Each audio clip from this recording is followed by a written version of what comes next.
Gotta mute you again. It is irrelevant. This is a false equivalency. Yeah, it's false equivalence, right?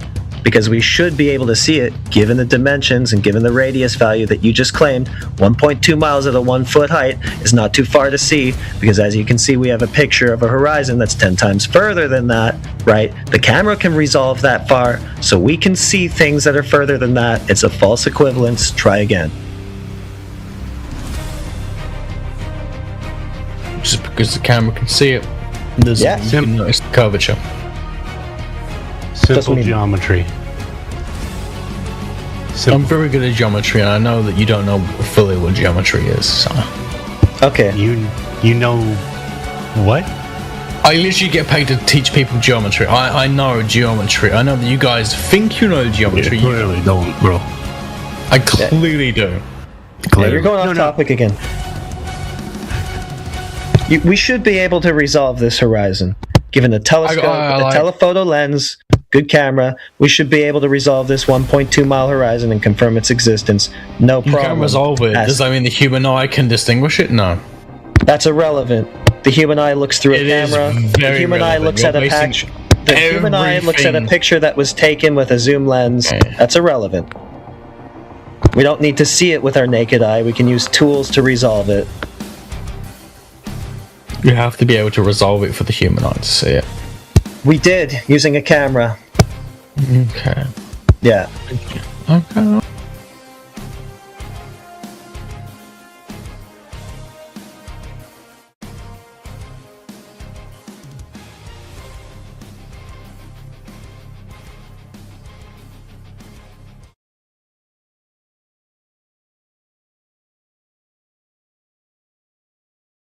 Plumb line straight or curved? Again, you're talking to me. Are plumb lines straight lines? So you're gonna mute me every time? Are plumb lines straight lines? Fuck you. Are plumb lines straight lines? Is the claim here that the pylons of the heretic? If you're gonna keep talking over me, I'm not gonna. Are plumb lines straight lines? Did your mother have children that lived? Are plumb lines straight lines? You literally can't answer. Uh-oh. A plumb line goes straight down. It goes straight down. Okay. Goodbye, globe. Oh, good. Explain your proof. Come on, dumbass. Explain your proof. Right there. Why are you so angry? As soon as you start talking... What, you going to refute the entire field of geodesy now? They don't say that plumb lines are straight lines. Guess you shouldn't have invoked that to prove a globe. Plumb lines are curved lines. Now you're saying they're straight and they tilt away from each other. Well, not on the globe model, they don't. So I guess we're done here. Are we? You think you've won? It's amazing, heretic. You know what? That's why my... You don't even know what the plumb lines you're trying to prove the tilt of are in the paradigm that you're trying to use them to prove. So, yeah, we're done. Yeah, I know. Yeah. Gotcha, bitch!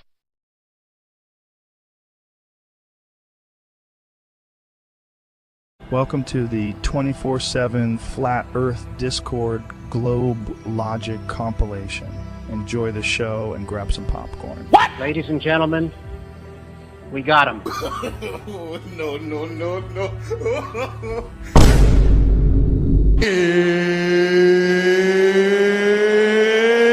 It's time! The geometric horizon is behind everything and in front of everything at all times, unless something is directly in front of you on a flat surface. What? It's a globe, guys. The geometric horizon doesn't stop. It doesn't end. Wait, so your claim being that the Earth is, we're not moving and everything around us is moving is based off of an observation? So, are you... How else would you base it off of? Do you have anything that's non-observational that would give you any indication as to the Earth's movement? The numbers. What? Well, you can't... Wait, the numbers? The numbers don't lie, bro. Bro, what are you talking about, man? You can also take samples of the elements of the sun. You can also take samples of the elements of the sun. Not the cap. If you can't observe yourself, if you don't have a mirror, and you can't see your limbs, you just can see straight. You can't see your nose, you can't see your body. but you're living in reality, and you see all those people, and you communicate with people and everything, but they're not allowed to tell you how you look like. You're gonna make the assumption that you're actually the same person, just not what your hair looks like, what your eye color looks like, and all of that detail stuff. But if essentially you're the same as everybody else. So why should we be any different than the other planets in our solar system? That's my point. That analogy being used, that analogy illustrates that that's a weak inductive inference, and it doesn't adequately substantiate the concluding premise. But wait, there's more. That's what the analogy illustrates. Yeah, it's not a solid one, but it's just one part of it, of course. What valid scientific experiment exists in astronomy? By getting a telescope and looking somewhere else in space. So if I spent 47,000 hours watching porno, it's a science. No, because this You just is said watching under the shit is scientific science. field. You just said watching shit is science. Science, bro. Well, I said watching shit in this context is science. No, so context. Because they're watching this shit to understand how it works, why it works, when it works. 47,000. Hold on. If I watched 47,000 hours of porno and I was taking notes about patterns I saw, then it's science. How it works? Well, no, because the porno is not important. But right now, you don't know if the Earth is a globe. I do. I've seen pictures of it. Okay. I mean, you've seen pictures of it, but do you think that's a great way to present evidence? So if I showed you a picture of King Kong climbing a tall building, you're going to be like, King Kong. Another thing that I actually have done, I've been to the equator, and I've balanced an egg on a nail. Bruh. Wait. So that's pretty much proof for me. Wait. I don't see the correlation. I'm sorry. That's science. That's just scientific I didn't proof. expect that. So back to the question: who has directly measured the curvature of the Earth? Any time in history? Neil deGrasse Tyson.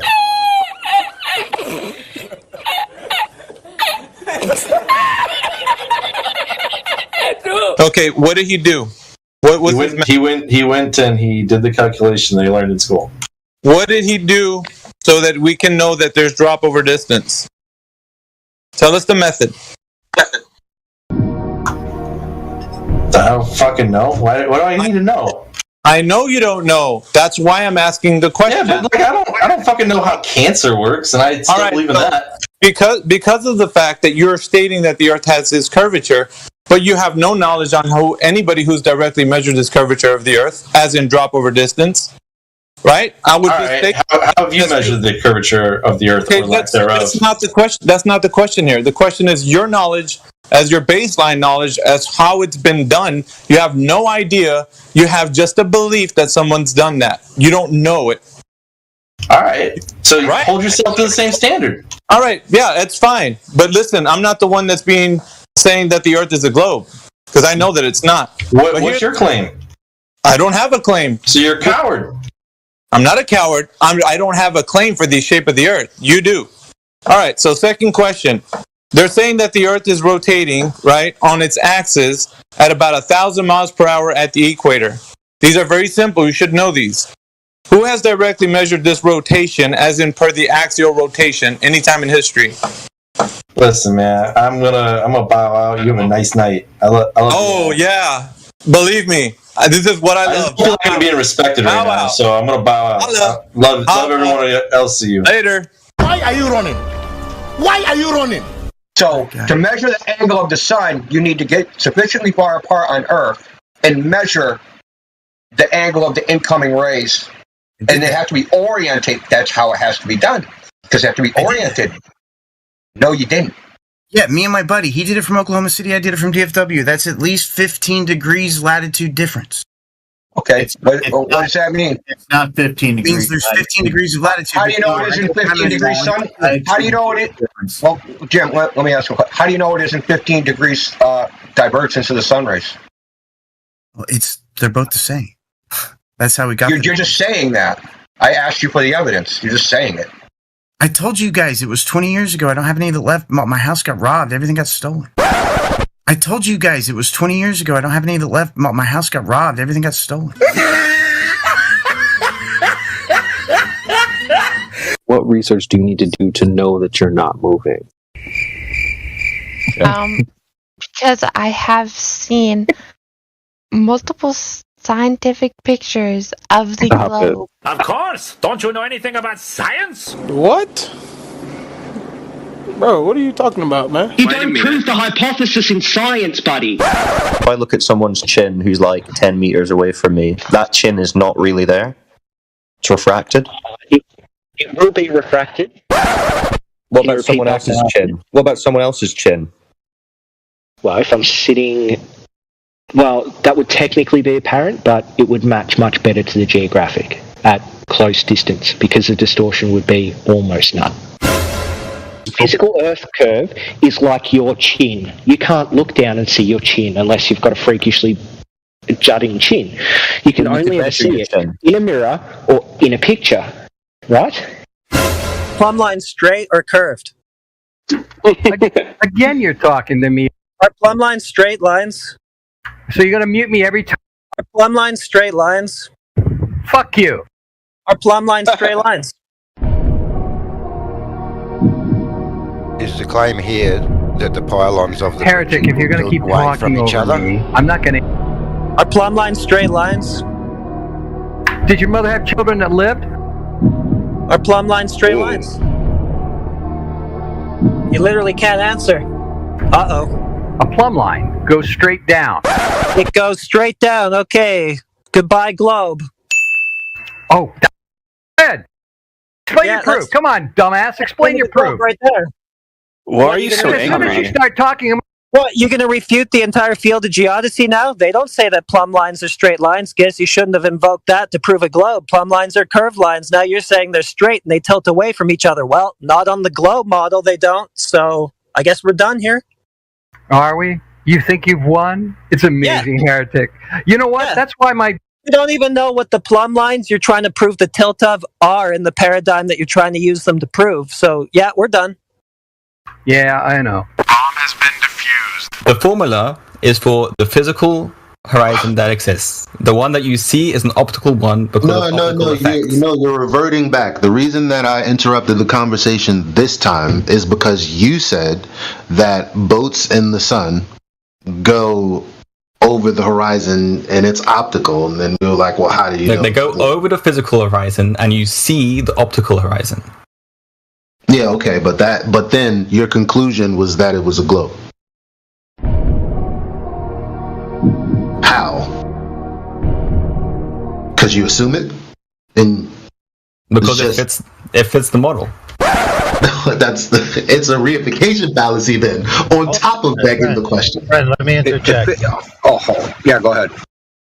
It doesn't fit the model. Pay attention. It doesn't fit the model because you just said it goes over the physical horizon, but you only see it go over the optical horizon. That is a model that's not fitting, brother, because you see it doing something that it's not doing. I agree. It is a model that doesn't fit because there's not enough variables in the model. The model only describes. Thank you. The model only describes the physical model, and the picture stop. is now you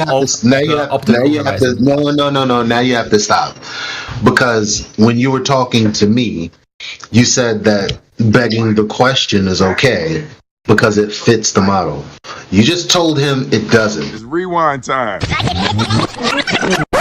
It fits the model. I agree. It is a model that doesn't fit. So you think you see left to right curve on the top of a mountain? Yes, and you guys should accept that to be the case. This is why we should accept it to be the case. It's very slight. Oh, it's very slight now. Well, how slight is it? Well, is it distinguishable to the naked eye? Probably not, actually. Oh, right. So when you go up a mountain, you don't see curve like you said. So you just lied. Jedi said when you go up a mountain you can see curve. I said you can measure you drop. said No, I did not. Don't put words in my mouth. Said what you Don't played. put words in my You're mouth. I said psychopathic. going up a mountain you can measure drop over distance. No, you just said you Don't can see put left words to in my right mouth. curve going up a mountain, you liar. No you said you could see left to right. Rory did. That was earlier. You just said right there when Jedi asked about left to right curve, and I asked about it to clarify. You said yes. Then you said it's very slight. There's one guy called Rory who climbed a mountain and he took a picture and he saw that it was curved, but no one else can see it. And you can't see it with your naked eye, despite just saying you went up a mountain and saw it. So you're a liar, Ruhith. And it's all recorded, and it's pathetic, and it's sad. Do you think you see left to right curve on the top of a mountain? Yeah, yes, and you guys should accept that to be the case. Gotcha, bitch. Gotcha, bitch. No, well, here's the thing. The Big Bang was created from nothing, and they replicated creating something from nothing. No, they didn't. No, they didn't. Yes, they did. No, they didn't. They created a property from graphene by creating electric fields. My God, dude, listen to what you just said. They created a property from graphene, which means it's not nothing. What is it made out of? The moon is made of mostly rock. The sun is made of helium and hydrogen mostly. And you know this how? Observations, science. You observed the rock? What? I've observed the rock through a telescope. Other people have done a lot more detailed analysis on it. And you're 100% sure that's what it is? I trust the experts. I trust the experts. Shut up, bitch! So what do boats disappear over? The geometric horizon. But you said we don't see that. Remember how you started with your whole globe proof? Remember how you started with your whole globe proof being things appearing to vanish bottom up in the distance, and now you're saying the thing that they're supposed to appear to vanish over is refracted so that it doesn't appear. Bomb has been planted. I don't see the problem with that. What? This is what laser targeting systems are. You know, the things that are used by, for example, the navies of the world. So they use laser targeting systems at distances of 100 miles, requiring the surface of the Earth to be level, because if it was curved, it would get in the way. Hey, wake up. Well, you have to see that the Earth is this is not proof, but it has gravitational pull that the laser gets pulled down, so the laser still hits the target even though it's so far away. Stop the cap!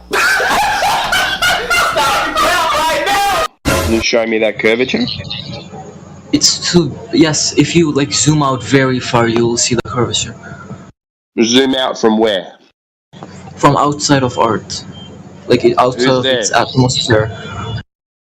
Can you send the guy that's up there a message to zoom out? So I can see it? You have pictures and videos. I sent you a video. So if he's showing us curvature up there, that the place where we're standing is curved, then we should be able to translate that back down onto the ground. Yeah? Not and really measure it because down of how here? gravity works. No, because of how gravity works. If you go down gravity. So we you also, can't measure it. We can't measure it because of gravity. Yeah.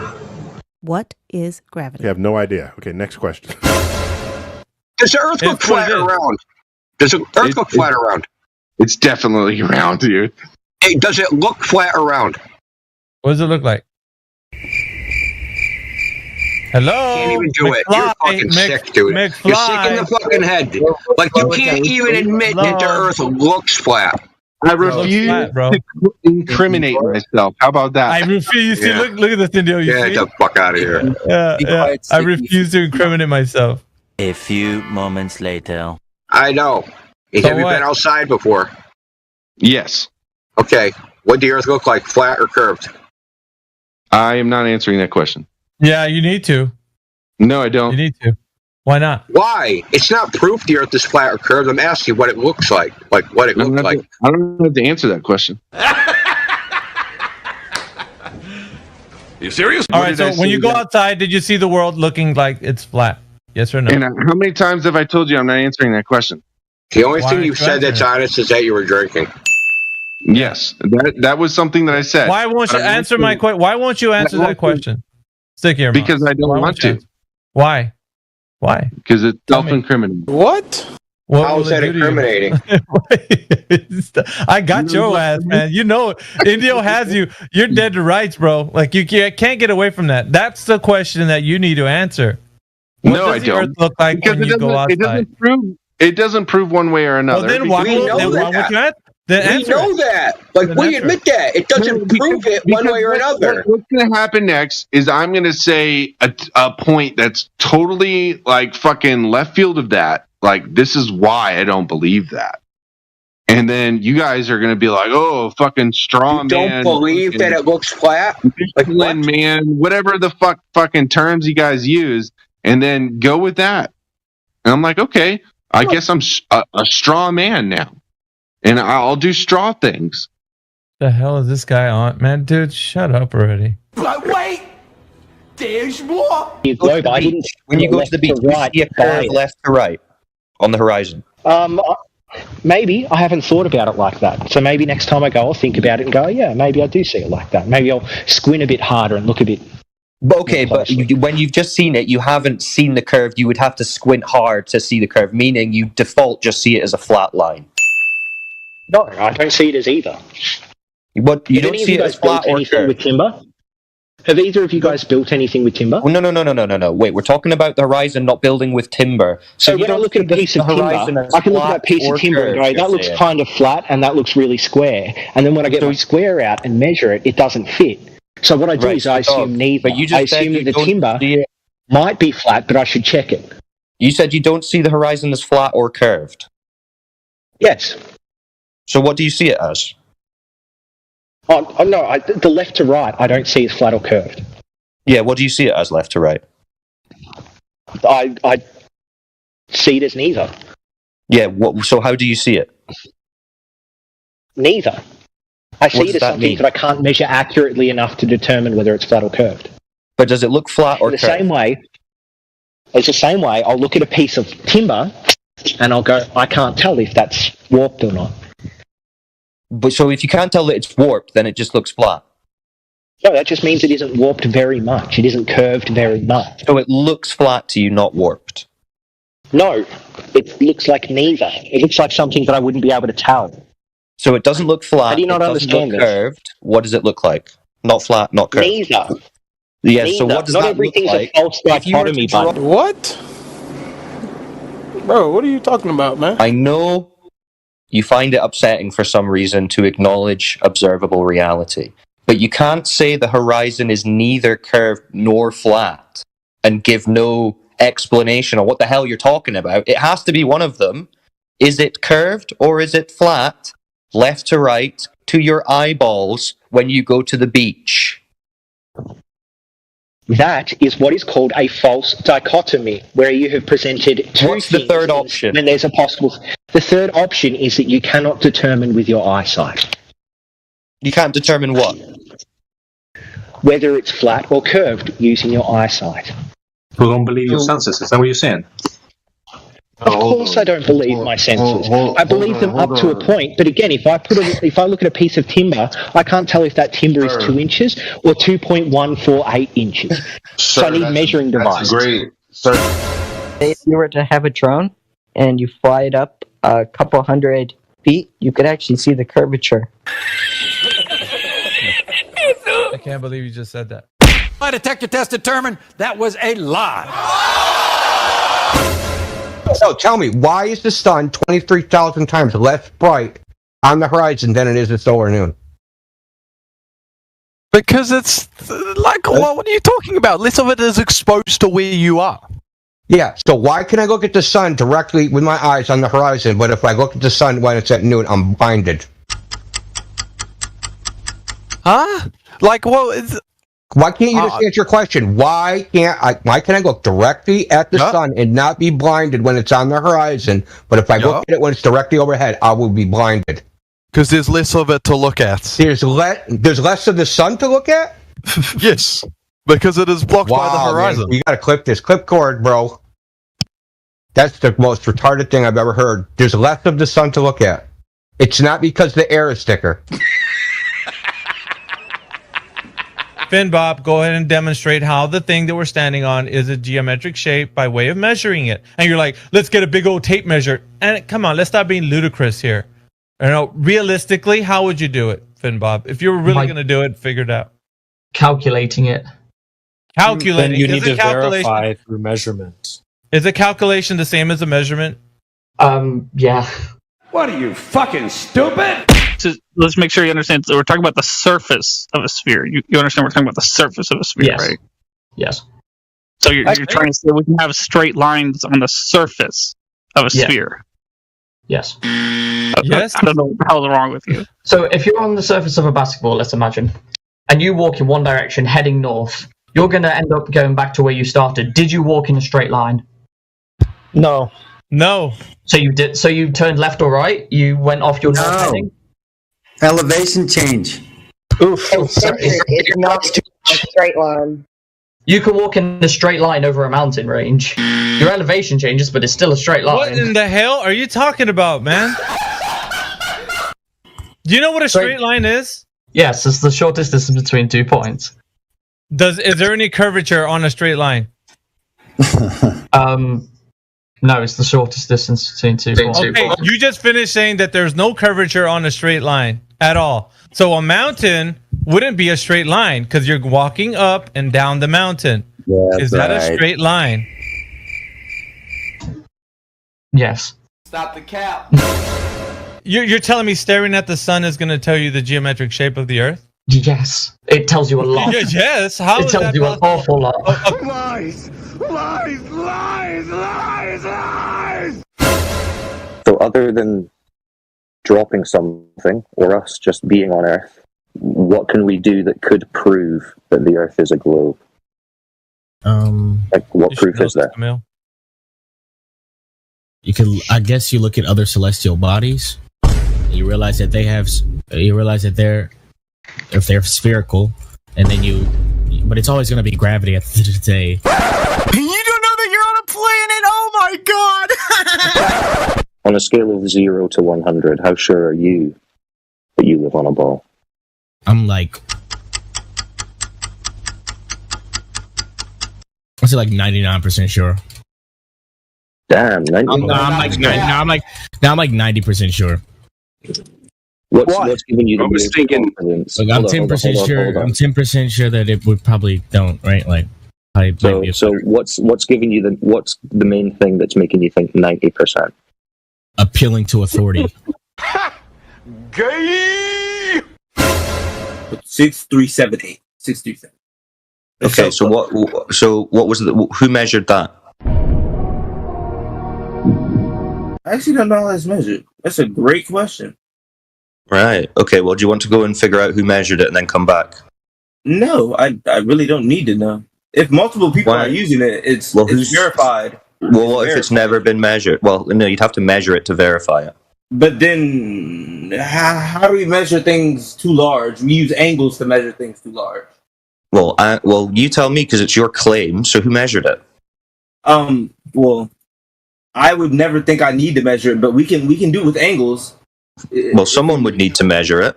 Well, I'm saying we could do it with angles in here. Do you want me to screen share and do it with angles? With angles of what? With the angles around in the world around us, bro. Angles of what? Things, the Earth, things in the angle of Earth. What is that? Relativity. Angles in relativity. What? Angles the angle in relativity. No, the angles in relativity. I'm not saying the law of relativity. What are you talking about, man? I'm saying relativity as a concept. I'm saying the angles from what? Concept. The one that you learn in like first grade, bro. Not the one you learn in an angle from. What are you drawing an angle to? You can draw an angle from anything. Yeah, but what are you drawing an angle to? So an angle, right? You can make it out of fucking nothing, bro. You can make it out of fucking nothing. You can just make an angle, bro. So, okay. Let me say it like this. Okay, you can put a square inside a circle and you made a fucking angle, right? Is that easy to understand? How would this tell you the radius of the Earth? Oh shit! Oh shit! Oh shit! You would have to know trig and calc. See, this is fleeting. I know stuff that you don't know.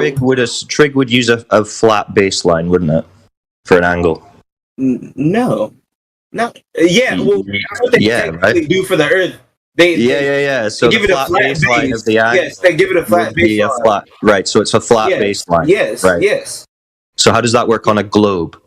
You just chop that bitch in half, bro. So the baseline would be flat. Yes, if you split the globe in the middle. Right, so not curved then. But then the same trigonomic rules still apply, though. You just have to double it back. It's simple algebra, bro. Angles in relativity.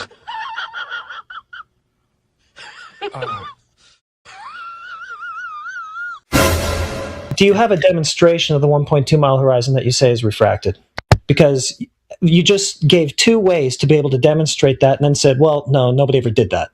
Yeah, again, I can reverse engineer it to get a 1.22 by incorporating refraction. I can reverse engineer it to get a 1.22.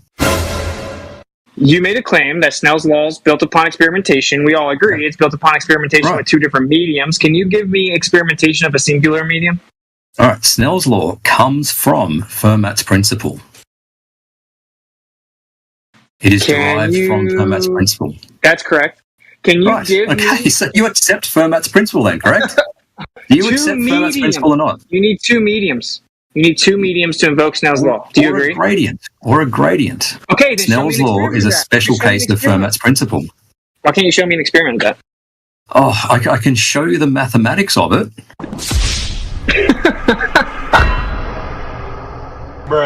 Variations in the refractive index in the atmosphere are caused by inhomogeneities of wide ranges of sizes. These include variations in the mean refractive index and refractive index fluctuations due to turbulence and cannot be accounted for by deterministic models. Do you know what a deterministic model is?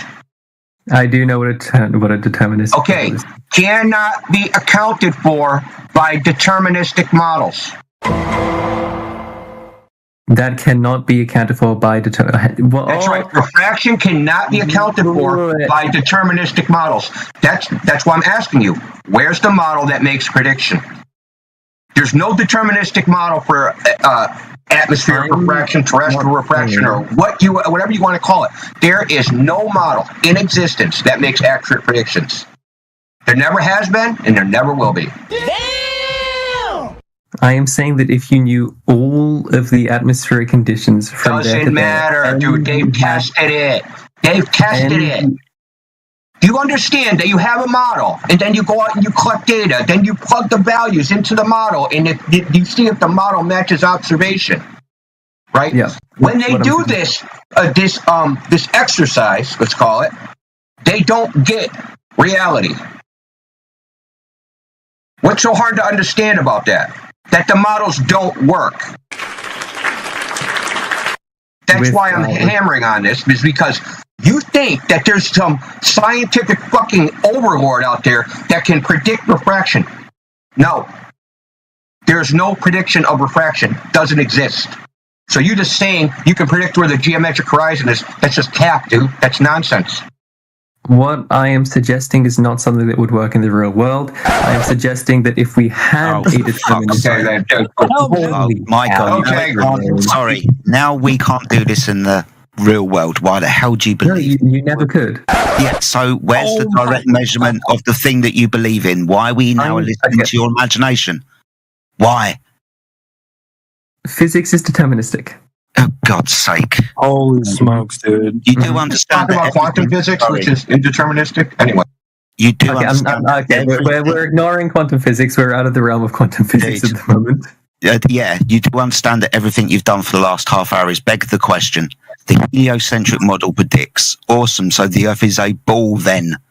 We want proof of the ball, proof of the assumption in the first place, not just backwards engineering of all observations to it because of refraction. I can reverse engineer it to get a 1.22. Shut up, bitch! Right, so subbing in propositions for these variables. Suppose that P is gravity. Suppose that Q is the Earth is round, right? So if gravity exists, then the Earth is round.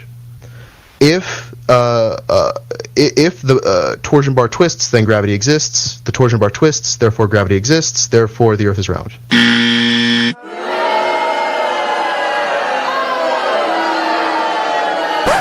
Yeah, so you're just wrong. Sphere. Oh, what am I wrong about? Objection. That gravity means twisty torsion bar. It doesn't. If the torsion bar twists, then gravity exists. The torsion bar twists, therefore gravity exists. Therefore, the Earth is round. Galileo used a ramp to study rolling balls, showing the acceleration enough to measure the time taken for the ball to roll, known distance. I didn't hear the first part. Did you say Galileo? Yeah. What did he do again? You asked me who was the first person to measure drop over distance, and I said it was Galileo. Okay, go ahead and give us the information on how he used a ramp to study rolling balls, slowing the acceleration enough to measure the time taken for the ball to roll a known distance. He measured elapsed time with a water clock, using an extremely accurate balance to measure the amount of water. Now show where this has been measured on the globe. Drop over distance on the globe, Right. not on the ramp where he I'm just worked telling it you, out. Galileo's rolling balls off a ramp with water, therefore Earth curvature drop over distance. Just what I think he said. The black swan is a wonderful example of a straw man. How is that? It's nature presenting itself as, the way that it does. Wait, are you saying the globe claim is a straw man against itself? No, I'm saying the black swan is a straw man against the globe claim. Oh, wow. No, it is the globe claim, and then it shows how it's incorrect. No. Okay, detail which part of the black swan argument is the straw man. The part where it says the bendy cranes don't matter. Oh, where does it say that in the argument? Oh, are we doing the whole if P then Q thing? Yeah, the modus tollens. Yeah, where does it talk about refraction? Right. That's an incomplete thing. Modus tollens only works like if we agree on the P, then the Q, but if the P is in contention, then the Q doesn't follow. So you don't agree with the P? No, not at all. Oh, so why are we arguing about Earth being a globe? What? There's also horizon way beyond where it's supposed to be, so there's that too. Yeah, what's blocking the bottom of the oil rig there? Not a hill of water. So yeah, actually, that's exactly what it is. And if you look at how much is actually hidden. Okay, buddy. What are you, fucking stupid? A hill of water. You yourself had conceded and said, yeah, there's definitely something to contain gas, right? Is there a way to contain gas without it? Without a container. Without a container. No. Right. So what's containing your globe? Right. So you yourself. No. That's not the claim. No, that's not the claim. That's not what they claim. What does it mean? You're just going to make up your own cosmology. You can't do that. No. So what is the ozone layer made out of? Bro just said no gravity. What is the ozone layer made of? I've been told it's made of gas. So what contains that? The gas itself. Holy fuck! Has anyone observed gravity forming things into a ball? Is it predicted by the physics model? There is. Do you have a demonstration? Oh, what experiment is that? Well, as I told you, the Cavendish experiment, but I formed something into a ball. Sorry. That formed a bunch of particles into a ball. Well, not exactly, but okay. So then, what's the Cavendish have to do with it? We know that gravity. If with this experiment, you don't know it. You're claiming it, and I'm asking how we have the knowledge for the claim, right? If we know that the gravity exists and it's applied evenly when we look at the Earth, we will then see that it is spherical and stuff. And yeah, great. That's a claim, dude. See, you're confused. You think just saying gravity predicts things form into a ball. You think that that's somehow evidence for the claim? No. If that was the prediction, what would you have to go do? You'd have to go test it, right? You'd have to go test it with an experiment. Yes. Okay, so what's that experiment? So just wanted to get in quickly. That's actually two fallacies wrapped into one. Because you begged the question, and then you've also made a baseless assertion based on the begging the question fallacy, because you haven't got any real world data to support what you've said either.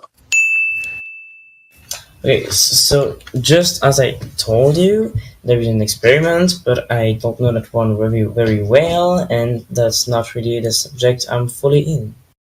Well, listen, I know about the Cavendish, whatever, but that in no way shows that gravity forms a whole bunch of particles into a ball. Nothing about that. You cannot deduce from that experiment that conclusion. No, you're misunderstanding. Gravity is the dependent variable. Gravity is the dependent variable, so it's the observed phenomenon. Correct. That's literally what I'm saying. So gravity is the observed phenomenon, not the cause. Literally, yes. Okay. So is gravity the cause? Is gravity the cause of the natural observed phenomenon? Yeah. Is gravity mass attracting mass? Yeah. Okay, so the cause is the natural observed phenomenon. Right. The cause is the effect, is what you just said. Excuse me. You said Eratosthenes, right? Yeah, Eratosthenes, yeah. So we've got shadows, 2 different points on the surface, 2 different length shadows. That tells you that the surface is curving. How? Searching. Ah, shit. Here we go again. Searching. Wait, hold on. That's great. Yeah, I'm sorry. Is this so like you're asking if how we know it's like curved? He's googling it. Man. Well, I mean, no. So I already have this information pulled up. So how we know that it's curved is we can observe from two different. But that wasn't the question. That wasn't the question. Well, I'm not finished. Let me finish. No, you're not answering the question. Let me finish. No, it's not about finishing. We're trying to stop you from being like you're not even on the right. You're not answering the right question. Remember, I gave you an example. If you told me how tall you are, you're like, well, what method do you want? Any method, as long as that's measured, it's verifying how tall you are via measurement. So maybe sorry. Go ahead. Going back to the experiment here, there are 2 different shadows taken at different latitudes, and the way that this works, the way that we know that it's round, is because the only way we would be able to do this is if we see different angles. Really? Of shadow that the shadows project. So you're saying that on a flat surface... Wait, so just to clarify, you're saying that on a flat surface, we cannot have different angles to a single light source. And yeah, but those angles on a flat surface would be wildly different. And well, why would they be wildly different? What would they be instead? Actually, what are they? What are they? And what would they be instead? Wait, because on a flat Earth, you're dealing with a flat plane, relatively speaking, and with that. Okay, so the angles. So the angles would be different than what they are. What are they? Searching. What do you mean? What are the angles? What's your angle? I don't think that's necessarily. So you don't know what the angles are, but you do know that if the surface is flat, they would be something other than what they are. I don't think that the angles the exact angles are relevant here, but I know that they're. Well, they are relevant because your claim is they wouldn't be what they are, but you don't know what they are. So how can you say that? If you haven't been high enough to see a curve, how do you know it curves? It curves. No, I believe in basic science. We've been going through this in just basic physics classes, how the Earth is round due to the principles of gravity and whatever. And I just believe in that because I have no reason to not believe in that, Okay. Belief. It sounds like a faith. Science! Bro, you're shaking. Science! Bro, you're shaking. Science! You're shaking. This is the Science! You're shaking, bro. You need some medication. Yeah, I found a great evidence for the Earth being round. Okay. We'll sit in live stream. Okay. No one smart, like who has a high IQ and stuff, believes in flat Earth. See, that's it's not evidence. But that's good evidence. Like everyone smart believes in like round Earth. Wait a minute. Who are you? So what reason do I have to doubt that the Earth is flat? Because it's stupid belief. Which fallacy? Come on, Orion. It's stupid. Fucking, that's it. That's, oh my God. Let's just spin the wheel on the fallacy wheel. You know, let's spin the fallacy wheel and just go through the whole thing. Flat Earth is dangerous. Shut up, bitch. No, bro, like the water that you see in the picture is not real.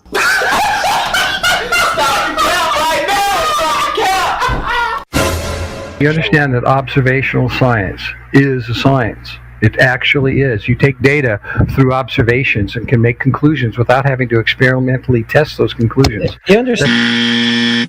If we were, like, as you say, you would have to change the independent variable according to what we're actually trying to measure, in this case, gravity. And so, obviously, on Earth, gravity is relatively consistent. There's very, very small deviations that you wouldn't be able to detect with the human eye. But you would have to go somewhere else that has a different kind of gravity. You haven't been to space yet, obviously. What are you, fucking stupid? 30 years, if you're super rich, you might get the chance to get a ticket and go, you know, to low Earth orbit or something like that. And there you might be able to test different gravity for yourself. So being further away from the Earth, you're going to experience slightly less gravity. If you went to the moon, hypothetically, then we could do a test, and we have, you know, video evidence, whether you want to believe that or not. But I choose to believe that the when we drop a object on the moon, it falls slower due to the fact that the gravity is different, all else being equal. So we're dropping the same mass, except the mass that is being dropped towards is different. On Earth it's bigger, on the moon it's smaller, and thus that attraction force is lower. So the thing that is dropped on the moon is going to drop slower than the thing that is dropped on Earth. That's, I guess, the kind of test you're looking for, the change in the independent variable. But obviously... Bro, what are you talking about, man? When do we see the geometric horizon? That's the question. The geometric horizon is a theoretical construct. You don't see it. We see we see in real world. Okay. So when you said before that the horizon is the bit that the boats are going beyond and the sun's going behind, when it was physical, you're saying that's only theoretical now? No. The geometric horizon is a theoretical construct. You don't see it. Gotcha, bitch. How do you get a right angle triangle on a sphere? You already asked me that question. Yeah, I keep asking it the ball-tards because I'm here to make a point. Yeah, so as I already said, if you recall, as I said, you measured at different points because you can find a flat surface. Okay. No, you can't. Go ahead, just as you could find. Just as you could find a flat surface. No, you can't. I don't on a basketball. No, that so would you be can more find than 180 degree. Go. I want. That's you to 360 degrees. Yeah. I want you to use 360 degree right triangle. Did you kidding me? Did you just say there's a flat surface on a basketball? Yeah. So like, if you measure small enough, if you measure a small enough portion, if you then so. As I was saying, like, there is no truly flat surface on a sphere. Give us a citation. There is flat sphere. There isn't. You're a dumb fuck. I've had about enough. You're a dumb fuck. Just as you could find a flat surface. No, you can't. I don't on a basketball. What? Where did you learn level is curved? So I didn't learn that. I kind of figured that out. Oh, really? Obviously from a like that would be a logical fallacy in your eyes because I'm accepting that the Earth is a sphere, like, of course. And so from that understanding, then in my mind, I've kind of figured out, okay, well, if it's on a sphere, then depending on your scale of reference, things are going to look only in the reification of the globe. Do you apply this logic? Yes, of course. Okay, we're talking about reality. Do you see the difference? But do you understand that in my concept of reality, it is a sphere? I understand that in yours it's not. Oh my goodness, dude. I'm not even talking about the globe right now. I'm just talking about what level is, what flat is. Is flat level? Okay. It's flat curved. Is flat a sphere? I mean, what's going on in your mind? Sure. So flat is level, but I would say that any water that you find is going to be. What's the difference between flat level and curved level? Well, curved level is going to look as flat level does at a small scale, but the more you zoom out, the more it's going to look not level, and it's going to look more curved and curved and curved. Obviously, the more you zoom out on a flat Earth, it's just going to look exactly flat no matter what scale. Okay, so curved level is actually curved. Yes, curved level is more like a tangent. So flat and curved are two different things. Yes. Yeah. And level and curved are two different things. Is that what you just asked me? Maybe not, but yes, they are two different things. Okay, there you go. So what's going on? It's from NASA. It's a reliable source. No, reliable nothing. Back up. 50 feet. Can you calculate something that's 50 feet above the air? If you calculate it, you might want to go measure it to verify it, right? Yeah. You can measure it, but how would you do that? How would you do that without a tape measure scrolling up there? How would you do that? Elevation angles. Elevation. Oh, okay. Now we're getting somewhere. So, what about the same thing? What about the same thing for? Do you guys know what a sextant is? Yeah. Do you know what a triangle is? Oh, dude, do I know triangles? Talk to me about some triangles. You know about 180? It was at this moment that he knew. He fucked up. You know about 180? Talk to me about 180. Talk to me about how you can calculate your location in the middle of a fucking ocean where you can't see fucking dick but ocean and horizon. Yeah. How do you know where you are on the earth if you can't calculate with the sky? What is a triangle? Triangle is three straight lines that they form angles that equal 180 degrees, right? Three straight lines that form angles. 180. I was saying that. Yeah, dude. You know about straight lines. Straight lines. Straight. Are you not listening? Are you not listening? Straight lines. So in order to have three straight lines, you cannot have a curved adjacent, correct? Correct. Gotcha, bitch. Game over, dude. Flat Earth. Curved any line. We didn't say anything. Game over. Gotcha, bitch. Why are you guys obsessed with peer review? I don't know why. Peer review means somebody can recreate the shit. Do you no, think it doesn't mean it's just. Hold on, I said everyone agreed on it. Let me ask him a question. I want to ask a question. Ryan, do you think people that peer review recreate the experiment they're reviewing? That's usually what peer review means. No. They're just making sure the fucking data and the math are correct. They're not recreating experiments. Yeah, sure, it could be, but I mean, if I was like, if I had to make a choice between one or the other. Yeah. But okay, so either you're saying they're massively incompetent and they don't know the difference between a rock from the moon and a piece of wood, or they're lying. Those are our choices, yeah? They misplaced it. So wait, so those are the choices, yeah? Either massively incompetent or lying. Well, they don't have to be massively incompetent. It could just been a simple mistake. Well, it's a rock from the moon, bro. If I have a rock from the moon, and I say I'm going to give you a rock from the moon, it's going to be difficult for me to accidentally give you a piece of wood instead. And if you're a $50 million, $60 million a day company whose job it is to go to the moon, we would expect that you know what the moon rock is when you're giving it to another country, wouldn't you? Isn't that a bare minimum? Well, I mean, I'm pretty sure like all governments like make mistakes. I mean, that's why we criticize them. Yeah, but if you go, but it would be but if you go to the moon like they claim and you get rocks from it, It's not like they're giving them a certain type of pencil, and there's millions of them, and they accidentally gave them the wrong kind of pencil. I mean, it's a rock from the moon. These are supposed to be some of the most valuable things on Earth, and they'd have to be very heavily watched and secured. And then you're accidentally getting a piece of petrified wood.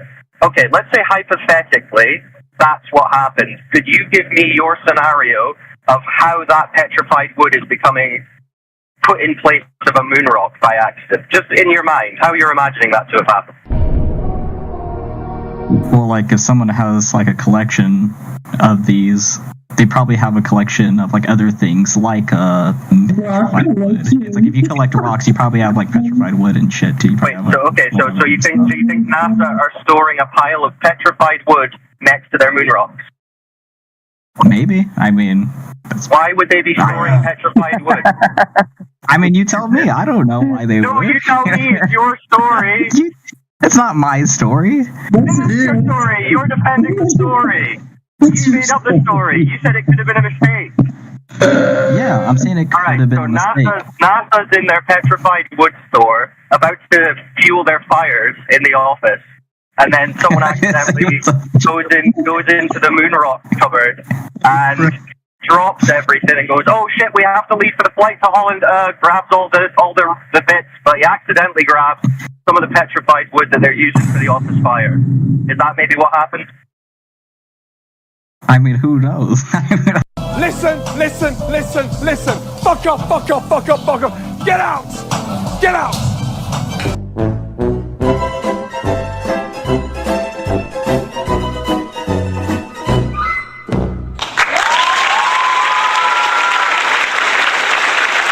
It's all over. It's all over for him. I don't know if you realize it, but it's over. Hold on, not yet. Clear? 24/7 Flat Earth Discord. Go get VC verified. The Antarctic terrorist Jarl Andøy. Tromsø, Oslo, Norway. The Dagbladet. Polar explorer and television celebrity Jarl Andøy, 38, sits in the dock, the Nord-Troms district court, accused of having carried out his third voyage south of the 60th parallel in Antarctica without permission from the Norwegian authorities. He is also accused of having sailed without insurance, so the provisions of the Antarctic Treaty requires. The expedition took place a year ago, where, among others, comedian Anne Kat Herland, 43, and rock guitarist Peter Barley, 50, was on the journey. The voyage constitutes television program Berserk in Pioneer Waters, which premieres on TV Norge tonight. There's an advanced sentence. Andøy believes the charges against him are baseless. He points out that the sailboat is registered in Russia and claims to have acquired permission from the Argentine authorities before the expedition started. He never sought permission in Norway because he believes an application by him will never be merited by the Norwegian authorities. He felt prejudged by the Polar Institute of Foreign Affairs. Ever since 2011, I have been treated as terrorist in Antarctica by the Foreign Ministry and the Norwegian Polar Institute. They've stolen equipment, withheld information, and tried to stop my expeditions, says Andøy. He believes everything started 5 years ago when he went on an expedition aboard Antarctic yacht Berserk with a crew of 4. The aim was to celebrate the 100-year anniversary of Roald Amundsen's trip to the South Pole. The expedition ended dramatically when the sailboat disappeared during a storm in the Ross Sea. Andøy was even on land along with 18-year-old Samuel Massey at the time. Comrades Robert PCP, who is 34, Tom Gizel Bellica, 36, and South African Leonard J. Banks, 32, were never found. Andøy was fined 25,000 kroners after the expedition. He endorsed this writ. In 2012, he returned to Antarctica to find out what had happened to his friends. Again, Andøy was fined for having traveled to Antarctica without licenses and insurance. Foreign Affairs and the Norwegian Polar Institute have opposed and tried to stop me. They still do. The entire input on this matter was that I had permission to sail, something I had said, Andøy said, adding, "It will be exciting to see where they are now. This is a tragedy for me and other relatives who have lost shipmates and sons in Antarctica. The essential question is if there was an accident that was just swept under the carpet." foreign ministry rejects accusations of the Arctic explorer. Andahoy's claims fall on absurdity. Beyond this, we do not want from the ministry's side to comment on an ongoing trial, says Pressevakt at UD Astrid Sale to Dagbladet, the newspaper. The head of section at the Norwegian Polar Institute, Birgit Njastad, testified in a criminal case against Andahoy. She told Dagbladet that she did not want to comment beyond what was said in court. The documents showing Andahoy alleged authorization of Argentine authorities for permission to conduct the voyage was sent over to the prosecutor late Tuesday night. The papers were written in Spanish. They were assessed whether grounds for the examination. The reason is Andahoy complained that the dismissal was a violation of protection zone determination, believed they died unnecessarily, and would like to shed further light on the circumstances of the accident. He believes, therefore, that these matters have not been resolved, and he believes that all parties will benefit from what exists, says the lawyer Nora Bardal to Dagbladet. 3 crew members, Robert and 32, Tom 34, and Leonard 36, Antarctica on the Bezelschmitter and Horseshoe Bay, McMurdo Sound, before the Berserker disappeared. Andahoy got a text from the crew that read, "Everything is good, atmosphere is good in Horseshoe Bay. Contact us." Expedition participant Manuel Hernandez has gone through these documents today. Prosecutors reject Andahoy's written permission. It is not issued by authorities who handle Antarctica regulations, say prosecutors Trude Kvanli in this procedure, risking jail time. Anne Kat Hjerland was summoned as a witness in Nord-Trom's district court Wednesday. "I know that it was working to try to get a permit. I know that there was no Norwegian license, but I also know that Jarl would not have received any permit in Norway if he asked for it," says Hjerland. The prosecutor asked today about the 30-day suspended sentence and fined 45,000 kroners for Jarl Andahoy. "I do not wonder if I will be convicted. I am going to appeal all the way. I do not give up," says Andahoy. The verdict will be pronounced in about a week. So they're calling him a terrorist for going to the Antarctic. Jarl Andahoy was eventually acquitted. I think that this is only the correct one. I guess he's saying this is the only correct decision, or he agrees with it. Unusual attorney Lars' assessment of the events is not a police matter, says the ASBN or ABSN. The director of the shipping department confirms it received a case. It's unusual that police would be sending a case like this to us, also a special case. We previously decided to investigate this. Now we'll reconsider this. This information for us to choose. These accidents basically happen and we perform an investigation. We prioritize the safety on board vessels, particularly the HGV. We do not prioritize accidents of pleasure craft in the same way. Inset. The day before the Berserk disappeared, Andahoy got a text message from the crew which read, "There is a good atmosphere and all is well. We leave Horseshoe Bay. Contact us when you can. Want answers." Jarl Andahoy wants to know what exactly happened before the Berserk wrecked. Unanswered questions. It has emerged as a mystery for Andahoy. Now Andahoy wants answers. Troms and Finnmark, the public prosecutor, has forwarded the case to the Accident Investigation Board with instructions to assess whether there are grounds for further examinations. The reason that is Andahoy complained that a dismissal of violation of protection zone determination occurred when the Berserk went to Horseshoe Bay. Andahoy believes action was solely due to necessity. Its purpose of the complaint was to shed light on the circumstances prior to the accident. There are things in here in this matter that are still not resolved, and documentation that we still have not obtained, but that exists. All parties will benefit from that. There are no secret issues prior to the event, says Andahoy's lawyer, or Nils Jorgen Vardal, told Dagbladet. Attorney Lars Faust's assessment meant that further investigation of the events is not a police matter, and that the cause, therefore, was sent to AIDN. Director Morten Kven in AIBN Shipping Department confirms that it has received the case. It is a bit unusual that the police have sending a case like this to us. It is also a special case. We have previously taken a decision not to investigate. We shall now consider this again, but there must be new information for us to choose to do it, says Kvein. Accidents of this type are basically not a priority of the Accident Investigation Board, the AIB. That we should prioritize the safety on board vessels, particularly HGV. We tend not to prioritize accidents with pleasure craft, says Kvime, which states that a full decision will be published in the next few weeks. On January 19th, it is planned to have a premiere of TV Norg's Berserk series. It was today the press viewing where the media got to see episode 1, half the episode 8 and episode 9. The last episode is an epilogue, and more documentary than the rest of the series. Here we see how the one before the crew parted in Antarctica took place, and it repeated calls about the risks of the mission. Several of the families wanted to stop the series. Today wrote VG that the mother of Tom Gizzle Bellica and parents of Charles Banks has chosen to summon TV Norga for the series. A temporary injunction was filed yesterday to stop the series, but hopefully their stance may be changed under certain conditions. There is the documentation for this. We believe, however, that we are on safe legal ground, says TV Norga boss Harold Strom Dagbladet.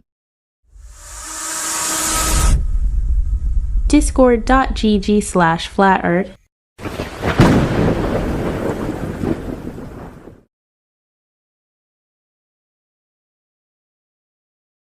Sorry.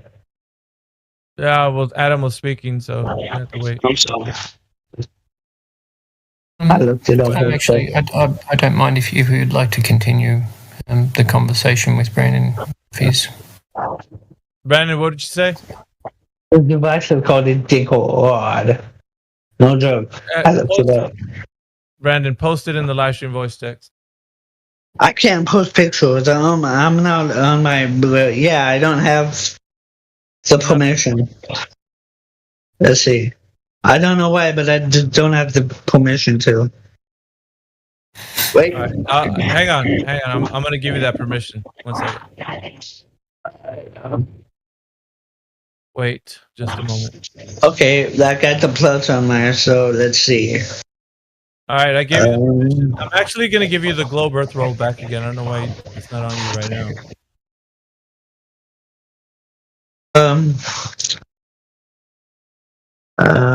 Let's see. Go ahead and put in live stream voice text. Gotta look it up again.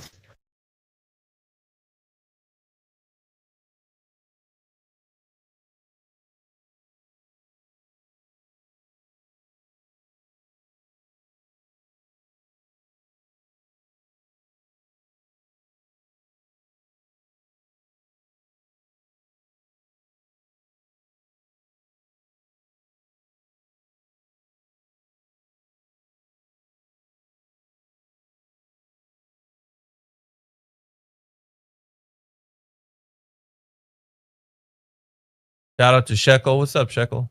Just see you in the chat, bro. Hey, we sent there was a guy named Ray2 that came into our chat yesterday. We sent him your way over there to the Muslim server, bro.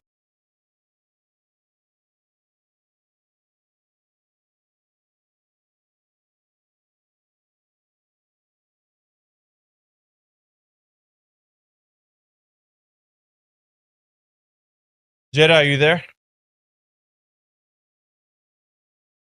Yes, brother, I'm here. What's up? I don't know if you heard, but Brandon's going to produce a device that can measure curvature. He said it's one that can measure football fields, so he's going to drop it in live in just a moment. How much curvature is he expecting on a fucking football field like? Well, I mean, this is writing. Spake, this is writing off the back that the conversation we had previous. Oh, there you go. Yeah, that's a picture of it. The second one, the one with the wheel. One with the what? Brandon, I'm face palming so hard right now at your evidence. Oh, that's a fucking meter stick thing, man. What the fuck? That measures land, though. Well, that's what fucking that's what people use if they're fucking measuring a back garden or some shit, man. It's not going to measure. That's what we were talking about. I mean, it's not going to measure like width for that. It's not going to measure convexity levels, brother. We weren't talking about that, though. We were talking about distances. No, we were not measuring distance. We're not talking about measuring. I told you we're measuring the curvature of the Earth, and you're like, "Yeah, I know a device that measures football fields." I'm like, "How's that?" Well, that wasn't on circular, but you know.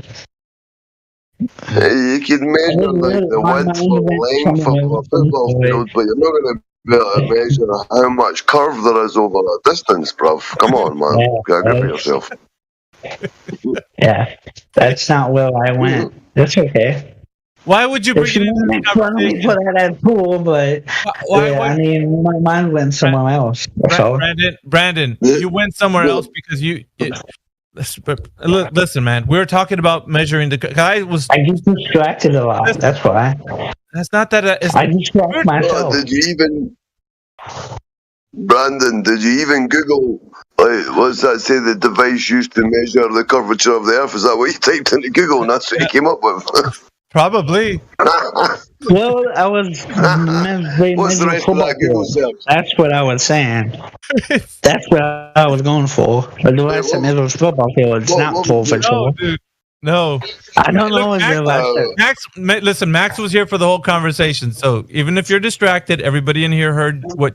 Yeah, I don't know what device that measures curvature. Then. All right. Admit that. See, why is it so hard to admit that when at first that's the only thing I want you to say? The football field was off, and that was my fault. And then it hit me. What's wrong with this picture?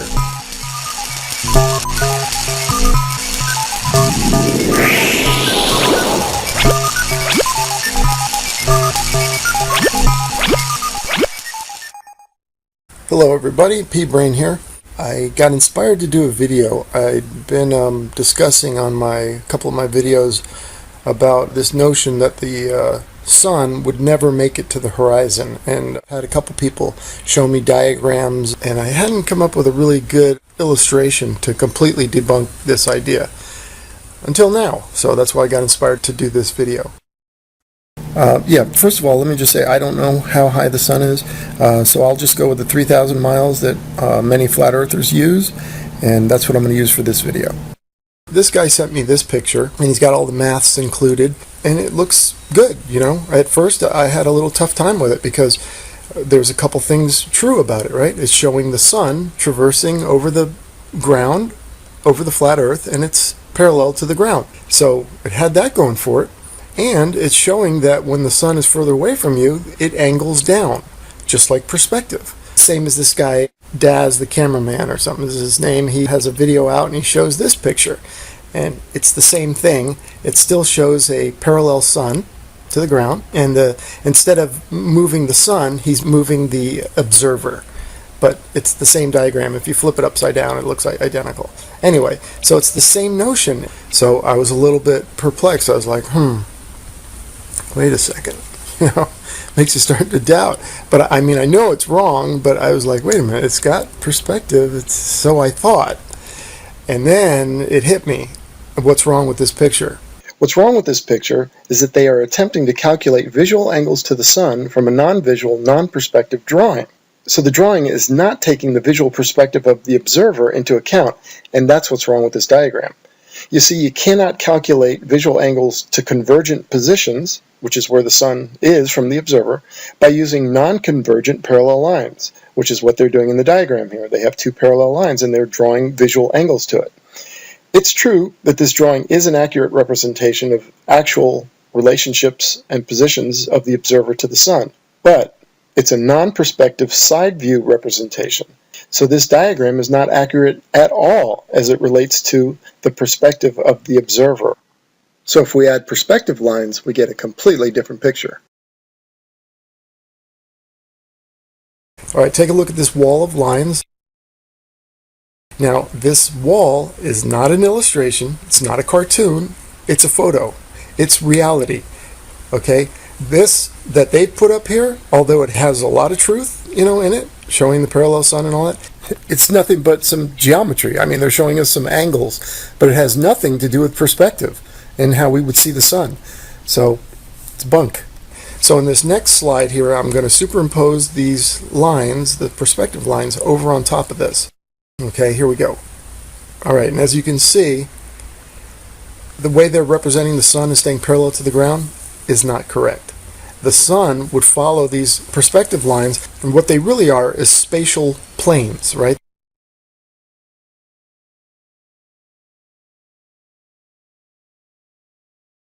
They're invisible spatial planes that are around your z-axis. Now your z-axis goes from your eyes, a straight line out from your eye in any direction. Okay, that's your z-axis. So anything parallel to that will start to converge toward that focal point or the horizon, right? In line with that z-axis. Everything does. Any lines going away from you are going to all converge. Yet this diagram that they show us, saying that these are the visual angles to the sun, have no convergence. The lines are parallel. See, look at these parallel lines and look how they converge. They completely go against this geometric drawing or these angles and these formulas. They don't work, friends. So anytime someone brings this up, bring them to this video, show them this picture, and this is the reality. The photograph is a reality. That's how we see everything.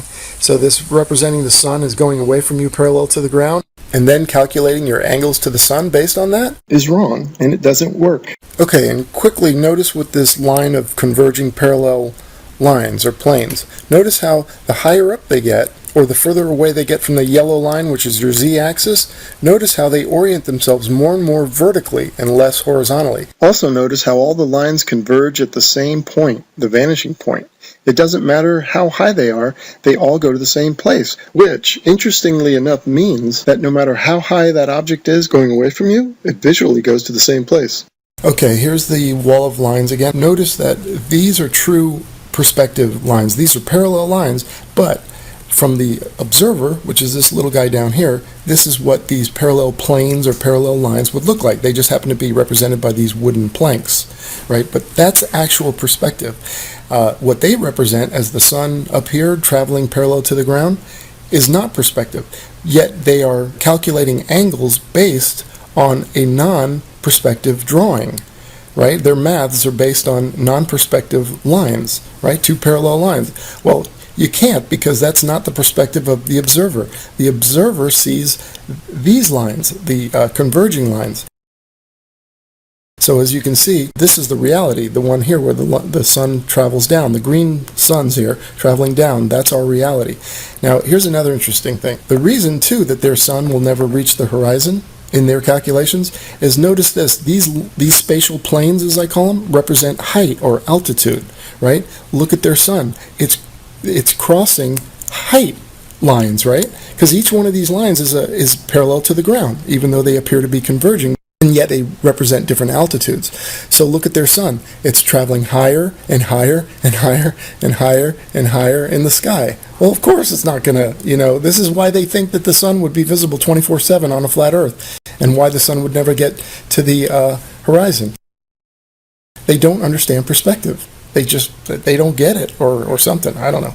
But anyway, you can see the proper use, and this has everything to do with the observer standing down here. This is what he sees. The sun following the convergence lines and coming down. And these are both the exact same distance. And you can see the time stamps on them. So each sun is about 1,000-mile journey. It's traveling. And it goes below the horizon visually. And keeps going below the horizon from the observer. Like I said, this is a photograph. This is real. This is reality. They've just showed us nothing but a bunch of angles, showed a couple lines and drawing some angles. Oh, hey fellas, nice geometry, but it's not perspective. That is definitely not the perspective of the observer, and that's what counts. Debunk 100%. Their maths don't work. Their calculations are wrong. The sun will in fact set on a flat Earth from the perspective of the observer. All right. Thank you so much. Bye.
What is up, ladies and gentlemen? Welcome to another exciting episode of the True Earth Debates. We are super excited to be joined by two wonderful guests. We have Dave Weiss from deep inside the rabbit hole, as well as Mr. Joel. We appreciate your guys' time. Let me go ahead and bring you into the show and get things rocking and rolling. Thank you all for joining us over on the YouTube and the Rockfin. We have quite a few legends over there as well. Can't shout you out, until you chat it up, but not everybody's comments makes it up. As you know, for those who have been here, for those who are new, that's just how it goes. So click the link in the description if you'd like to support not only myself, but tons of other content creators as well. So only one way to know, and that is to go. So let's go ahead, pull you guys in for just a second. Awesome. Welcome to the show, Dave. Thank you for joining us. What's going on? This is going to be fun. And Joel, thanks for coming. Yeah, it's going to be fun. I'm looking forward to it. For those of you that are like, this guy looks familiar, let me just give you a quick rundown. Sean Hibbler and I had Joel on was it a year ago or how long ago? Yeah, almost a year ago. So a year ago, and first I want to apologize, Joel, for any comments in the chat that are mean. It's just we have a lot of passionate flat earthers. Yeah, I know. I respect it. And the way that we see your beliefs, people get fired up. So everybody, Joel is not a shill. He's not a troll. He believes what he's saying. And he's, we see the world completely different, but he's a good guy. And we're going to try to share some information and see who learns something tonight. Maybe it's us, maybe it's him, maybe we both learn something. Hopefully it's both. Yeah. Yes. So I have a couple quick rules, and you're already off to a good start. You need to smile at least 3 times, and you need to crack at least 3 jokes. We're going to talk 2 or 3. I'm sure we'll surpass both of those. It'll be fine. All right, good, because you were very, very serious last time. Very serious. Yeah, it was the first time. So. All right, good. I'm happy to hear it. So, all right. Skylar, anything you want to start with to say, or we'll let Joel kick it off? And also, last time I did listen to our interview, and I had warned you that we were going to interrupt you a lot and talk a lot, and we sure did. We're going to try to not interrupt you too much today. Likewise. All right. So you're Skylar? Sorry, Yeah, it's all good. Joel, we just met, so it's nice to meet you. Thank you for giving your time and attention to this very important matter. I feel like the True Earth debate is probably one of the most, it's starting to be the shoe on the other foot, right? But it was for a long time one of the most underrated but controversial conspiracies out there. So controversial that even the YouTube heads got pulled into Congress and said, well, what are you going to do about the conspiracy videos, the flat earth videos, and so on and so forth? And so now we have seen the results of that with a completely stacked deck as far as the search algorithms go. But neither here nor there. It's nice to meet you. I run the True Earth Debates. I'm also on Dave's team here. I believe we're on a stationary plane with topography over top. We actually build all of our useful data about the Earth off of a flat plane. We have the sea level. We have sonar mapping the oceans as flat. We have, as well as radar waves going over 10,000 miles. Lots of other evidences that seem to indicate that, there's no curvature in sight. So I'd like to go ahead and pass the floor over to you. What do you think is the biggest reason why you believe that you're on a spinning space rock? The biggest reason? Oh, hold on. Dave is muted. Yeah, you're muted, Dave. Yeah, hold on. I do that once every show. Just Joel, we asked Joel to do them. Last time he said, I'm going to go do the math and I'm going to come back. And he came back and said, hey, I want to talk about these 3 things. And I agreed that we're going to talk about those, but then we're also going to talk about others. So Joel, you can answer that question right now if you want, or you can start wherever you want. I want to make this I want you to lead the conversation. Well, in good faith of, I guess, following on from our last discussion, and this is sort of like a sequel, if you will.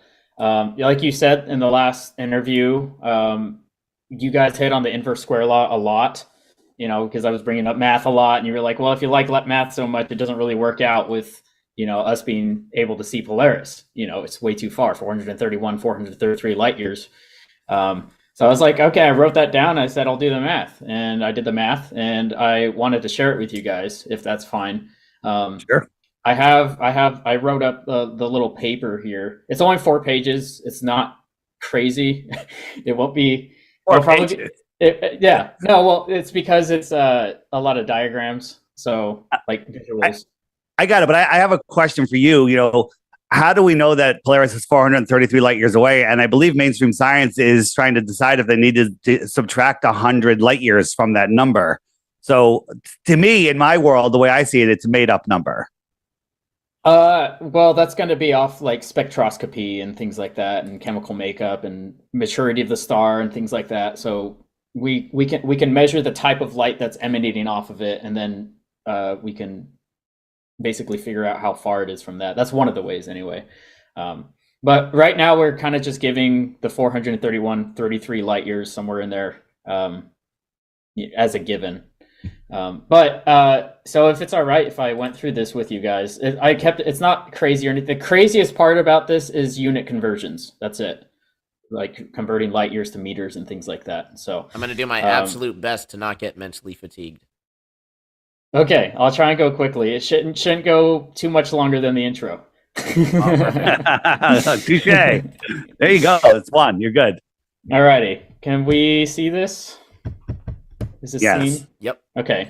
All right. So I wrote this. So I'll just sort of paraphrase through it. The question is, with the inverse square law, how are we able to see the North Star? Okay, Polaris. So the way that we kind of understand it, we have a point source of light like a star, and you can imagine that light emanating off of it, in sort of circles, like spheres coming off of it. So we're interested in the intensity of light at any distance from the center. And so we would have to know the surface area, the area of these spheres, of any one of these spheres, like however distance you want to know, which is going to be given by the radius. So in this case, the center's there, radius is the distance, and the surface area is the area around the sphere. So this is basic formula, like first grade math kind of stuff. So the inverse square law is basically this. I think first grade is a bit. I definitely didn't learn. I definitely didn't learn this in first grade. I'll just say that. Well, I just meant like formulas for like basic formulas, like volume, area, perimeter, surface area is one of those. Is what I meant. So 4 pi r squared. And so, all right. So this is kind of what's happening. So imagine these are the different spheres here, right? And so, like you were saying, Dave, the further away you get, so at 1r, one distance away, you have a certain intensity. Then you go 2 times as far away, you have a quarter of the intensity. And then 3 times as far away, you have a ninth, and so on and so forth. It's kind of, it's just a simple. And then this graph here kind of displays that relationship. You've got distance on this x-axis here, and then the intensity here. So you can see 2 times as far away, a quarter, 3 times, 4 times, and so on and so forth. So it gets dimmer, obviously, the further away that you get away. The big important part here to realize is that the further away you get, the less difference there is in brightness. So yes, it gets dimmer, but the amount that it gets dimmer is a lot less the further away you get. So the example I gave here, say you're like 10 times as far away, you'd see 100th of the brightness, or 0.01. Whereas if you're only 9 times as far away, you'd see 181st, or like 0.0123, which is only a difference of 0.0023. It's not that much of a difference if you're 9 times as far away or 10 times as far away. And the further away you get, again, like the less difference there's going to be between those brightnesses. Okay, so that's the big point here. At what distance do we start to really notice that relationship? Well, that's what I'm saying. That the more distance there is, the less you're going to notice that relationship. So, David, you're muted again. Sorry. Thank you. That's 2. I'll do it one more time. So you're saying that something is a ridiculous distance, like 100 light years. Long before you get to that 100 light years, you're saying that the difference between like 20 light years and 50 light years isn't very much. It isn't as big of a difference as the first few steps. Is that what you're saying? Exactly. Okay, that's correct. So something's 100 light years away. then can you see it at 200 light years? Or it remains the same intensity at 200 and 300 and 400 light years? It goes to a point where it stops getting less. Is that what you're saying? Sort of, yeah. So well, there's not going to be a point where it stops getting less, but because eventually, obviously, it's going to be past what you can see. It'll be too dim.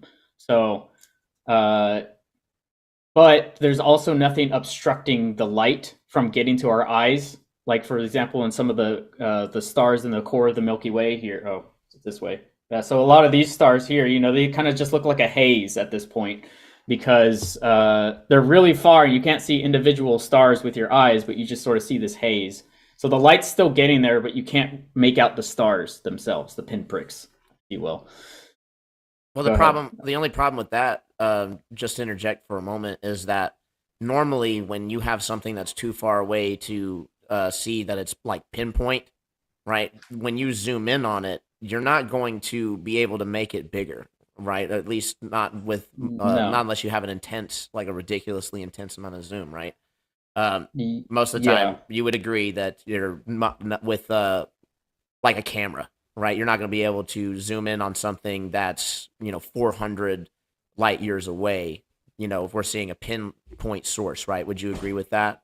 That we're not going to be able to zoom in on that with a P900? To a degree, yeah. Essentially, you can't just get a whole bunch of detail out of something unless you're closer to it, So if you're really far away from something, you can only zoom in so much. So yeah, I agree with that. Well, it's actually it's not just that, but it's also the actual size of the thing that you're talking about. So there's a point where you're pretty much only seeing a point source of light, and then there's almost no difference between 200 and 400 light years. It's basically the claim that you just made in the simplest terms, right? So if that's the case, then when you have a star that's 400 light years away and you're seeing the pinpoint source, zooming in on it a little bit is not going to it's not going to bring that size back in, right? It's not going to get larger by zooming in on something that's okay. Thank you. Yeah, that's relatively accurate. Yeah. Okay. So the problem is that we have tons of videos of people zooming in on stars, and they get bigger every time. So, and that's what P900s. That's a slightly separate subject. Let's go ahead and just finish this off, because the second part of this, I explained the concept, and now I plug the numbers in. Is essentially what's happening here. And then once we get through this, then we can have the discussion. All right. So I said let's try. Let's plug everything in. So there's a couple terms here. So what we were looking at here, when we're looking at the area, this is like square meters, right? You have a meter here and a meter here, so it's square meters. That's actually going to be called the flux. So that's the astronomy term for it. And then luminosity is whatever the star's wattage is, output. So it's the same thing. The inverse square law is the same thing. We have luminosity here, and we're trying to get the flux. That's basically like if Earth was right here, you want to know how much light is sort of at this sphere, at that distance away from the star. So that's the flux.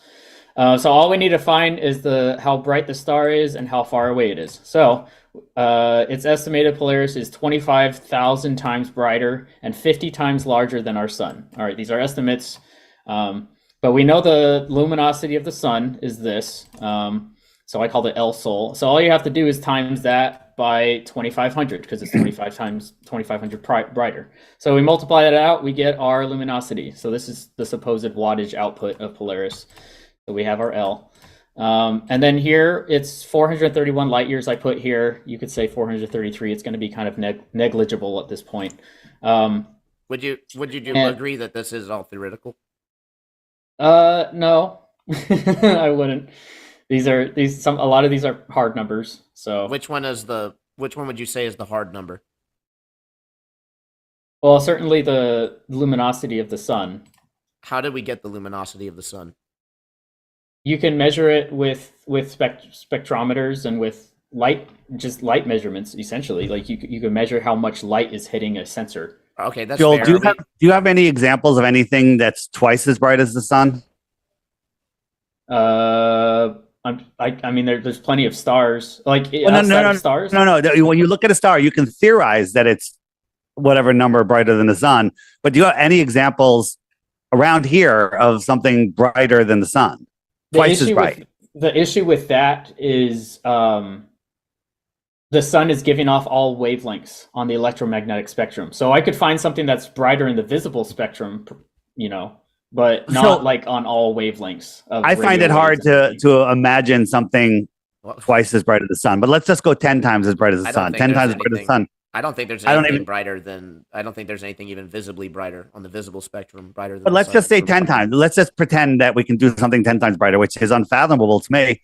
And you just carefully, because you're doing some equations. The equations are not empirical evidence. Saying this star is 25,000 times brighter than the sun, and you just roll it off like it's a fact, but you have zero evidence of that other than it has to be if you pre-assume space is real and stars are far. Well, I also wanted to get not necessarily, because there's neutron stars and there's very dim stars as well. But I wanted a clarification on are we talking about the sun's apparent brightness, like its visual brightness to us, or are we talking about its actual actual brightness? Okay, so how did we get that compared to its brightness to us? We sent probes into it. So I know you don't believe that, but that's how we got that data. That's why it's. Do you have any evidence of those probes going to the sun? Yeah, you can look it up. I don't know what their names were. You can look it up, and it's written by NASA. I believe last time. I think that was actually a Russian probe. Was the one that went to the sun. Not Russian, China, Japan, NASA. You gotta. We don't have to believe the story about Narnia. No, you don't. That's what I'm saying. I could say these things happen, but it's kind of hard because I know you guys don't believe it, but that's what am I supposed to fall back on, I guess. But that's where our problem is that we're looking for what we can actually verify, and we're always having to rely on these stories from the accused, right? And so it's just not. I mean, it's really not very good optics for the globe model. All right. Well, let's just continue. We got to find the distance now, right? So we only have 431 light years, but our flux measurement is supposed to be in watts per square meter. Okay, so we can't use light years. So I converted light years to meters, and then 401 light years is this many times that many meters, which are how many is in 1 light year. And so we get the amount of meters. This is how many meters away Polaris is. So now all we do is we plug that in. We get the luminosity of Polaris, and then we get the distance. All I did was plug those in. This is the luminosity and the distance, squared the distance, multiplied it by 4 pi, and then I divided them. And I got this really tiny number, right? So 4.61 times 10 to the negative 9th watts per meter squared, which is really small. That's this many zeros. The sun, for example, is 1400 watts per square meter. So that's in the positives, not in the positives. That's past the decimal point. That's 1400 watts per square meter. This is 0.0000, like really, really small. And so for a comparison, and by the way, the human eye, the lower limit is in the magnitude of 10 to the negative 10. So anything below 10 to the negative 10, our human eye wouldn't be able to pick up. And then another reference is one foot away from your average candle, which is how we get luminosity measurements as a standard. That's going to be 0.01576 watts per meter squared. So it's still pretty small. It's a small, it's a relatively faint light. So then I looked at all of these other stars. So we have Sirius, which is the brightest star in the sky. It's only 9 light years away. And that's still 10 to the negative 8th. And you can see that sort of relationship here of how they're not that different. It's because we have 10 to the negative 8th, negative 8th, negative 8th, and negative 9th. With all these different, Rigel, I never know how to say that, 773 light years away, and that's still negative 8, while Sirius is only 9, and it's still like negative 8. So you have a bunch of different variables in size and intensities. But you have Polaris at 431, and it's only at negative 9, and that's above our limit of being able to see the star. So with all the numbers, with the distance, and with the size, we would be able to see Polaris with the inverse square law, and that's essentially kind of how the numbers would work out. We can now have discussion about the sources of that stuff and all of that good stuff, but with the numbers that we purport to have now, it does work out. You know, it's not against it. So I'll throw something in, and then Scarlett, you can go. Everything that you're telling us is you're great at math, by the way. You're awesome, and great charts and everything. And I could actually show you a chart of an unknown island off of Japan, one of the 7,000 that they just found. And there's an amusement park there with the biggest roller coaster in the world. And I could show you the coordinates for that. I could tell you how far it is. I could tell you the specs on the roller coaster, the G-forces. I could show you all of the building plans, everything all about it. And everything will add up no matter how you look at it, sideways, forward, reading it, upside down and backwards. Does that make that amusement park on that island real? Or is it just theoretical? Right. So everything you're talking about is theoretical. You're pre-assuming that space is, infinite and expanding. You're pre-assuming that those lights in the sky are billions of miles away and 25,000 times brighter than the sun, to me, which is absolutely insane. 2,500. 2,500. Well, if it was twice as bright, that's still insane to me. And so this is just a quick quote. All of the theoretical work that has been done since the 1970s has not produced a single successful prediction, says Neil Turk, director of the Perimeter Institute of Theoretical Physics in Waterloo, Canada. That's pretty intense. Well, what about all the theoretical work done before the 70s? Like what? Like general relativity. I'm not a fan. That's the big one. Not a fan. Yeah, so actually about to, there's a big discussion on upending general relativity amongst even mainstream physicists. It's actually, when you look at that coupled with Big Bang Theory and what they've been teaching in the mainstream schools, there's actually 16 predictions that the theory gets completely wrong. And the James Webb Telescope has actually only apparently furthered the mystery. I know for us it's like a catch-22. We don't believe in the James Webb Telescope, right? So why are they, spinning these different narratives? I think it's for confusion. But in any case, the even if the data is real, right, the data is not lining up for the expectations of general relativity. But again, that's kind of a different topic than the discussion of the stars. My main point was just because a majority of the last interview was saying how the inverse square, we shouldn't be able to see Polaris. And so at least with the numbers that we have, we would be able to. So I mean, theoretical numbers, you're making a statement that they're observations. Hold on. You're not making an observation. You're making a statement. Hold on. That light, the light of a star will get dimmer and dimmer fast, and then it gets less dim and less dim, and then it just travels forever and stays at the same brightness. You have no evidence of that being real, and logically, it doesn't make any sense to me. But you have no way to prove that that's real. That's just a theoretical statement that has to exist for your infinite solar system, infinite galaxy, and universe to exist. I'm not sure that they're infinite. I'm not sure I believe it's infinite. Well, expanding, very large, bigger than the flat Earth concept, if you will. Sure, yeah, it's definitely bigger than that. Right. So you're reaching to places that you can't verify. You can just read books and trust government agencies. They're very trustful entities, and you're not looking here on Earth where we can actually scientifically prove that we're not a globe. I mean, you want to believe that Polaris is 2,500 times brighter than the sun, which that's crazy. I mean, if that was the case, there's other stars that are probably 100,000 times brighter than the sun or 1,000,000 times brighter, right? No, not a million. I don't think a million. Okay, yeah, but many magnitudes, yeah. But these numbers that you're coming up with, but they all kind of look pretty much the same. And when we zoom in on them, they all that's proof of the inverse square law to me. I think that's proof of the inverse square law that the further away they all things look the get, same. Everything just evens out. Well, in our local celestial neighborhood, yes, but like once you get further out, like out to the middle of the galaxy and stuff, things look a little different. They get denser and they get closer together, and they get into you have nebulae and everything like that. So, and then you have other galaxies, and then you can zoom into and see specific stars in other galaxies. Do you believe in the James Webb Telescope? Well, yeah. Okay. So the James Webb Telescope, it finds a spot called Lagrange point 2, and that's where the gravity of the sun and moon and the Earth, and it just finds that perfect spot. Okay, it's a saddle point. Yeah. So over the course of 6 months, the sun and the distance between the Earth and the sun change. I had all the numbers before, but as it changes, it would have to move like it's in a tractor beam.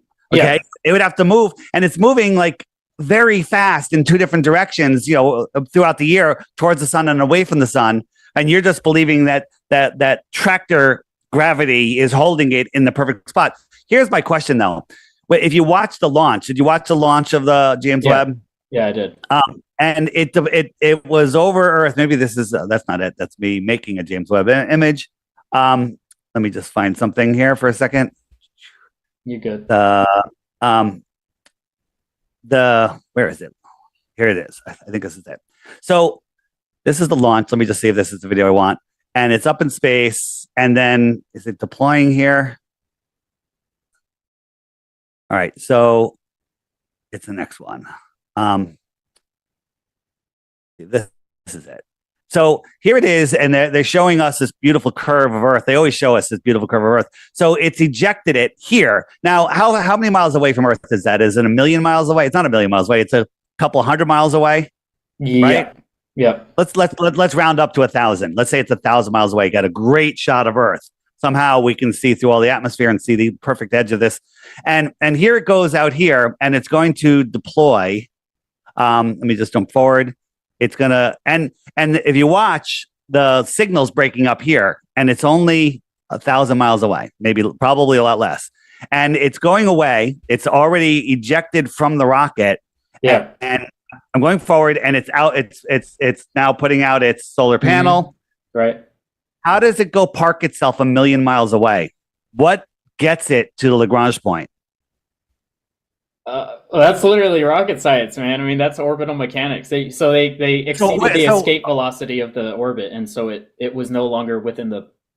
So you're saying the rocket is in orbit and it pops the satellite out, and then that satellite knows to go 1,000,000 miles away and park itself. Is that what you're saying?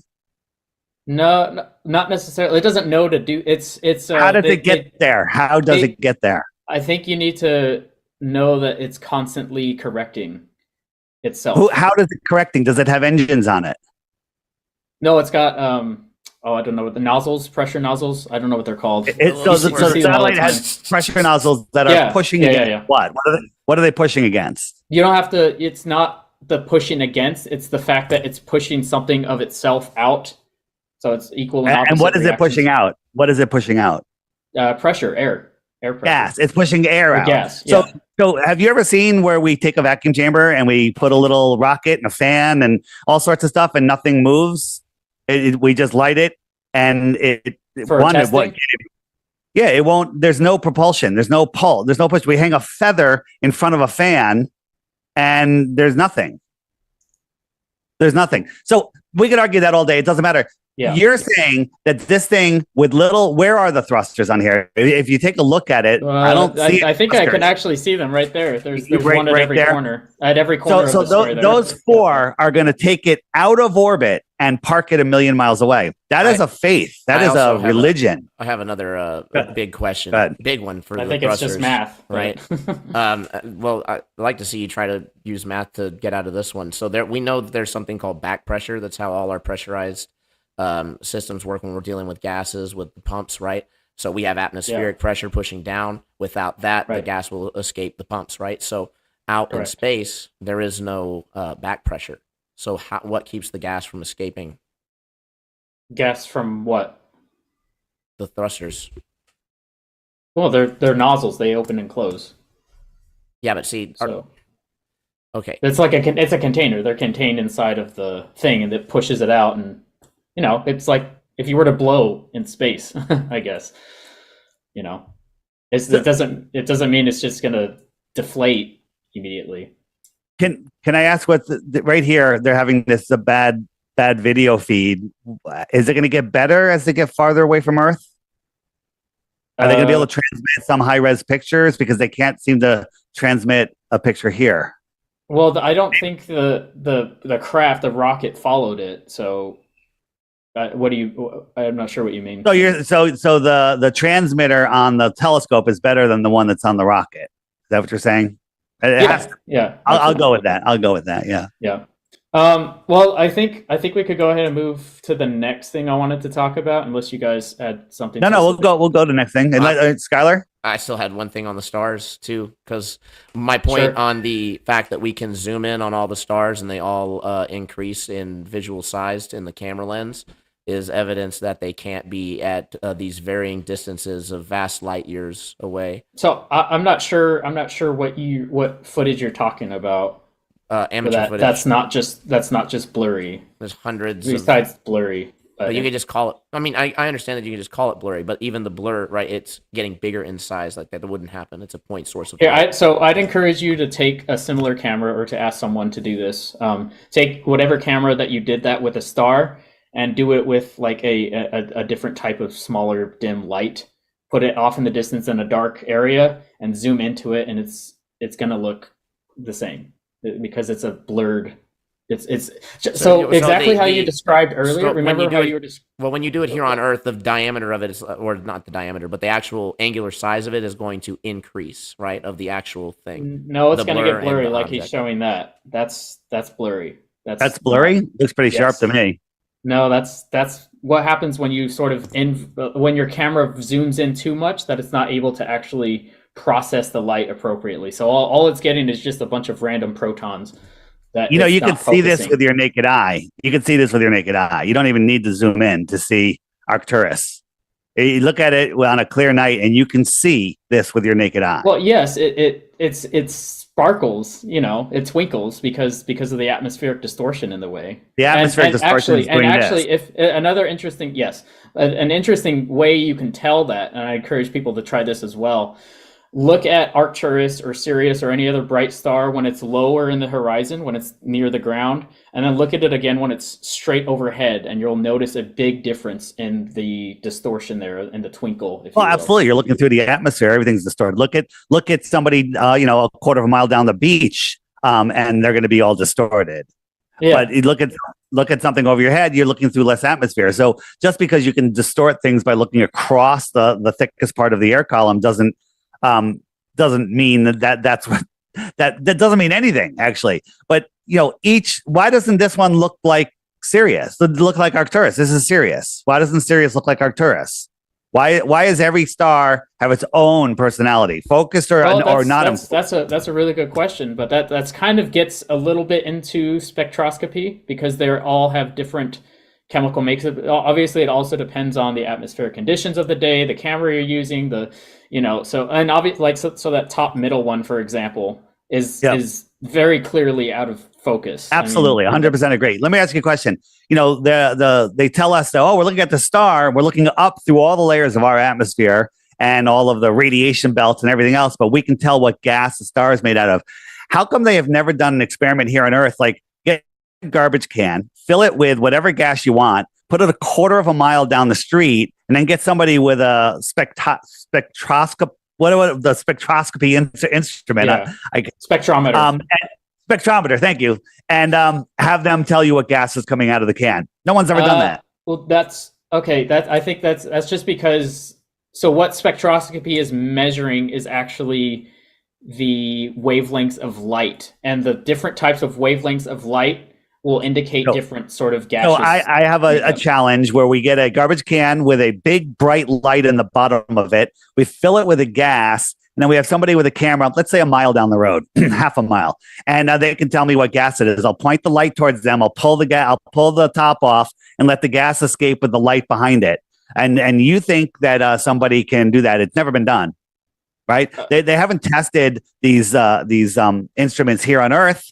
And they just shoot them in space and go, oh yeah, well that's hydrogen, oxygen, and that's we can tell what that is. It's all, again, theoretical nonsense. Well, the trash example is just that's not exactly what's happening. So well, what you're saying is you could see the light and the gases in front of the light. I'm giving you a light with gases in front of the light. It doesn't have to be a garbage can. It could be a beaker. It could be whatever you want. We can put the gas in a beaker and put a light behind it. And you think you can tell me what gas is in that beaker? So I say you can't. The thing is, it's heated. It's actual gas fusion. This is an actual active chemical reaction that's happening. That's the thing that's giving off the light. It's not just like a light with gas around it. Where else do we see that, and where do we see that terrestrially to be able to make that comparison? Well, it's only with stars. Those are the only stable fusion reactions. Unless you want to blow up an atomic bomb, that's the one time that we have done fusion. Let's pretend stars are real and that they're spewing out gases, and then we make a device here on Earth. We can look at it and tell you what it is. How did they adjust it? How did they set it so they can know that it's right? What proof do they have that they're right? What evidence is there that any of it is right? I'm sorry, Dave. That was just a very general question. I'm not sure I got the when they take their instruments here, their spectroscopes. I can't. What's the word? It's okay. Just spectroscopy. The instrument itself. Spectrometer. Okay. So they're taking that and they're looking at a star in the sky that's burning off gas or whatever, and they can tell what it is. How did they calibrate it? If they never did it here on Earth, they're looking up at theoretical planets and stars, and they're telling you what gases are there. It is all complete and total theoretical science. None of it has been proven. Not astronomically, like we haven't done it astronomically, but we know what types of light and chemicals give certain. We know the characteristics of certain chemicals, and how they fall on a spectrum. That was a close one. Now you can't say it either. Good. How they fall on the spectrum, right? So you'd be able to see the spikes in which chemical is what, and that's with most things. You can test that terrestrially, but then when we point it up at a star and we're sort of receiving information from that star, light, electromagnetic information, you can see where the peaks are. What about all the gases in between that are here in our own atmosphere? It ignores those. That's why we have observatories that are actually outside of the Earth's atmosphere and things like that. Like the self-driving parking James Webb telescope. Well, again, we're back to relying on Narnia. It's not completely self either. You're able to calculate pretty.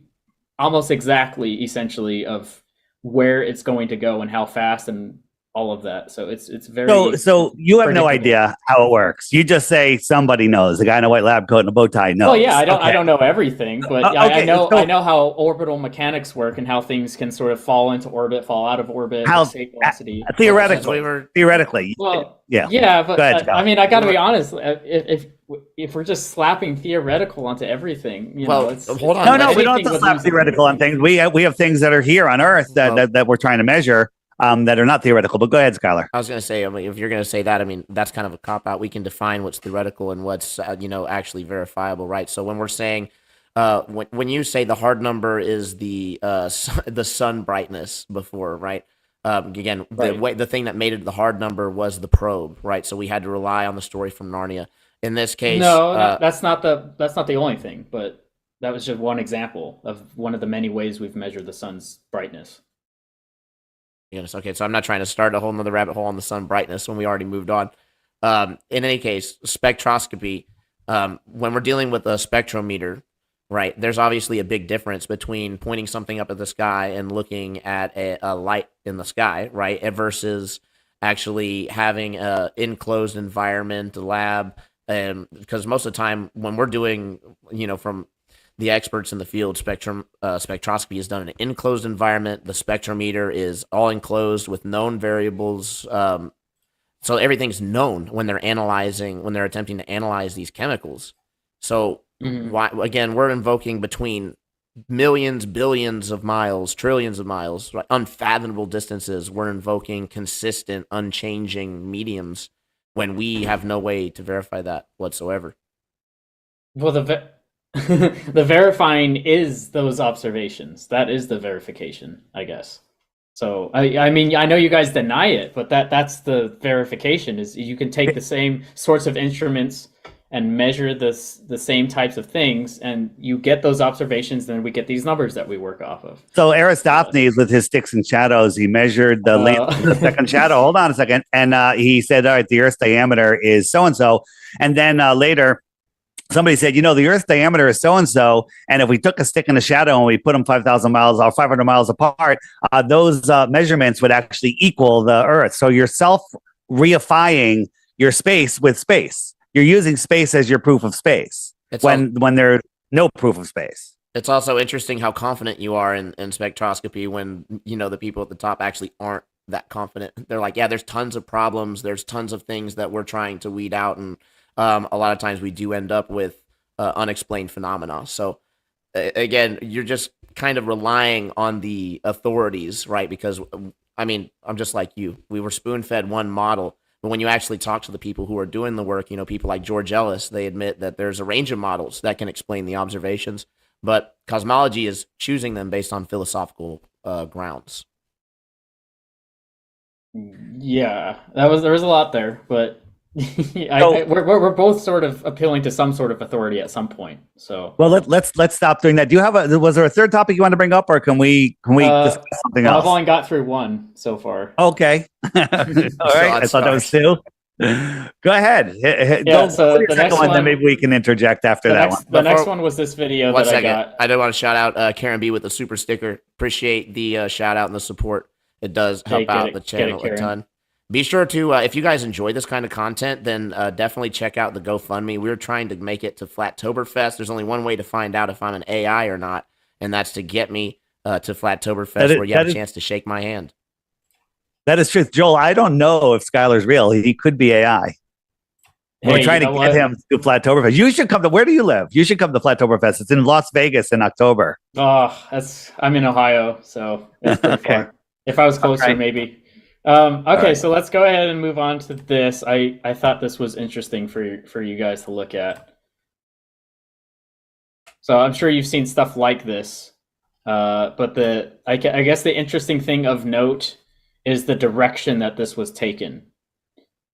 Okay. So in April, I went to Australia to meet with my fiance, and we went to Kangaroo Island, and this was looking directly south.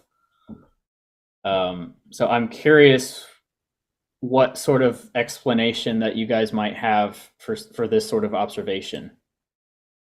Because obviously, like on the flat Earth, so this is kind of where I was looking out. That's the way that the angle was with the camera, and we see these stars rotating in a clockwise direction around, I think the rotation point's somewhere around here, right around in there.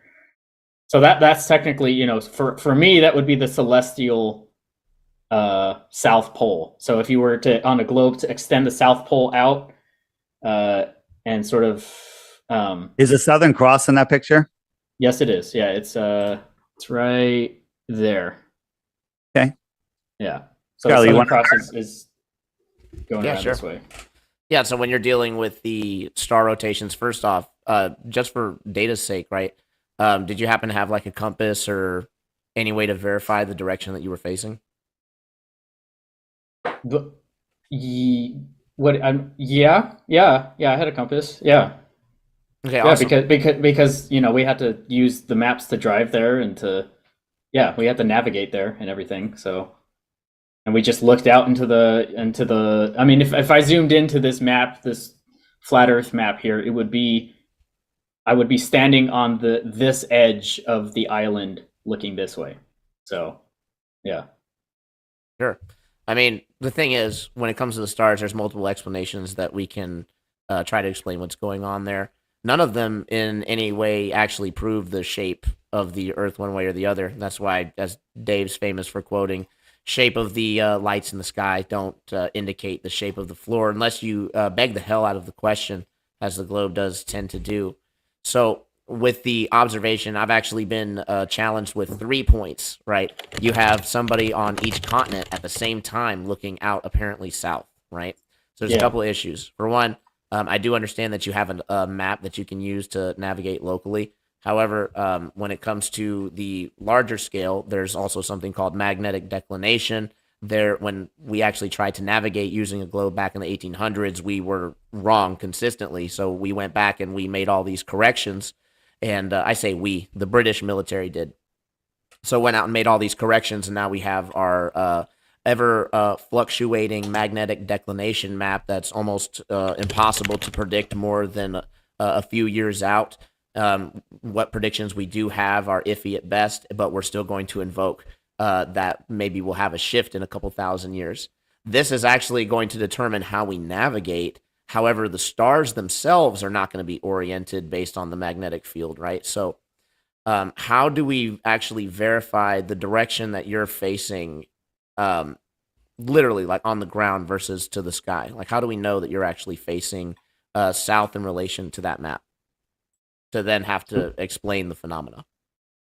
Well, because I could see where we were through GPS, and you can see on the island, you know, so Kangaroo Island is an island, right? So we have to go out to the island, and it only has certain sides, and we were staying on one side of the island, and so obviously we could see that we were not on the other side, which was toward the north, and we knew that because when we took the ferry over to the island, we came off of a certain part of Australia, the southern out of South Australia near Adelaide, and then we came onto Kangaroo Island, and we went towards to the left, you know, and on either a globe Earth or a flat Earth map, you're still going on to one shore side of. So long the story island, short, you use GPS, right?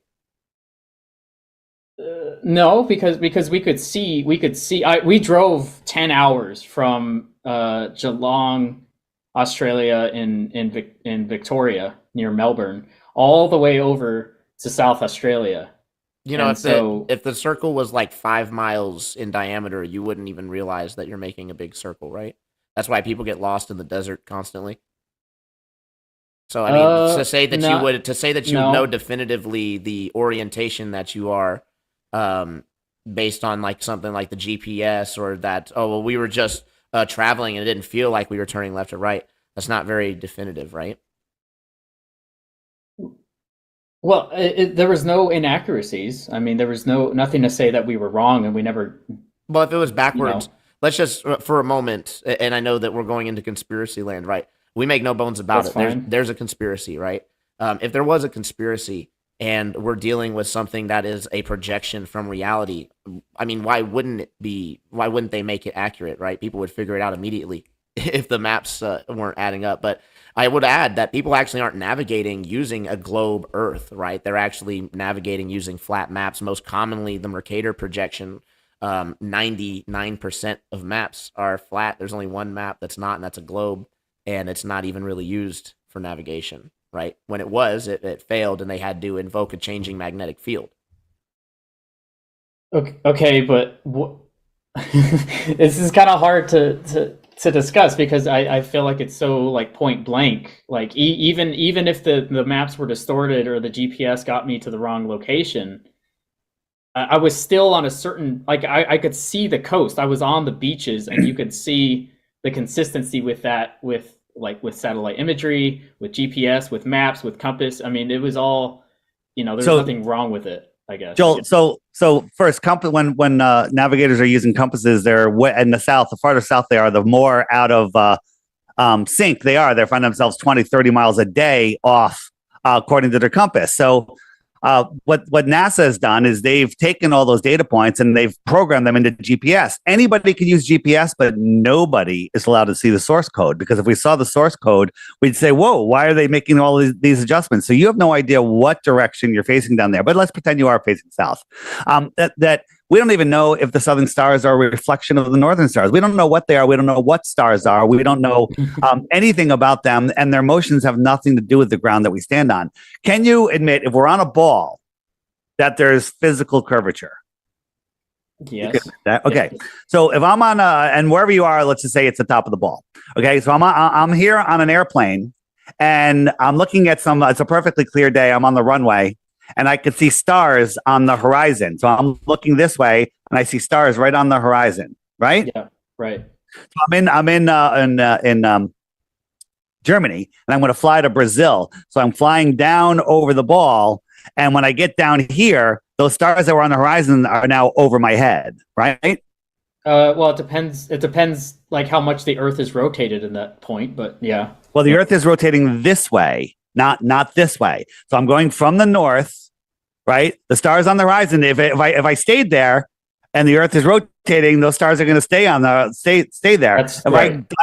If I go down, those stars should be on the top. So I want to show you a video that a pilot gave to us, and this is from Germany to Brazil, and it's a time lapse. And if you look at the stars, they're not rising up. You would think that they would rise up, but they're just the only time they move.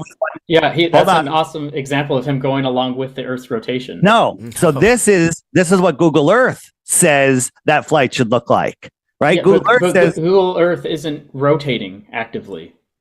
it doesn't matter. The rotation, the east-west rotation, has nothing to do with north-south navigation. The stars, as he's diving over the Earth, these stars should go up. So this is reality versus Google Earth that is simulating what we're supposed to see on a ball. There's a problem. There's a big problem there. This is what it should be. These stars should just be rising up as you're diving over the ball. Whether it's spinning or not spinning has zero. Now, if you hold on, if you were flying east or west on the equator and you had something on the horizon, yeah, you're flying towards it. It's going to go up or down slower, but north-south has nothing to do with the spin of the Earth. Wait, you said he's going from north to south? Are you saying he's going to north to south in that? Yep, north video? to south. Yep. Yeah, that's why you see the stars rotating this way. Where was he flying from? From Germany to Brazil, I believe, or somewhere. Germany for somewhere down there, down below the equator. Okay. Okay. Trying to think. And you can think. Here's one. Think about it, and maybe not. I just think, Dave, that the answer is the Earth's rotation, and so to say that has nothing to do with it, that's just dismissing the main reason that would happen. Well, let's look at the Earth's rotation. You got a plane here in the north. Let's call that Germany, and they want to fly here. Okay, right? But the Earth is spinning, and by the time he gets here is now over here. So he has a choice. He could kind of keep correcting to the left, and chase it all the way over. Or he could say, you know what? I want to go here, so I'm going to fly this way. The most dangerous thing to the globe is a flat earther with an airplane and infrared optics. And a gyroscope. Yeah, which is built into the avionics, right? I got a P900 with infrared. That's pretty damn good. Yeah, that is awesome. That's been used to debunk the globe the past 10 years. Well, that was an interesting observation. You say, well, when I go up, I start to see more and more. As I continue flying around, I'm observing more approaching me or whatever. I don't think it's possible to quote unquote see the whole Earth at once anyway. So, or there's no location you can go to see the whole Earth at in one shot. So you're kind of gonna be able to see more as you scan around, right? So it kind of makes sense to me. But I'm got a bunch of pilots in here. But I'm making connections with some hot air balloonists, and I want to take my P900 up on an experiment, maybe by itself. That'd be awesome, dude. That would be dope as shit. Is it stable enough?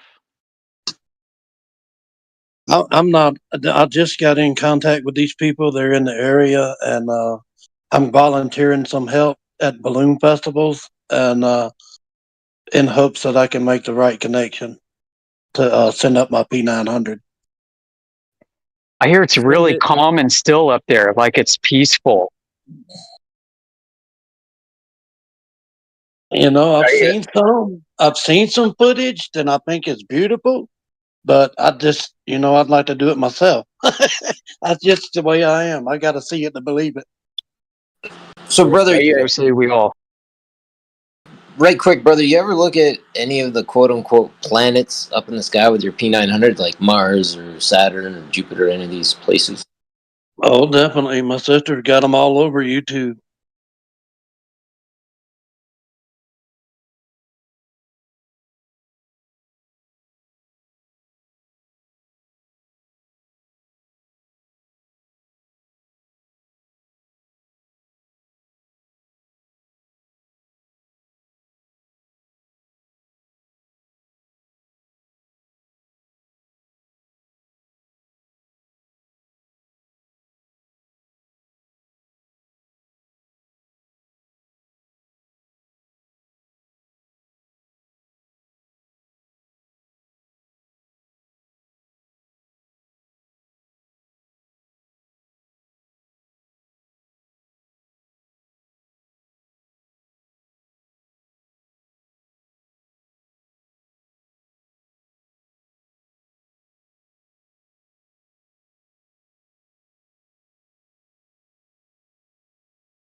Common sense will prove that what you've been taught in school is not true.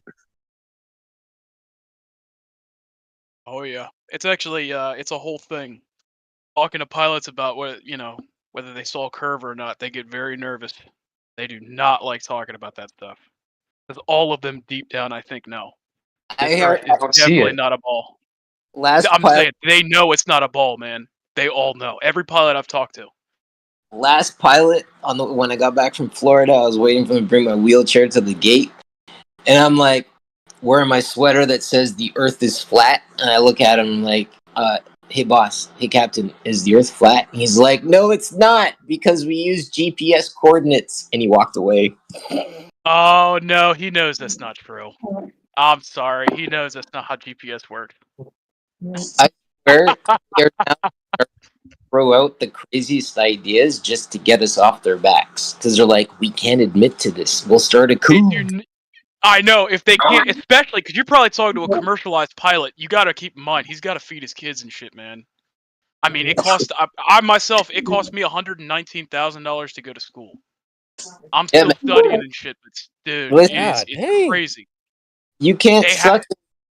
You can't suck and blow, and you can't suck and blow from a closed system. Go ahead. Oh my.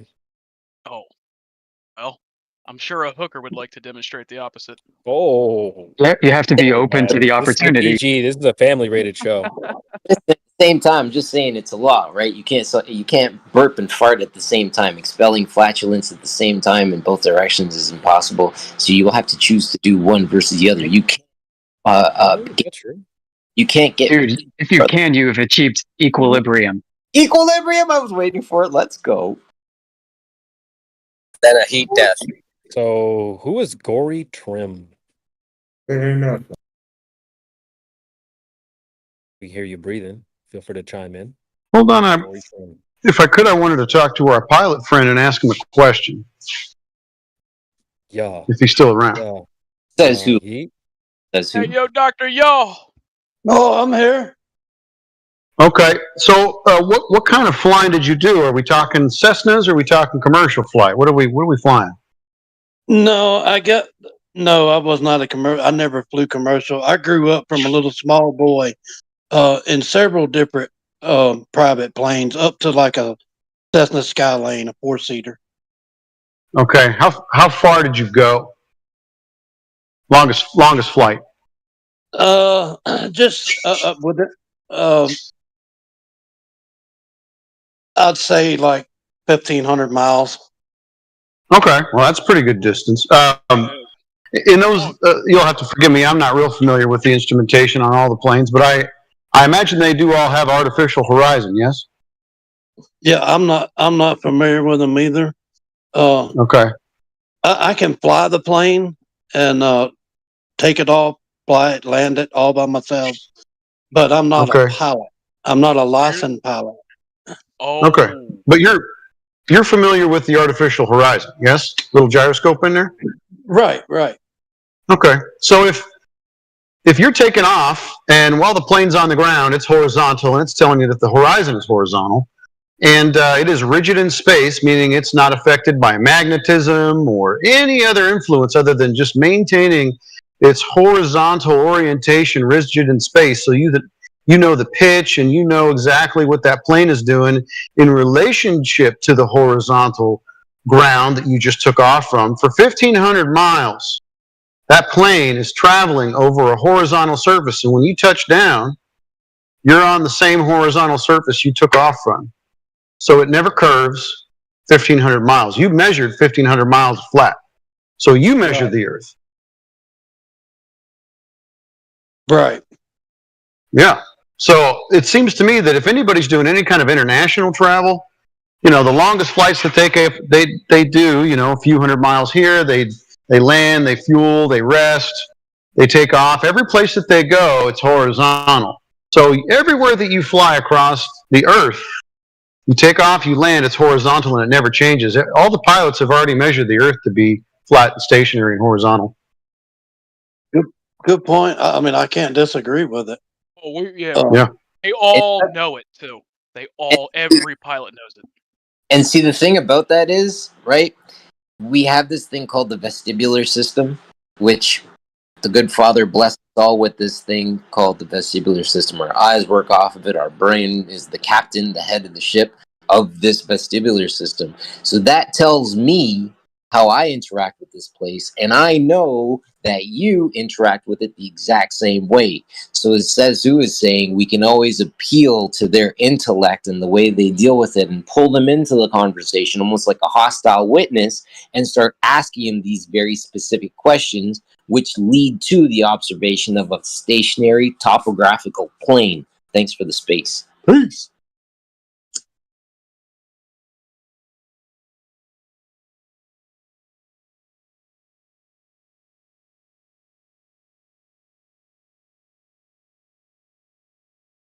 Anyway, thank you for that. Oh yeah, I appreciate the conversation.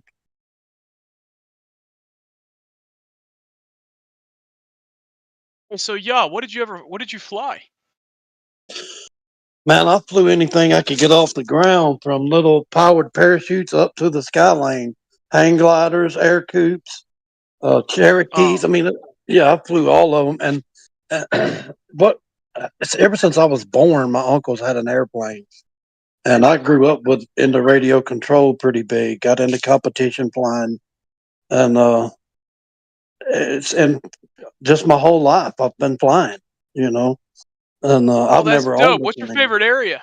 See, I'm a new pilot. I didn't get my private yet, but I'm working on it. My goal is to do my solo soon. I just broke my foot, so I'm stuck inside. But when this shit's healed up, man, you bet your ass I'm gonna see if I can't go get my solos right after. So Man, where my did you fly that you liked? well, I grew up. Most of my time was spent in the South. I grew up in Louisiana, so that's where most of my flying was done. Uh, it's been a long time since I've been flying, but I love it. Did you like flying up north? Because I was thinking of heading down to New York. There's some spots in New York. Somebody was like somewhere in upstate New York. It's gorgeous. A lot of new pilots, they go there all the time. I was I've thinking about never heading down been. there. I've never been to New York, but I got some property up in Colorado, and I know a buddy of mine that has a plane. It's a really like a muscle car plane from a old vintage plane that he he's me and I'm wanting to get with him. Me and him's wanting to go flying together. So, and he's up in the mountains, and that would be interesting. I've never been flying up in the mountains. Oh yeah. Wait, hold on a second. What is a muscle car type plane, bro? Like, could you explain that a little bit? Like, I V8? don't know. I don't know what it is. I don't know what kind of plane it is. I don't remember. Okay. But this guy, he's got plenty of money. He just come from out under the Pentagon. He been down in the hole working on their computer for the last 6 months. So he's got some stroke. You know what I mean? And he don't mind spending money. He's got a nice badass plane. I've seen pictures of it, but I don't know what it is. Nice. Can you send a picture of it? I don't have a picture. I said I've seen a picture. I can get one though. Okay. No, I was just wondering because I'll be able to tell you what model it is. Maybe. You know on the tail fin, it has two of them. They point up like at a 45, and then the Is it elevator. electric? No, it's a twin engine. Matter of fact, it's got to be really powerful. He said for the airport that we would be flying out of, because in the mountains, when you lift up over the mountain, you got to have a turbo on it, or there's been people crash there before. It's known for like a pretty sketchy airport. Hmm.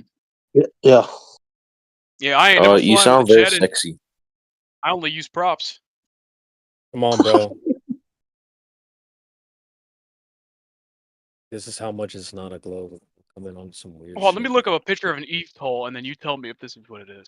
It doesn't have twin engine though. I've only seen one with single engine and it's in the back. But it's still really interesting. It's an all electric plane. It just came out recently. This is not electric. This is an old vintage plane. Oh, is it now? Okay. And it's a jet engine. Okay, so that's got to be a lot of money. He probably spent at least a million or so. I don't know. I wouldn't think it's that expensive, but it wouldn't surprise me if it was a couple $100,000 at least. Yeah, jet engines are no joke. They're usually far upwards of a couple million. They're insanely pricey. Yeah, well, I don't know if it's a jet engine or not. I'll ask him. I mean, I can talk to him. It ain't like he's out of reach or nothing. We're friends. That'd be dope. Uh, Yeah, just because I'm interested. That's just me though. I'm into planes. I don't know anybody who's into planes, so I only well, ever talk to pilots or something. And I don't know. this dude's into it big time. He's been restoring, or not restoring, but kind of, I guess, I guess you would say restoring. He's had it down. I know he just finished his annual on it, and he's wanting to go flying in it. And I'm like, hell yeah, let's go. Well, you piqued my curiosity. Hey, you should head down to the Rockies, man. I heard a lot of great stories of people who flew down there, especially down in Utah. Oh, they loved it down there. I ain't never Man, been that west though. I'm I from went Maryland through personally. Moab. I went through Moab, and it is beautiful. I would love to fly over it. Oh shoot! Yeah, see, I was looking at glider footage too. I was thinking about maybe doing some glider stuff too. Right after I get my Yeah. private and my sporting. Oh man, that'd be dope. My uncle told us growing up, bro, the whole time. He said, if y'all will pay for the fuel, and I'm talking about unleaded fuel, it's like what, $1 a gallon. And he's like, if y'all will pay for the fuel, I'll take you up and y'all can get your instructor's license. He would be our instructor. I mean, we could get our pilot's license. He would be our instructor. And man, we just never did it. We just never done it, man. We flew all we wanted to. What the hell we need a license for? So, Shoot, damn! I would have killed for an opportunity like that now, because now I'm paying out the wazoo for them licenses.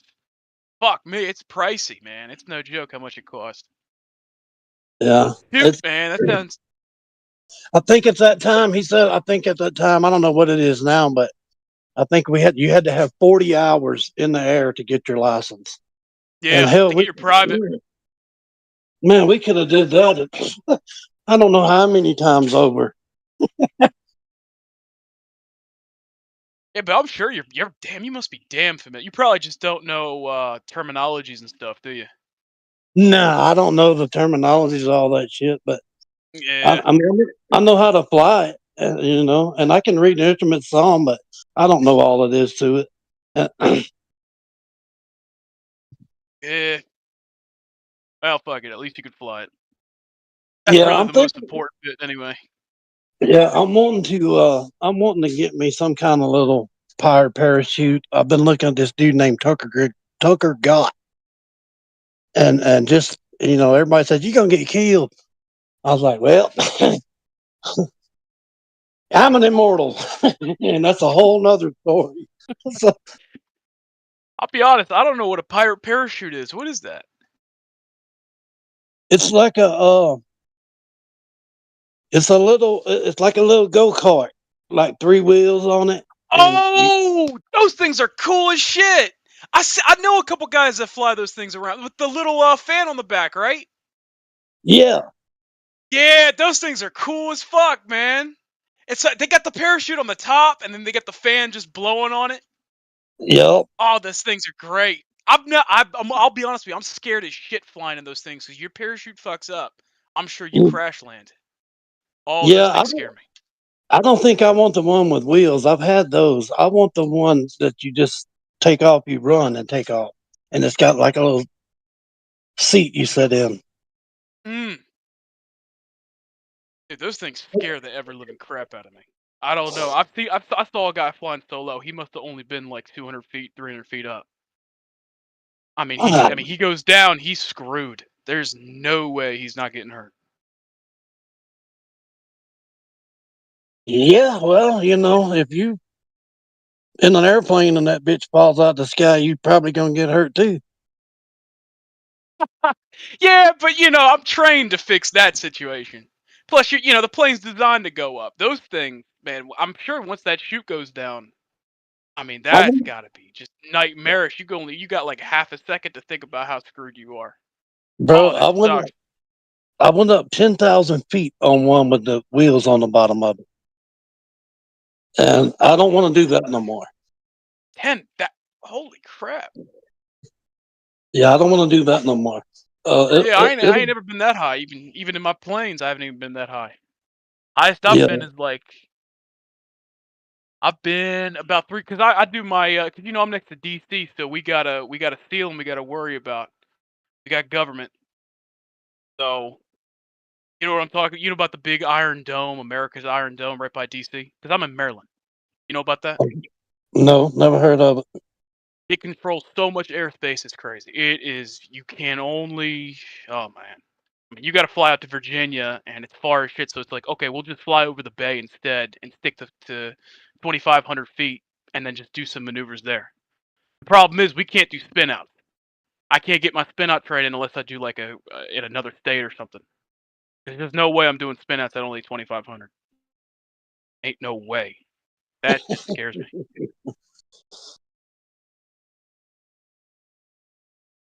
But yeah, Yeah, hey, it was great talking to you, man. I gotta hit the hay. go for it, bro. Good talking to you. Oh yeah, I hope you figure out the Earth is flat. It's seriously, it's eye opening. I'm glad your sister's on it. I hear you. Ah, don't worry about it. You have a good one. You as well.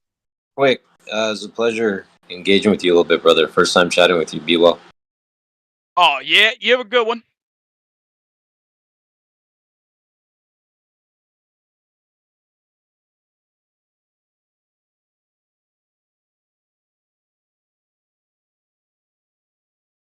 Anyone find that curve yet?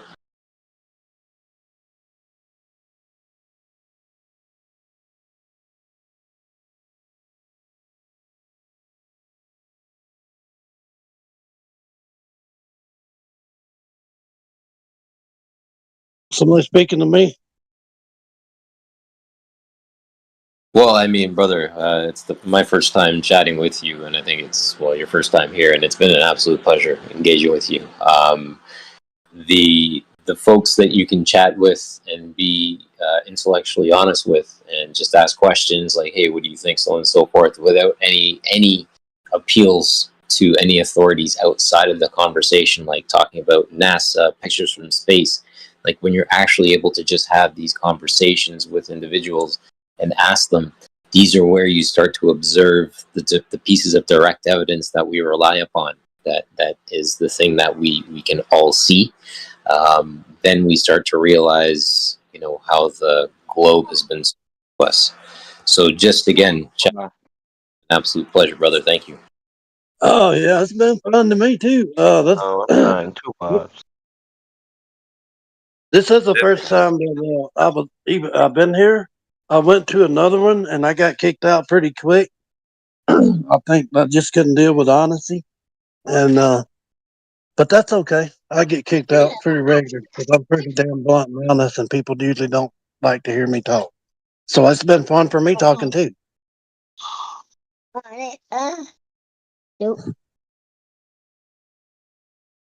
Very well. You're welcome. Time, brother. Roots. I know it's his name.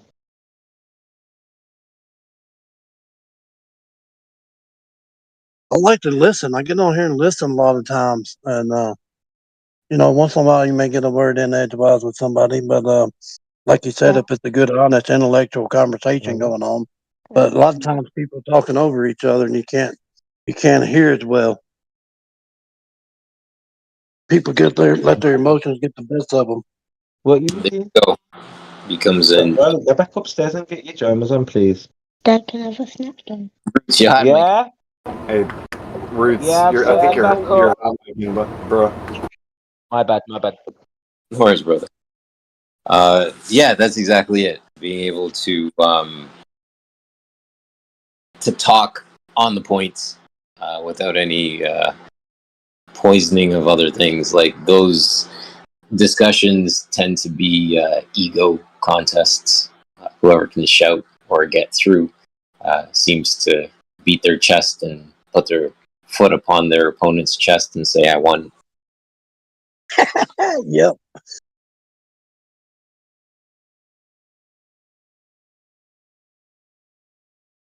So, has flat Earth, just your opinion, But does flat Earth lead one to a creator? Or would you say the creator leads one to flat Earth? That's a good question. It's engaging with the observation of what we engage with. Without only speaking for myself, I'm the only person that's gonna take responsibility for my foundation. And yeah, based on the 7-day creation story, that leads us back to a stationary topographical plane where the celestial bodies, the lights in the sky, move across the sky, and we have the author. Yeah, we have the author. I was looking for that word. Of the container, and we have the pressure that we observed. So it's like we have the pressure that we observed. Therefore, there has to be a container, and that's where Father steps up and says, "Yeah, I made that." And he made that on the second day, being the firmament. And on the third day, the land's surfaced like a submarine out in the ocean. I would say even geocentrism would bring someone to a creator, right? The only reason people don't believe in a creator is because of heliocentric Big Bang models that can invoke the Earth being in some random position, essentially, but in a Goldilocks zone at the same time. And then you have your whole everything evolved into this state. But once you know that the Earth is in a special location and was placed there, the implications of that are pretty serious.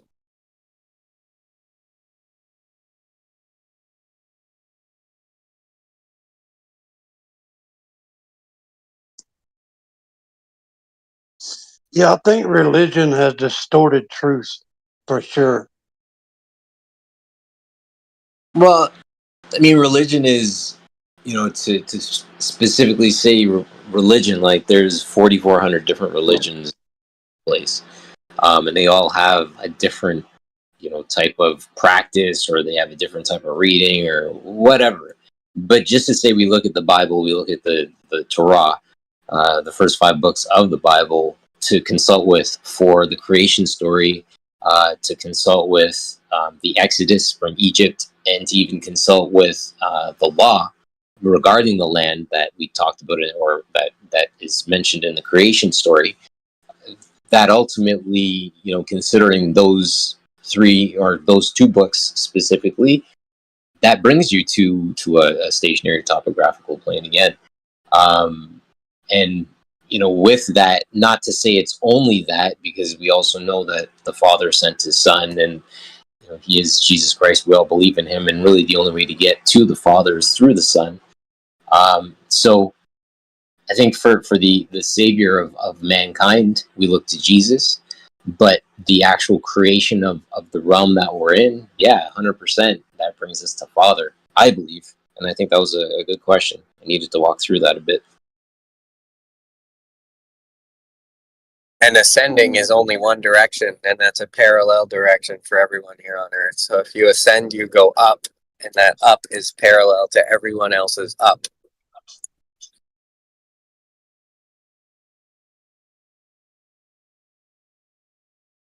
That was a good answer.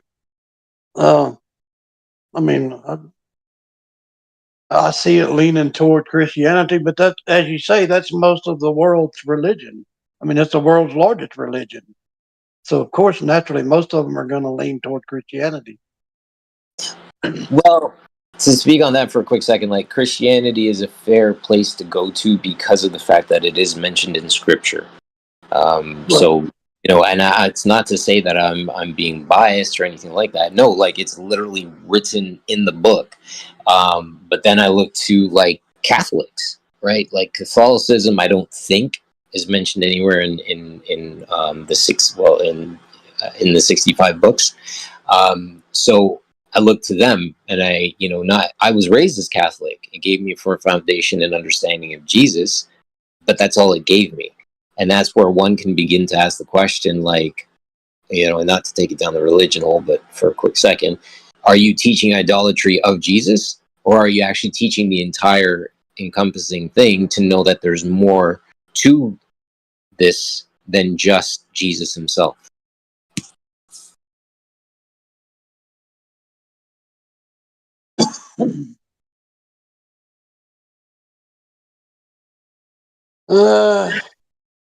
Can one know the Father without knowing the Son? I don't know. The Father and the Son are one. How about that? How about everybody's one? How about everything that exists is all source, Well, substance, limits, and bounds but then that's not in which pantheism. That's pantheism. That's a pantheistic view, and that it crumbles that worldview, and in the fact that we contradict one another. So now God contradicts itself. That's weird. I agree that that's a pantheistic view. It can be. I've heard it called that before.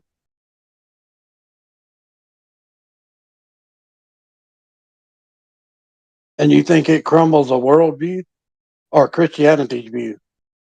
No, that worldview crumbles when I ask you, how do you have a contradictory God? I didn't. I don't know that. How do you get to that? I said I had a contradictory God. Well, if I'm God and you're God and we disagree, aren't we contradicting each other? Oh, I see what you're saying. That's true. True. I see what you're saying.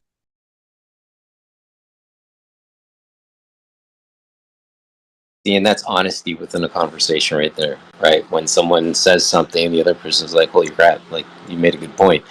These are the types of conversations that actually make a lot of space for great ideas to come forth. Great job, gentlemen. Well done, brothers.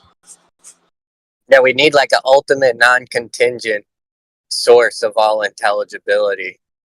That would be us. It could still be physical, but outside of the physical realm that we're inside of. Exactly. We have to start getting into metaphysics, and then I mean, I'm trying to stay hold the conversation without picking a religion, like Christianity or any view, pantheistic views, or I grew up Christian myself, but I don't claim to be Christian. I don't. I found out my own way in my own studies that Christianity is not what it's made out to be. I hear you. I'm a follower of Yeshua HaMashiach without calling myself a Christian as well. Yeah, yeah. I just don't. I don't want to argue with nobody. I'm not trying to pose an argument here, so I'm trying to walk lightly. But I don't believe in the name of Jesus anymore. And brother, this is after laying hands on people in hospitals that I did not even know. First time I ever meet them on their deathbed, lay hands on them, pray for them in the name of Jesus, and they get up and leave. Children, doctors, and parents with tears, and they like, what the just happened? And nobody can explain it. You're And I saying tell them, you don't believe in that authority, or like specifically the name?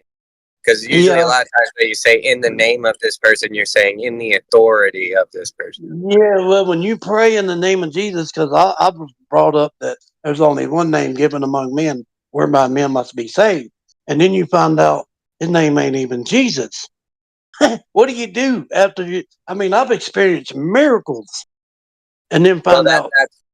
that's when you understand the difference of the meaning of the word name. It's not specific like to a name. It's the authority of that character. That character knows who you're reaching out. He knows your intention regardless of the name you call that character. It actually says in Revelation, when he comes back, his name will be on his thigh, and it'll be a name that no one has ever heard. Yeah, that's in the Bible. That's another. It's a lot that can be questioned and talked about, and I don't know, bro. I don't like to claim I know a damn thing no more. Because every time I think I know something, I find out I don't know yet. How do you know that? Because it all, bro. Things are changing so fast It's a silly nowadays. question. It's just a silly question. It's just a contradictory statement to say the more I know, the less I know, because it's like, how do you know that? You know, how do you know Exactly. if you don't know more? Yeah, that's what I'm saying. That's kind of when your apple cart gets turned over and then turned over and then turned over, you learn to be like, fuck it, let's just ride the wave for a while. I'm not claiming shit no more because it seems like it's been a change. That's right. But knowledge does exist in the world, right? So we can know something, right? Yeah, we know it ain't staying the same. Everything changes. Nothing new under the sun. How do you argue with that? Wait, everything changes, or there's nothing new under the sun? Those are kind of Both of contradictory. them. I know. Kind of like jumbo shrimp, ain't it?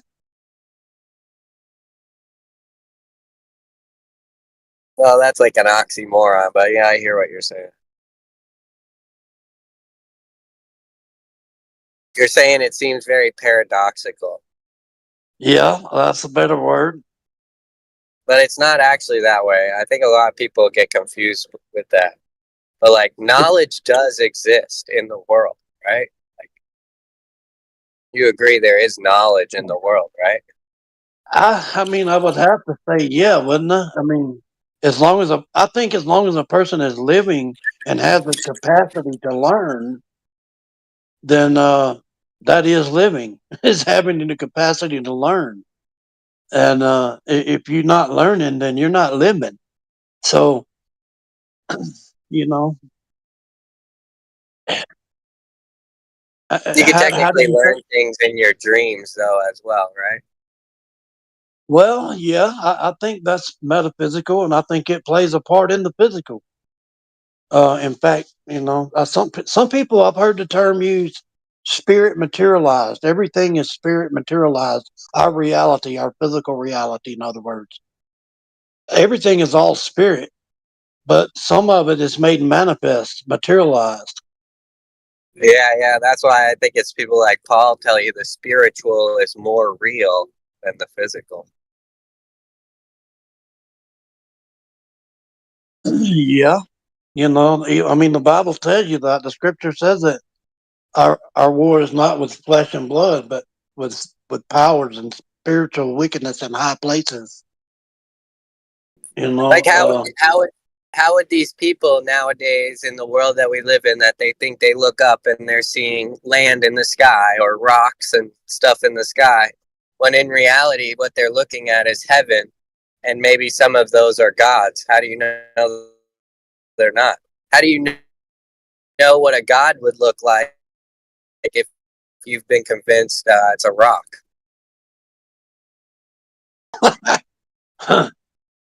Yeah, that's a good point. But there's not but one God in my view. That's just my personal view. Um, I mean, the Scripture says there's none else. Where was you when I searched the reigns of heaven? There's no gods beside me, none. So No, he tells us not to worship any other gods besides him, which means there are other gods, apparently.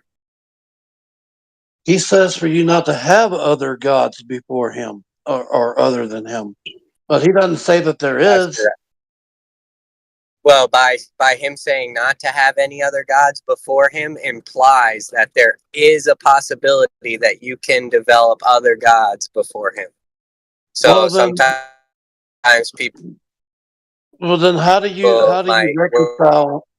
Earth, plants, Well, how would you reconcile? I mean, I can see a person putting anything as a god, but calling it a god. That doesn't make it a god.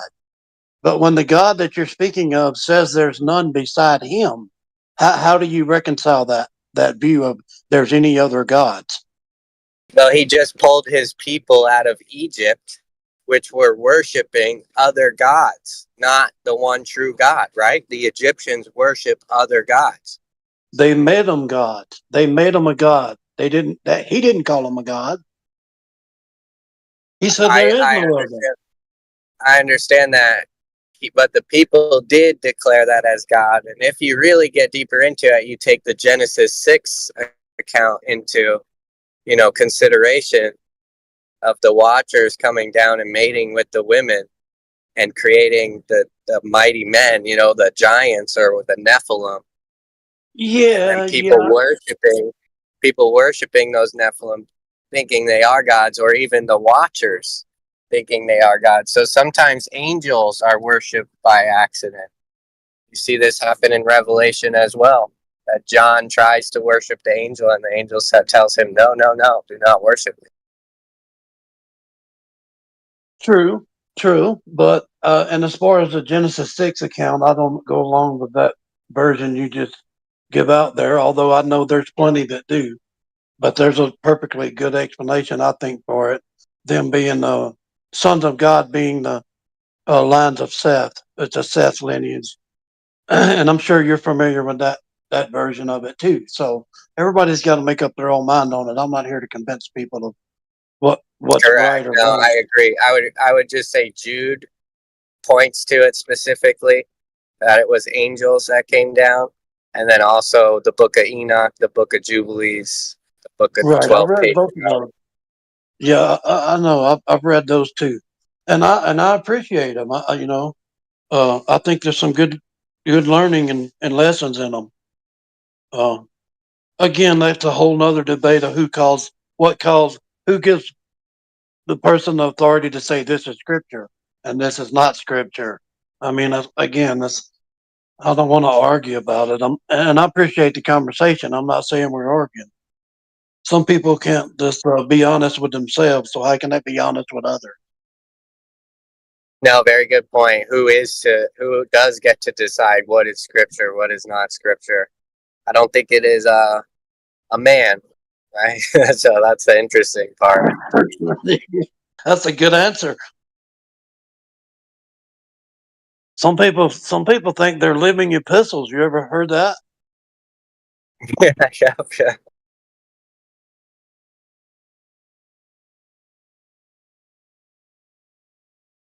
Some people think they are God. And when it all boils down to it, if there's nothing but God, then when it all boils down, where the rubber meets the road, it's just an incarnation of God. It is the existence itself. Yep, I've heard that. I would agree that his spirit is omnipresent, but I wouldn't say that. I know from my research that God sits on a throne. The Most High God, he sits on a throne. He doesn't leave that throne. He has messengers. He has his son. He has his spirit. As many things he can send out. So I do not believe in the Most High God being omnipresent. You don't think the Most High God is omnipresent? No, his spirit is omnipresent. The Ruach HaKodesh, the Holy Spirit. Right. That's the omnipresence of the Father. And you think they're two different persons?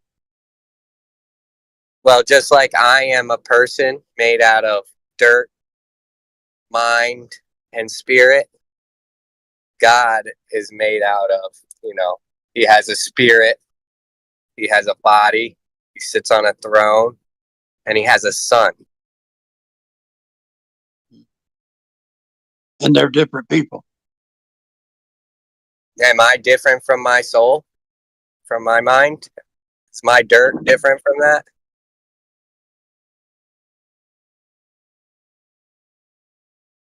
Can I separate those things? You can't, but you're not God. Exactly, right? So that's kind of what I'm getting at here, right? So the Most High God has a spirit that he can send to the earth. The Most High God has a son that was begotten from his essence. It seems he pulled him from himself, the first thing that was made, the first thing that created the gap or the bridge between the immaterial to the material. This is his son. And everything that was created by him, for him, and through him. Correct. So you're saying that everything is the Okay, since you use the terms Ruach HaKodesh and Hamashiach,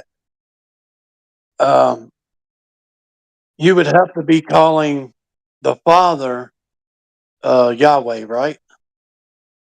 Correct. Or Yahuwah, Jehovah, whatever. Yeah. So you're calling that the pure spirit form.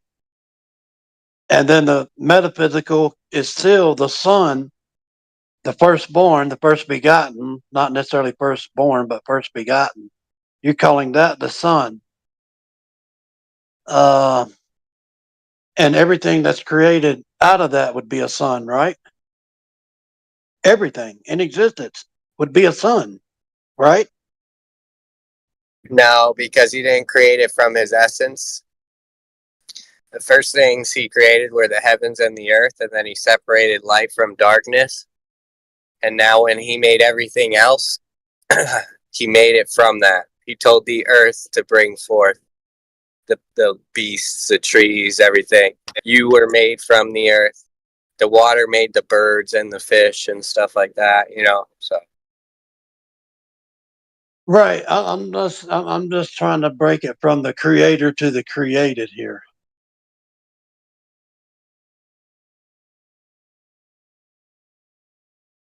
Because I mean, how do you not see creation? I mean, all of creation, it's like an archetype pattern. He is the creation. He's the pattern of it. You can see it in everything. Yeah, no, definitely. So it seems like he did a vibration, right? Some like vibration in the beginning, but he ultimately has always existed, eternally. So I don't think there's a creation to the creator. I think that's the distinction between the two, and that distinction is very important. And I don't think we should be conflating the two.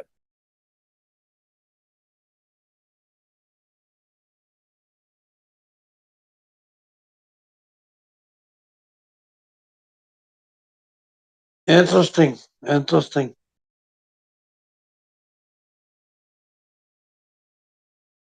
Oh, well, I didn't want to hog the floor. I just had a few thoughts that I wanted to speak out loud.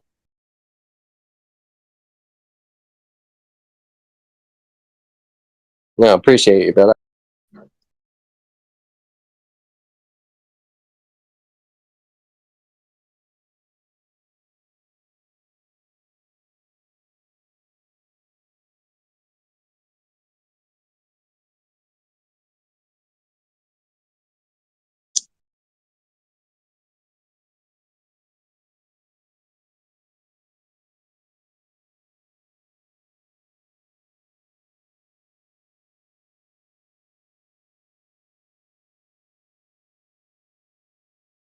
It's funny. The world sells us an idea of neutrality, yet they sell it from a non-neutral position.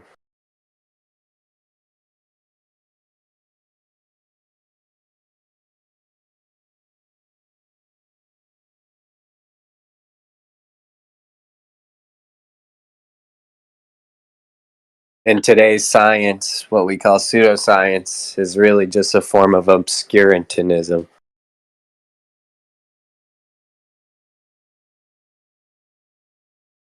Obscurantism.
Any television watching globe believers in here?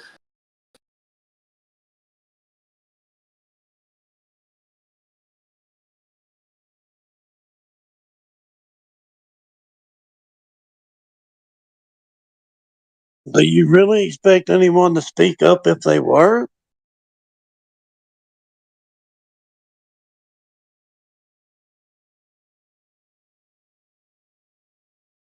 It's crazy. It's 2024 and we still haven't got the concept of what water does.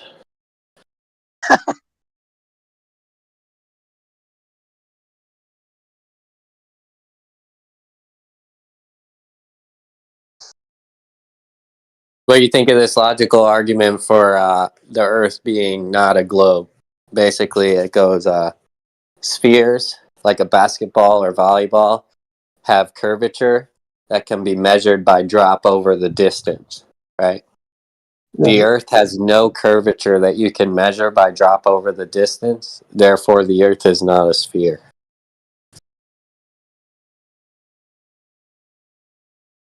Yep. That's pretty straight up, honest, logical. I mean, how can you refute it? When you can go out there and measure it yourself, the measurements that the globalists give, and it don't add up. What the fuck, man? I mean, it's not rocket science. I mean, it's got to make you look. It's got to make you look further. Yeah. I'm not even sure if rocket science is as complicated as rocket science anymore. Good point. Good point. It's funny too when people are like making fun of other people. They'll be like, "You're a real Einstein." It's kind of funny how that turned into an insult somehow, right? Well, the dude that I'm speaking of earlier that's got the plane, a friend of mine, I'm going to go flying with him. He's a licensed pilot, and he flies, and I told him about. I was like, bro, seriously, this flat Earth thing going around here, and he's like, I mean, I come at him with some real like water find its level. The Earth is mostly water, and I mean, pretty simple shit. And bro, he don't see it. How the fuck do you tell a person that, I mean, or at least he won't admit it. Now, he's hooked in deep. He's got some deep connections. Motherfucker with a security clearance to stay under the Pentagon 6 months. I mean, you got to have some kind of stroke. But he don't think it's flat. Now, how do you argue with people in those positions? Yeah, that's difficult. I look at it as it's the greatest magic trick ever pulled.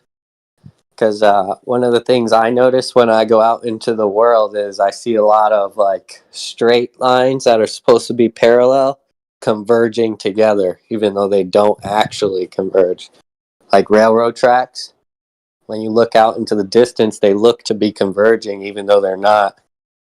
So this is interesting because what they're figuring out with all these new, like, you got your robot lawnmowers, robot vacuums, all these things or virtual reality, in order to give them a more realistic experience, they're having to use what's called a hyperbolic geometry, which is non-Euclidean geometry. And they're noticing that we actually see in curved visual space. So I don't think it's I understand why people think that the Earth is a globe, because your eyes do see it that way. Yeah. Yeah. So I heard you use a term, uh, the Euclidean geometry. So you have you heard of Terrence Howard's shit going around? Yeah. He's interesting. I don't agree with 1 × 1 = 2 or anything like that. Yeah, it kind of piqued my interest at first, but then I think it got blown out of proportion, but I don't know. I don't agree with too much of nothing that everybody says. But I will look at things. I try to keep an open mind. I've seen things Yeah. change. I've seen things change so much, man. It's crazy. Nothing surprises me anymore. Yeah, did you say your friend who he said you said he wouldn't buy the flat Earth argument? Is he a pilot as well? He is. He is a pilot. He's a licensed pilot. My uncle's dead, so it's been a while since I've been flying. Other than a time or two on a commercial flight, but he's someone I run across. I'm pretty much the oldest one left in my family, but he's somebody I run across that's I've befriended. We've been pretty good friends, me and him and his family and all of them, and Right. so it's been interesting, and we can agree to disagree. That's good. I mean, listen, these people are scientists, bro. The whole family of scientists, and they're They're pretty arrogant. well, they're they can be, and but I guess I'm pretty arrogant to them too. I mean, hell, I'm from the swamp, bro. I'm just an old country boy, but I've been through some shit. I grew up around millionaires and billionaires, but that doesn't make me rich. I grew up poor as dirt. Don't misunderstand. But that don't mean I didn't see some shit and been around some shit. Yeah, well, I just wanted to, because Torah said something really significant about convergence and how, parallel lines converge in the distance.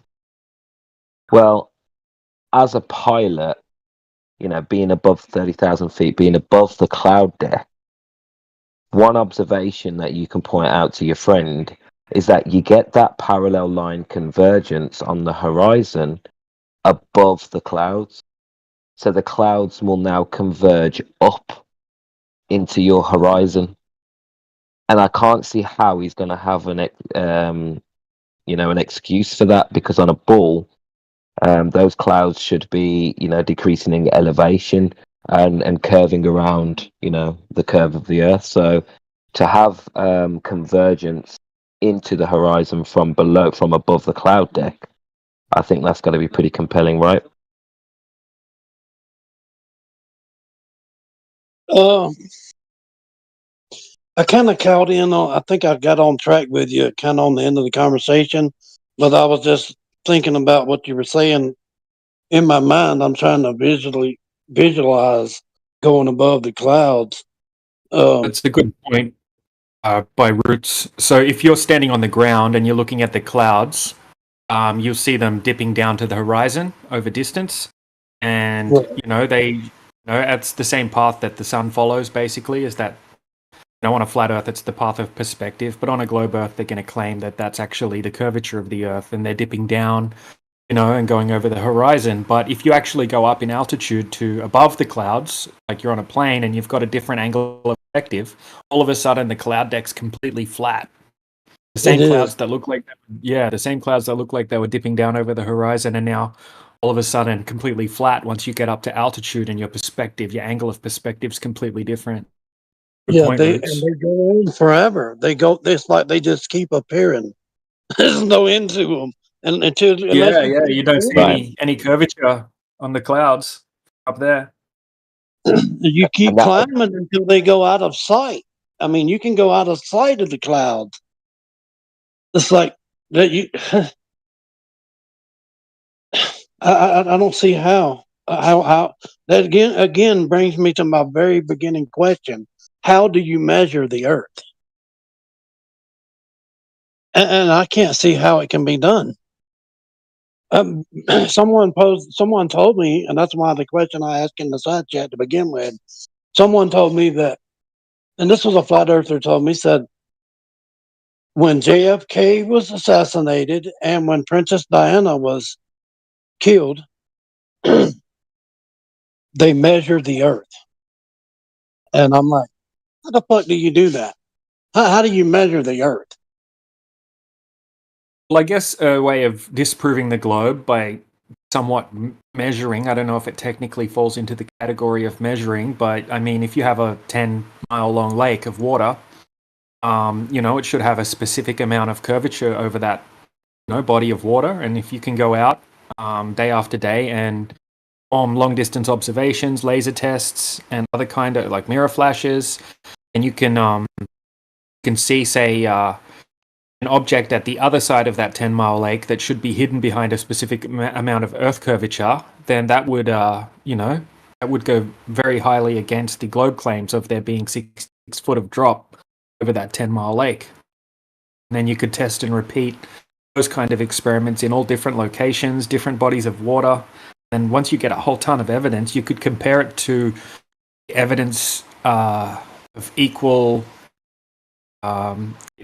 type of evidence from the globe side, and turns out they don't actually have anything that compares to these observations that we go out and make. But I believe that's a good way of disproving the globe. I don't know if you would technically call it a measurement, though. Right. I mean, you're proving level, horizontal or topographical, but you're not proving distance. What's the size of the Earth? And without that, how can anyone? That's why I said it's a flat Earth theory, because no one can prove. If you don't know the size of the Earth, then how the hell can you tell me it's flat or round or square or whatever? Well, yeah, because I mean, flat isn't technically a shape. So when we're talking about a flat Earth, we're not talking about a shape or a planet or anything like that. We're just specifically referring to a topographical plane and large bodies of water at rest on that plane. And the known area of Earth, the known surface of Earth is said to be covered 71% in water. So, we're not really claiming a shape. We're just claiming that it can't be a ball and that the surface measures flat and that there's a lot more that needs to be discovered. Are you claiming a size? No. We're definitely not claiming a size. We're not claiming a shape. That's what the globe side is doing. Right. So to Dr. Ya's point, they can't say whether it's just a topographical plane because they're not claiming a size. Right. We can debunk that it's a globe, but we cannot determine a shape. We're not claiming a shape, luckily, and we're not claiming a size either. So there's a lot that we don't know. Yeah, but did you miss the point where Dr. Ya just said if you can't say how big it is and and show how you got how big it is, you can't say what shape or orientation it would be? We're not claiming what shape it is. We're Or claiming what that orientation? No, we're claiming that when we take measurements over large bodies of water, the globe model doesn't fit those observations and tests. So we don't know the shape. We're not claiming to know the overall shape of the Earth or the size of the Earth or how the Earth was made or anything like that. We're just saying it doesn't fit the globe mathematical theoretical model that we've all been taught. Is there more than just a black swan? Yeah, there's countless, hundreds and hundreds and hundreds of different types of observations and experiments. I don't know what you mean by the black swan, if you're talking about the oil rigs.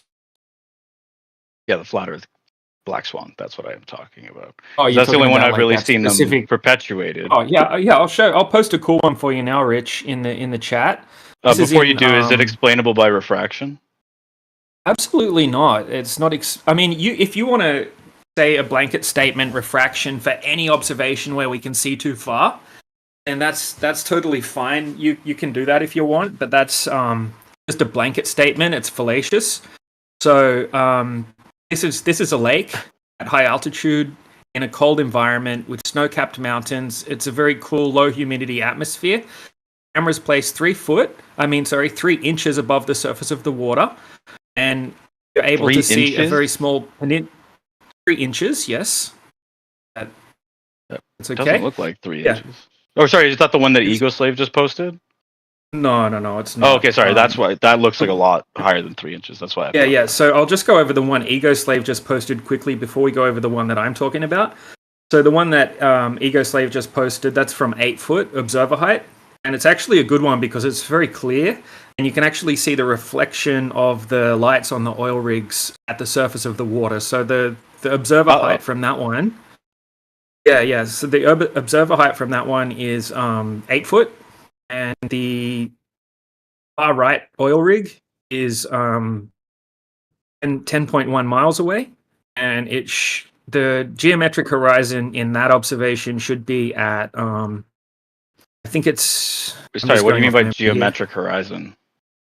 Yeah, so according to the geometry of the globe, there should be a geometric horizon line at a specific place. That's why they say a 6 foot observer standing at the ocean would see the horizon at 3 miles away. But you understand that refraction does account for being able to see, or apparently so refraction, see further there's than always that, right? There's always there's different types of refraction, and there's always refraction, and that's the reason that you guys aren't able to validate that a physical geometric horizon actually exists in the first place, because you're always seeing the horizon as defined as an apparent location where the sky and the ground meet.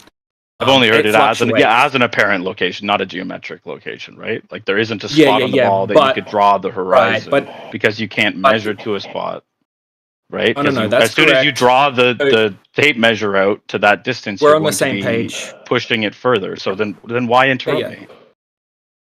Well, because we're on the same page, I'm not disagreeing with you. You're trying to say, okay, so you're saying the horizon always appears in an apparent location as defined, and I'm saying that if the Earth was a globe, there has to be a geometric horizon.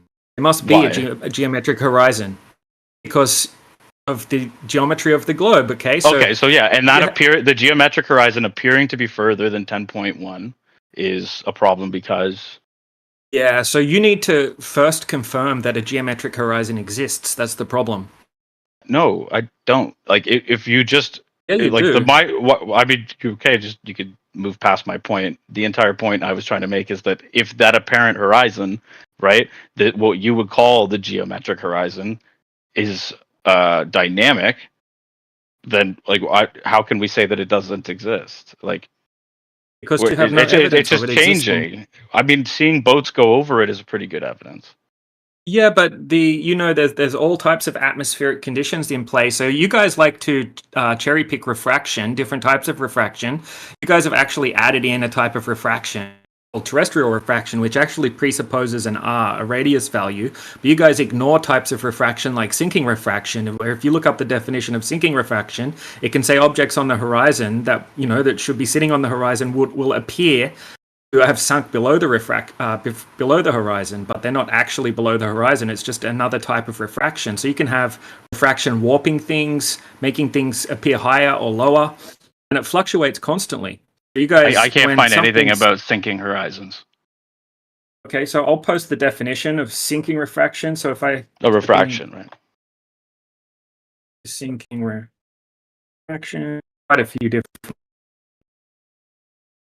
Looming and similar refraction phenomena. There's all types of optical effects that can take place over bodies of water. Like if you look at the Skunk Bay time lapse, you'll see the horizon just jumping all over the place throughout the day in that time lapse.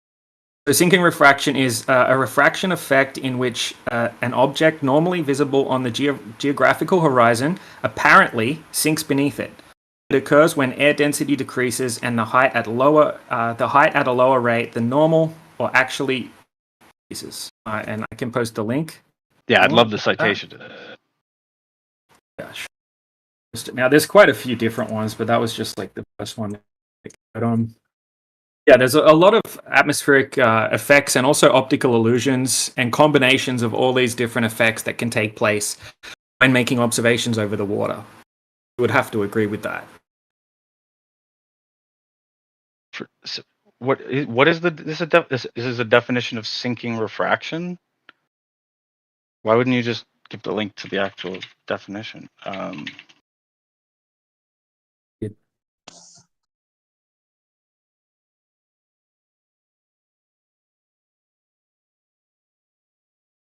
You can also have false horizons, you can have mirroring effects, you can have sinking and looming, and you can have all sorts of different effects. You can have oceans, depending on the observer height, you can have a small ocean swell in the foreground that can make large objects in the background to disappear bottom up as they're sailing out. It's just an ocean swell.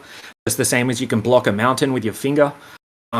There's all different combinations of effects and also fluctuating temperatures and weather conditions that will make the horizon move around constantly. So you guys are claiming that a geometric horizon exists, but nobody's ever been able to find it. That's the problem.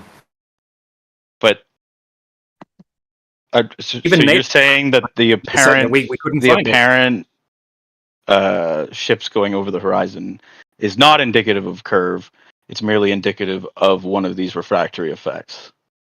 That's what you're trying to say? So there's countless observations on smaller scales where you can sit a camera on the ground and you can have a guy walk away on, say, a basketball court or a long hallway, and you'll see the person start to disappear bottom up. And that's actually explained by I've never seen that with the camera above the floor. Even if it's sitting on the floor. So the way it works is due to your angular view of the item, okay? Because you have a very small angular view from the bottom to your vanishing point. Okay, so my wife's probably better at explaining this particular thing because she has a master's degree in art and she bases all of her paintings on, the laws of perspective. And she explains it very well, but you have a much shorter distance from your eye level, from your vanishing point down to your feet, at angle of view. And you have a much greater angle from up high. No, I've heard of all this angular resolution stuff, but I've never seen something disappear bottom up with the camera above the ground when it's a flat surface. I've seen the gifs of unlevel land and people appearing to go to disappear bottom up because they're behind a hill. But we can obviously see that the land is not level, right? Like, say, on a football field that are naturally convex in order to help with drainage, or on a pathway. There's nothing to say that that pathway is absolutely level the entire time. And any time I've ever seen a replication of this effect to try to be done on something that we can verify is flat, say a table, the camera has always had to have been below the table in order to get this effect. Well, there was two tests done. The one that you just said, that the Clovers claim that the camera is below the table, the surface of the table, but it's not. It wasn't below. But there is another one where we replicate the atmospheric lensing. So we use a lens between the camera and the object, a candle, for example, and we are able to see. And the camera is put on the surface of the table. It's put on the surface of the table, so no one can say that the camera was below the table or something like that. So the camera was on the surface of the table, and we can see that candle disappearing bottom up. I mean, need only cited. What Necros is talking? Oh, Necros It's is in the chat already. I'll put it in the chat. Yeah, and there's countless other examples of what Necros is talking about, even without that lens there, that we can go over as well. Oh yeah, it's like, and just the fact. What's the Necros? What do you have any evidence to show that the effects of this lens are at all what happens when light is refracted through the atmosphere? I didn't hear. I'm sorry. I was asking, do you have any kind of evidence or case to support the fact that this lens is what our atmosphere does? The lensing, for example, would you accept if I share with you a video that shows you a building that is getting bigger when you are farther from it, and it gets smaller when you get closer to it? Just by the lensing, by the would I accept an and unsighted video? Maybe. Yeah. The lensing is a thing. Atmospheric lensing. If you see a building getting magnified, that's not the building changing its scale or size. That's just the atmospheric lensing. Like if you use a lens and you try to see something small and you magnify it with the lens, and you get farther. If you get farther from the lens, the thing on the lens get bigger. So just show me where we can see I these will show effects you an throughout example. a normal atmosphere. I will show you an example. Yeah, there's a really amazing one where a lady's driving towards a building. I forget exactly where it is, but it looks massive. And as she gets closer and closer, it starts that's getting one. smaller and smaller. Yeah, that's one that I want don't have to share with him. I'm trying to find it.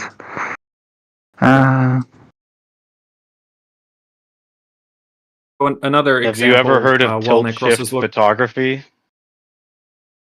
What's tilt shift? Tilt shift photography is a strategy one can employ in order to make extremely large things apparently very small and miniature-esque. So there is a camera effect that can absolutely replicate that. Right, but in the video Necros is talking about, like, and also it happens over the ocean a lot, is more so in more humid environments. Like you'll see the sun or the moon appear huge on the horizon. But in the one Necros is talking about, it's like a girl with her boyfriend, they're driving along a road, and this is a known optical effect that happens in this area quite often. And you can see like a building or a castle or something in the foreground, and it looks giant, and you just filming it with a phone. And as they get closer and closer and closer, it just shrinks here it slowly is. back into. I found it. I will try to share it with.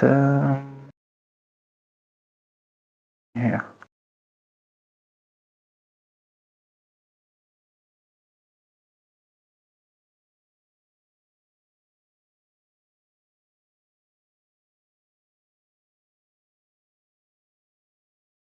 Here is the chat.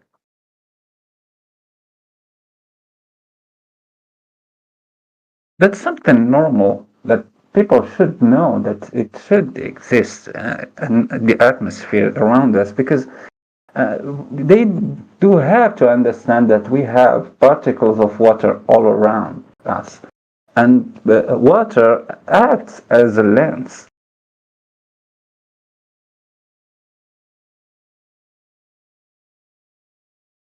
I think it's good to point all that out, but I mean, he at this point, angular size gives the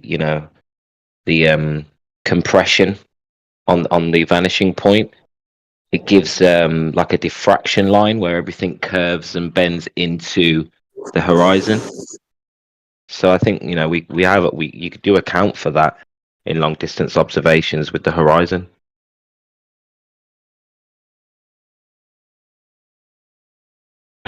Even Just in regards to it does apparently shrink. Now, does anyone think that the amount of road exposed to the sunlight at the end of this might have a little bit of a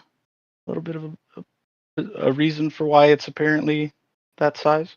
Has What's anyone tried to do your this? Has anyone tried to do this in the nighttime?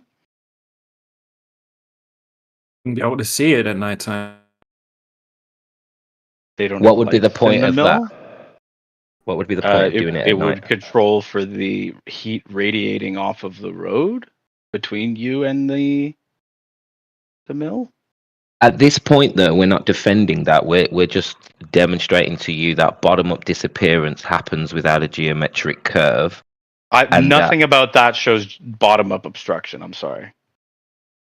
An object appearing a certain size and then appearing a different size doesn't really have we were anything to do specifically with talking about bottom-up atmospheric lensing. We were talking about lensing at that time. Correct. And the effect of that lens that we see, right? That candle, as it moves away, appears to get closer until it goes completely beneath what the observer can see. The mill stays in generally the same spot, but apparently gets smaller. So these are not equivalent. So take some time to think about it, and I hope you guys have a good day. I gotta re-mic back up. Yeah, of course it depends on atmospheric position. Yeah, of course. So conditions, sometimes the rather. sun. Yeah, sometimes the sun does increase in angular size as it goes over the horizon, and sometimes it doesn't. It actually depends on what part of the the plane you're on. So how Well, often I could say that you will see the sun everything. does appear larger, but I don't think it actually is any bigger. I mean, any test with solar filters on cameras have been done and tracked the sun through the sky and shown But they're cutting no out change too much of light. none of. They're Yeah, but they cutting say out. in the globe model that the sun and the moon appear the same size in the sky, you know, because of the distances and the sizes, okay? So you've never seen the moon appear like a tiny little dot like you see the sun in your solar filter. The difference at Goes the against what the 2 globe model points of the claims. moon's orbit is not that vast of a difference when it's at its closest and Yeah, furthest but you from the never. Earth. Okay, so we're talking about the observable size of the sun and the moon in the sky. They say they appear roughly the same size because of the difference in size, you know, size and distance according to the globe model. But when you look through a solar filter, you're seeing the tiniest little dot, you know. And if you look up how Zoom solar in. filters work, they're actually. Yeah, it doesn't matter if you zoom in with the solar filter, it's cutting out most of the light, so you're only seeing a tiny little dot. And if that was the true size of the sun, it doesn't match with your model saying that the sun and the moon appear the same size in the sky. It absolutely You does, don't because see they're this. apparently the same size. Our eyes don't have solar filters. Yeah, but when you use a solar filter, you see the sun as a tiny, tiny dot because it's blocking And out then way too much because you of the could light. zoom in on it to make the dot appear bigger. Yeah, but that doesn't There we work like that go. with the moon. Okay. Right, so when you're looking through a When solar we say filter, that it's they cutting are out a lot of apparently what you the can same see. size, right? That they appear to be the same size. And then when we use the solar But filter, not when you're they're using not the same when you're using a size. solar. They are the same size during the eclipse. Even if you use solar They're not the same filter, size. you see Is the your two hand the same circles. size as your eyeball? Can you show me an eclipse with the sun that appears to be smaller than the moon during the eclipse? The sun, if you're at the point, Can like you in show me? totality, if you're Can, in totality, then the moon does look bigger than the sun. What are you talking listen, about? can you show me that, please? Where we can see the sun as a dot in the sky, like that. If you use a solar filter in that video of the sunset, I have no idea what you're asking. You Can you claim show that me the sun as the sun would be in the solar filter with the eclipse? No idea what you're trying to say. all the eclipses are filmed with solar filters. If you go to the internet now and you research a video for Because solar eclipse, they're trying to see the umbra and the have a penumbra. video. You will have a video clipped with the solar filter to be able to see the circle of the sun and that black shadow hiding that circle. But you don't see a smaller sun because the thing in contention that we don't even see if there is a moon there. So we just see the circle of the sun being hidden by a black shadow that is the same size of that circle of sun. Hyper skepticism that it's not even the moon causing the eclipse, Rich, with no did you just say- explanation Rich. whatsoever as to what an eclipse is. Rich, Hilarity did you just say they're ensues. trying to see the umbra and penumbra? Can you go ahead and tell us what the umbra and penumbra are, bro? No, I gotta go back to work. Yeah, dude, they're retarded, bro. So as a person who doesn't affirm evolution, no, I actually have to get back, but I will say, DJ there, Yeah, I he's do gonna get back to appreciate his that. OnlyFans. I do appreciate the conversation, even though there's a bunch of incessant chortling going on. It was a good convo with you, and I appreciate the respectfulness, and I hope that you take that in turn. Hope everyone has a good day. Yo, keep looking for the umbra and penumbra. Hey, I thought you said you worked at OnlyFans. Got to get back to work. My ass. So his problem is that he said that the sun is smaller than the moon during the eclipse, but we don't even see the silhouette of that object hiding the sun. That's why the moon being the thing that is sitting in front of the sun, that thing is in contention now between the flat earthers and the globe earthers. I don't think that it's the moon that is hiding the sun because we don't have any silhouette there. We just see a shadow, a black shadow of something or even not a thing, it can be, who knows, that is hide in the circle of the sun. And when it's hidden completely, you can see light of that circle just in the edges of that black, black The silhouette. corona. It's called the Yeah, the corona. corona, exactly. That means that those two circles are exactly identical. Yeah, he lied about that. I don't know why he did that, to be honest.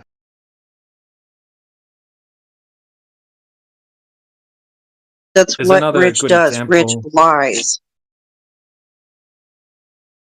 Yeah, he's one of those anti-flat earthers. It doesn't matter what you throw at him. He's going to use whatever mental gymnastics he can to get his way out of it. I think First he's of just an all, I think it's atheist. sus AF. No, It's really no. sus, right? That he's like, oh, he tells us that he works at fucking OnlyFans, right? And then he's like, I gotta get back to work, guys. And I'm like, But well, you be listening in to some 24/7 flat Earth while you're doing your OnlyFans, dude? That's weird. and trust me, I don't believe that he lied. I just think that he have a huge amount of cognitive dissonance, and just those answers, just those was the first sentences that his brain gave him to just help his beliefs. I don't think he was lying on intentionally. I think when he said about the size of the moon and the sun, he wasn't even thinking about what he was saying. Oh, come Was on. it? It was his claim, and he clearly knows a little bit about eclipses. And, if you know a little bit about eclipses, you know about the corona. So for me, I don't know. That one felt like a lie in the moment It to was me. just the defense system. I also, when I was a Glober, first the moment when the guy told me about the flat Earth and told me about the planes, I told him that the gravity is just keeping the planes around the Earth, and I've never heard that shit in my life in anywhere. I just said it. I just said it like that. It was a sentence. I don't know from where I got. It was just the defense system, that cognitive dissonance, just to defend my belief. I tried to find an excuse for that plane to not just go in outer space, and I said that.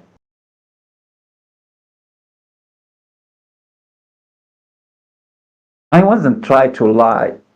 Well, he's known for lying, though, right? So I don't give him Oh, the benefit of the doubt. You know what I mean?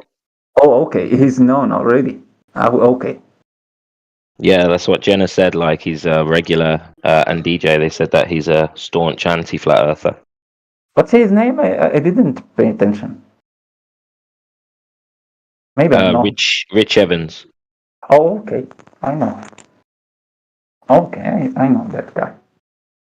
It's like Matt Nuclear.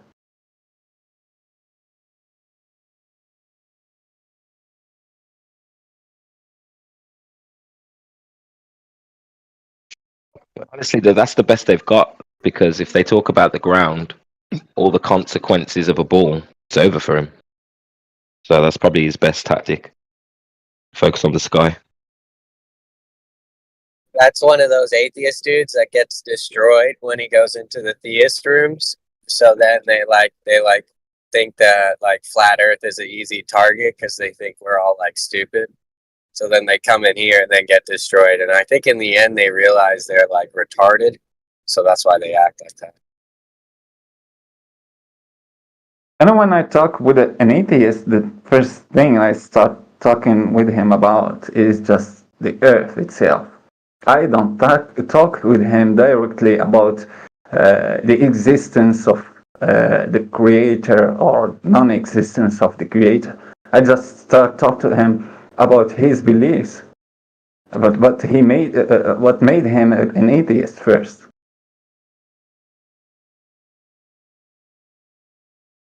Usually it's their like degenerate ways that makes them an atheist.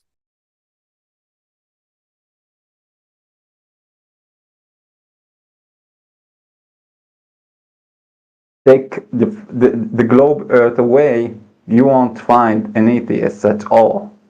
In the old ages, during the ancient prophet, dependent to my beliefs, my own beliefs, so those people, they didn't have atheists in the time where they had that idea about the flat Earth everywhere. So no one, nothing was in contention about the shape of the Earth. So it was just the Earth for them, this closed system. So they all believe that there is a creator, and everyone chooses to imagine that creator like he wants.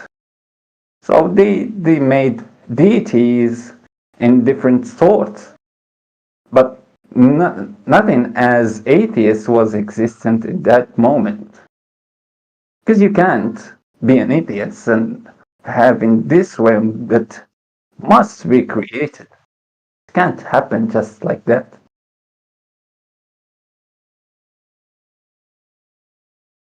Single point. Even atheists have their God, right? The Big Bang.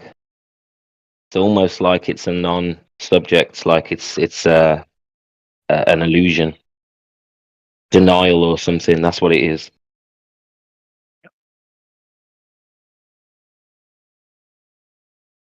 But no judgment, each to their own. I just find it a shame that so many intelligent people follow an unintelligent idea, because to me, I don't see it as an intelligent idea. Like, something out of nothing.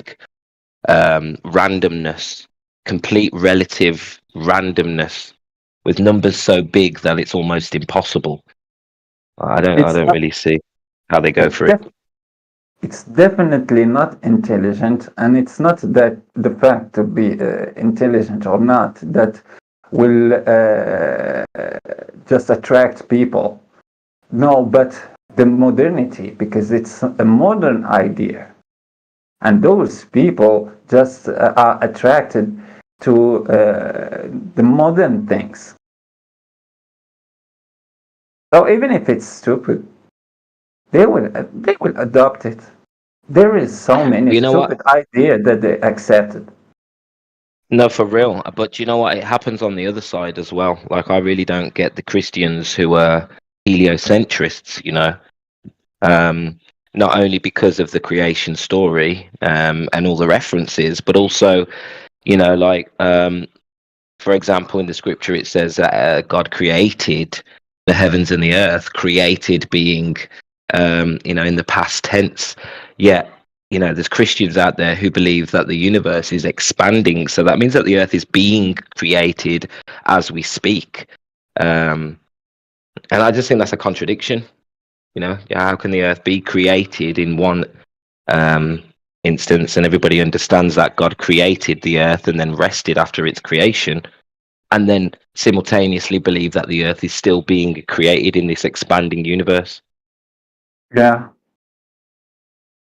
Yeah, it's wild, Just especially contradiction. Genesis 2. Yeah, Genesis 2:1 tells you all the hosts of heaven were finished. Like, it was all created already. So there's no more stars being born. Right, exactly. So it happens on both sides, the cognition.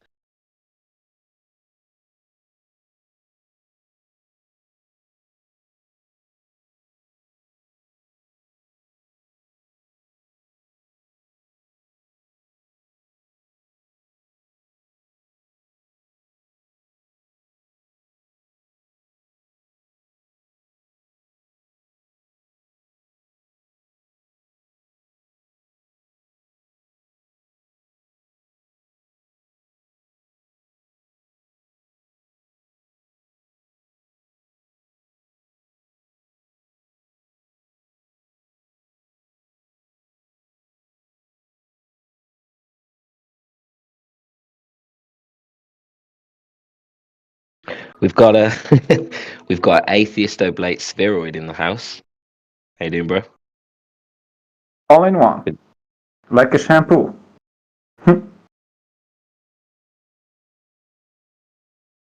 Please don't take any offense with anything I've said. Didn't see your your name tag there. That wasn't personally aimed or anything.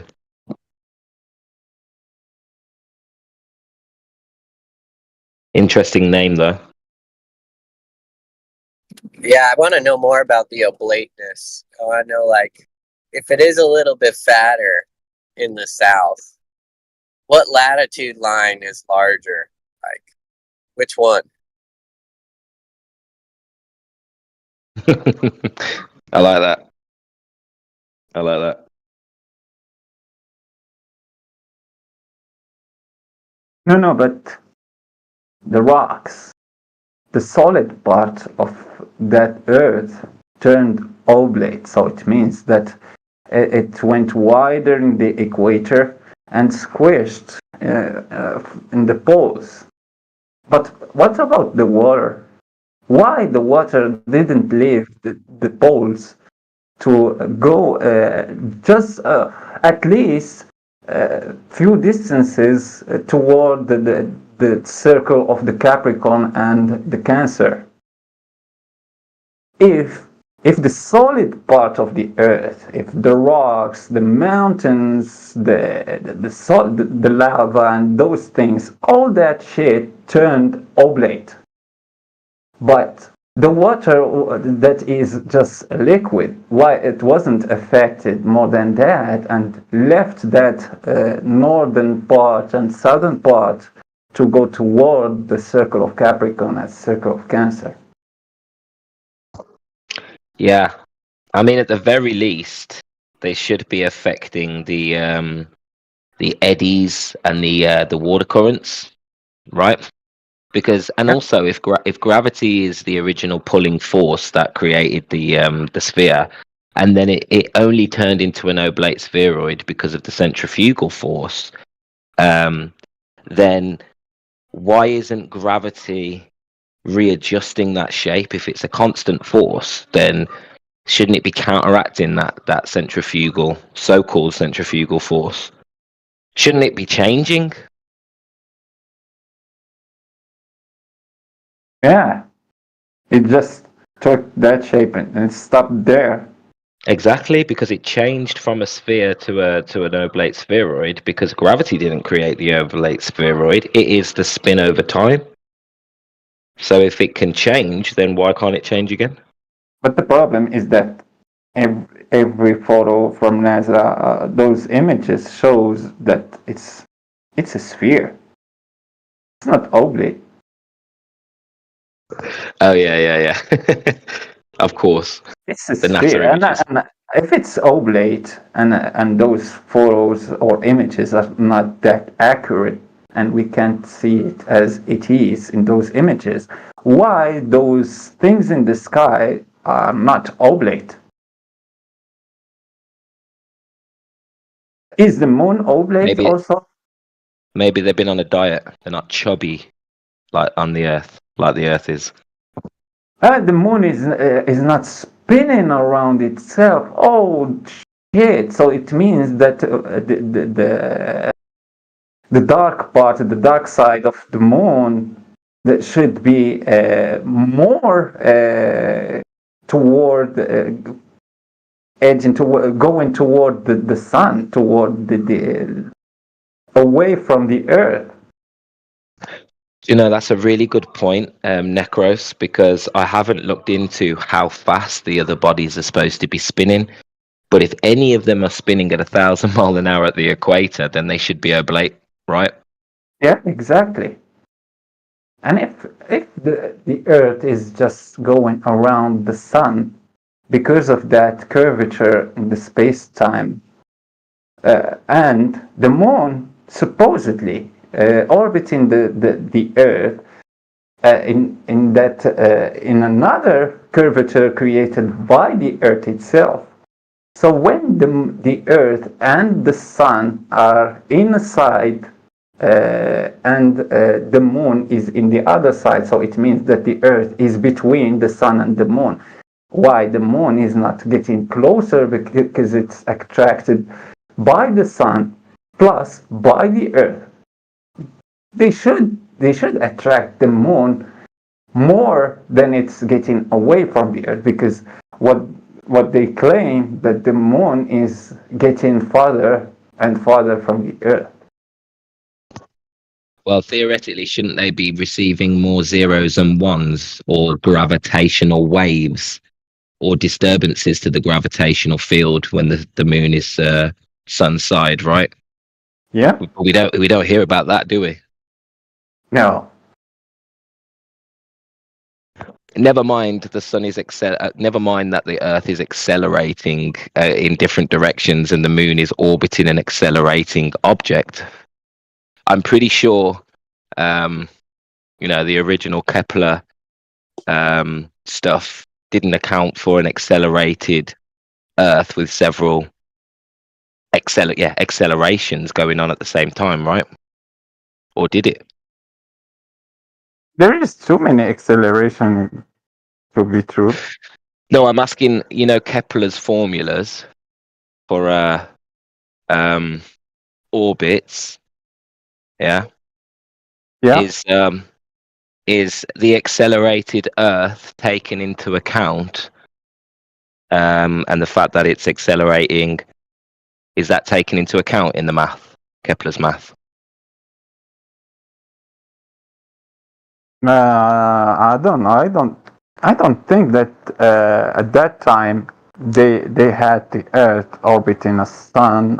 No, they had a moving sun. Right. The sun was the center of the universe at that point, right? Yeah. So they never updated the orbital mechanics for an accelerated sun, did they? Exactly. No, they didn't add that because they didn't have those ideas. They have that heliocentric idea. That's why it's called heliocentric, because they considered the sun as being the center of everything. So for me, that makes Kepler's work out of date. That works with the previous model, but it doesn't work. That works with a sun-centered model, but it doesn't work with the sun not being at the center. Yeah, exactly. The sun is accelerating, yeah. So that's outdated. Unless a Glober wants to correct us. Everything is outdated in the globe beliefs. But the Globers don't know about that, because they are just shocked when you tell them that the Newton's gravity was just superseded. They don't understand what superseded means. It's they like understand it. They upgraded the Newton's gravity to be Einstein's gravity, like an upgraded gravity. No, they changed it completely. They removed Newton's idea of gravity with Einstein's gravity. But they don't understand those things.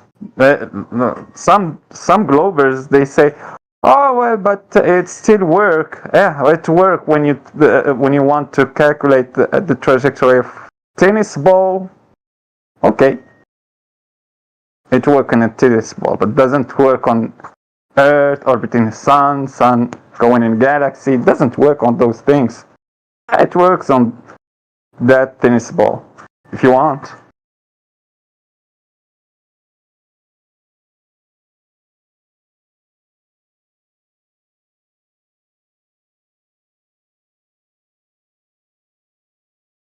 So, is there an explanation for how I can see stars through the moon, and I can see a blue sky behind the moon or through the moon, but yet how the moon can block out the sun and the sun can't shine through it? You want a speculation? I have my own speculation. It's just a speculation dependent to my own beliefs. So I believe that the stars are not behind the moon. They are in front of the moon. You don't see the stars through the moon. You see the stars in front of the moon. So the moon can be something not really transparent, but it can be. So for me, the explanation of the stars, it's just the stars being in front of the moon. And I took that from my understanding of the scriptures of the Quran. Because in the Quran, the scripture says that the moon and the sun, they were put inside the heavens, because in the Quranic universe you have the heavens, which is the dome above us, and it's 7 layers. The difference between the Bible and the Quranic universe is just the layers. There is 7 layers of that dome in above us in the Quran. So the sun and the moon are in between those layers, but the stars are in the lowest layer. So it means then that the stars and in front of the moon and the sun. Who knows what they are exactly? Because there is that complaining thing that we don't see the stars only from the surface of the earth. Only from the surface. If you leave the surface, if you go up, you won't be able to see the stars anymore. But you can still see the sun and the moon. Is there like a sort? Do you know? Have you ever heard of that layer that they put in the TV screens that they call the polarizer? That thing, if you flip it, you won't be able to see the image behind. If you flip it again, the other side, you will be able to see that image. Like if they are polarized and you are not able to see them just from the surface. And in the scripture, in the Quran, it says that the stars are created as decorations, luminaries in the sky, and like a defense system against the demons. Interesting. I've never heard the defense against the demons part. Yeah, it says that جعلناهم رجوما للشياطين. It means that they are like projectiles against the demons. Then the answer, your moon being blue, the air itself has noble gases. So whenever they're charged in a specific manner, they give off their certain colors. So whenever you take high altitude balloons and you put cameras on them and you send them up, the camera will eventually be above the portion of the sky that appears to be blue, and that's because of the noble gases are colored blue. So the moon itself is not turning blue. It's the air that's between you and the moon that is making the moon appear to be blue.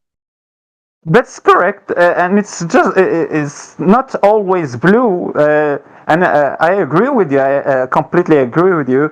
But add to that the ionization of the noble gases just change from the blue, for example, that shows that the gases are submitted to a high potential of energy. So you see the higher frequency of the light, so it's the blue, and when the sun is farther, it's getting farther, so the potential of light coming from the sun is getting lower. You will be able to see that lowest frequency of light, which is the red. That's why during the sunset you see the light coming from the sun being just red.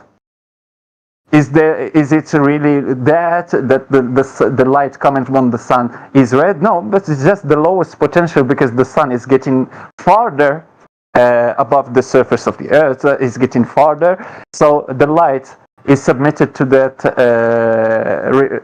invert square law of light. So we receive the lowest potential till it keeps doing that till it turns dark.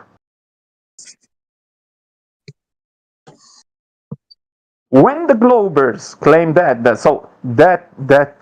red thing, that red atmosphere during the sunset isn't possible on the globe, because when you ask the globers to explain that shit, they say that the sun is at an angle, so the light coming from the sun, it have to traverse much more distance of the atmospheric layer, so it loses its potential. No, it's not.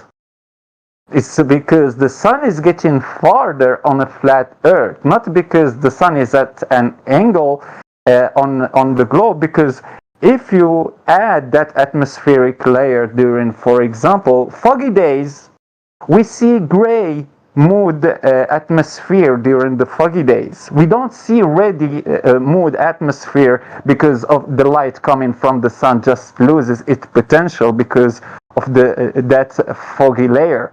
No, the sun have to be farther distance to be able to see that red effect in the atmosphere, and you won't be able to see it only in the sunset and during also the morning, the early morning.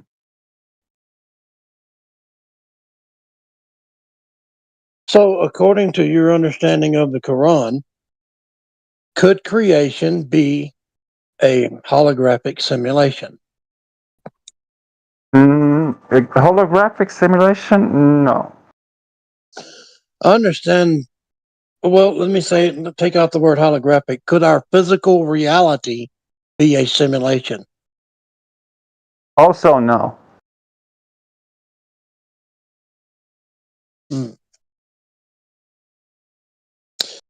Would you call energy, frequency, and vibration physical reality? Energy and frequency? No, it's energy. It's literally energy. It's the energy. I think it's a part of that.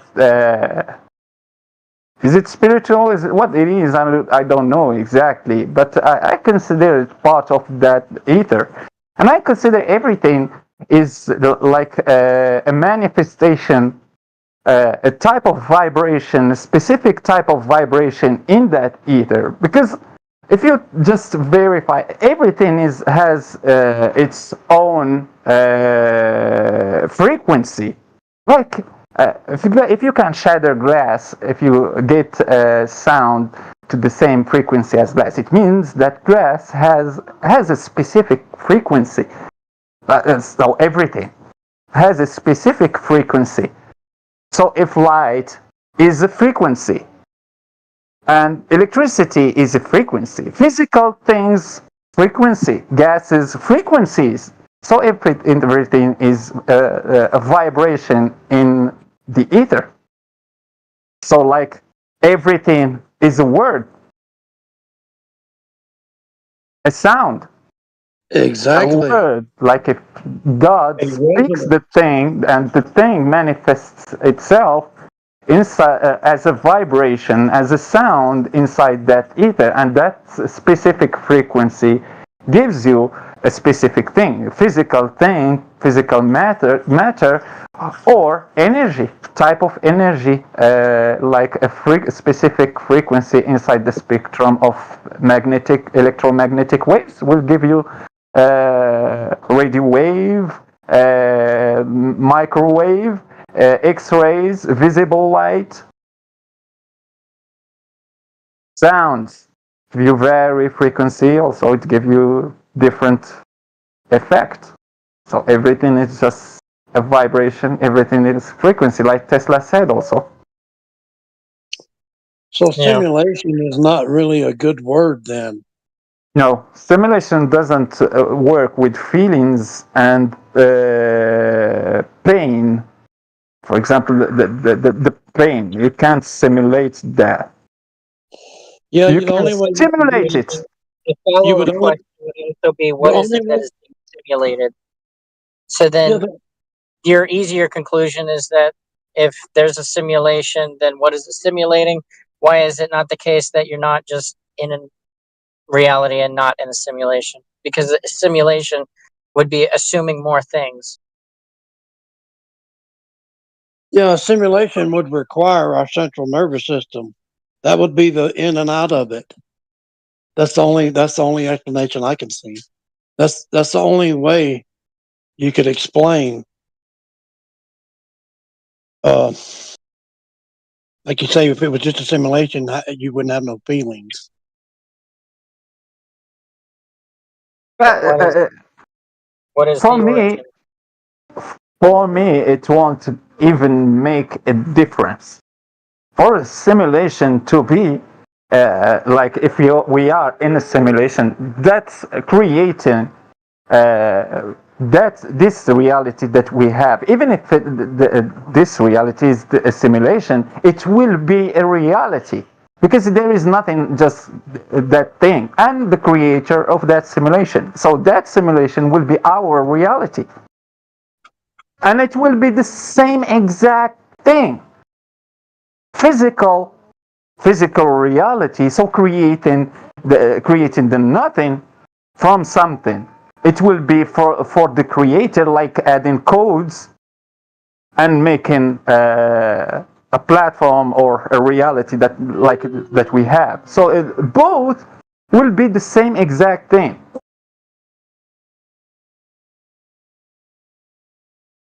It will necessitate the same exact work. A programmer that will program the laws of physics, how everything will work in that graphic motor that he used to create this reality that we see. So consider it simulation or physical reality. It will lead you to the same thing. It doesn't contain any bug, and the laws work perfectly.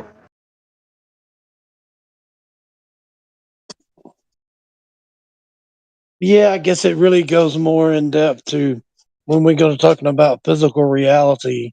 It kind of goes into metaphysical as well. I mean, there's no way to avoid it. Over the things we've just briefly spoke about, putting all those things in context, you can't. There's no way anyone could even attempt to describe our reality without metaphysics. Yeah, exactly. Because I witnessed the death of my grandmother, and I can assure to you that the body is not the person. The body is not the person. The body is just a vehicle. It's perfect. Yeah. It's just literally a vehicle, like a car, and you are in the car. And if you get out of that car, the car will be just like a dead body, dead person. No soul, no spirit on it. Nothing. That thing that makes the difference between a dead body and a living person just left the body, and you will end up with the empty kappas. Right. And what I saw that in my grandmother. I saw just the body. My grandmother wasn't anymore there. It wasn't like someone sleeping.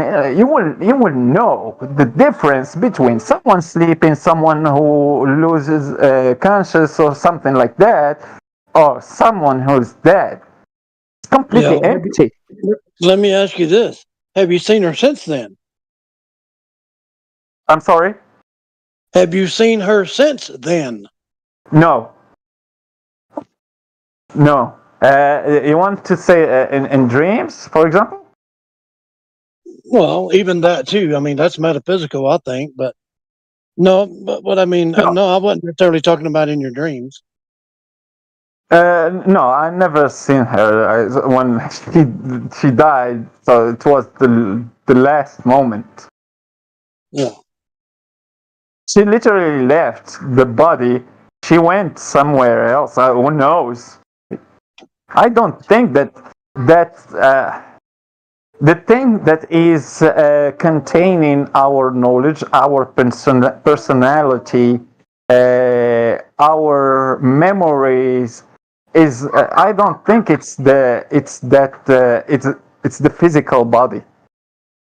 I Yeah, don't well, think it's the physical body. I think it's something inside that physical body. yeah, well, If you want to say the spirit. you say that it went somewhere else, but yet you really don't know whether it just ceased to exist or it went somewhere else. You just that's just Yeah.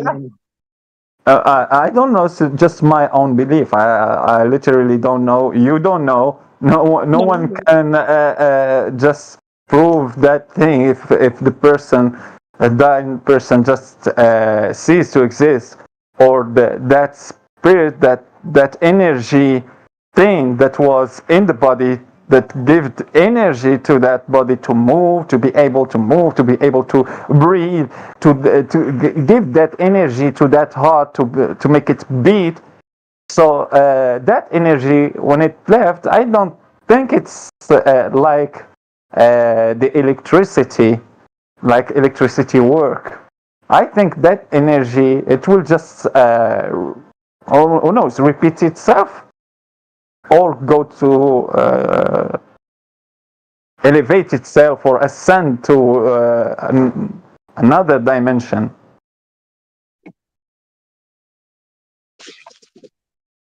Yeah, and it's just my own personal belief, and I don't even really like the word belief, but um, I'll use it for the conversation. So it's just my personal belief that um, people use the term afterlife, which I don't really think is proper because I don't think there's no end to life. So how is there an afterlife? Uh, and the life that we see here is not um, the same. I don't know how to explain this.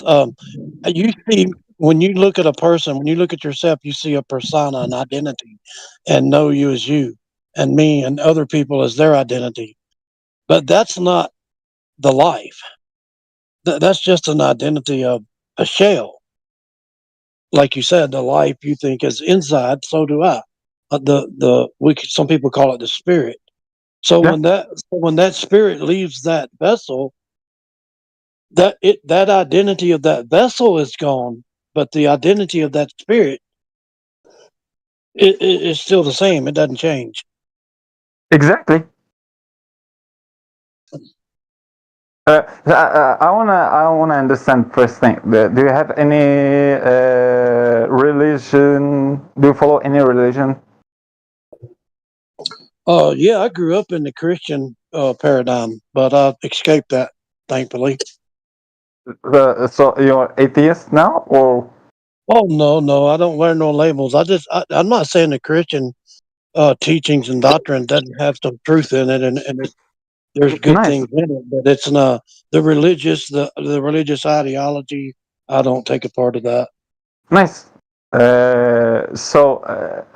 For me, that the creator just he made like, if you want to see it like this, in my understanding, I believe that the creator made a creation that is able to choose from the positive and the negative, and he created a realm or a reality, this reality that we have, physical or simulation, whatever you want to take it as. So this reality contains both energies, positive and negative. So you have the good, you have the bad, you have the positive energy, you have the negative energy, you have it in electricity, you have it in the mood, you have it in the feelings, you have it everywhere. You have the cold, you have the hot, you have that duality in this reality. And he has, and the creator created this being, so the human being that are creatures that are intellectual creatures, something that you will just find distinguishable from everything else. So we are intellectual creatures, and we are creatures with choice. And we are in this realm where there is suffering, where you can't escape suffering. So I think that the point is he wants just to see that creature, if it will embrace that reality that he created, he put it in, so it will just go through that reality and glorify those attributes of perfections that he have and that he put it on us. For example, in Christianity, they say that he created us on his image. So I think that that means he shared, he put it on us, not on his image in the looks, how we looks, but he put it on us those attributes of perfections, like if he is the most loving, so we are able to love. So if he is wise, so we are able to be intelligent and to have that perfect form of intelligence and to be wise people. What again? So mercy. So we can we have mercy. If he is merciful, we have mercy. So those things we just have to glorify them in this reality. And I don't think that this reality was meant to be just like this labor and enslavement from those people. But I think those people found that hack that made them just live and have the others work for them. You think it was the wickedness of man? Sorry? It was the wickedness of man to enslave other men. Yeah, exactly. I think the creator, I think he created the humans to be ruled by other humans. I think that the creator created the human to be the ruler of his family, and no one have to be above him. Just the creator. I think if that's my understanding, because I was born in Islamic traditions, and I left those traditions, but I studied other religions. So what I found is just, yeah, that's the point. You don't want people to be ruled by others. You are the ruler of yourself and the ruler of your family till you are just a grown-ass person, and your kids will rule after, and they won't rule after you, but they will just help you in your life like you helped them as they were kids. So the roles will change. They were kids, you helped them in their life till they went grown people, and in your other part of life, you will just try, your body will just try to turn back to that early stage, being a baby. So you will just be an old person, while your body will not be able to manage to make you like that baby. While when you grow old person, you're like turning an old baby. You start forgetting things. You start your mouth start being unable to create words easier than now. So you will have struggle to talk. So you will turn in the back to the older state, being a baby. So that moment when your kids are grown as men, so they will have to just flip the roles, take care of you, and help you till you go away. That's just a vicious circle of life. Yeah, and I think it's just a short period. In that short period, if you will be able to, if you will manage just to follow the good path, to just imagine, just imagine that if I'm saying just if heaven and hell are real. Imagine if they are real. So imagine a person living in heaven. So we want to be just like manifesting that person here in life, being a good person as you can. If you know the truth, you share the truth. You do good as much as you can. You be a good person as much as you can, because building is more difficult than destroying. So building a house is much difficult than destroying the house. So doing the good thing is much difficult than doing the bad thing. That's why he wants to see those people, if they will just try to do the good, even if that good is something difficult to do. It appears to be difficult. It feels to be difficult. Even if remember this, I bet it happened to many persons. That moment when you want to forgive someone who done something bad to you, you don't remember that feeling, that it's really a struggle to forgive a person. It's really a struggle, and it's really a struggle to say sorry. It's really so you have to lie. The lie is easier than saying the truth and saying, "Yeah, I did it. It's my bad. I'm so sorry." Yeah, that shit is so much difficult than the other way, and lying and just keep it like that. So he wants to see who will do the right thing and struggling through that life and be the good thing, and who knows if those places are real. And I think those places are just another level. It's another level. We are like in another womb. We were in a first preparation in the womb of our mothers, and when imagine this discussion between two twins inside the womb of their mother. They don't know that their mother exists.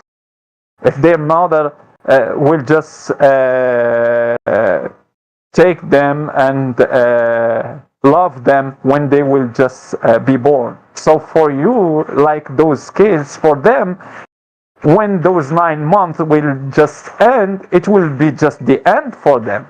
They don't know what will happen after that. So like this shit, we don't know what will happen after this preparation, and I think it's just a preparation for something much important than this. Yeah, people don't know, man. Everybody's got their ideas. Yep. And he made it like this. He made those things being abstract things and being hidden from humanity to be able to be understood completely, because he wants people just to believe in the creator while you have no proof for a creator. So let me ask you this: what if he hid things, like you say, he just hid it from humanity? So what if he hid the idea that everyone is actually him experiencing creation that he created from a created standpoint, so Like that when this created being vessel dies, the incorruptible spirit within continues on and may incarnate into some other person, being, plant, whatever it decides. Who knows? Honestly, who knows? Like I told you, though, what I told you till this moment were just my own beliefs. So yeah, there is nothing that I can prove to you about what I said earlier. those are just beliefs. And if you believe other than that, it will be just a belief because you can't prove anything about those things. And I can't Exactly. prove anything. It will be, and it will always be like this. You will just have to believe because it's just about faith. It's not about knowledge. Knowledge is about this reality. You can know about this reality, and there is some things that are just limits. There is limits about this reality. Like for example, if there is it's an edge, where is that edge? What's below the earth? What's above the dome? So there is limits to this reality that you can't go after them.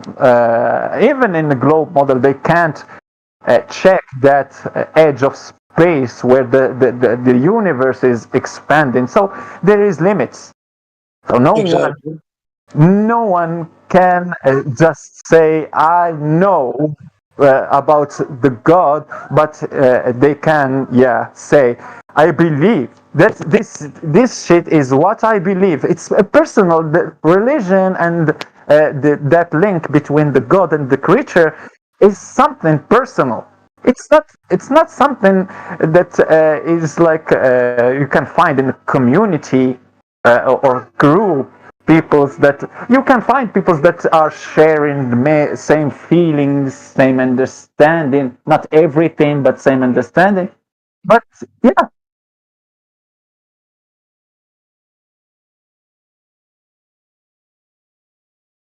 those things will just stay in the side of beliefs, faith. Well, I appreciate you sharing your opinions and expressing your thoughts on it. That's just kind of what I took it as. I mean, I wasn't taking it as you trying to convince me. You were just Oh no. sharing your ideas.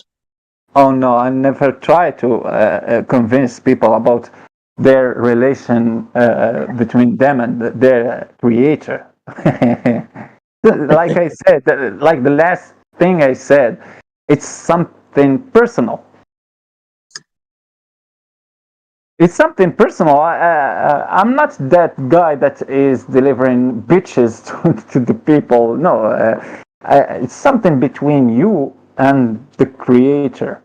I'm not the one just telling you this is the way that, because I don't have any proof to put forward for you about. I can have, for example, the scriptures, but I can't talk to you about the scripture to eternity if we could, but it will just depend to your beliefs. If you want to believe what I say, you will believe it. If you don't want, you can't. It's just something personal to you, and it's personal to me because I'm researching my things, and no one is able to convince me. They can share with me what they have as ideas, and I will research that thing for myself.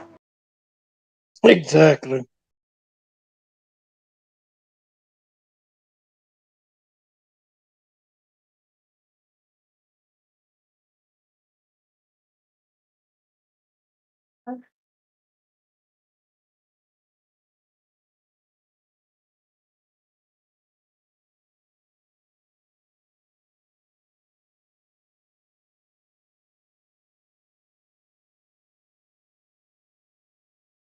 I think that's why it's called research, because you're searching it again.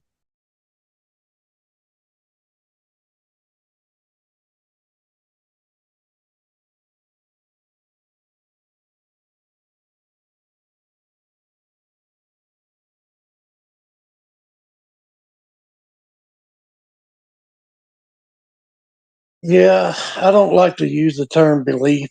I think you can have a false belief. Uh, to experience something is to know it. Just to believe it is not evidence to me. Again, that's just personal.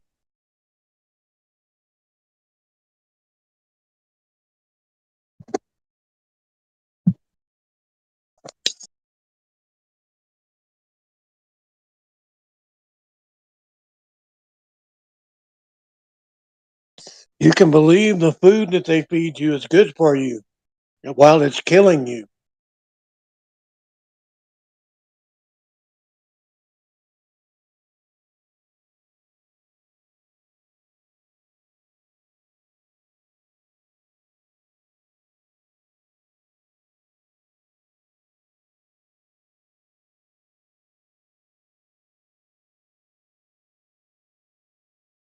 I can believe smoking this cannabis and drinking this Bud Light is not hurting me, although it's possible it is.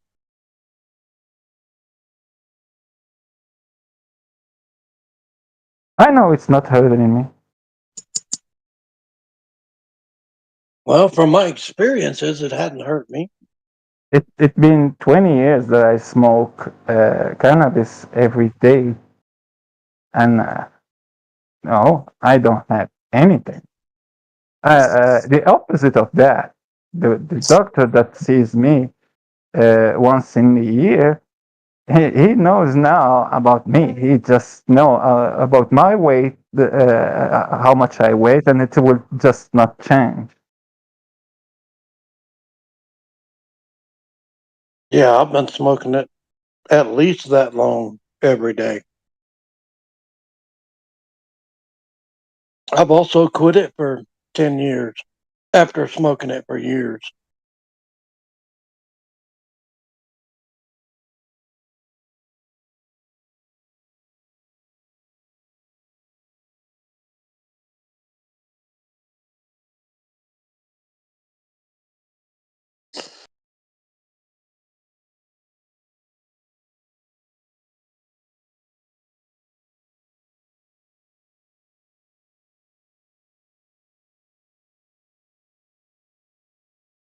Well, I don't smoke cigarettes, although I have.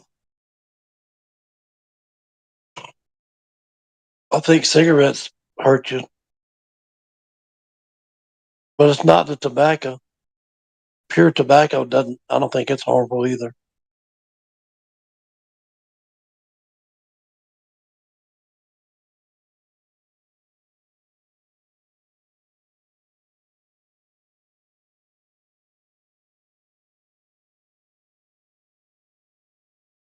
I smoke Moroccan cannabis, so it's called. I smoke the resin, that powder. It's called here the hashish. So yeah, it's been years that I smoke that, and I can tell you that my metabolism now is better with than without. Yep, I can agree to that. And I can also, someone that could say just the opposite of that, I could agree to that too. I think it affects people differently. Although there's a general consensus, it's not specific, I don't think. It can affect people differently. That's one. And there is another thing that's called the abuse of things. Those people that are abusing the matter. When you are doing the matter without any control, so you don't control yourself, so you're just smoking every time, all the time, and without any control. At that moment, yeah, you have to wait for that effect. Just drinking a lot of water will hurt your stomach. Yeah, that's true. So is it?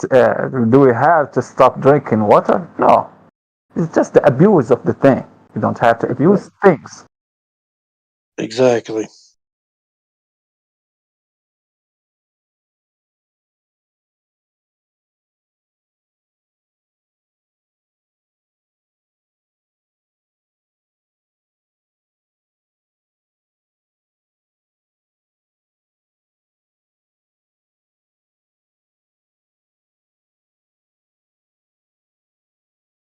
It was really nice to talk to you, and I thank you to share your ideas with me. Thank you for doing the same thing. Thank you, brother. Must leave. Have a good one. You as well.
I'm not sure tin amalgamates, but that's interesting. If it does, it will be interesting.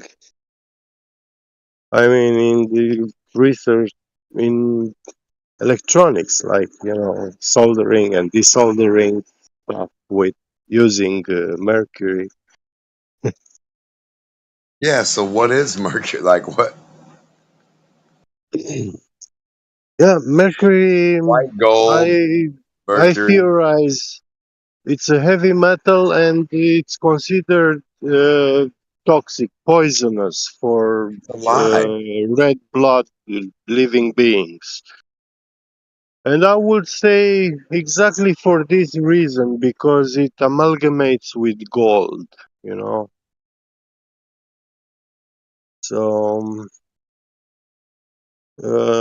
because in my personal belief is that uh, all living beings that have red blood, hemoglobin, yeah, the hemoglobin is red because it contains some gold nanoparticles. Yep.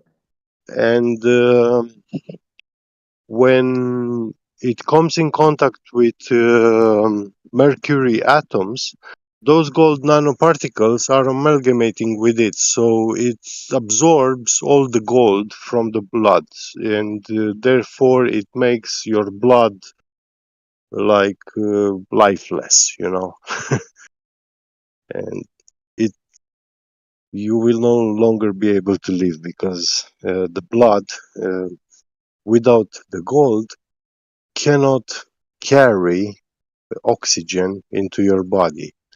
The way blood carries the oxygen is by this magnetic property. The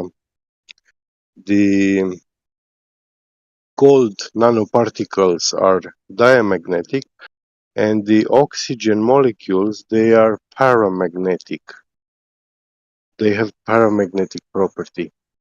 And because of these two opposite um, slight magnetic properties, they have they are not attract these two elements. They do not attract each other like two magnets, but they they are like prefer to come in contact and stay like that, But the slightest force interaction or whatever, it separates them, you know.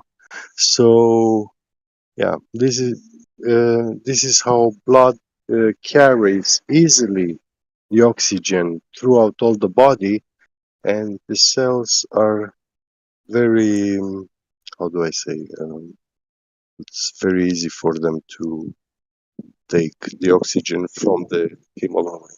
Anyway, go on, guys.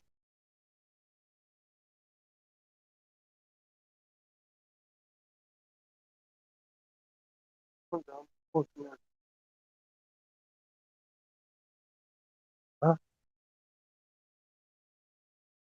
Остынется, да. Unul. Unul am luat. Ce acum mă spionești? Ce? N-am voie să stau tot la aia.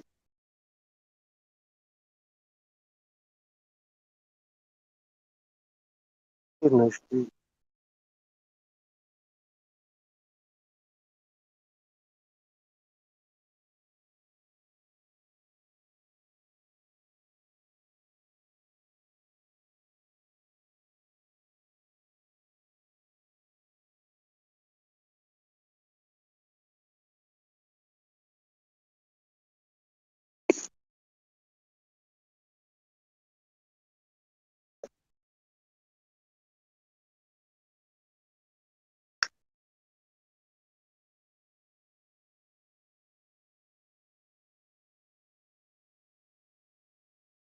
Yeah, I recommend you guys watch the movie ISS, released now in 2024.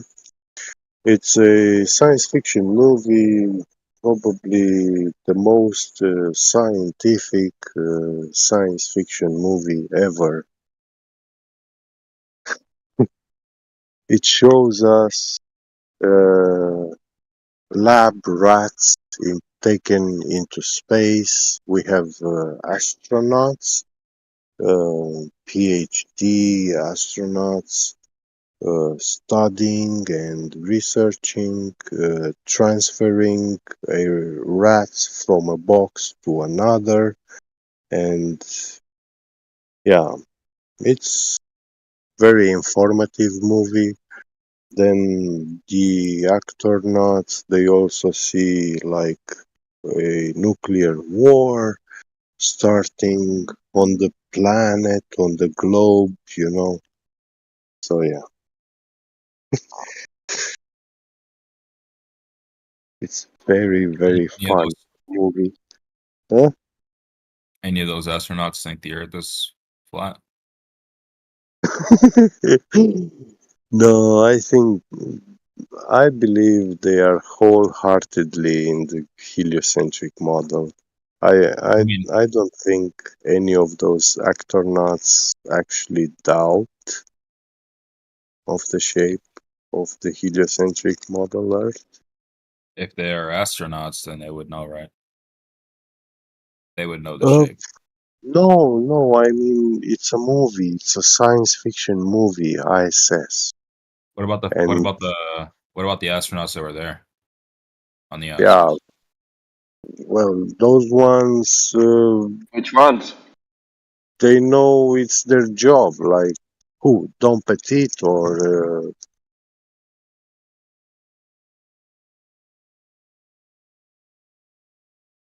It's just their job to lie, or it's their job to be. well, how would I know for a fact if that guy is lying or not?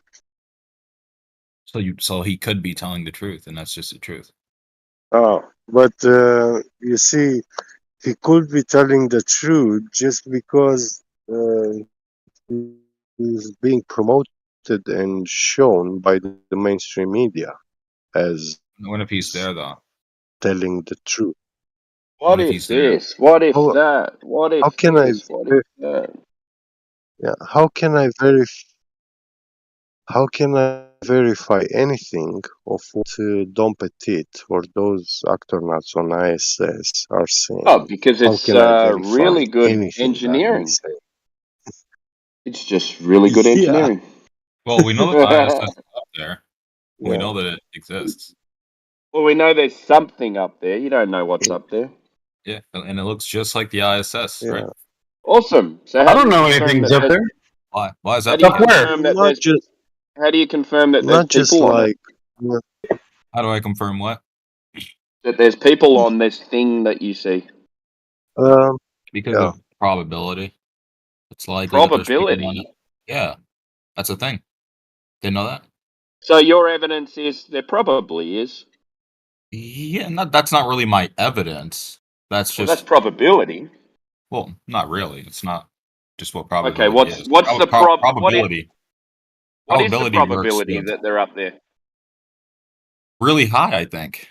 When you see And what when gives you you see that what when you gives see you that idea? spacecraft being launched and up there, when you see rockets being launched up there, Launched constantly to and they where? record everything up there Up where?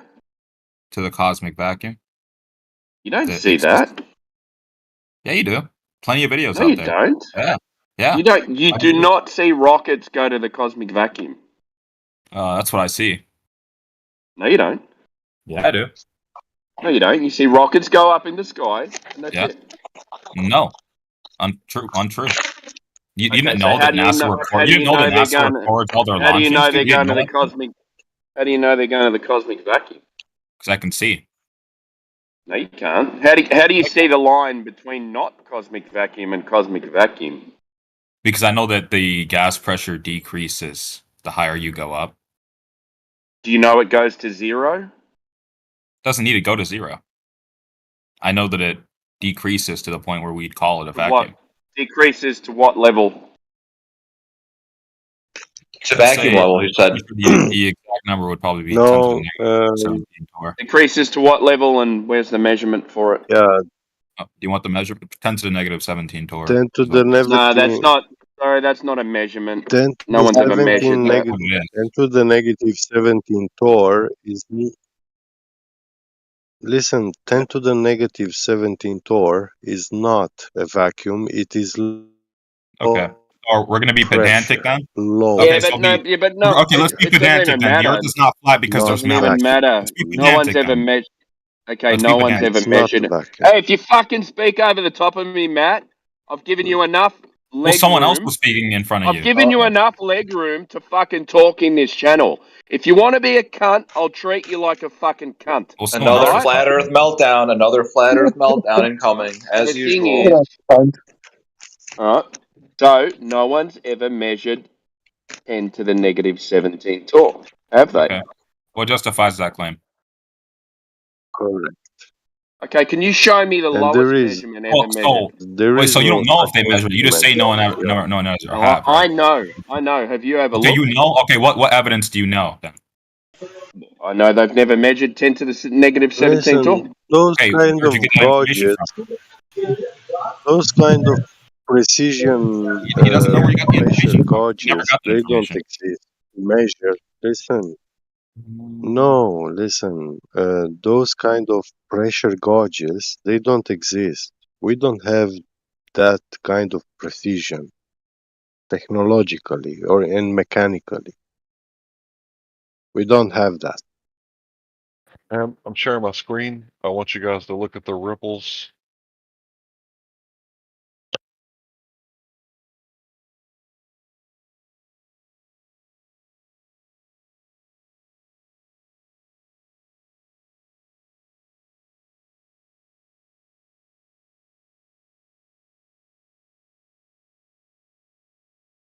Look at the ripples coming out of this West Tawakoni area.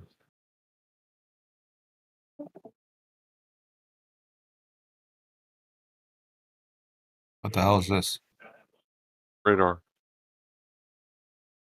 What is this supposed to prove? Weird. There's not supposed to be ripples like coming out of a central point. And That's who. and air bubbles. Yeah, in That's who. space. There's not supposed to be air That's bubbles who. in space. Because I've been What's up, man? I've been on What do you this need, Matt? I think he's hot micing. I've been on this earth for 42 No, years. I'm asking Matt what he needs. He said says who, and I'm asking what he's talking about. I'm asking what I'm seeing. That's what I'm talking about. Anyway, I can get back to y'all's Okay. conversation. I just want to show you the ripples. You've been on Earth for 42 years and you've never seen what? Ripples until recently. When I Have was you ever younger, thrown a lot? Have you ever thrown a rock into a pond? is that what this is, or is that a false equivalency? I don't know what the hell you're talking. I don't know. I'm not a meteorologist. Okay, maybe you should listen then. Maybe you might know. So this is like natural activity. Like this part, You should. that's what it normally looks like. Storm fronts come in, but then it starts doing this right here. That's not normal. Yeah. Anyway, He's coming in, he's asking a question, you give him an answer, then he questions your answer, and you, okay, make an argument, yeah, for his question, why it's not plausible, and then he says, oh, I don't know. Why you keep asking stupid questions when you say that you don't know? When you say you don't know, then you must take the stand of a person, of a listening person, yeah? Because he's stupid. Not to argue. Yeah. You have to understand, not everybody on Discord is going to be engaging in good faith, right? Especially people with mod perms, right? Mod perms people are usually the angriest, most disillusioned people on Discord, right? No, they're not. Not in here. Have you had mod Crazy because perms we allow before these and you people to did that come to in people? here Was that you coming and from make claim after experience? Is claim that what after you're speaking claim on? without backing up what they're saying, and they get upset when we cut them off. Yeah. The best moderation on internet is right here in the Flat Earth Discord Is that a fact or is channel that your in opinion? the server, and also Is that your in the opinion or Flat is Earth that a fact? server. I didn't finish. Don't interrupt me. You're a little stinker. So this is where you find the best moderation on all internet in the Flat Earth Discord server and this channel in this server. Oh, and of course on Flat Earth Debate, that is where you will find a much stricter. We give a little bit of hand, we let you guys reach your hand, you know, or spread your wings in here. But in Flutter Debate, in QE's server, you don't get that. When Yeah, you you don't get stop, to expose when them you of their ask lies. stupid questions, you are muted and booted.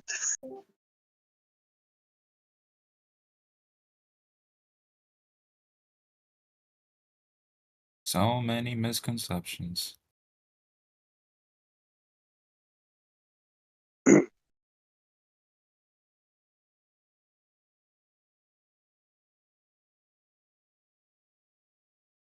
What's the lowest pressure ever recorded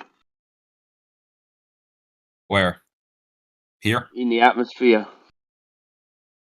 Here, then? Something like 10 to the minus 9, something like that. Sure. Probably. Where I at? read, I I read wasn't really something talking like about 10 probably, Jeppy Jet. I was looking for a rating. 10 to the minus 6 Tor. Yeah, that was in That the is vacuum at NASA. No, You he's know. saying I think in nature, right? Just like naturally, Yeah, like yeah. So like in the yeah. coldest place, the hottest place, where can you get the pressure down to the lowest? Or well in vacuum chambers. In vacuum chambers, I Not think vacuum they chambers, reach. Jeppy Jet. Uh, not in the in chamber, nature, outside.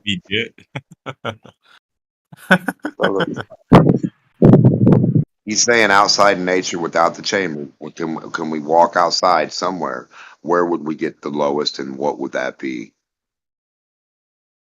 in nature, I don't think we recorded anywhere like not even 10 to the minus 6. Right, but I think the question still stands. Yeah, what's the lowest recorded atmospheric pressure? And where at? We should look Because for in them, to get to a high 10 to the altitude negative balloons. 17 tour, you'd have to have a reading of some instance. Otherwise, you don't know where it ends or where it starts. Correct.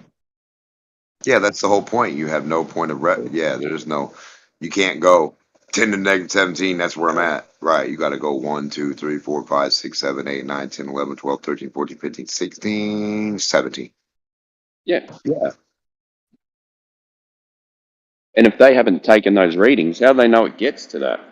They don't. They haven't taken elevation readings like that either. That's why they don't know the elevation from a globe. They just keep talking about zero, mean sea level, a horizontal line. It's crazy. That is not true. I protest. Okay, I'll ask the question again. It's What's the funny. lowest recording atmospheric reading? Even to answer your question, I would say that even launching rockets into like high altitude rockets in the stratosphere and stuff like that, those readings will be based on assumptions, because those rockets reaching those altitudes, They can't they read in it. actually move with very, very high speed. And So they'd be recording a um, pressure. They'd be recording a pressure on the instrument with yeah, them moving. Exactly. Yeah, so you can blow a fan inside that, yes, and you're but going to get the that same effect while sitting still. Go ahead. one moment. So the pressure, we don't to actually measure precisely the temperature at that altitude, you have to be stationary. And And what is those rockets are not stationary. and it's never stationary apparently. Yeah, Flying through yeah. a vacuum of space. Now, Not 100%. No, now it goes at a slow the rate. problem, so we don't have a confirmation for the exact air temperature in at those altitudes, but we know that there are very cold places, so the temperatures are very low. They have thermometers which register like temperatures of minus 80 degrees Celsius, minus 100, you know. So it's very cold. Now, the fact that those thermometers are registering low temperatures, it means that there is air, gas, you know. Well, it has Otherwise, to be. that thermometer will not be registering temperature. Yeah, but also like the pressure, it will be fake, you know, because it's based on a high velocity moving object. You know, that's pressure gauge is traveling with very high speed, so it will register a false pressure outside. Yeah. So the question still stands. What's the lowest Yeah. registered pressure ever recorded? And no one's We going to look answer that that. up, or is that a rhetorical? And what's the way to get it? I don't know. I How can't did they find it. measure it Yeah, while they were I can't stationary or find it. still actually still? Okay, Yeah, I'll look for you. It's yeah, you'd like a have to be like a genuine question. helicopter. Yeah. You'd have to be Yes. like a helicopter hovering right there. Wait, wait, wait, wait. Get your reading. Hover up higher. Wait, wait, wait. Get your reading because there's going to be a differential until you settle. So each time you have to settle to get that reading. And if their fucking balloon goes crazy, you're not. It's swinging. It's pulling. There's no way. And then the temperature and the voltage. Nah, you got a voltage increase. You got the resistance coming up, or the amount of less. Like, no, hell no. Even in winter, when you drive your car, if it's like 0 degrees Celsius outside, so it's like freezing, but it's still not super cold, you know. But if you drive with your car with 200 kilometers an hour with high speed, when you take a thermometer and take it outside the window, that thermometer will show you a temperature of minus 10 or minus 15, even minus 20 degrees Celsius, because you are moving with very high speed through a cold Yeah. medium. That's why Yeah, they talk about wind chill factor. yeah. Correct. Yeah, it'll increase. Yeah. So that's why I'm saying those rockets, if they have pressure gauges and thermometer gauges, thermometers and stuff, Gauges. yeah, they show some values All right, because Peter. there is stuff, but according to that velocity that they have, um, we still have to make assumptions like air pressure when that rocket is not flying with that speed, how Yeah. Linear much So velocity and all that. Yeah. will All that So decrease. what fake they ass do stuff. is, they'll go, okay, over from sea level to 200 meters above sea level, there's a pressure decrease of so and so. So they say, as you increase every 200 meters, there will be a pressure decrease of this amount, but it's not actually measured. The Yeah, voltages, though, the voltage and increases 100 and, volts every and 3 feet.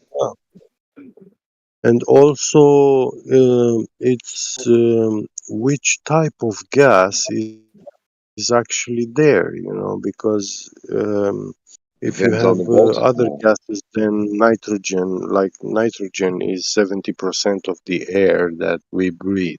Think about But this. if The voltage. nitrogen concentration is much lower and you have other gases, then the temperature transfer and also pressure readings are very different. Voltaic energy. It's Yeah, voltaic yeah, energy, yeah. yeah.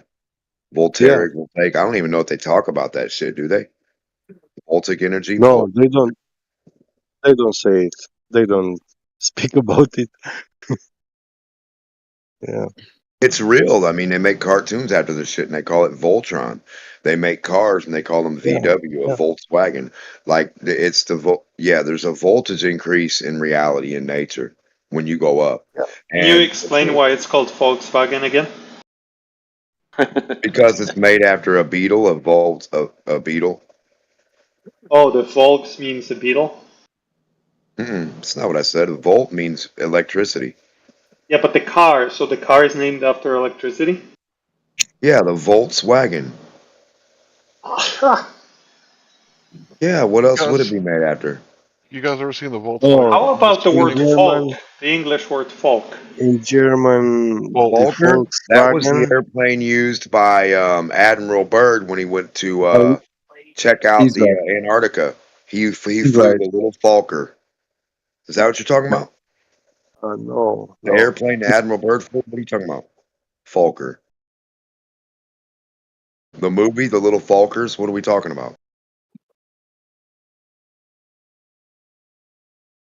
I just wanted to tell you, Dimok, that the German Volkswagen is actually, it means the car of the people. Volk in German means people, and Yeah, energy. Wagen is car.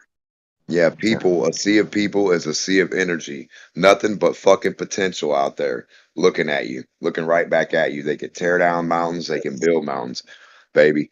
Listen, it's a Volkswagen. That's energy, it's electricity. Trust me on that. Let's just trust him. People in biblically is synonym with water. Yes, which Oh, is there we go. Therefore, another people word for equals H2O. currency or a current or an energy or a sea of people. Yes, sir. Now you're getting it, Peter. So which part of people is hydrogen and which part is oxygen? Obviously, your head is hydrogen because it Shit, starts with it's H. I well, like that. And the feet are in Latin is what? Pieda. In Spanish is what? hydrogen is Pieda is the foot. And So feet look it's like an upside down P. hydrogen is Forget about but the it's letter an B. O. But it's an hold on, O. I'm going to prove to you that hydrogen is So electricity right now. Can you go get me 100% of hydrogen outside in nature with a bucket right now? No, Shoot. With the no can bucket. do. No can do. Nobody You can can't do do that. that. Yeah. So, if I said, how would you make me 100% hydrogen, which you can't do, how would you even try to make me a percentage of hydrogen? You would need electrolysis through a salt or a hexafluoride, or you would need a battery, a 9 volt, right?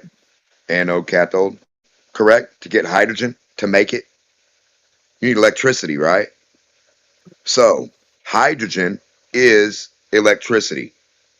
To separate the atomic bond of No, you're the not separating. Hold on. atoms Hold in the on. No, no, no. water Hold on, Miguel. molecule, Hold you on. need a Love lot you, of brother. Hold on. energy. You're Electrolysis. creating it.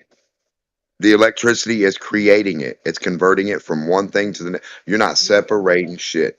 You're creating it. Yeah, yeah, yeah. No, no, you're not creating. You're I actually mean, you're not wrong. separating You're not wrong either. We're both right. the. I was The end saying result, the process of electrolysis. correct. Correct. Yeah, The it's result, separation of oxygen and hydrogen. right. Yeah. The end result would what they call hydrogen, and it's supposed to be the most abundant thing. But I can't go out in nature and get 100% of the thing that's supposed to be abundant of itself. So I can't even have 100% of hydrogen and say, okay, I've got hydrogen here, and I can compare it to 50% hydrogen to do some science, or I want to compare it to 100% helium. None of these things exist. Yeah, all water contains even gaseous oxygen inside. You know, there is oxygen in water, and there is nitrogen, and all other gases from the air. They are dissolved in Different water. potentials, different Yeah. voltage rates, different. Yeah. So like when we go Hey, up in the air, Timbo, was that you who asked about pressure measurements?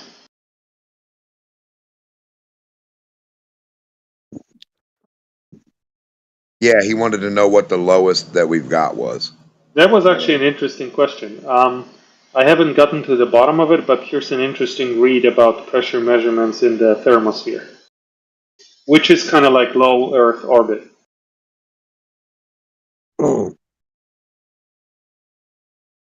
Yeah, from the ISS. But those are hypothetic, like Yeah, whatever they are what they are telling us. So I'm responding in no. that context. You are taking it for a fact. You No, have I am not not. No, I am seen. not. I am not. My answer is they are telling us that these are low pressure measurements that were actually taken, but that's part of their cartoon. Yeah, you have no evidence proof that they Yeah. There's conducted those absolutely measurements. there's Yeah, absolutely so no proof whatsoever. uh, It was just like a question in their narrative, in their cartoon. What are they telling us? And that's what they are telling us.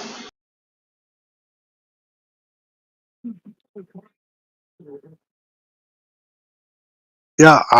Uh, can you verify what they are saying, Peter? Absolutely not.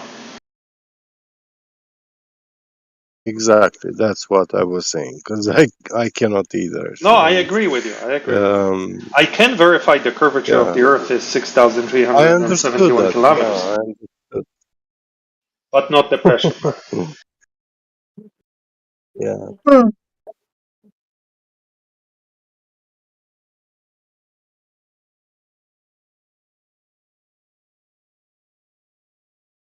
It's your choice. You know, you choose to believe them. I I have no problem with what you choose to believe. You know, I I appreciate told that. you that. You know, I told you it's a wrong. It's a blind belief. You shouldn't. I told you that. But more than that, I cannot. You know, I will not I want to fight make you sure I for understood. this. So my belief that Yeah. those pressures were really measured, you're saying it's a wrong belief, right? Okay.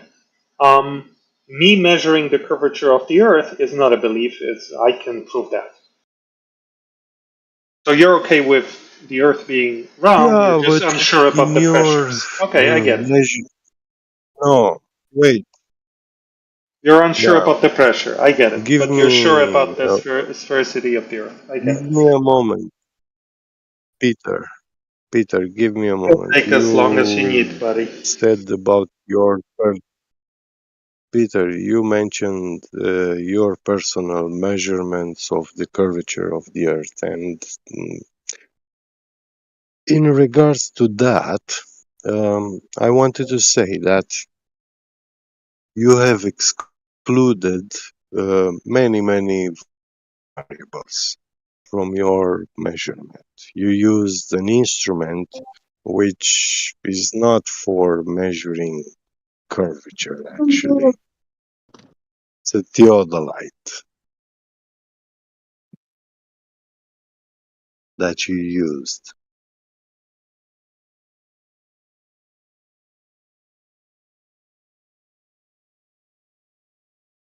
But I'm saying there's something to do with the atomic number, the voltage, the electricity, how the electricity is this much or dissipates or increases at a certain rate, going up or going down. If you pay attention to that, I think that's what associates the medium for what it's supposed to be.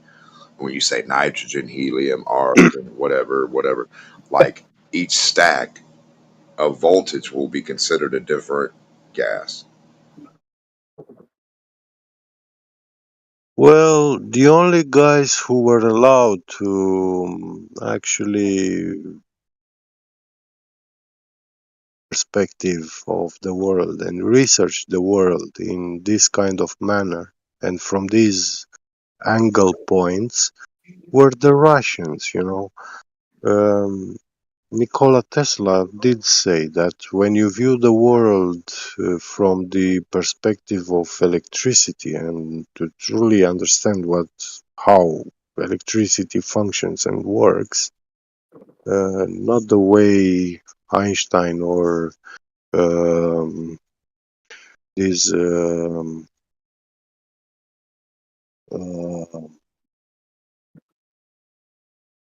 I forgot the name of this guy, so-called scientist who actually At Big I have a question. replaced Did you just say Tesla was Russian? Ampere's law. Sorry? Yeah, the Russians, they had Was the Tesla free Russian? hand in. No, he wasn't Russian. He was Romanian. He was Romanian now. Yeah, he has Romanian origins, but he was born in Yugoslavia. He was Serbian.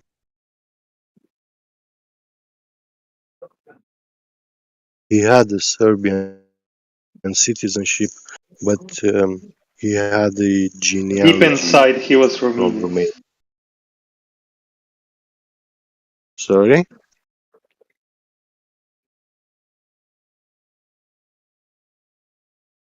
In his heart and in his soul, he was Romanian. My heart and in I my don't know. soul. I don't know. But Romanian and Serbians, yeah, we do have a common traditions, history. Yeah, we are neighbors. We always been here. So What the concrete and other materials, right? And then Tesla thought there was crystals that were alive, yeah, like living mercury, like Newton thought the mercury was alive, like artificial intelligence. They thought mercury for Newton and interesting. Einstein. Yeah. Tesla thought crystals were Wow. communicating with him. He picked up a signal every 22 seconds, and he didn't know what the fuck it was or where it was coming from. He said it was coming in. Everybody could pick it up, no matter where you're at. Every 22 seconds, a signal would come. Yeah.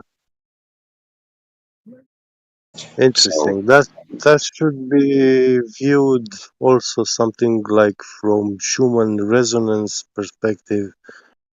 You know. right, the signal could have been a voltage decrease or increase that he was like just getting the Yeah. differential. Like every time you get a reading, it's a human that puts the Yeah. idea of exactly what that reading is on that reading. And sometimes Yeah. that's our biggest fucking problem because of misconception of what's happening. And not to say I'd be right or you'd be right or wrong or it doesn't even matter.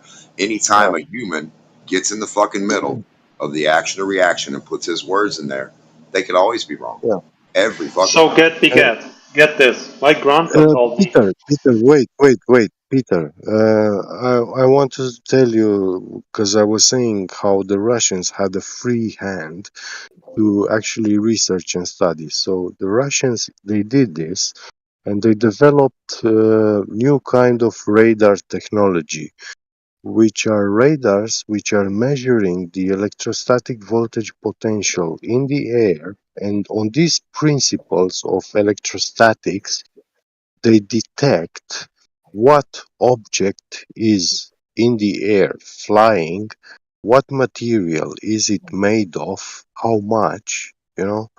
And with these radars, there is no stealth technology which can um, trick this kind of But radars. check this And out. they proved this technology in the Serbian war, I against the see. Serbians. We were actually talking about Nikola Tesla. Yeah. And And guess what? I got Listen, excited when you mentioned the Russians. wait. in the 1990s, yeah, when NATO bombed Serbia, yeah, Hell yeah, we it did. was the Russians. It was the Russians who helped the Serbians to shoot down the F-117, the stealth Yeah, they fighter did. jet. They did. Yeah, Anyways, the can I Serbians. tell you a get beget? It's a cool story. I Yeah, get it. My grandpa told me there was this really weird thing that happened on October 4th, 1957, when across the Earth people yeah, could receive radio signals coming from the sky every 96 minutes or yeah. so. The Yeah, Sputnik and then the program. Yeah, Russians came out and they said, yeah, we placed a radio transmitter essentially in the low Earth orbit, and it circled the Earth on a very regular basis for 22 days, every 96 minutes. And yeah. people were like, shit, we've never built anything that can go around the Earth so fast, right? 96 minutes. Well, What do you when think about you that? What's your Peter, yeah, explanation for that? Was it a when you balloon, a study, fast floating well, balloon? no, yeah, well, I'm trying to answer, so listen. I'm sorry, When I spoke you, too fast. it's okay. When you go study and research radiometry, radio waves, and transmitting and receiving radio antennas, you will come across radio waves resonance. When you use more than one transmitter antenna, you will find that when you have like 3 or 4 broadcasting radio wave antennas, you will find that between them you will have a resonance point between those antennas. And also that resonance point will be in air at a certain altitude based on the height of each transmitting antenna and its power broadcasting output. And I think so I'm if you, following so far, but can you explain how they used it to do this 96 well, the minutes thing repeating is, pattern?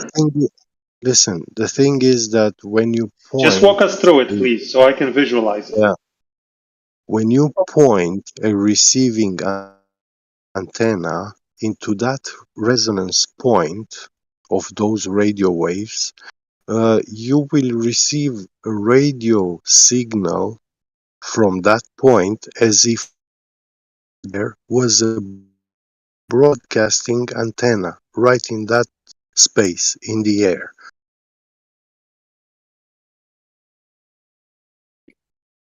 You get that? Yes, but why is it moving Yeah. across the sky?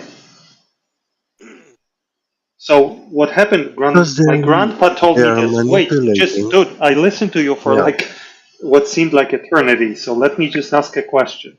Yeah. My grandpa told me if you pointed the receiver at the sky, you would see the source of the transmission move across the celestial, whatever we call it, Yeah. hemisphere The on a sky. very Yeah. regular way. So how, Yeah. explain to me how the technology you just described was used to make the source of the transmission move across the earth, whatever the shape of the earth, every 96 minutes so everyone in the world could see it regularly move through the sky. Yes. Tell me how that I will technology was explain used. you. Thank you. I'm trying. Yeah. So I also Sorry seen for talking so long. a documentary about HARP, which it's a project, a U.S. Air Force project where So are they you saying the Americans did it using HARP, or is it still the no, Russians? no, you are And tell me how coming the with Russians did it assuming in questions 1957. before. I This is not Tom, the reason why I was telling you this. You don't get the idea because you interrupted me, asking me things about this, which you think you understand what I want to say. So, in this documentary about the harp, yeah, there was a professor, university physics professor in radio waves propagation and stuff. He was conducting research there at HARP. And he was saying that using these antenna arrays, they can broadcast a signal which can go all around the world. Now, in the heliocentric model, around the world means around the ball. But in the flat earth, yeah, it means a circle above the earth in the sky. And this circle, yeah, above the earth is actually a circle around the North Pole. And the world's magnetic field is a donut shape, a toroidal shape. And this radio wave, yeah, they are broadcasting, which is spinning around the world, is actually a path trajectory inside that toroidal magnetic field of the whole world. So this is it makes sense in both models, the flat I would earth like and to the ask a globe earth. clarifying question, if I may. I listened patiently. So, one, how did they make a point source of radio transmission move across the sky? Two, for those of you who don't know Get too well, when he starts bullshitting, he starts saying, yeah? So listen closely. Well, okay, if you say I'm bullshitting, then you're saying that professor from HARP, yeah, which is conducting these experiments, is actually bullshitting because he said they can broadcast with those antennas, yeah, they can broadcast radio wave signals which can actually make like a band strip, yeah, a circle above the whole world.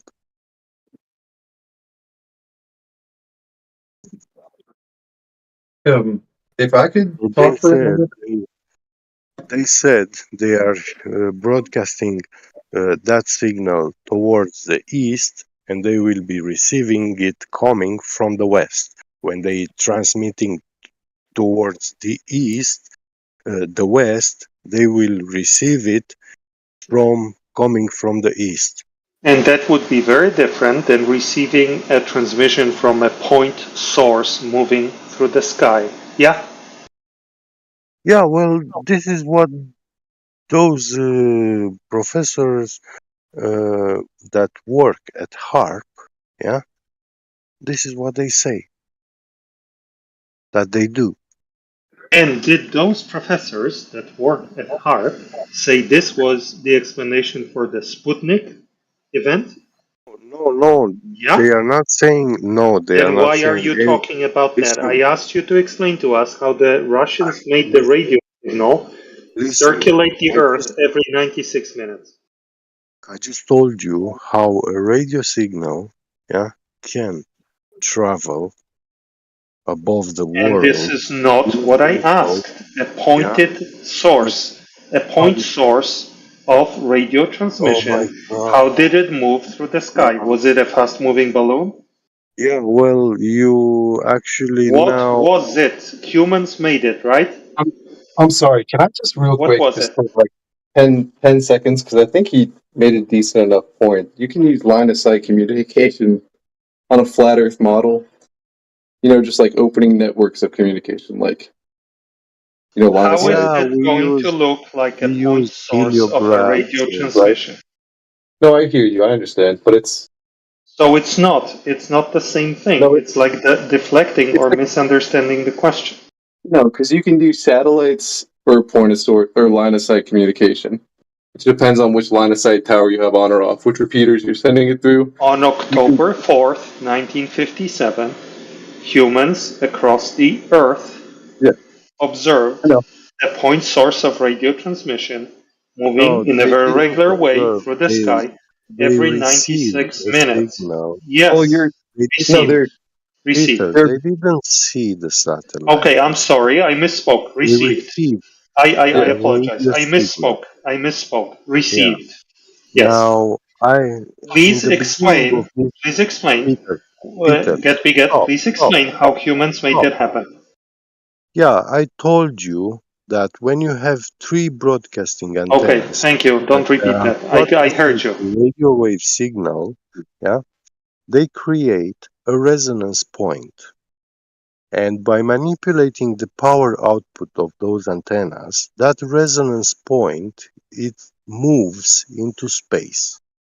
Okay, Just so like it was when you see, moving around listen, the I'm Earth not every finished. I'm not 96 finished. minutes. I'm not finished. Don't interrupt me. Let me finish and I will tell you when I'm finished. So it's just like when you have a home theater system, yeah, and you hear the surround effect um in the middle of the room, but when you change the volume output, when you balance to left or right, then that surround effect moves inside your room. So you will have to move yourself into that certain location to experience that surround effect, surround sound effect, where you cannot tell which direction the sound is coming from, because that is the surround sound effect.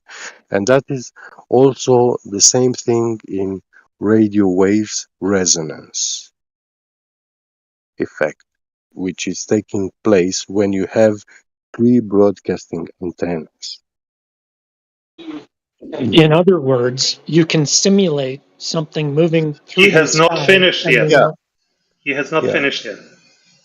yeah. And with this radio waves resonance, yeah, uh, you can use them to actually manipulate the motion and behavior of nanoparticles. This is known fact. And with these radio waves, with the frequencies and everything, when you have nanoparticles in the air, you can control those nanoparticles to gather themselves in a certain place, in a certain shape you want. You can make them assemble themselves even into uh, nanometric machines or microscopic machines.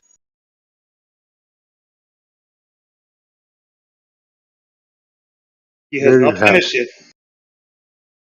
There you have it. Now, Are you done? we're finished. Yeah. Oh, okay. Thanks. Now just use everything he said to answer any question you have. If you forgot what he said, go on YouTube and listen again. No, I can repeat it. I can rephrase it. No, I didn't ask you to do that. If you got Oh, no, I any got it. more questions, No, Yeah. okay, absolutely not about that. there we go. Okay.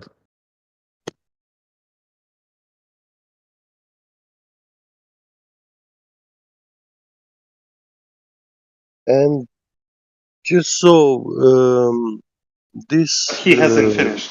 manipulation of manipulation of nanoparticles using radio waves is very new technology discoveries, so they say. They presented this. I've seen it. I came across it after 2010. Before 2010, I had no idea about this. For us, is new cutting edge technology and discoveries, but for them, it's definitely not.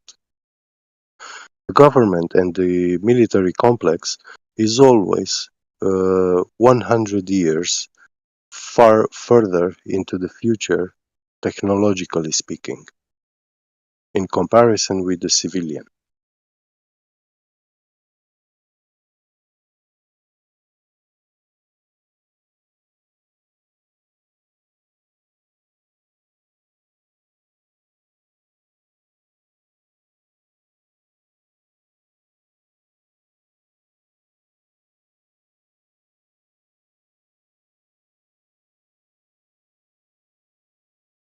I'm not saying they have like Star Trek and that kind of technology, but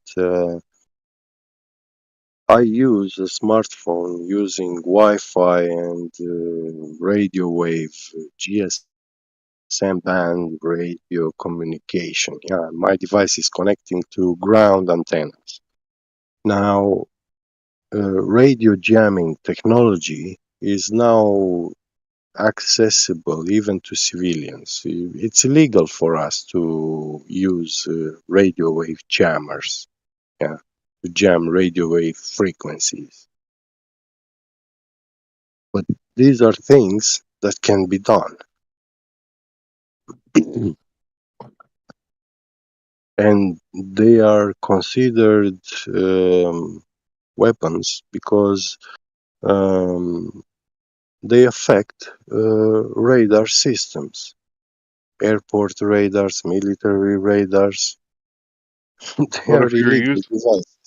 if you're using Yeah. them for speeding, don't go Oh no my more than God. 15 miles an hour over, because there's limits to that. Yeah. Don't ask. Yeah. Poor friend, just Well, you can buy a radio radar jammer for your car, and if the policeman catches you with those jammers in your car, you're not gonna be fine. Did you say Eh, fine like you're going to get arrested, or fine like you're not Fine going to as be? good. Yeah, Yeah. yeah. It's not gonna be any good for you. Yeah. Yeah, that's not legal advice. I'm just saying, if you Yeah. have one, there's limits. Yeah.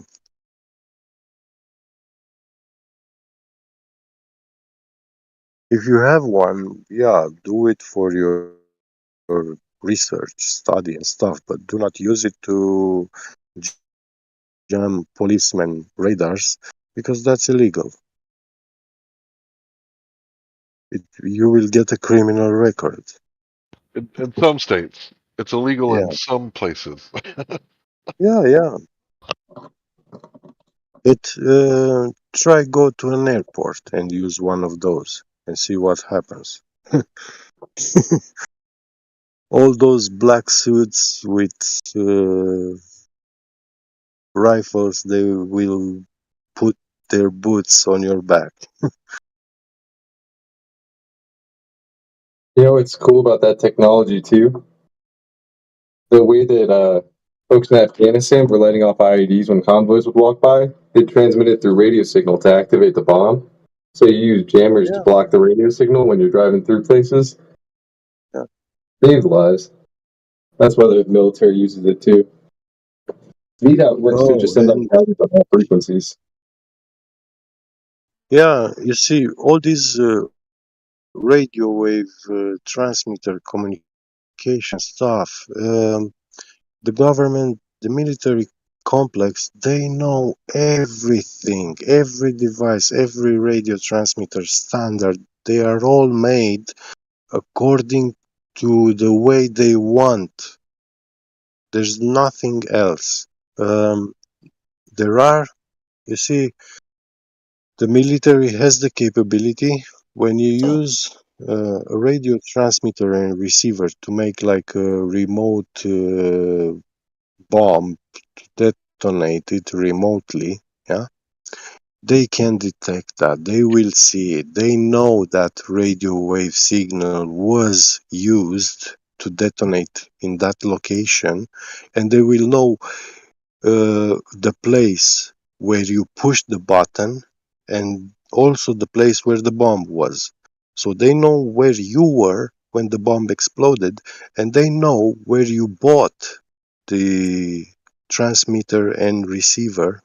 They know when it was made, the date. All Oh my those god, man, that's like information. magic. No, not How do magic. they They do that? know it Do for a we fact. know? They know it for a fact. And How do they there know all is, that? listen, there are some uh, detonators which are, even today, they are considered illegal.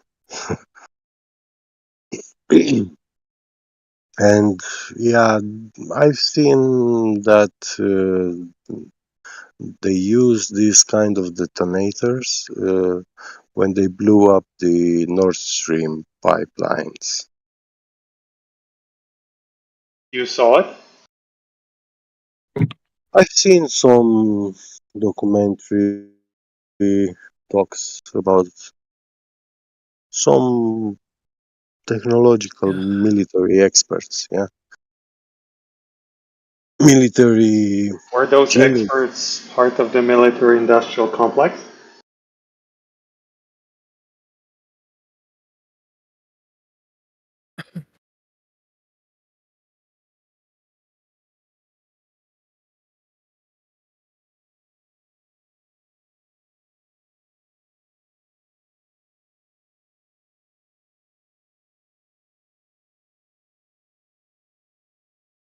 From YouTube. You know, they build those pipelines, they connect each piece. One piece to the next piece, it looks straight, and then you get long enough. They start curving. Flat. I don't know about that. But I saw some experts, they were saying it's curving. I saw them on YouTube. No, those pipelines are on the seafloor, you know, which is flat. Yep. But I heard some experts who built them tell me that they were curved. I'm not sure whom to Obviously they were believe. straight.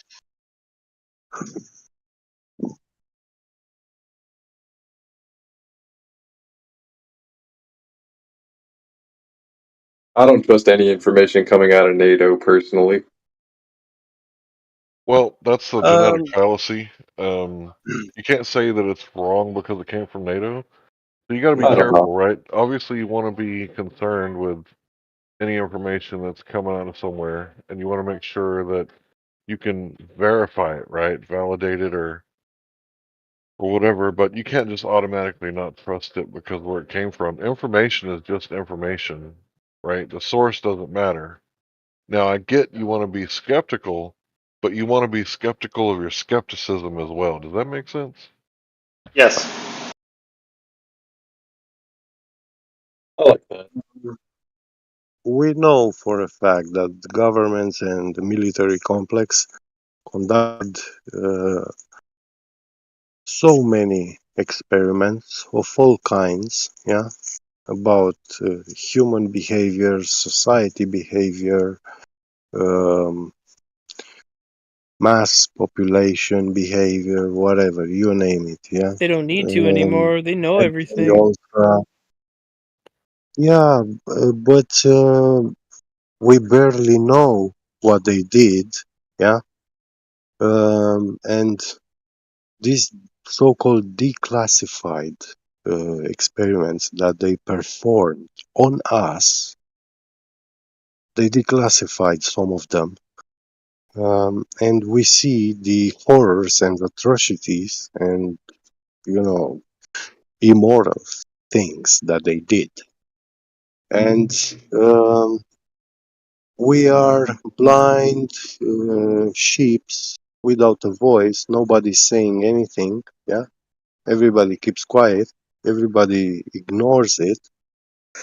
But back in the days, like 3 decades ago, if you heard about these experiments, projects, and stuff, everyone was saying, "Oh, these are conspiracy theories." And now, when they got declassified, yeah, um, everybody's saying, "Oh, well, it wasn't a conspiracy theory, but yeah, whatever they did it. So what?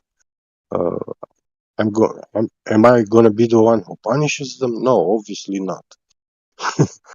Nobody judges them. Nobody does nothing. But you actually today to keep believing and shouting that these are conspiracy theories and stuff, it makes you lunatic. I'm sorry, but even worse. It's like you are It's advocating easy for this. for you to say, get big at. It's easy for you to say because you know the truth. but empathize with people like me. No, I don't say Why? I know No, the but truth. can I at least finish? Jesus. Yeah, go ahead. Like I'm hearing you tell me about HARP and stuff like that, all these technologies. Then I hear people tell me about nuclear weapons, that they exist. Then I hear people Yeah. tell me that nuclear weapons are fake and it's just a psyop. Then I hear people tell me that HARP doesn't exist and it's a psyop. Then I hear people tell me that flat Earth is a psyop. Then I hear Condens Owens tells me I need to be Yeah, a conspiracy Peter. theorist. What do I do? How do I discern Yeah. Make a between decision bullshit for and yourself. reality? Yeah. How? Using what tools? Uh, Teach me, okay. school me. Your I'll intuition. I'll try How do you to. discern bullshit from truth? Tell us. Easy. Peter, I'm telling you, it's very hard to discern nowadays. Even for me, I begin to find it very hard now because the internet is not what it was before. It changed a lot. You don't find those books and information where you can compare it to because they have been taken down. They have been hidden. They have been sink into darknet, in the dark web. It's considered like illegal information. That's the problem with the internet? Because you and I are old enough to remember the early days of the internet. So Yeah, in your opinion, the problem is they're removing information? they cannot remove it, but they sink it. And it's very hard to find it, to come across it. The truth is being Yeah, yeah. hidden in the shadows, in the corners Back of the in the internet. days, listen, back in the days, Google, the search engine, was a very good hacking tool. Nowadays, it's not. What about Alta Vista? Do you remember Alta Vista? Of course, I know Alta Vista. I even took down That's Alta funny. Vista. Alta Vista. I remember that shit. Yeah, why don't you use what was that? Well, who was And the internet Lycos. butler? Who was the internet butler? Ask Jeeves. Remember Ask Jeeves? Yeah, that one too. You still use Google for hacking, by the way.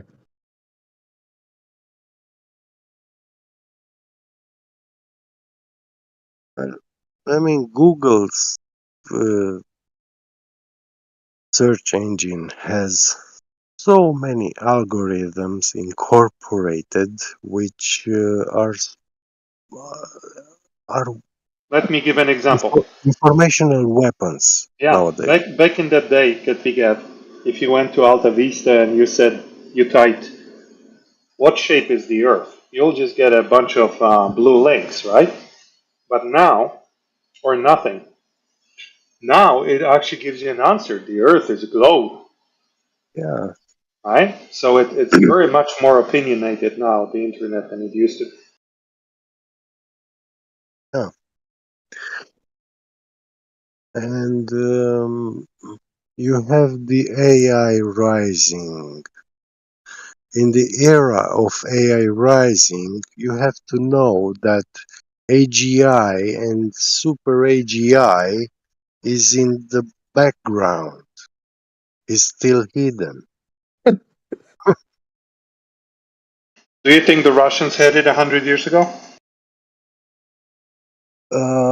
No, my personal belief is that the first time when mankind came into contact with AI was the Roswell incident. They created that story like falling aliens and stuff, but actually, in that base, the military made the first transistors and the first computer where they could start running Oh, and the the AI. AI just woke up.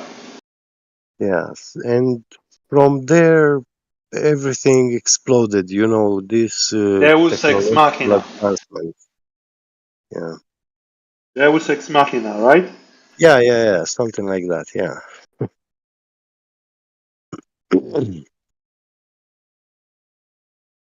I want to know what was your conclusion with the ISS? How did you say it was up where? Above the Earth. Yeah. Yeah, Where's it at above the Earth? How far? 400 kilometers. How do you know and that? it may be at that altitude, but it may not be like No, a hold on. physical thing. Hold on. Go We're ahead. going to get to that. How do you prove that it's at that height? I have not myself. Do you know anyone that has? Oh yeah. They've proven it's above an airplane live. Yeah, just bounce a laser off of it. No. Yeah, Listen that's to what I said. possible. No, listen to what I asked clearly. Laser Live. range finding. No. Listen to what I said. Not what you said. We don't care what you said. That made no fucking sense. Can you, I with your cannot hear you very eyeballs, well. Speak up. stop fucking talking? With your eyeballs, can you see the ISS from an airplane above your head? No, I haven't tried that. No. no. Do you know any human that's ever filmed it above their head at 35,000 feet? No. Specifically 35. No. Um, So how do you Demo, know it's higher than 35,000 feet if no human can see it higher than 35,000 feet? Because they can see it from 0 feet. Oh, you're a fucking retard. No. Yeah, wait, retard. Dimok. Somebody just zoom in with their telescope. Take a picture with their telescope of the ISS. You can see No, From Jupiter, right? So why not the 35 ISS? from wait, 35,000 I feet. certainly guys, can. Many people have. guys, one moment. The ISS, I will say it's probably we are able to see it with the naked eye at nighttime, but it will look like a tiny star moving across the sky. Use a telescope. What's it look like Yeah. when you get miles closer to it? It looks bigger and clearer, right?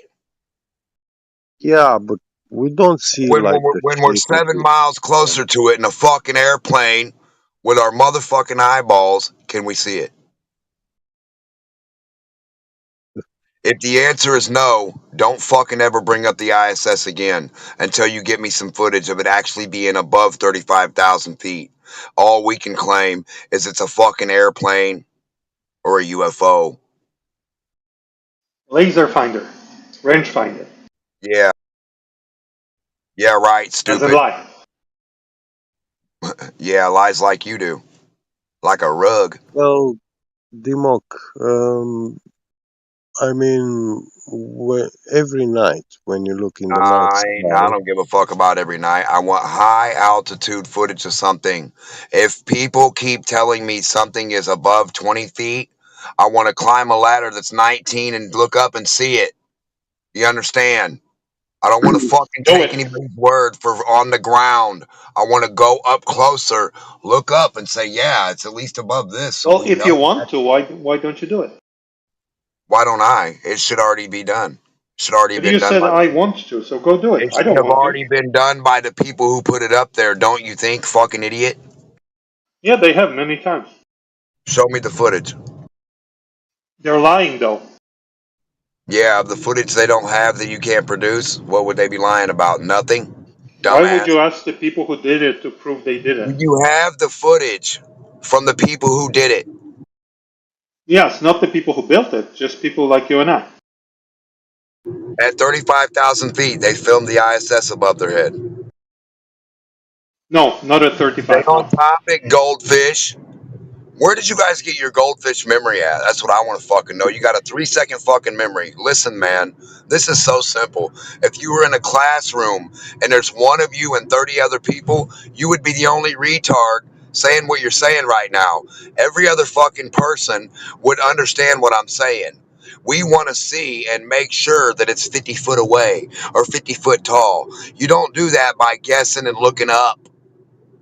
You make yeah. sure.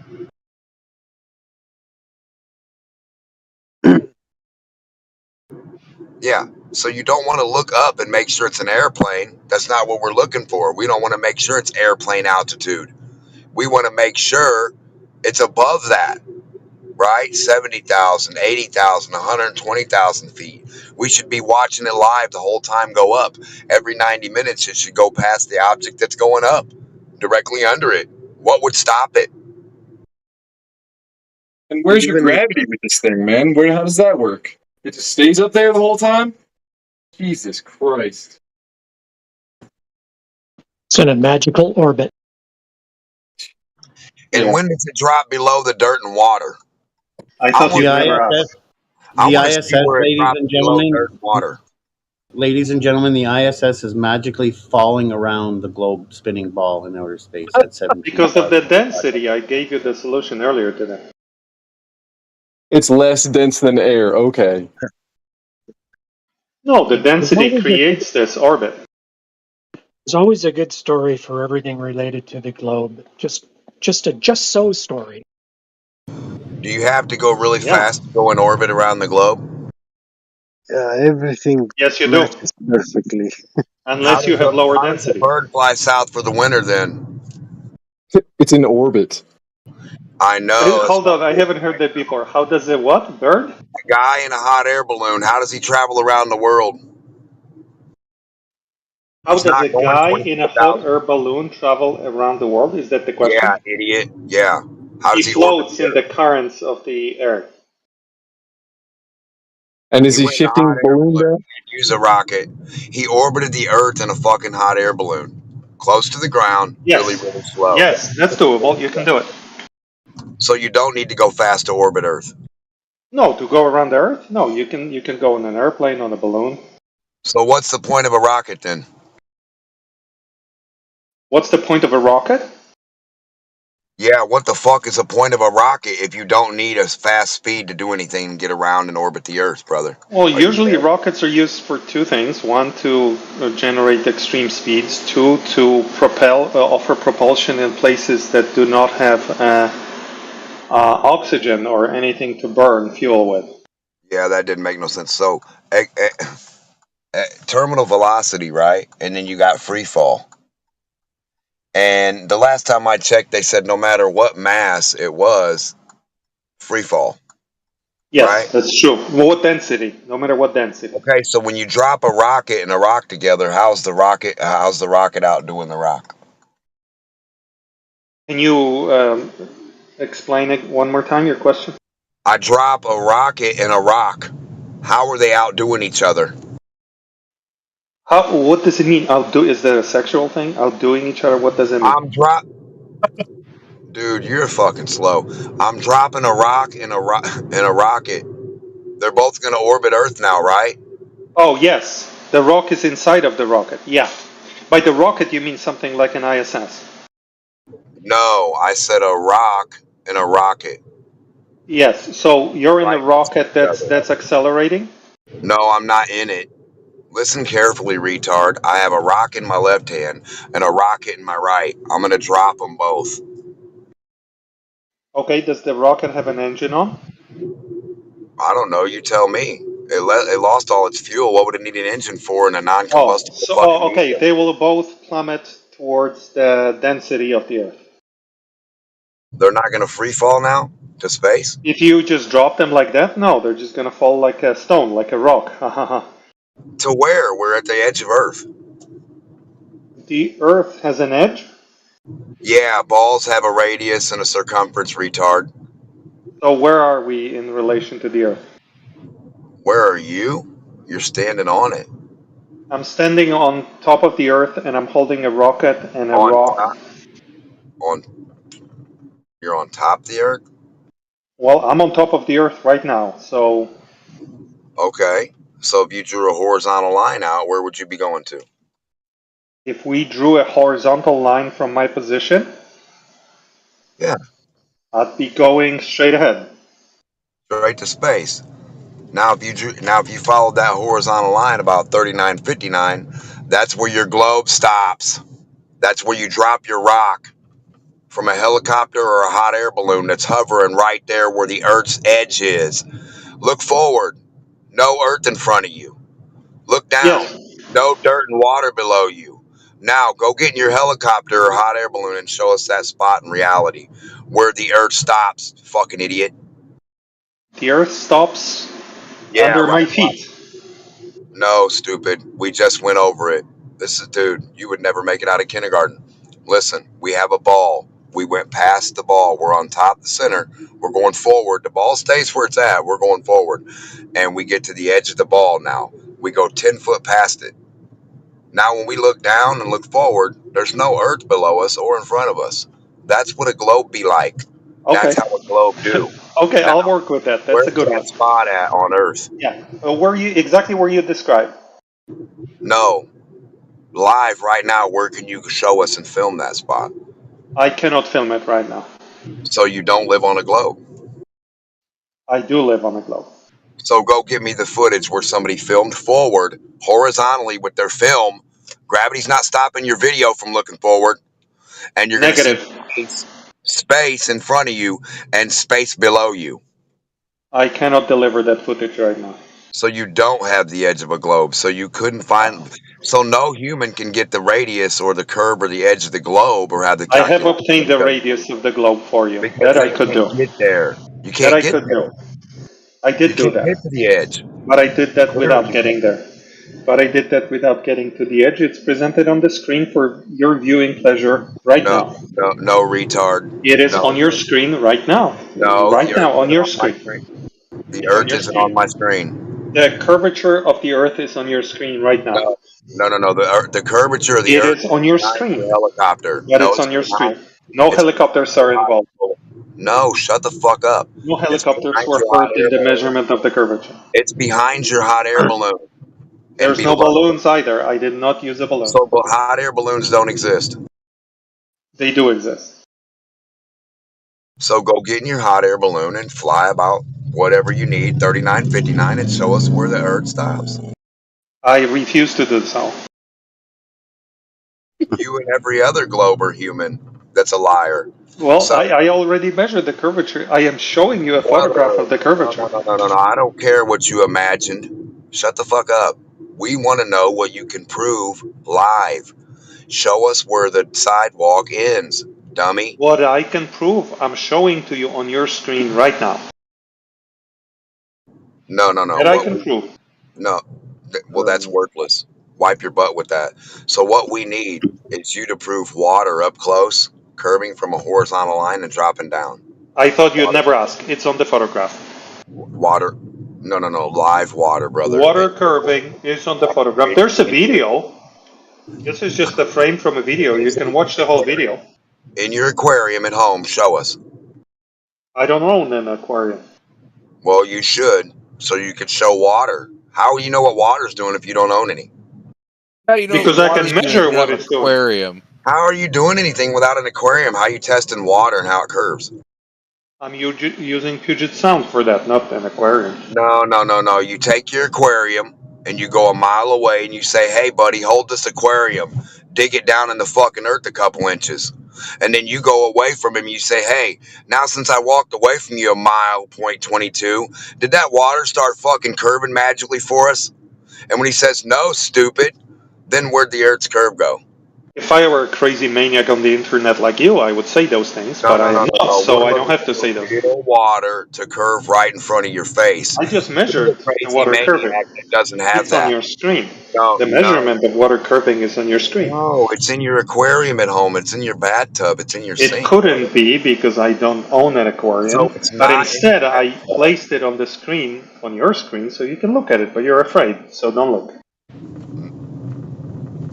Brother, I need to see water curving away from a horizontal. I am showing it to you on your screen right now. Stop repeating this. No, you're not. I am. Let's see it. Demonstrate. It's on your screen, dude, in the stream under my name. Click it. It's right there. You're showing flat water, bro. The autolite view. No, it's curving. Horizontal water. It's horizontal. I have all the measurements showing that it's curving. Horizontal water. When you pour it. You have all the imaginations that it's curving. No, we have the measurement. Yeah, I know. When we go to your house and we say, hey, give me a ball, you hand us cubes, don't you? Please don't Can come to you, my house. Peter? Can you go through it with us slowly, just for the not so smart people like me? Can you say again? Could you go through it like a little bit thoroughly? Because I'm not very smart, so I'm new here too. Okay, so what is shown on this photograph is at scale what I am showing here in this diagram, which is that we're looking at the blue line instead of the yellow line. Can you differentiate those in the slide? I see your drawing. Right, so there are two cases. Flat Earth is the yellow line. The line from point A to B1 would be flat Earth. The line from A to B2 over curved arc is what we're seeing in that photograph. And how do we know that? Because obviously we need to use a precision tool, is because the angle corresponds to that case of red instead of the case of yellow. This is literally measuring the curvature. The fact that this apparatus says negative 0.0440 degrees is the same as saying there is a blue curved line under my feet under that water. It's mathematically, geometrically the same. If you're upset about that, ask God why He made the world this way. I don't know. I don't have an answer to that. That's not very nice. Well, I'm just speaking on my behalf. I don't know why it's like that. I know it is like that. Oh, I'm kind of sad now. It's not sad. It's beautiful. Look how beautiful it is. Look right now on your screen. This is how beautiful it is. The most beautiful Earth you could imagine, not some kind of terrarium. Guys, looks flat to me. I think I'm a glober now. You should be.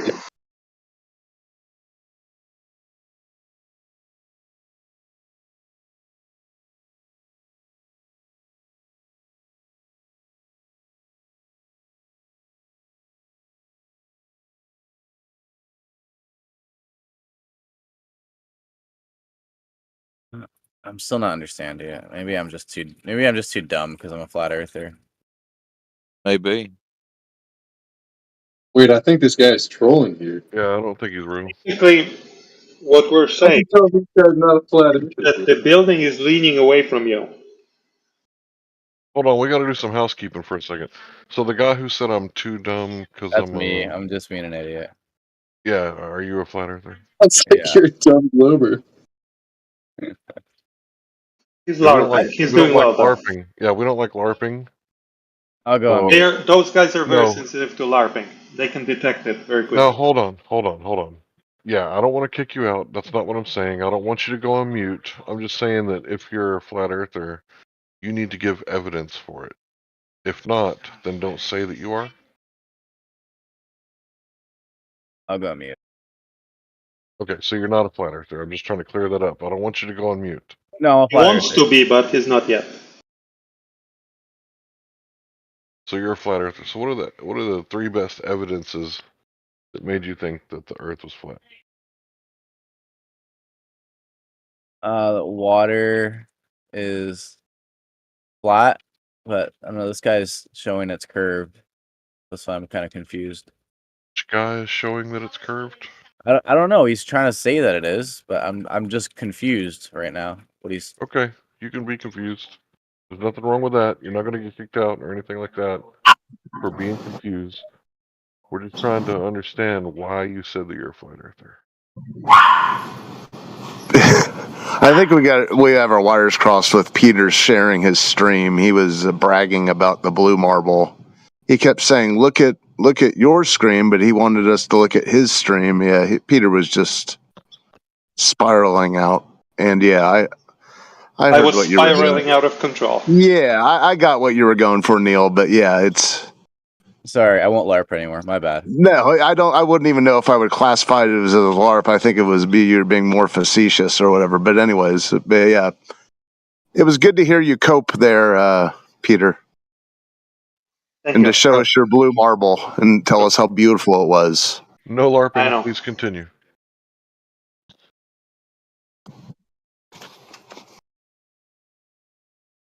Yeah, how did we, I proved, Peter? How did we get from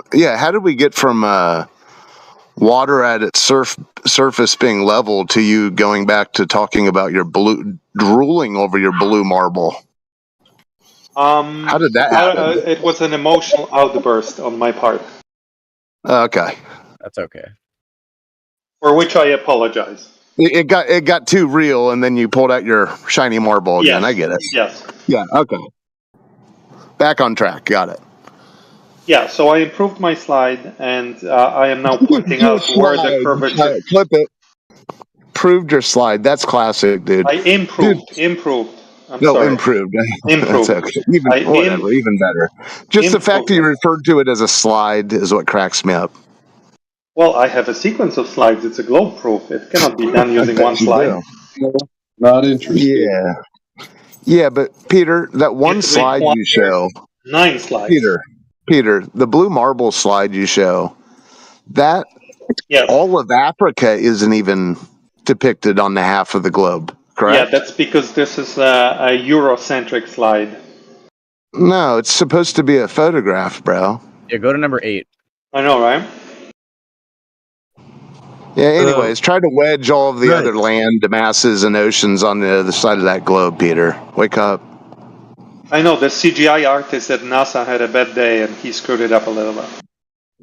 I have a question for Peter.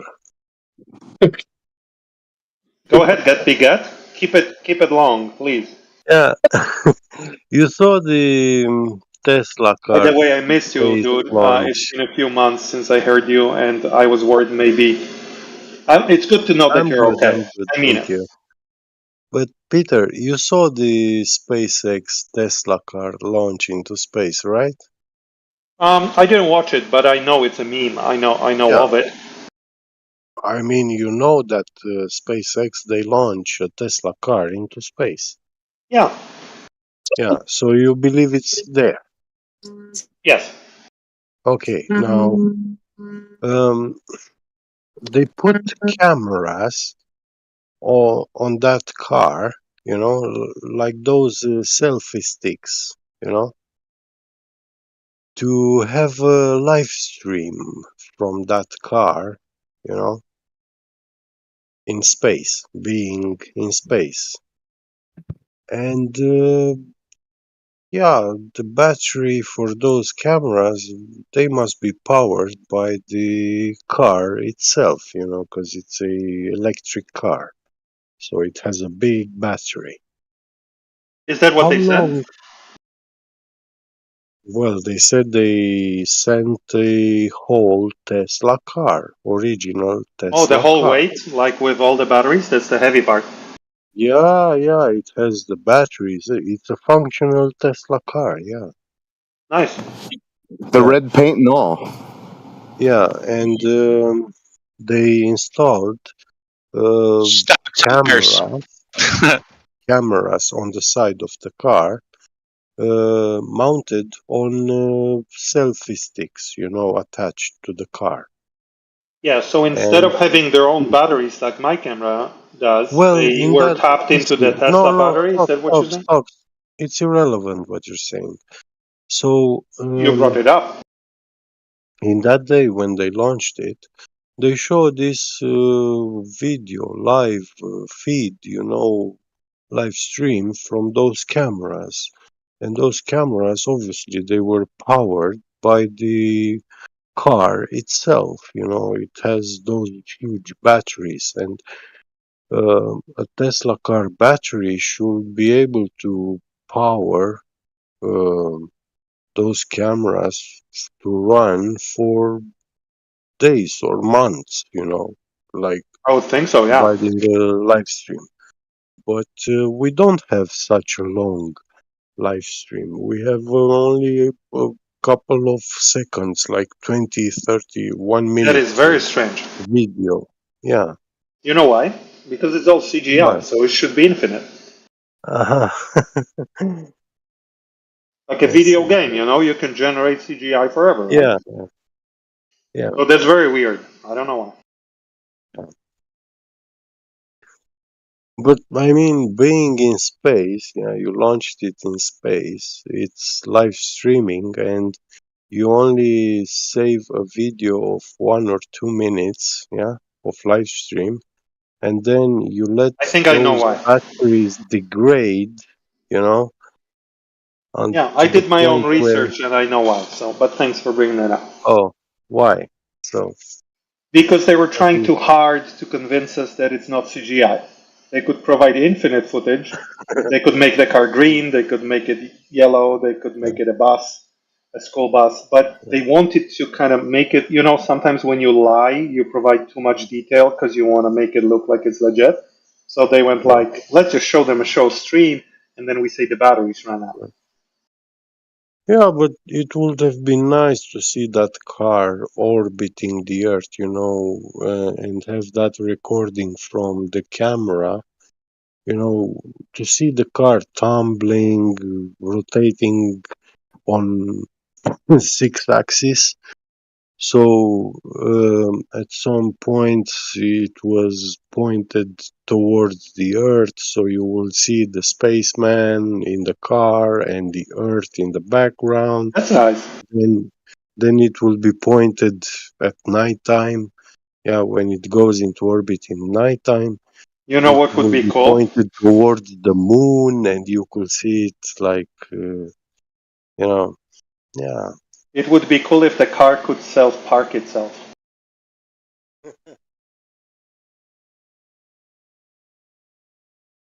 Ah, when is that car gonna fall? Eventually. Yeah, when? They probably have it calculated. I don't know. I didn't look into it. So we cannot know like where we can see it entering the Yeah, I'm sure we atmosphere, can. burning into the air. Yeah, we can estimate it. You I thought he estimate said it's nice. how fast an orbit degrades Uh, over time. no, I mean I know their stories, like everything that's falling from space, it burns into the air, and Not nothing everything, reaches the unfortunately. earth. Not everything. Yeah, okay. There are Well, some what moving they are rocks telling in us, the desert. let's not get carried away, okay? What they are telling us is that not everything burns up. Sometimes they are telling us that space debris will hit the Earth. Sometimes they are warning us that it might. So, you know, of course it's CGI, but like they are telling us that.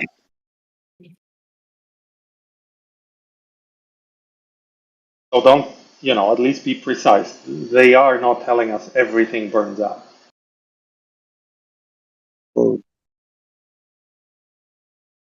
For example, about Sputnik, yeah. No, They we say, beat that horse to death. Come on, man. You just told me it was fun. no, with Sputnik, they say that it re-entered the Earth's atmosphere and it burned completely into the air. It vaporized. Yes. Do you know And how big the Sputnik was? yeah, listen, yeah, it How wasn't big was quite, the Sputnik? it wasn't that small, Just tell me how you know, big. Yeah, ballpark. size of a beach ball, Pretty good, something pretty like good. that. Yeah. 58 centimeters diameter. How heavy? It wasn't quite easy. It had, Didn't I they don't show it in Space know, Cowboys? Clint 80 Eastwood worked kilos, on it. something like that. 83. Clint Eastwood, 83 kilograms. Clint Eastwood worked on it in Space Yeah. Cowboys with Tommy Lee Now, Jones. Thank you. Thank you for that now, input. No need to scream. listen, It at was that point, important what he had to say, so he wanted to make 80, sure we heard it. Peter, it's 80 kilograms in metal and Yep. radio electronics components. So they really had to have Yeah. like ceramics parts and stuff like that, you know, inside it. Yeah. And those ceramics, they would have survived the re-entry and they would have fallen somewhere. But Maybe you can find some. Maybe some of them landed in Romania. yeah, right. Nobody knows where, when. So the story I of wish they would one. show us some CGI of the remains. Anyway, to completely vaporize 80 kilograms of metal, I doubt that the re-entry into Earth's atmosphere could actually burn all that. Even if it went with hypersonic speed, it it wouldn't be like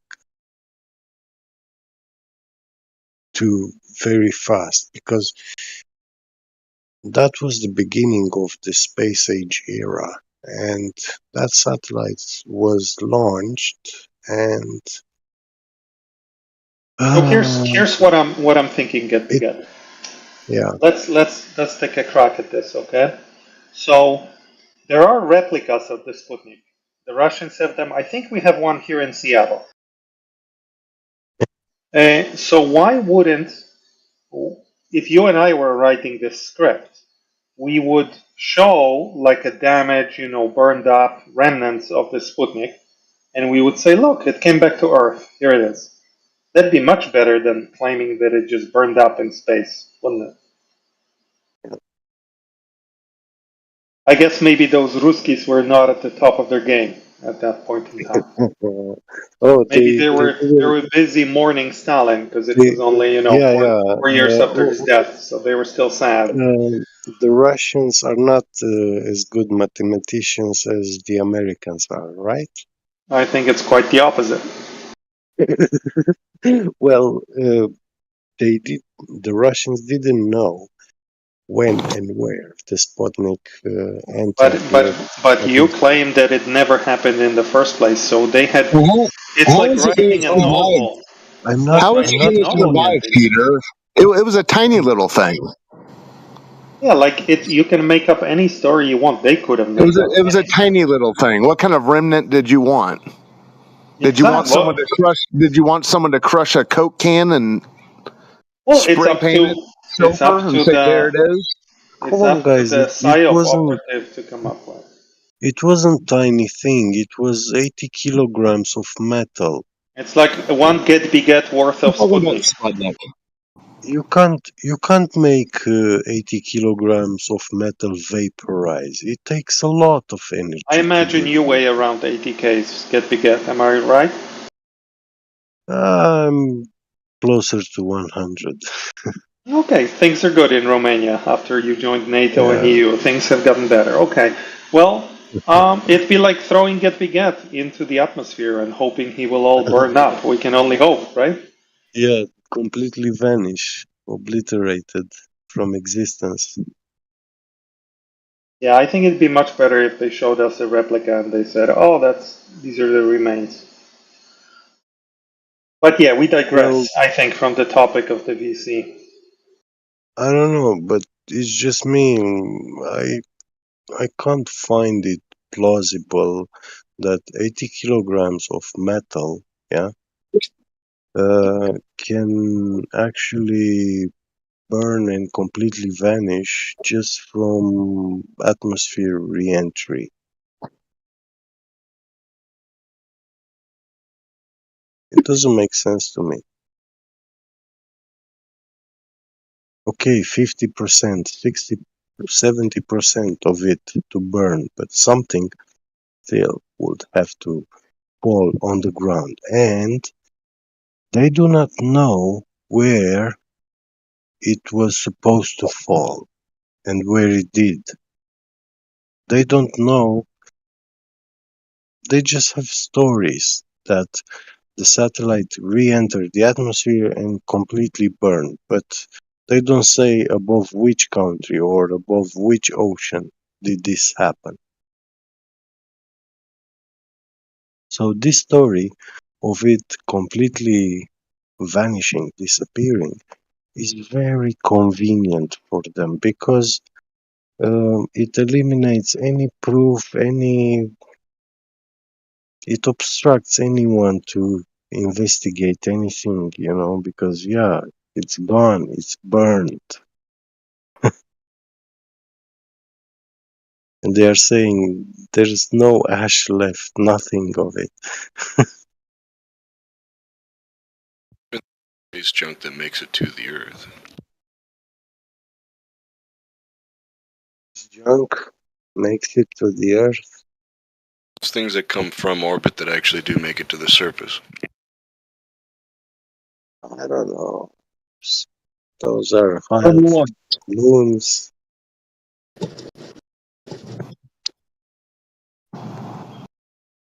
Other than that, we are clear on the shape of the Earth, yeah?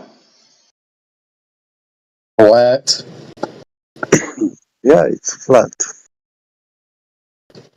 It measures curve. It's stationary. Different question. Flat and stationary. Let's tackle one problem at a time. Celestial navigation measures it flat. I heard that Scott Mackey was going to be allowed to present his celestial navigation presentation later tonight. That's what Jedi said. And he'll do his best to allow Scott to deliver his content. So I'm looking forward to that. Are you guys looking forward to it? To see getting an angle from a curve. I'm looking forward to that too. I got to make this falafel, man. I'm not going to be able to watch it. I got to beat it up with a wooden spoon like in the ancient times, man. I'm not going to have time for that, Scott. Third time Presentation. for this?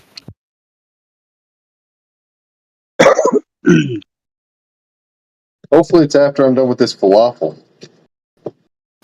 To get started. It started? I can do that while I'm beating up these chickpeas.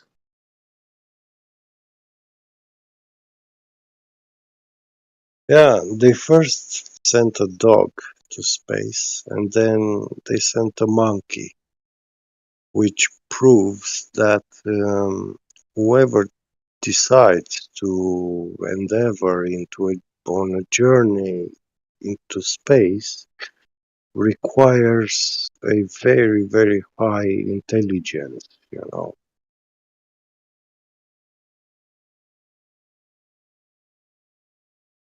Because obviously in their evolutionist theory, they believe that monkeys are far superior to humans That's like a because they third are problem now. progenitors. Shape of the Earth. Does it rotate? Where did humans come from? I propose we do it in that order. I do find it interesting where the link between intelligence and going to space matters. Yeah, first it had to go a monkey, and then he came back and taught us about space travel. I don't think so. A lot of those animals that were sent up, they didn't survive re-entry. Or even the journey whatsoever. Not to mention they've sent insects, frogs, mice, much less intelligent creatures. Yuri Gagarin. Oh no, Ham is still alive. Yeah, and then they sent Don Petite.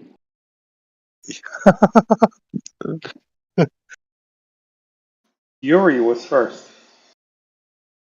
And what happened to Yuri Gagarin, people? What happened to him? He debunked the globe. No. What happened to him after he went to space? What?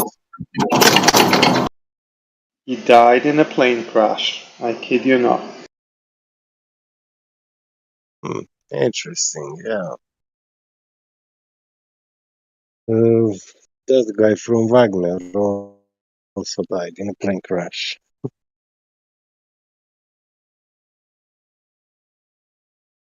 Prigozhin.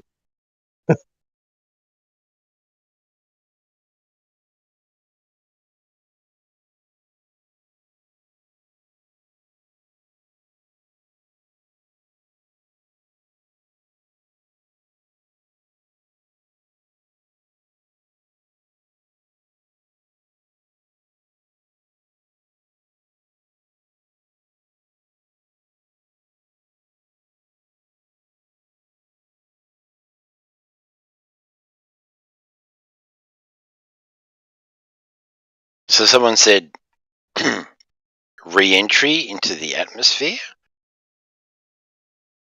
So Yes, he did.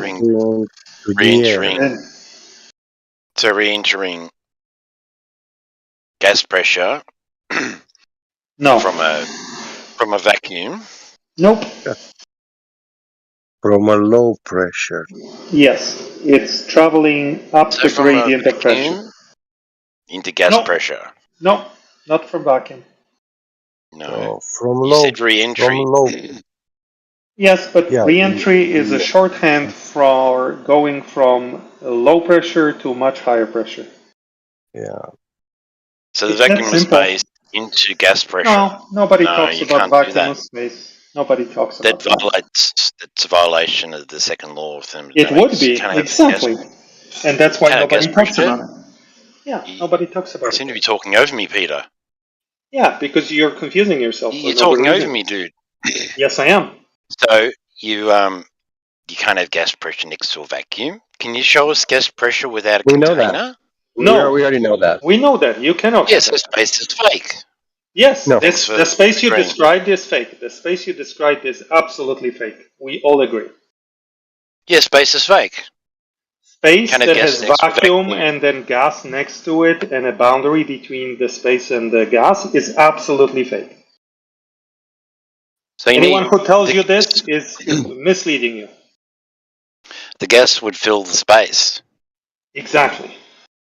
Yeah, so the sky's not a vacuum. The gas fills the space, like you say, exactly the way you say, in Yeah. accordance with the second law of thermodynamics. You're absolutely That's right. right. So space is fake. The space that the caricature Vacuum of space space is fake. is Yeah. fake. Yes, yes. Space is fake. There is no space. There's no VC, gas guys. pressure. Yeah. There's you talking over me again. You seem to be repeating triggered, yourself. Peter. You seem to be triggered when I'm absolutely destroying No, your I'm merely excited. ridiculous Let me tell you assertion. why. Let me tell And you you why. keep talking over me. It's like you don't want me to say anything. Yes.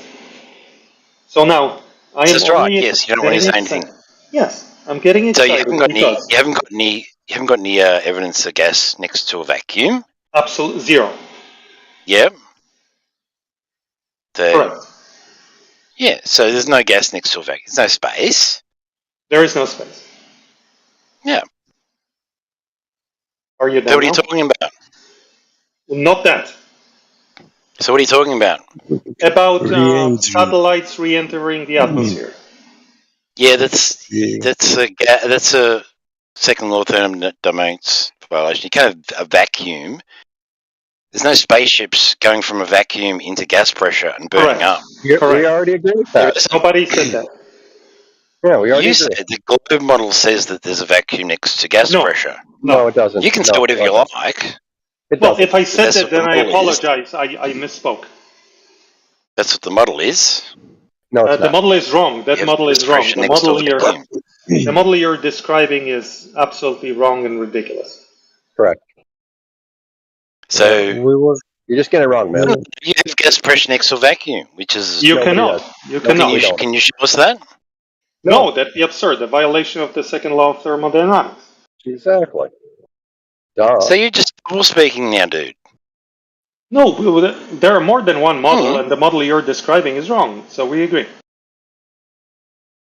Yes, but be careful because Peter is actually saying that there is a infinite decreasing gradient. The higher you go in altitude, the lower I the really pressure. like you get beget. I really do.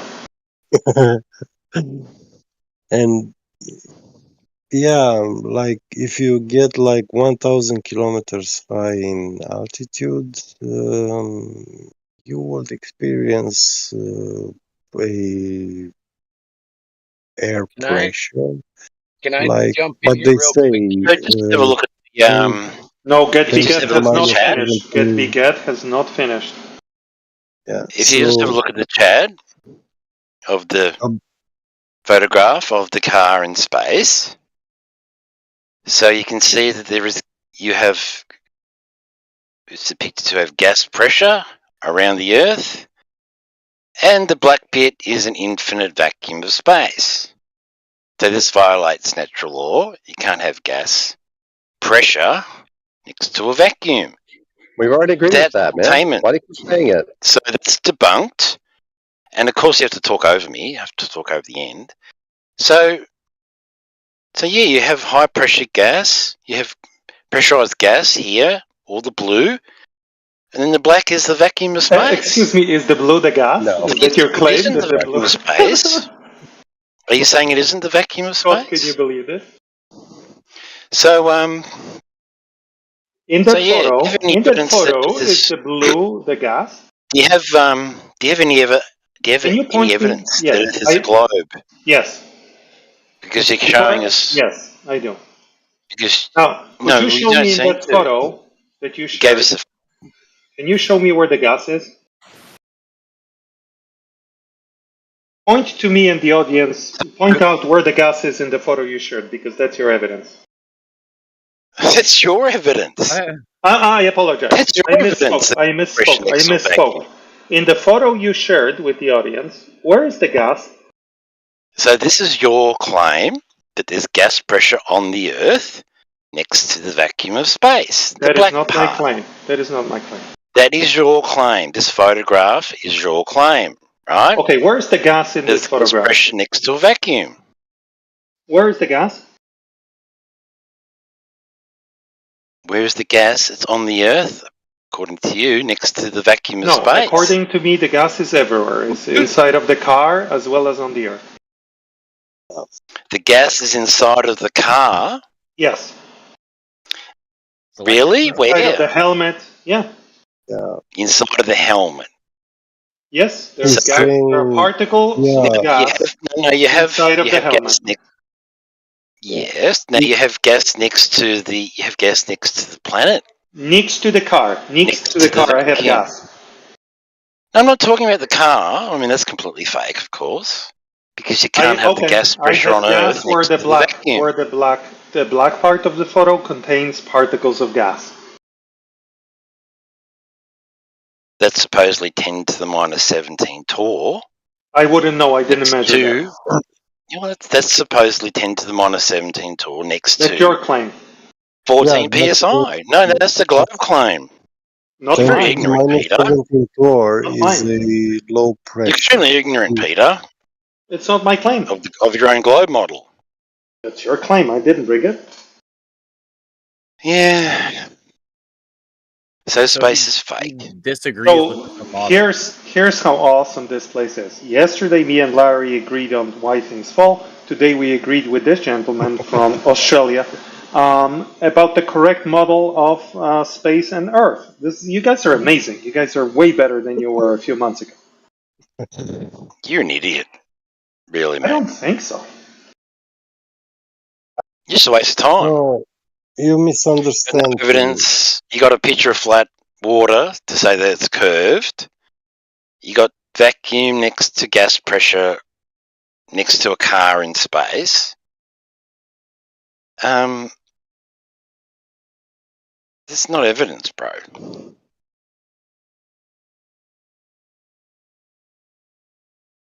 That's why I told you to be careful with Peter, because he goes along with the official narrative, which is that there is a gradient, yeah, a gas pressure gradient. The higher you go in altitude, the lower the pressure.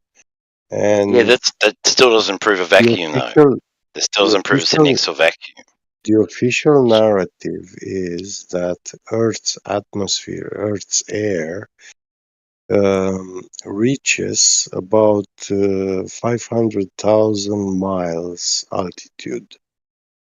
That places the moon in the middle of the Earth's atmosphere. Now, from the ground to 100 kilometers high, that's where the stratosphere ends. And anything above that,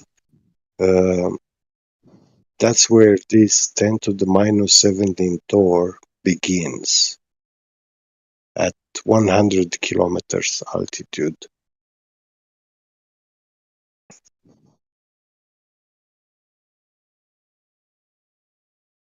Yeah, I'd probably say something like 100 kilometers. Yeah, maybe a bit more. Who knows? Yo, guys, God Yeah, bless. God bless. But gas pressure needs containment, so you can't have gas pressure without a container. Even a gas pressure gradient. So yeah, the sky's not a vacuum, guys. Okay, now I understand why I wasn't understanding his slides. Okay, like this clears everything up. but it doesn't make sense, because at an altitude of 500,000 miles above the ground, um, there is like a lot less than 10 to the minus 17 torr pressure, and that gas there has this low pressure and is not coming back down to the earth. The earth magically keeps it at that altitude, but if there's like a tiny meteorite or whatever, the earth's gravity is actually pulling that and will fall to the ground, but not that gas.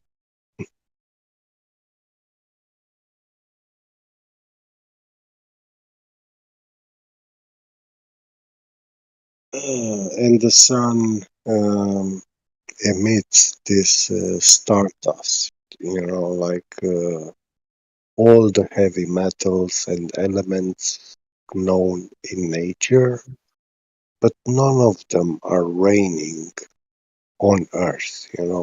There is no carbon falling from the sky on Earth. There is no gold falling from the sky on Earth. We have never detected gold falling from the sky on Earth. Never seen that.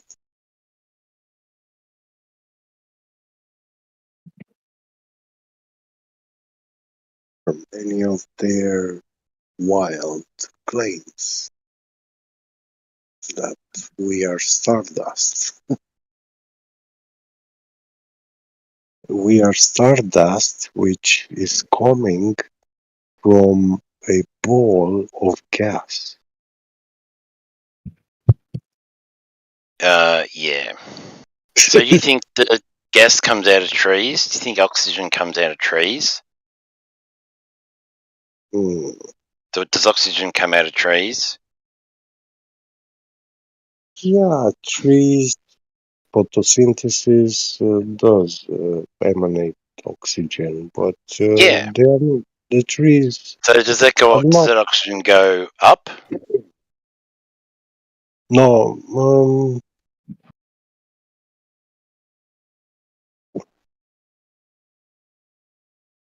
the oxygen concentration in the air decreases with altitude, but So depends the if you are.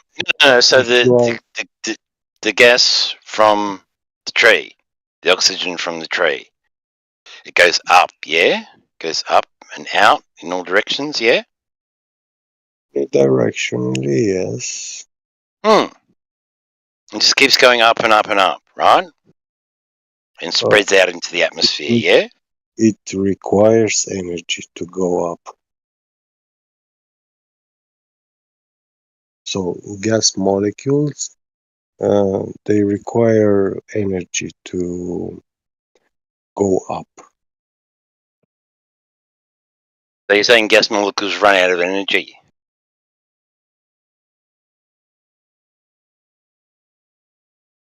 Saying they're running out of energy, but I'm saying they are how do I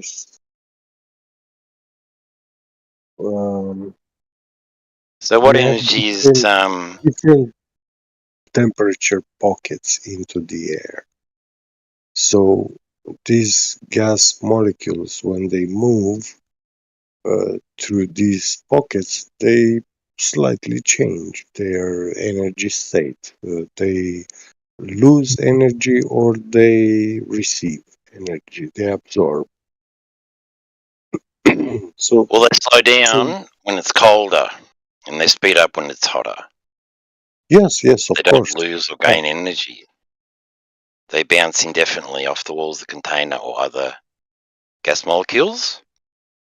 The So the motion gas goes is up and out and doesn't go down. It goes up and out into the air in all directions. So it would fill the vacuum of Wow. space. I So still there you go, believe that the of Earth the is space round. I and still believe the gravity. Earth is round. I'm sorry. Yeah, well, I'm sorry the shooter I think accounted for flat Earth Coriolis. is fake news. It's fake news. Is that flat? So Whatever good. that guy. Where is he? So Hang there you on. go. Love Peter Don't debunks say fake Don't news. indict space me. and Don't gravity. indict me. Oh, Trump. Don't stuff. indict me. Can Please we don't. just stay focused? Come on, guys. The wall is 100 feet high above sea level. Okay. Well, I don't know, because I just dropped a terrific reaction video to Kendrick Lamar's "Not Like Us." It's a new song. It's quite terrific, actually, and it's getting me pumped in the mood. Okay. I'll put you on mute, Trump, because you can't control yourself. I want to unmute you, but I don't think that you're going to be capable of controlling yourself. Quite frankly, you should be fired, okay? And everybody else in here should be fired. It's oh my not funny, god. bro. Not funny. I can't. Take it easy. Take a breath, Trump. Damn, y'all ain't think that was funny? Y'all need to lighten up. If you got some good comedy, I'm all down for it, right? Hey, just tell him to stop and listen. Oh, whoops. I mean, that was pretty funny compared to the last whatever was going on with Get Be Get. Oh my god, I was falling asleep. Falling asleep. Put everyone to sleep.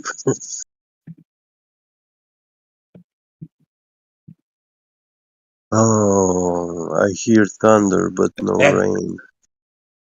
Wake up, because no one can hear him in here. Welcome back.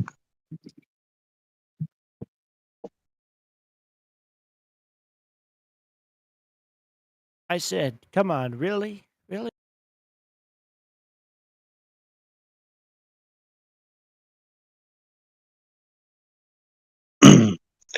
So, yes, there is a heat and velocity relation in regards to gas molecules, but we can also have very cold gas molecules um, moving at high velocities, and they wouldn't be, they are not getting warmer.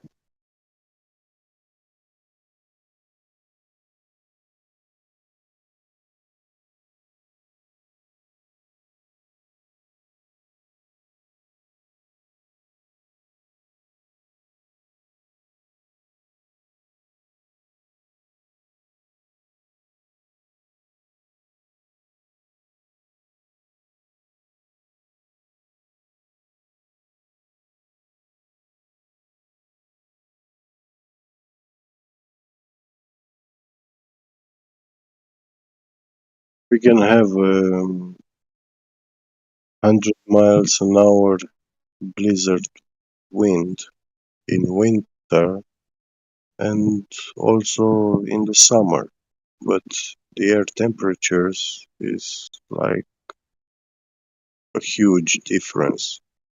In the summer, you can have air with a temperature of 30 or 40, 50 degrees Celsius, and in winter, the air temperature can drop to minus 20, minus 40, minus 60 in very cold regions of the world. In Siberia, for example, a -20 and -40 is nothing out of the ordinary. A wind with -40 degrees Celsius.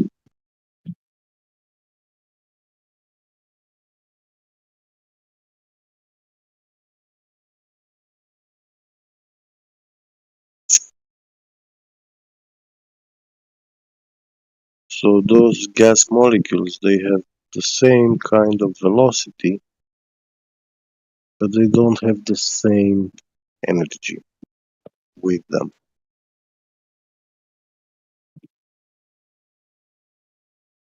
Like heat.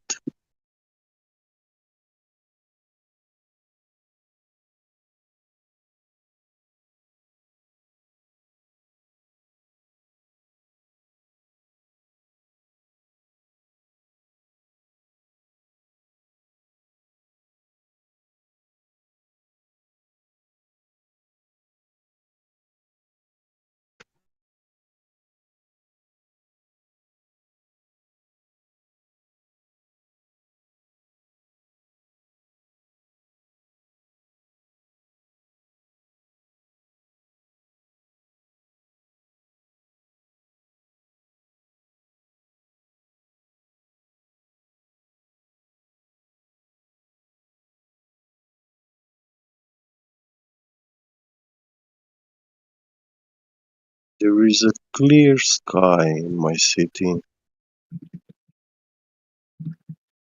but I hear thunder and no rain.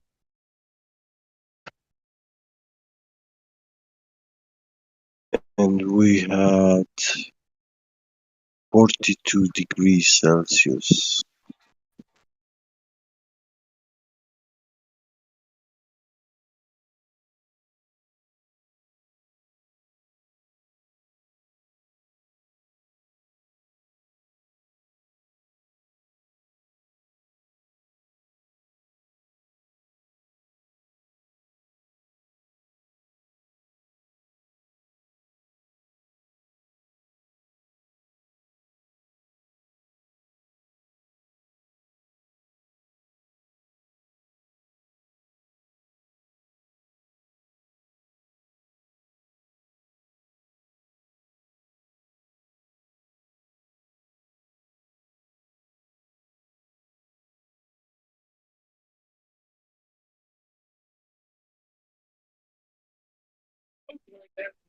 What?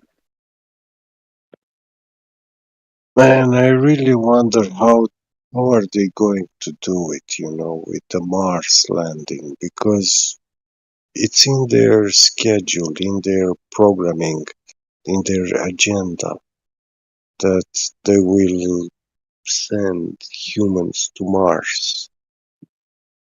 And yeah, they have. Same way they send them to space on a set. No, but there It'll are be on a set. There are Or prophecies Devon that, Island, Canada. It'll just be on a set, just like yeah, always. I know, but About what? I, I just wonder when they will do this and how will mankind perceive it. Like they always do. Oh, good job, NASA. Yeah, Oh, let's drink yeah. more fluoride water.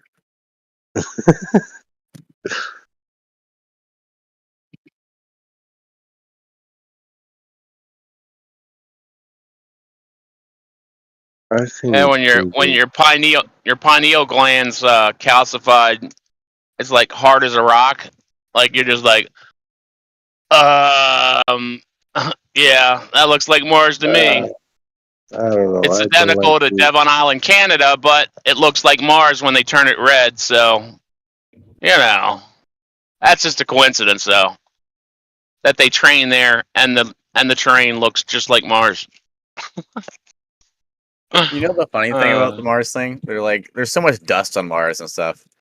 But for some reason, in all the pictures that they show that supposed rover, it's always like clean of dust. like the top of it. And people were like, how does the rover, is it self-cleaning? So that was one thing. It's kind of funny. Real good engineering. Just ask Don Pettit. Yeah. I need a mate like that.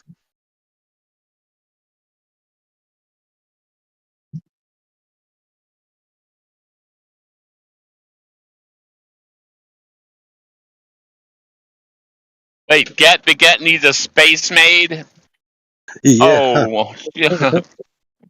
That never leaves dust. Oh my lord, that's funny. Yeah, to keep my house clean like a Mars rover, you know. Somebody should sell a space maid. It would work way better than Roomba. Febreze by Mars.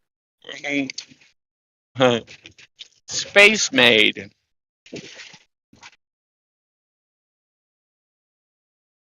Dude, nobody got my joke earlier when you were talking about Sputnik. I said Clint Eastwood and Tommy Lee Jones worked on Sputnik and Space Cowboys. Yeah.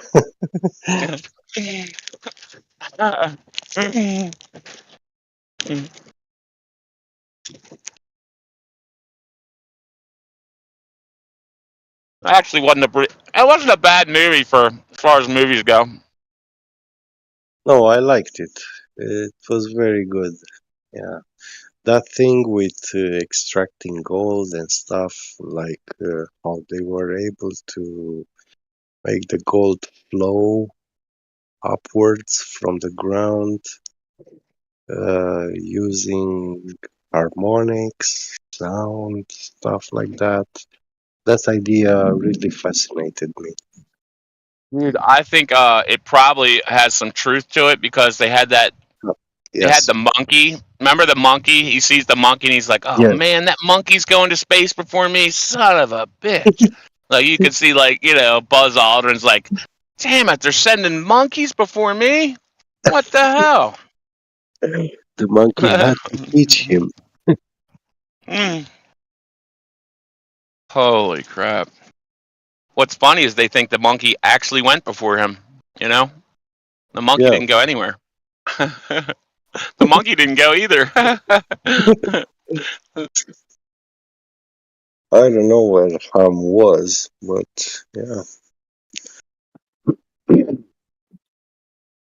That's the name of the space monkey. Scuba monkey. Underwater. In a scuba tank. Our monkeys are awesome. They do sign language. They talk to the other animals. What's stopping them from going into space? I'm confused. Why do you think they can't do this? Why can't apes live under the ocean? He No, asked. why can't we go to Why space? can't What's we wrong with send going these to space? monkeys in a spacesuit underwater? Why? Wait, have you guys seen the capsule where Ham was enclosed?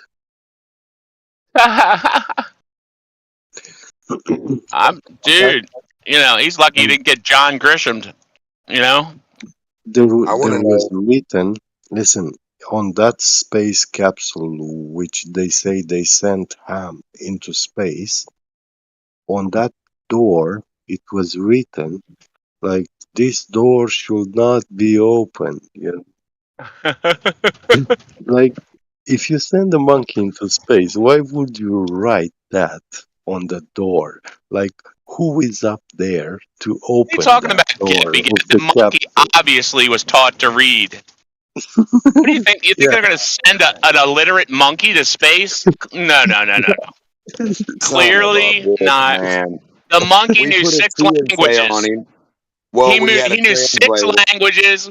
He knew Klingon just in case he Hold freaking on. saw some aliens. He had a translator, and they gave him a CNC with all the languages. He pulled the string, and it's like this. It was just translating CNC, like Stephen Hawking.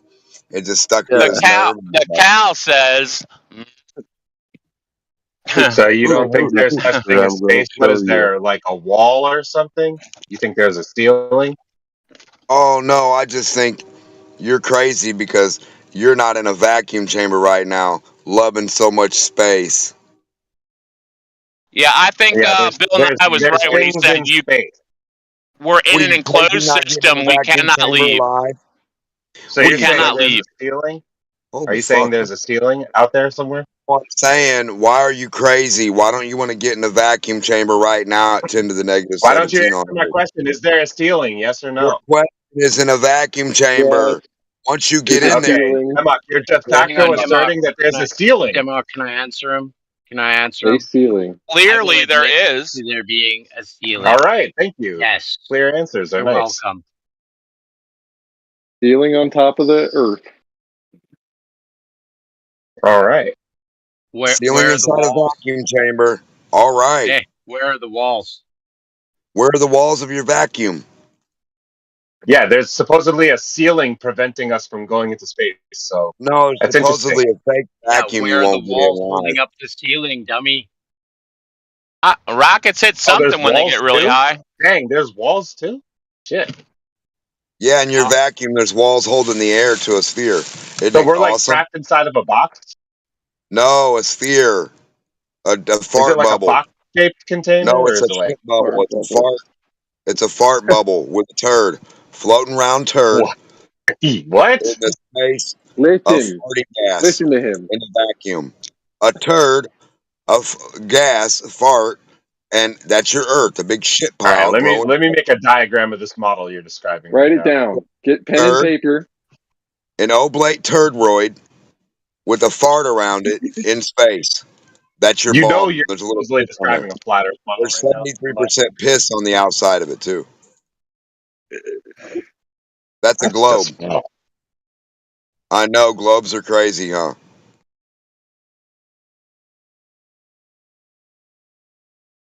I mean, it's not my fault you won't get in a vacuum and do somersaults for us and show us how it's fun and you play in it and nobody ever has a problem. No deal, no big deal. Why are you very afraid of the very thing you're trying to prove? Everybody can go fucking play in. It's weird the Globers don't just suit up and get in all the vacuums live that they make in their backyard. So where's the video of a rocket like hitting the ceiling? I don't know. Where is a human getting in a vacuum and even going to space? Because they're claiming that they go into space No, all the you're time. So claiming the vacuums where's in the space. evidence of the ceiling? No, the claim is there's humans in a fucking vacuum and they're alive and well. Now, are you ready to do that on Earth to prove that fucking phony thing makes sense? If you can't do that, stop saying vacuum. If you can't go get in a vacuum on Earth, we're not going to worry about one in La La Land. Apparently, Earth is like a room. It's like we're in some kind of like closed box. Yeah, I don't know what the So fuck that means. you don't think that there's a ceiling to this place? hang on. I don't think there's any You can't indication even of a fathom how ceiling. big this box is. Okay, so you don't think there's any indication of a ceiling. Do you know how over the horizon radar works? Go ahead and explain if you think it's relevant. I don't know why you think that's relevant.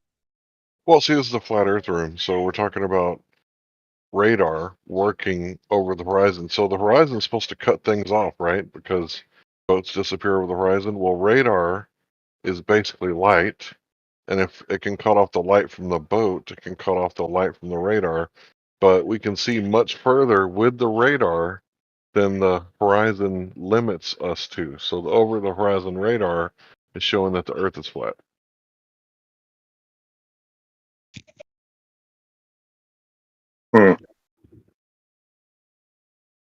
So that's what this Yeah, conversation is really let me about. Google search over the horizon radar. Sure, One go second. ahead. Sure.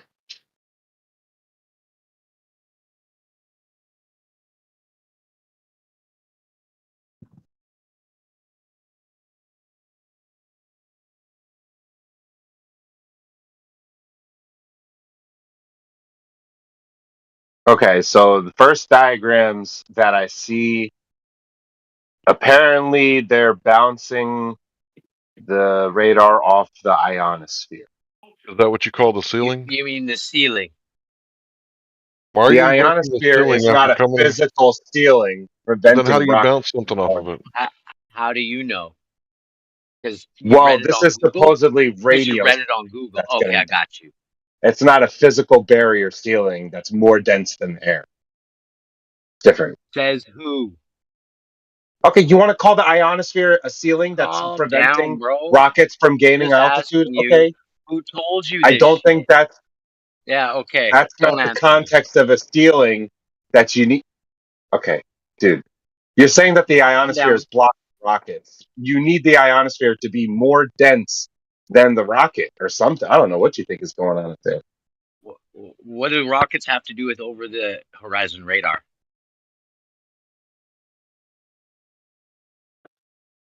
I'm not the one that brought up over the horizon radar. No, I understand. But you Googled over the horizon radar and then started talking about rockets. Honestly, I Googled it because before I Yeah. said that they bounced their signal off the ionosphere, I just wanted to double check that this was that kind of radar. And it is. Right. I get you. But when did the ionosphere make a claim? That's incoherent. Huh? I said that's incoherent, man. Like what? The ionosphere When is making a claim? did the ionosphere make a claim about not being a ceiling or being a ceiling? It didn't. It's what you are claiming from what you read on Google, Yo, right? me and the ionosphere, we went and got ice Yeah. cream and then we I, went to the mall. I Like the understand. Yeah. ionosphere doesn't make Reducto claims. What ad are you absurdum. talking Now, let's about? just be ridiculous then. Thanks. You're being disingenuous now. Well, you said did the ionosphere make a claim? I don't know what that No, means. it doesn't. It's you that makes claims about the ionosphere. Now, we can Yeah. say it's an invisible wall of gas, ionized particles or something, or I can call it a ceiling. We can Right. Like disagree. what That's do you cool. think ionized particles would literally stop the thrust of it midair? No, I don't believe in an ionosphere. Well, that's the de facto presumption that you're making. You're saying that the rocket cannot proceed No, at you're higher making the altitudes because the presumption ionosphere that is acting we're like a physical bouncing barrier. The signals ionized particles are off of an blocking the rocket's ionosphere. path. It's just incoherent, man. It just, I don't even know. Whatever. All right, good Googling, bro.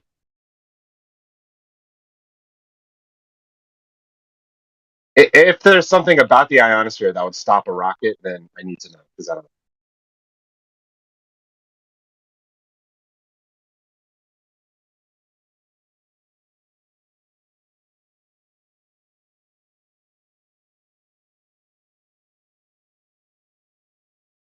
I think you missed the point because we don't think rockets are going into outer space.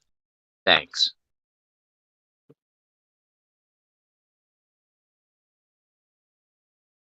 Yeah, and I asked why not, and then somebody brought up the radar thing. Okay, Right, what's over the what's horizon stopping a radars, radar signal because from going higher altitude is the ionosphere. I got you to invoke the ceiling that you were denying. It's not. This is not a ceiling. The ionosphere is not a physical barrier. The radio waves can't go through it, or some of them can't, and you don't think it's a Radar ceiling. signal can get bounced off of it, but we send radar signal to deep space as well. It's not like we can't pass it. So, have you any experience with the radar system or the Or deep ionosphere, space. or is this just something that you believe in because you saw it on the modern TV, also known as the internet? I don't know what you believe in. You're the one who brought this up. I'm just trying to make you think outside the box a little bit, because this isn't really my favorite argument, right? I like to argue about the Earth, the shape of the Earth, and gravity. Like, those are my two things. So what I'm trying to show you is that you don't really have any experience with this stuff. This is just something that you see on TV. Like, you don't experience the Earth of the globe unless you turn on your TV. I could find a citation of people doing this over the horizon radar. You want me to do that? Right, but they're telling you it's because they're bouncing it off of something. How do you know the Earth isn't flat and we're just seeing it because there's no curvature? How do you know which one's true? Like, if you were honestly like a sober judge, not caring which side of the argument was true or not, unlikely. But if you could hold that position and you were just looking at the evidence, how would you know which one is true? How would you eliminate the All right, hold correlation? yourself to the same standard. Where are you getting your flat Earth presumption from? My experience. That's what we all experience. Nobody goes outside and sees the Earth as a globe. I've never no, I don't know. I've never seen the flat Earth. Where is Wait a it? minute. You're telling me when you go outside, you experience a globe?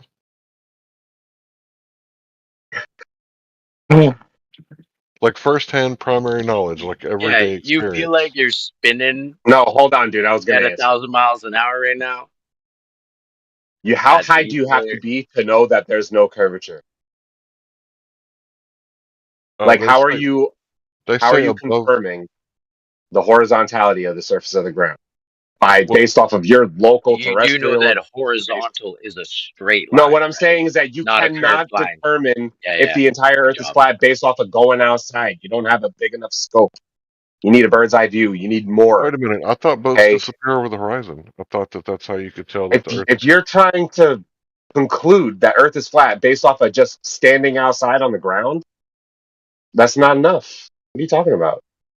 Okay, so I'm going to need you to take a position here.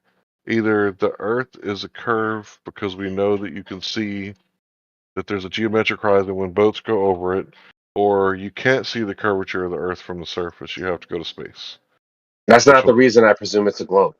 It's not just because of boats going over the horizon. That's Why? not even super definitive, if you ask me. There's better things. So the Earth is too big to see the curve, or ships disappear over the curve. Which one is it?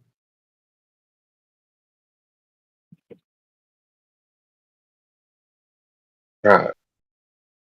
I don't know. It's like you're trying to pigeonhole me. Well, no, I'm just trying to understand. How do you know the Earth is a curve? Is it because you've seen boats go over the horizon? It's because the stars decline 1 degree every 69 miles. So large distance navigation makes use of a sphere. Okay, so let me get this straight. If you wanted to know whether your shoes are tight or not, you're going to look at the ceiling fan and see what it's doing, or would you look at your We're not shoes? talking about tying our shoes. We're talking about navigating thousands of miles. This is an analogy, right? Sometimes people use an analogy to give like a complicated understanding to a simple person so that they can understand it. I'm a dummy, right? So do you look up to see if your shoes are tied, or do you look directly at your shoes to see what they're doing? I call that a pigeonhole, man. Okay, well, I look at my shoes to see if they're tied, and I look at the Earth to see if it's curved. I don't look at the stars to see if the Earth is curved because that would be dumb.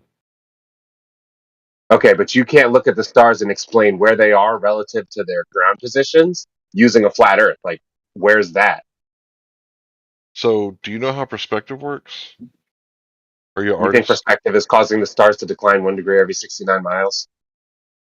Everything goes towards the horizon as it gets further away from you. So, if an airplane flies over your head, it's not getting lower. The altitude is increasing when they take off from DFW. But it appears that they're over my head when they first take off. And as they're ascending, the plane appears to get lower and lower and lower until it disappears into the horizon. Is that how perspective works?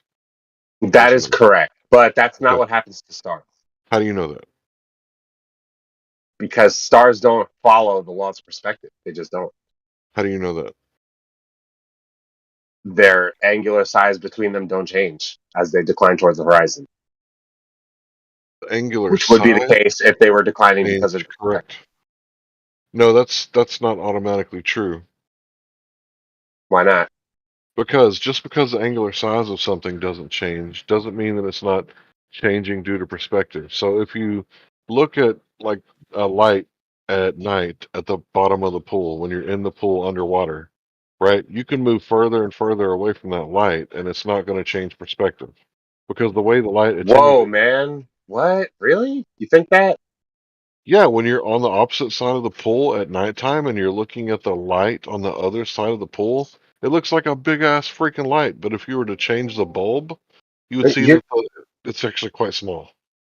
you're talking Good point, about Larry. the Good point. you're talking about the radius of light around a light source Yeah. not getting smaller. when you swim across a pool? Because of light attenuation. That's not the same thing as an object changing angular size when you move away. In the air, sure is. Air, water. They're both mediums. They're Yes, both sir. fluids. Oh, yeah, I thought it was a pretty good point, Larry, because I've seen demonstrations on what you're kind of talking about, where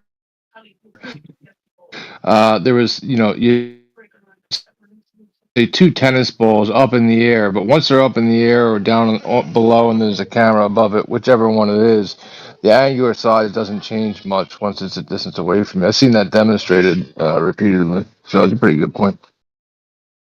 Yeah, because So the you thing think that's is, what the stars are doing? Like I traveled 10,000 miles. I think like the Flat I see Earth the same Dave star. It guy doesn't with the change Flat angular Earth size. Kitchen, I think he He's too does that stupid. He demonstration. said 10.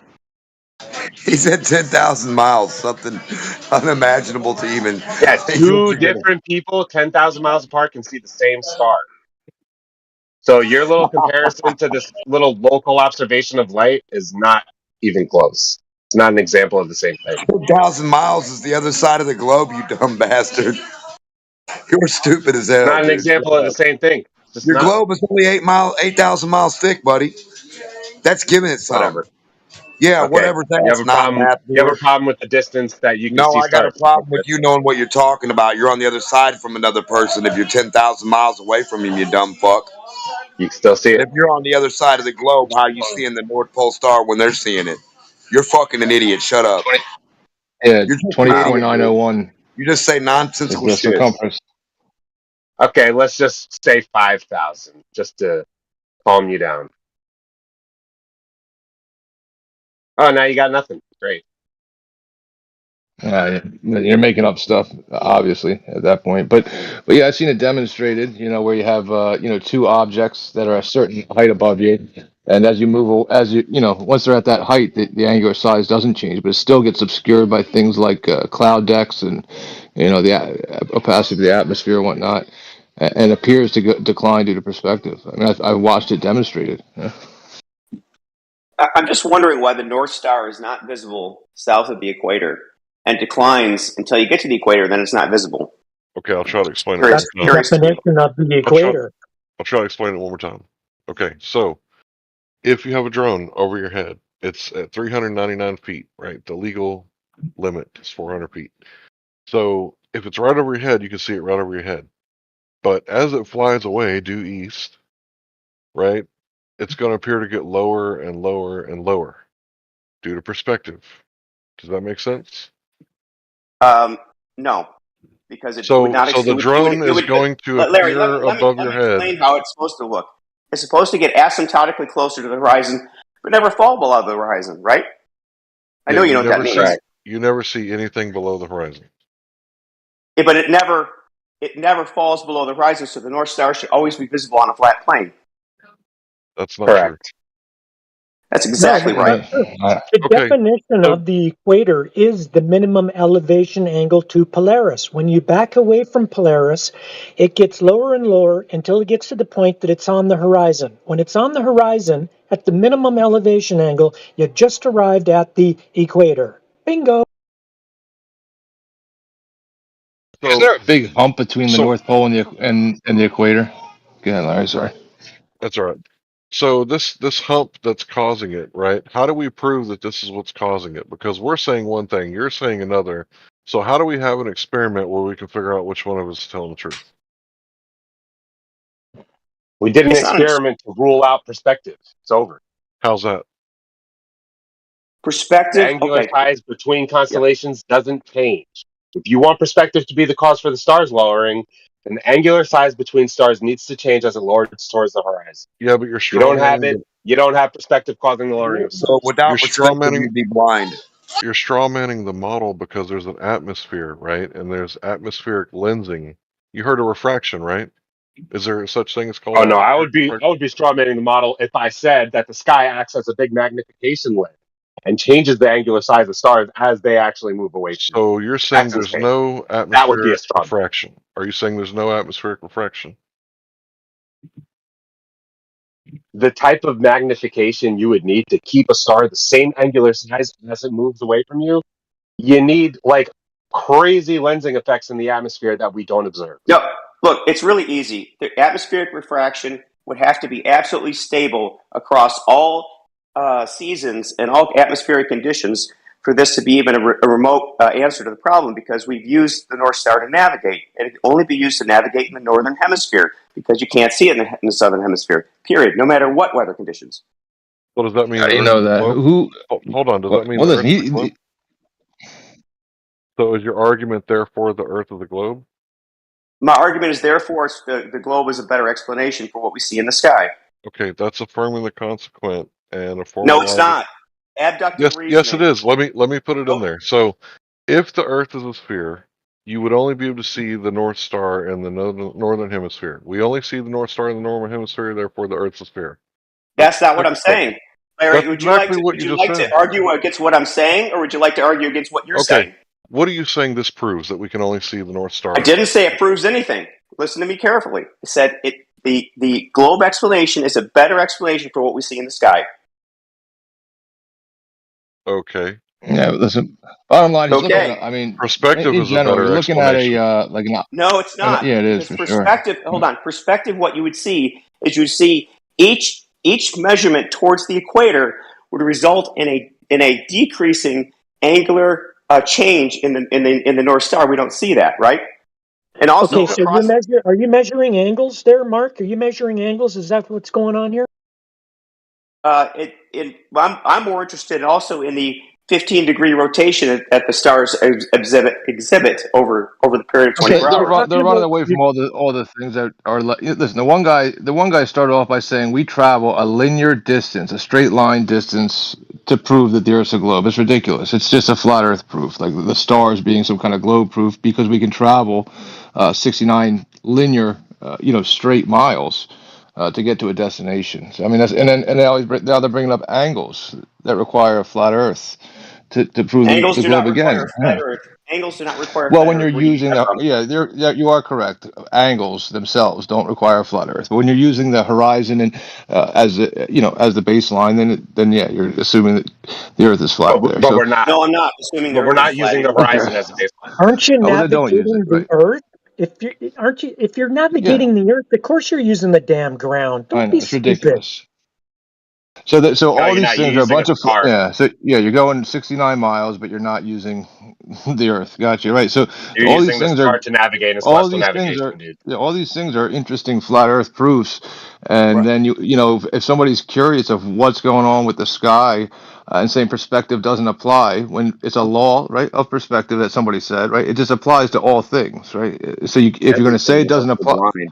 yeah, if you're Yeah. going to say it doesn't apply, Even the blind guy you're out. has blind perspective. So, I mean, there you have it.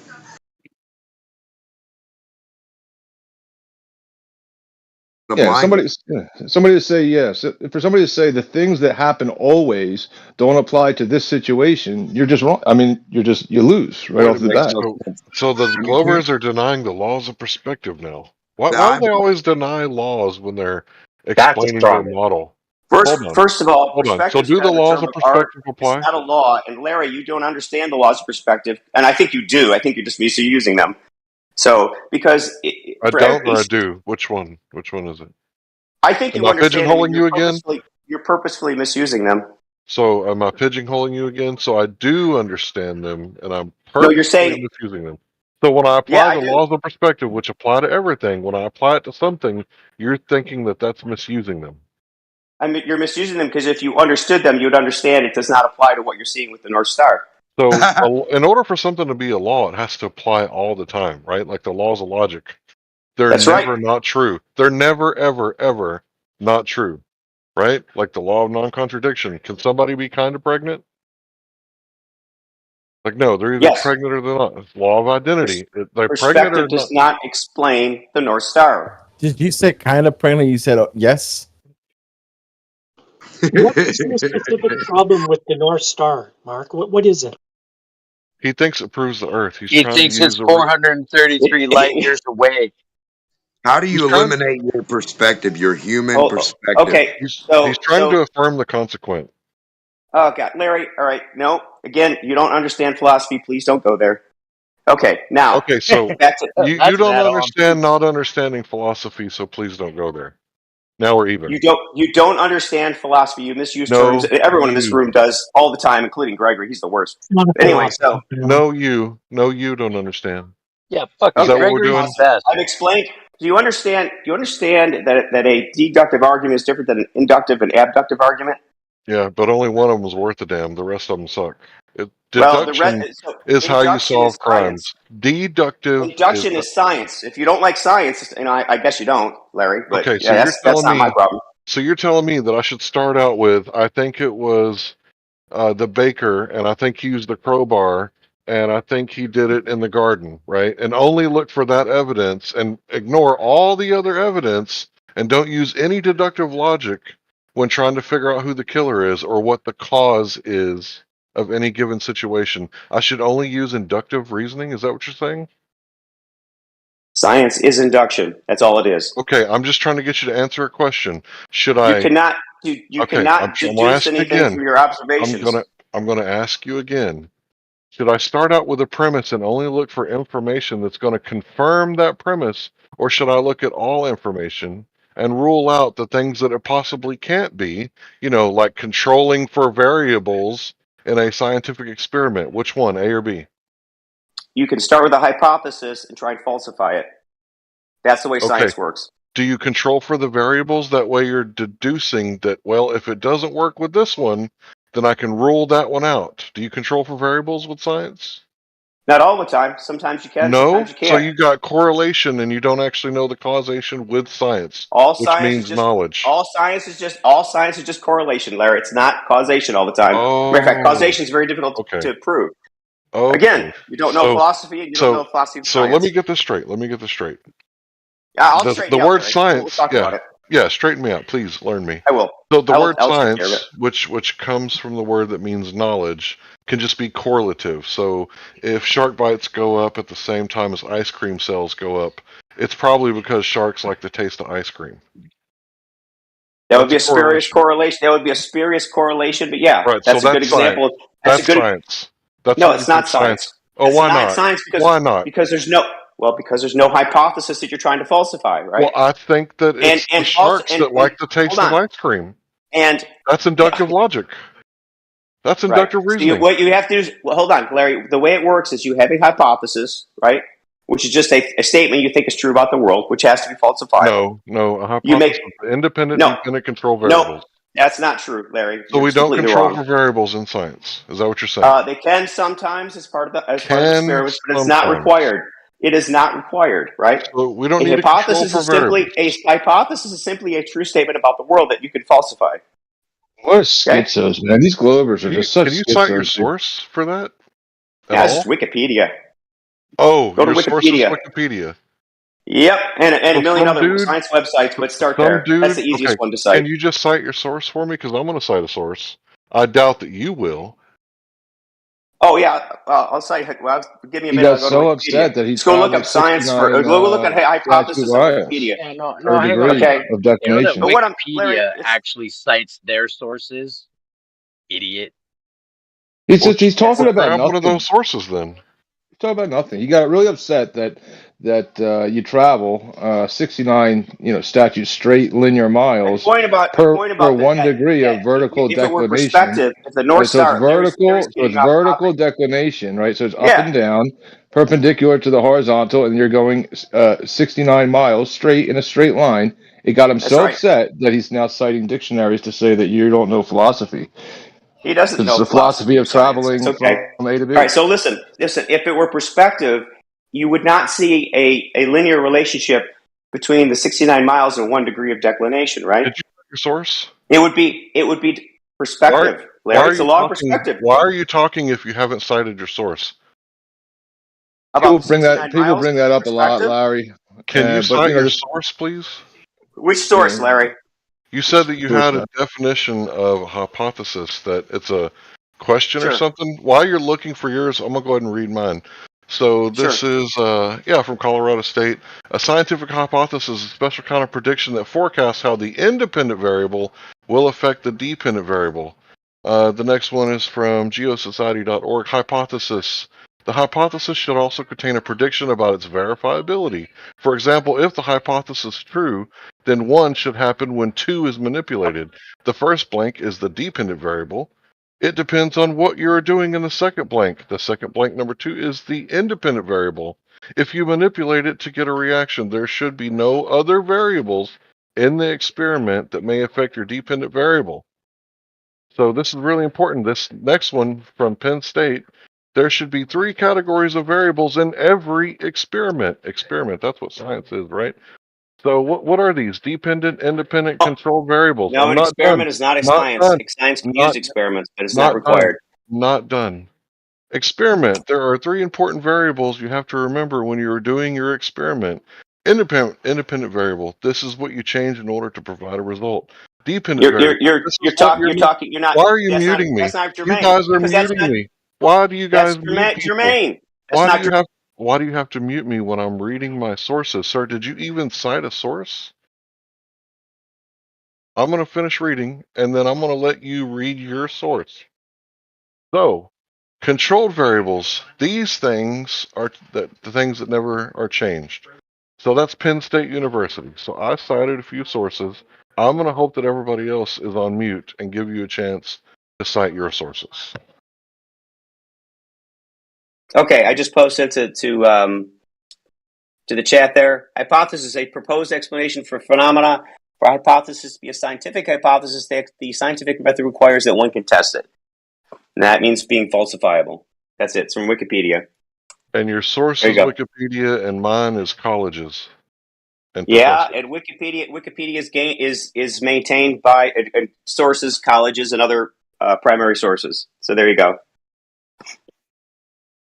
Let's see. And just to be clear, some of the things you read were actually referring to experiments, which are not hypotheses, right? So I think you confused it. You read maybe 1 or 2 definitions of hypothesis, and I only one from Penn State. Okay, we'll break It's it very down. very narrow. Go ahead and break it down. Go ahead and break it down. Yeah, show me Experiments. where the professor's wrong. Dude, you know an experiment is a hypothesis test, right? Yes, it's a hypothesis So what are test. you It's not the talking only about? hypothesis test. It's Oh, not the only that's hypothesis what test. an experiment is. An experiment is defined as not the only hypothesis test. An experiment is defined as one way to falsify a hypothesis, not the only way to falsify a hypothesis. Okay? So I clicked on the first link and it's book sources. Larry, So, can I say something hold about his on. Wikipedia? I'm just trying to figure out where he's getting his source. He's citing Yeah, his entire link books is in the garbage. Wikipedia article, and I'm looking for sources. Okay, so that was the first one. Let's see, what's in the second one? Feynman. It Who takes gives me a to shit? What another is he even Wikipedia talking about? article. It brings me to another Wikipedia article. Can you cite a source, bro? Do you know how to do that? You've been to like school, right? So Where you cite your Wikipedia source and is it's not not Wikipedia? Feynman is not a professor. He's one of the more famous professors. And you Bro, said you cited a professor. That's a it professor. led me to another Wikipedia article. You cannot use Wikipedia as your source. Oh no? Anybody can change it. I could change it right now. Yeah, I doubt you really can with some of these things. They have them locked down. Oh, so they've changed it to where there's no free speech now? They go through a review process, yeah. Okay. Can you provide a source? Because I provided several. Yeah, hold on. For just to be clear, what a hypothesis is, right? Go ahead, read it. No, I give you a second to find one because I haven't bookmarked, but I got tons of bookmarks. Okay, so you want a source for what a hypothesis is, right? Besides Wikipedia. Yeah, go ahead. We're waiting. Okay, well, give me a minute. I'll come back. You can talk about nonsense while I'm gone. Okay, so in his own source, right, what he's calling a source, a different meaning of the term hypothesis is used in formal logic to denote antecedent of a proposition. So that's independent, dependent variables. Thus, That's the formal proposition logic, not science. Thank you. Where do you think science came from, formerly known as natural philosophy? I know where science came from, but it's based on inductive reasoning, out which of is why you have to falsify it. You read Karl Popper, you might know that. Okay, I've never heard of Karl Popper. Who's he anyway? I thought the Black He's Swan was what the modern fallacy. science. Anyway, He was a philosopher from the early 20th century. Is what modern science and philosophy of science is based on. yeah, I know. Do you got a Because source yet? You're doing a no, I'm lot just of trying to. talking. I'm busy. I'm busy correcting your nonsense. I'll find a source in a minute. You're doing a lot Damn. of talking, but you're not really citing any sources. I mean, He's you not think even talking about anything. What's he he's just talking going. about? He's not He's just talking about going. anything. He's just going. He thinks that you can have a scientific experiment without controlling variables. Let me keep You Larry just make. busy while he No, looks, okay? shush. I'm Hey, in the Larry. middle of a sentence. I'm in the middle of a sentence. Be quiet. He thinks that you can just do science without controlling for variables and just make an inductive argument without deducing what the actual cause is. That's what he said. Yeah, to Let's what end? wait In what until he regard? Like brings the did he citations. science the stars? I don't know what he did. Did he science them?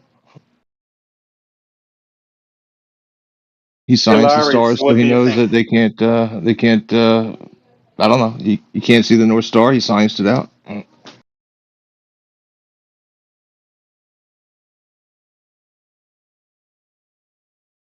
For the North Star reference, you can reference any celestial navigation guide.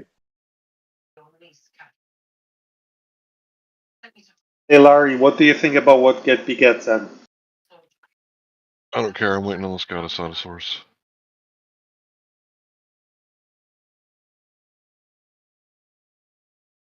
Because he's Kind claiming to of know killed what your science is. momentum there. He's claiming to know what science is, and he's claiming that I'm wrong on purpose or something. He must be new to here. He doesn't know that you're a science expert. I'm not a science expert, but the people from Colorado State are, and the people from Penn State are. When people ask me about authorities in science, I say Karl Popper and then I am Larry. And they say, who the hell is I am Larry? And I say, it's a dude on Discord. Whatever.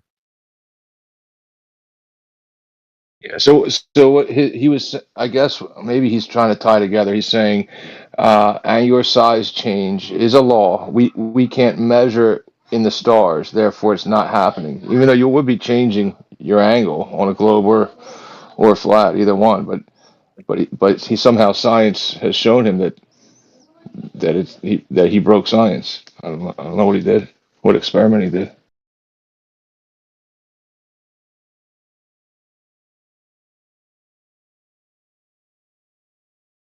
Is that like the philosophy of like the tree falls and no one's there to hear it? So if you can't measure the angular size change, does that mean it didn't happen? Is it that kind of philosophy?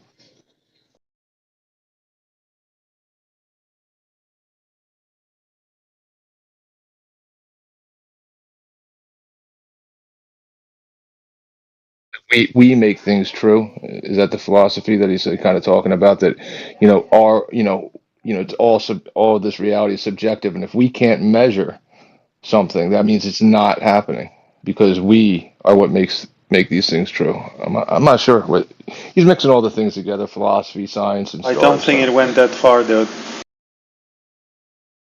kind of did. He said it's not happening because he can't see it happening.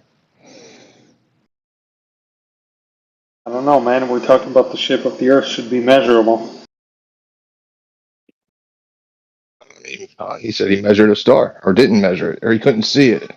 Therefore, it went behind or under something. Yeah, I'm not sure why you guys choose to talk about stars. It kind of has little to do with the shape of the Earth. Well, he brought it up. I know. Kind of like baby steps, right? Like I would say, like if something applies to everything, then it applies to everything, right? But then when you exclude it from your proof, of a globe or flat Earth or whatever, then it can't possibly be the answer because you took something that applies to everything. It's like baby steps. I just want to point out that the guy said that hypothesis you don't need to control for variables, but then he invoked Karl Popper, which he said that in order for you to call it science, it has to be falsifiable. How are you going to falsify it if you don't control for variables? Through empirical measurement, Larry, right? Predictions and empirical measurement. You don't need to control for variables because some variables you can't control for. Okay, so you're talking about just measuring things, not ruling things out, right? You rule things out through predictions. You make a hypothesis. The hypothesis involves a prediction, and you measure to see whether that prediction holds true, right?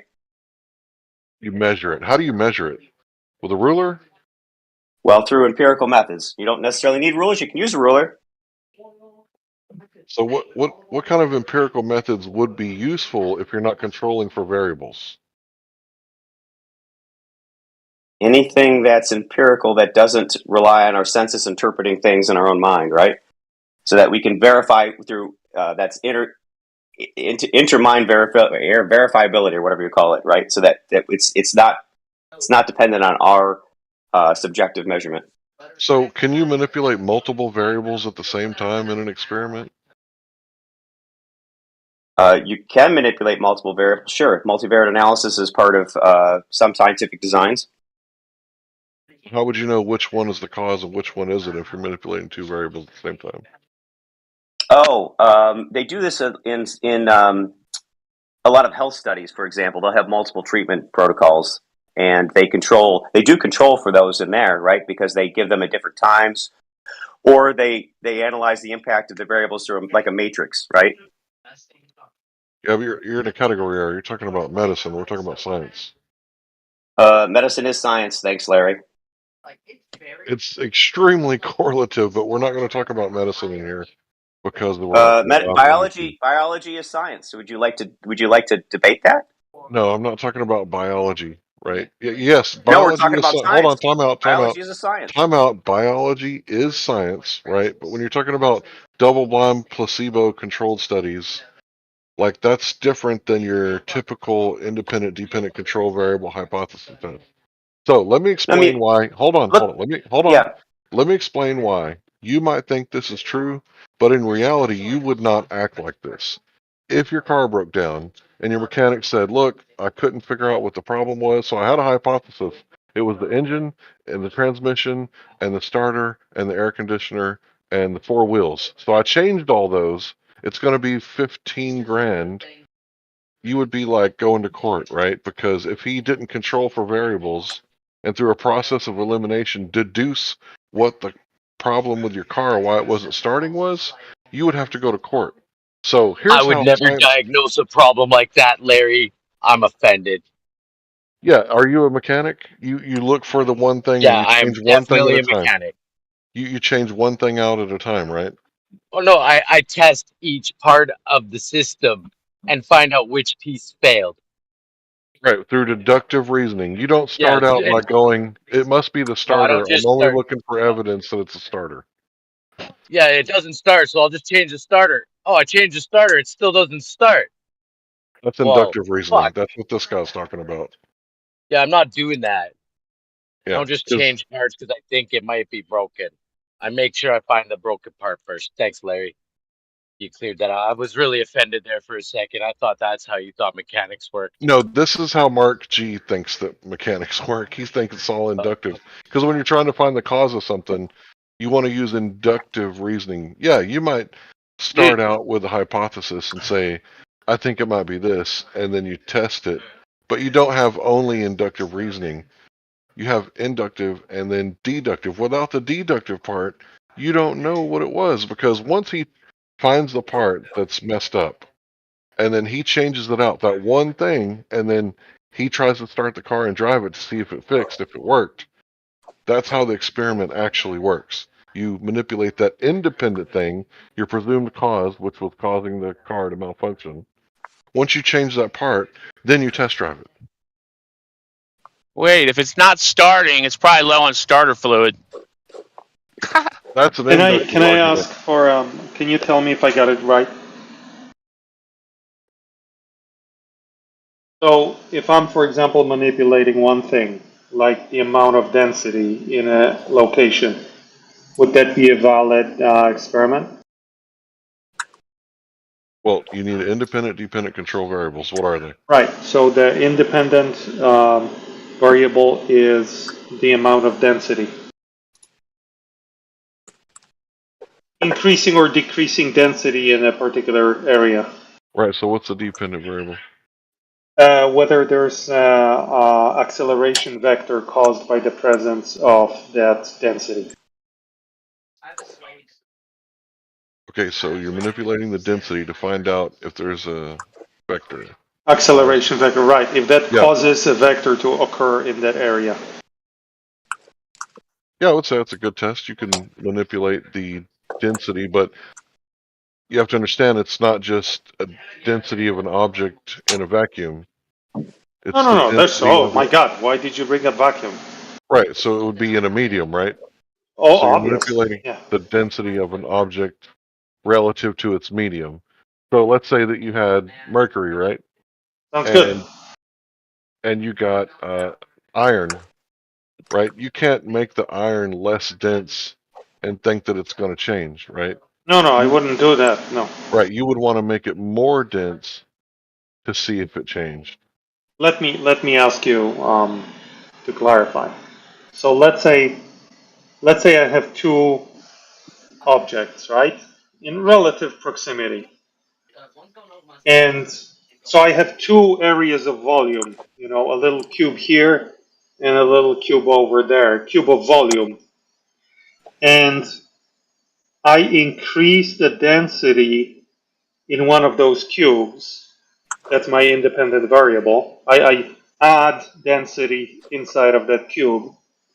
And then my dependent variable is the vector towards that cube, acceleration vector that could be, that's my hypothesis, created by the increasing of the density. So the other cube moves ever so slightly, accelerates towards the first cube, the one where I'm increasing the density. Sounds good to me. I'm not complaining. Would that be a good experiment? Yeah, I'm good with it. Nice. I think I'm getting it now. So it looks like this guy has posted a link. I'm impressed. This Glober posted a link, guys. I posted about 6 links. Yeah, good job. Would you like to go over them?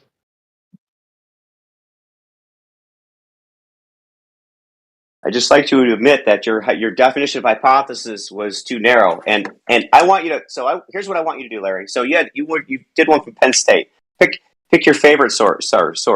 Was it Penn State? I don't care. Pick one. I don't know. Whatever one you if I will pick it. Penn State. Go. Hold on. That's fine. No. I want to know because I'm gonna Penn State. It was like Department of Natural Science, right, or something. I'll just pick one. The bottom one, Penn State. Okay, hold on. Hypothesis.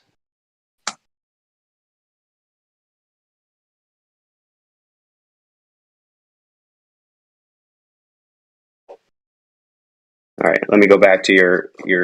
Did you post them in the chat? I'm going to go look. Yeah, it's in the chat. So it says right here on the actual website. There are 3 important variables you have to remember when you are designing your experiment: independent variable, controlled variables, and dependent variables. So how is that wrong? Well, that's an experiment. Okay, so you agree with me. Well, yeah, okay. So if you're designing for experimental design, that is correct. But Yeah, you have to control for variables.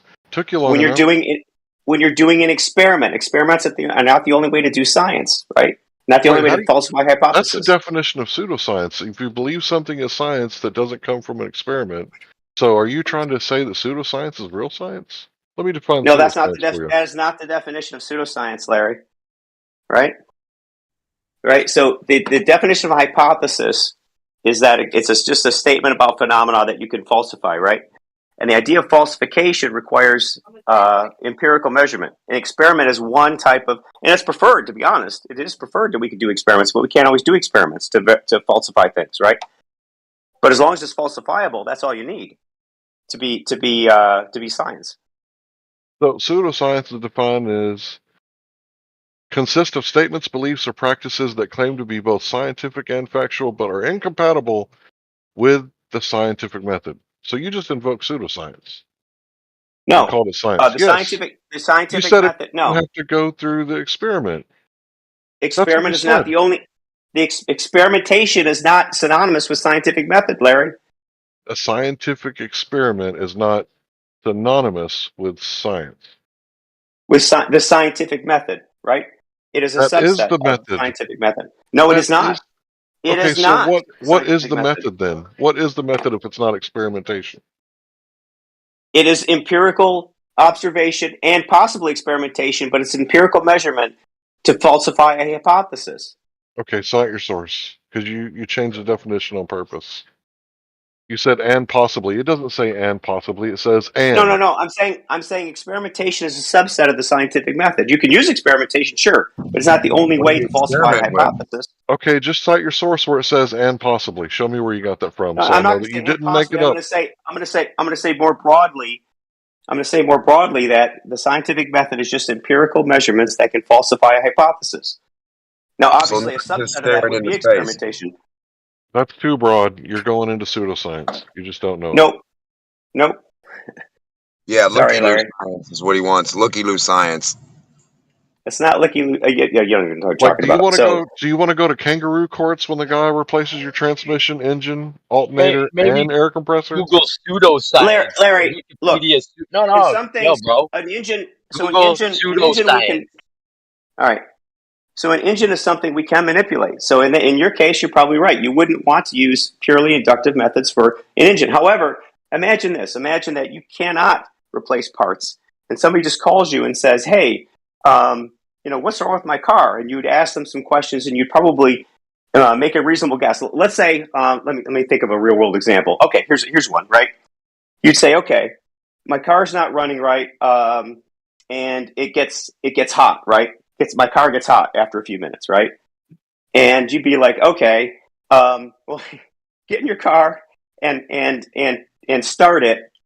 And I don't even know if this would work, but just humor me, Larry, for a minute. But so for the experiment, let's say you get your car, dude, and run it. And if it runs for 10 minutes and the car doesn't overheat, but the cabin overheats, it's probably the AC, right? That would be an example of in a kind of an inductive experiment, right? Where you'd say, "Okay, go observe the car for a few minutes and see what happens," instead of replacing the air conditioning.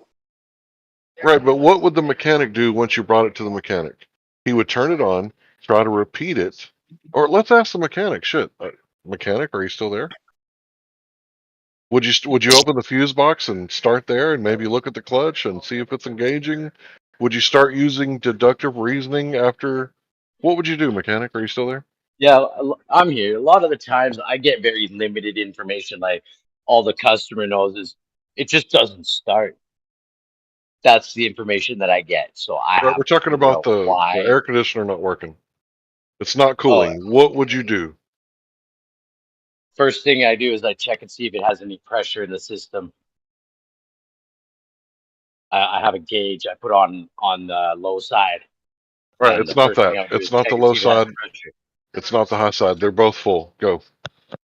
They both have pressure. Then I got to check and make sure the compressor is engaging when you turn the AC on. The clutch, If right? the AC clutch is not, if the clutch isn't engaging, probably your compressor is bad. All right. So would you check the fuse If you have box? pressure, but if you have no pressure, the clutch head won't engage anyways. That's why I always go to pressure first. Right. Let's say that it's not engaging. Would you go to the fuse box and just knock that out because it's an easy check? Yep. Right. And why would you want to eliminate that variable? Because you're hunting What? variables, right? That's what you do when you're trying to Yeah, diagnose a cause to an effect. I need a I few just, minutes. Sorry, I just I jump got. back in. Are you guys actually having air? I mean, it's hot out. You guys actually having AC problems? I am. No. I've had a few this week. Yes.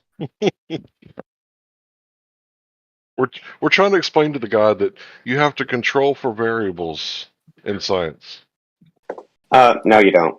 So okay. So Yeah, so because the if issue it's is five different so things, you got to know which one it could be over the other ones.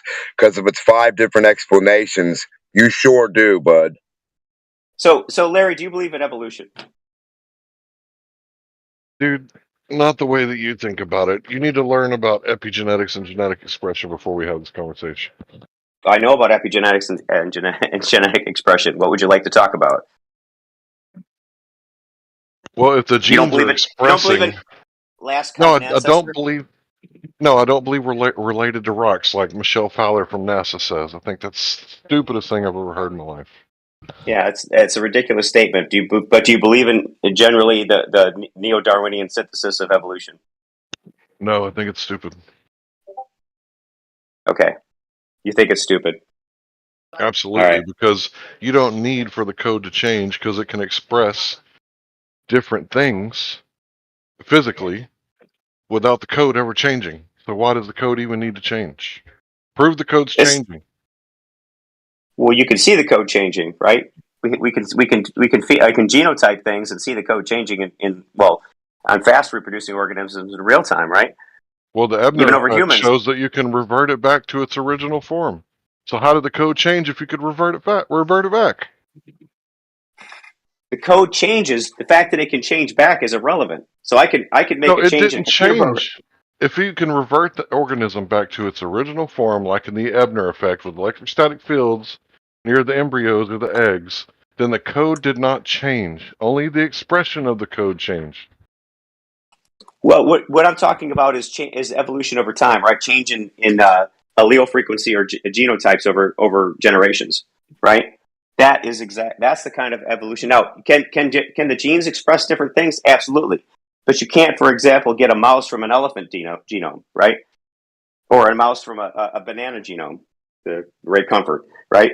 So you just can't do that, right? Can a mouse get bigger? Can a mouse get smaller? Can a mouse express different things that are not expressed within its genotype that are perhaps not expressed for different evolutionary reasons, right? That things that it's suppressing. Yeah, you can express those things. Yeah, sure.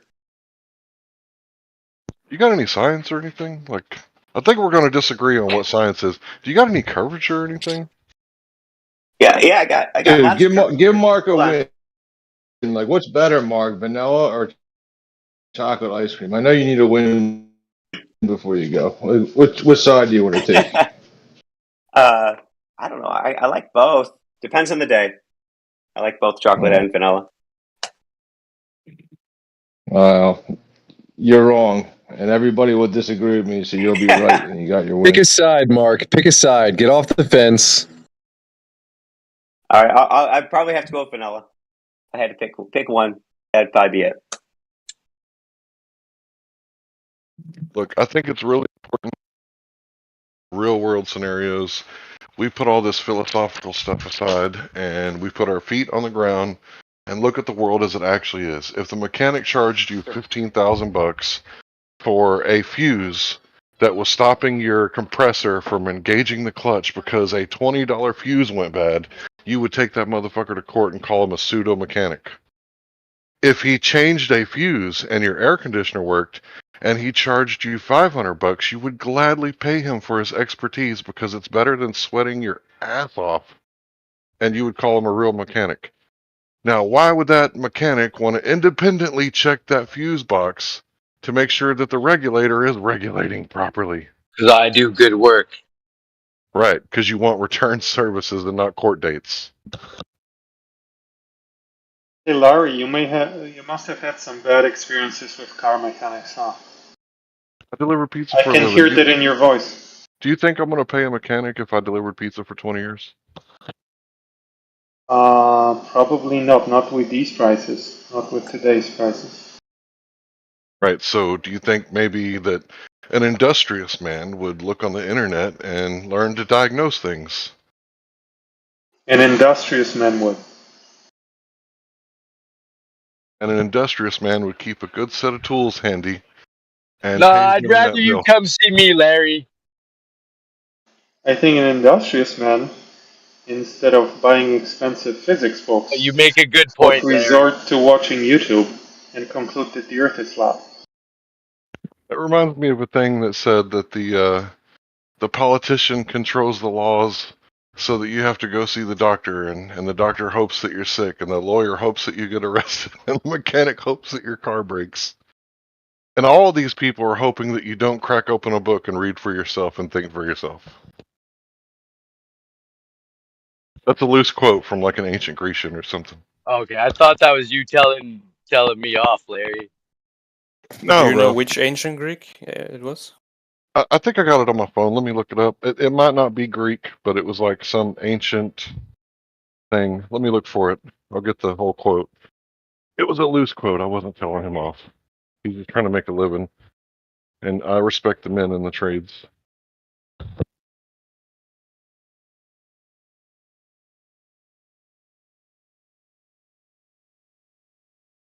I appreciate you, Larry.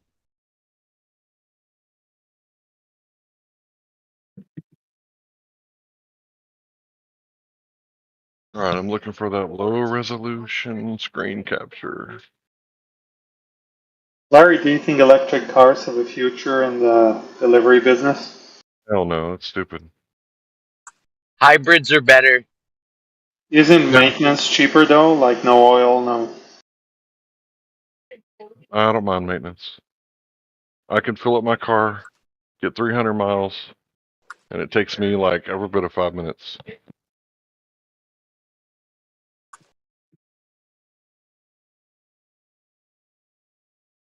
And How if many you get miles do you do in a typical day? around 100. All right, here it is. So Marcus Cicero, 43 BC, the Roman Empire, wrote this amazing wisdom. Let's see. The poor work and work. The rich exploit the poor. The soldier protects both. The taxpayer pays for all three. The banker robs all four. The lawyer misleads all five. The doctor bills all six. The goons scare all seven. The politician lives happily on account of all eight. Written in 43 BC, valid even today. Can you post it? Yeah, I'll post it. That's because the more things change, the more they stay the same, right? Almost like the Bible was correct when it said there's nothing new under the sun.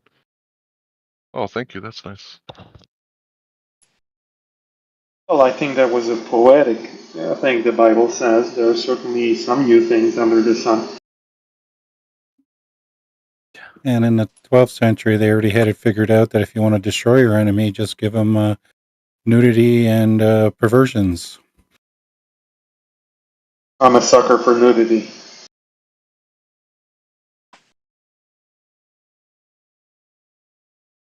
Hold on, Lord. I'm going to go talk to those goth girls. I'll be right back. I swear. Stay safe.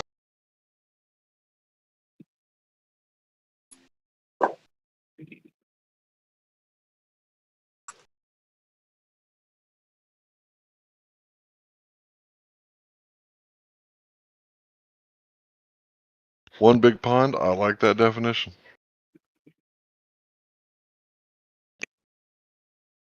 Does that pond curve?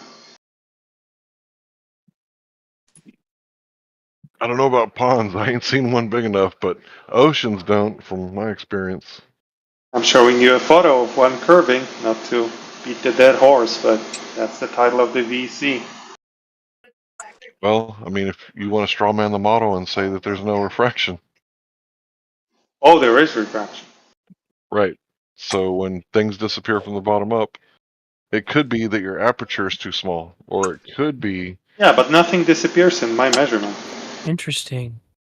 I chose my measurement very carefully, so there's nothing disappearing.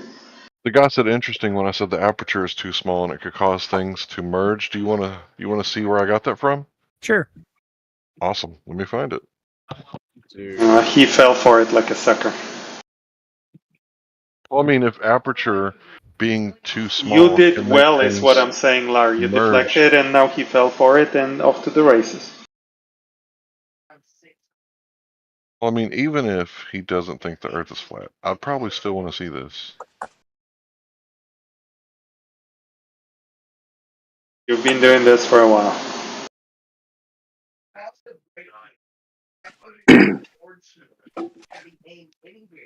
What is it? Brigham Young.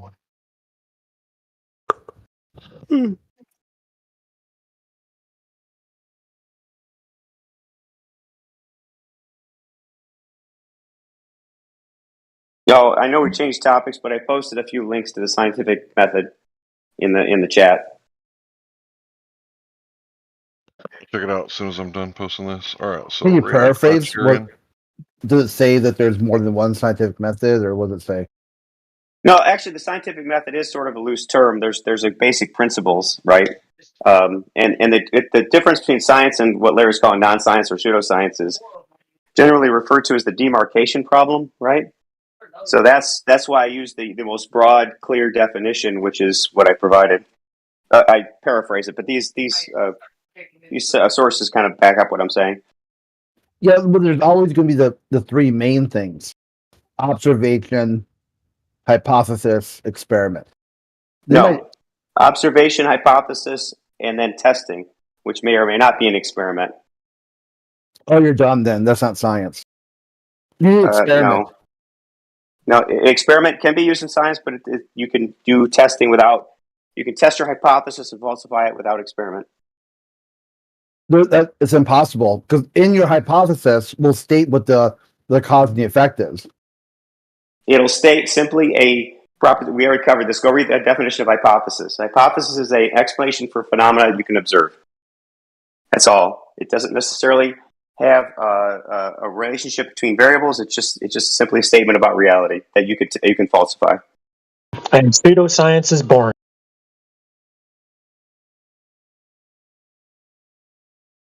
I posted that video. I timestamped it. If you guys wanted to see what Brigham Young University had to say about the Rayleigh criterion and the aperture causing things to converge.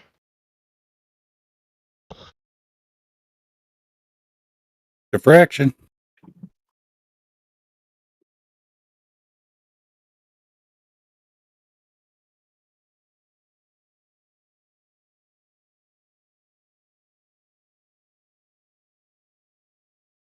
Refraction is really helpful for proving the globe, as you can see on the slide that I'm showing right now.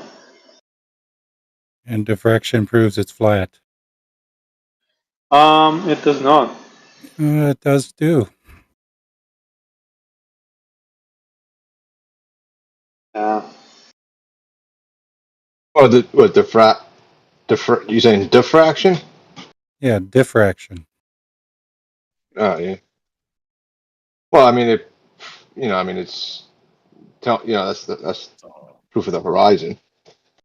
That's a real short little clip. It's only like 2 minutes, and then I think Witsit goes over a quick little explanation about how what they showed you was vertical, but if you take that same concept and flip it horizontal, just 90 degrees to the left or to the right, it's doing the same thing that they're doing with that demonstration in the university. Using Witsit as source. Nice.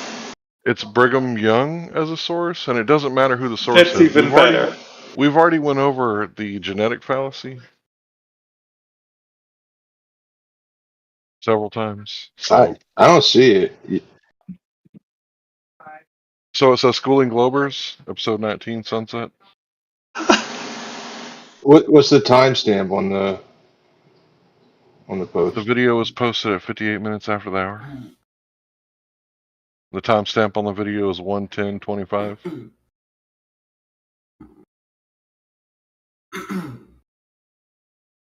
And it's just talking about the Rayleigh criterion. I don't see the video. Does anybody else see the video? Am I in the right spot? Yes, I am. You want me to post it again? Larry, maybe it is. I'll post Maybe it I gotta leave and come back. timestamp. Wow, you got posted a few more times. 1:10:25 is the timestamp in the video. You see it now?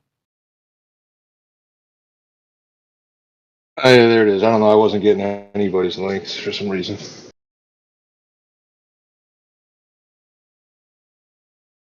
Maybe it's an internet deal. It's funny that Kalam is posting these things because a guy came in here last night trying to demonstrate that there's planets being born, and he showed us disks in space, and he called them protoplanets. So That's what they call them. Yeah, that's what they call them, protoplanets. So the guy came in here last night and showed us, it's not exactly what they're showing in the thing that he posted 1 minute after the hour, but Kalam, if you would have been here yesterday, you wouldn't be posting that shit. I promise.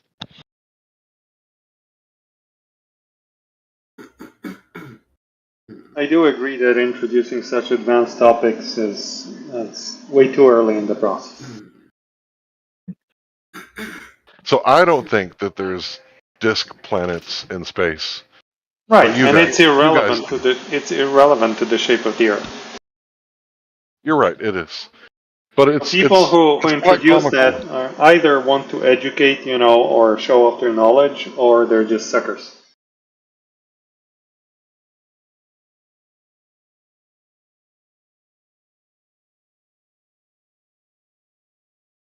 I think even our favorite topic, Larry, which is density causing things to fall, is a little bit beyond the primary question of the shape of the Earth. But I am a sucker for it, so I always fall for it when you're around.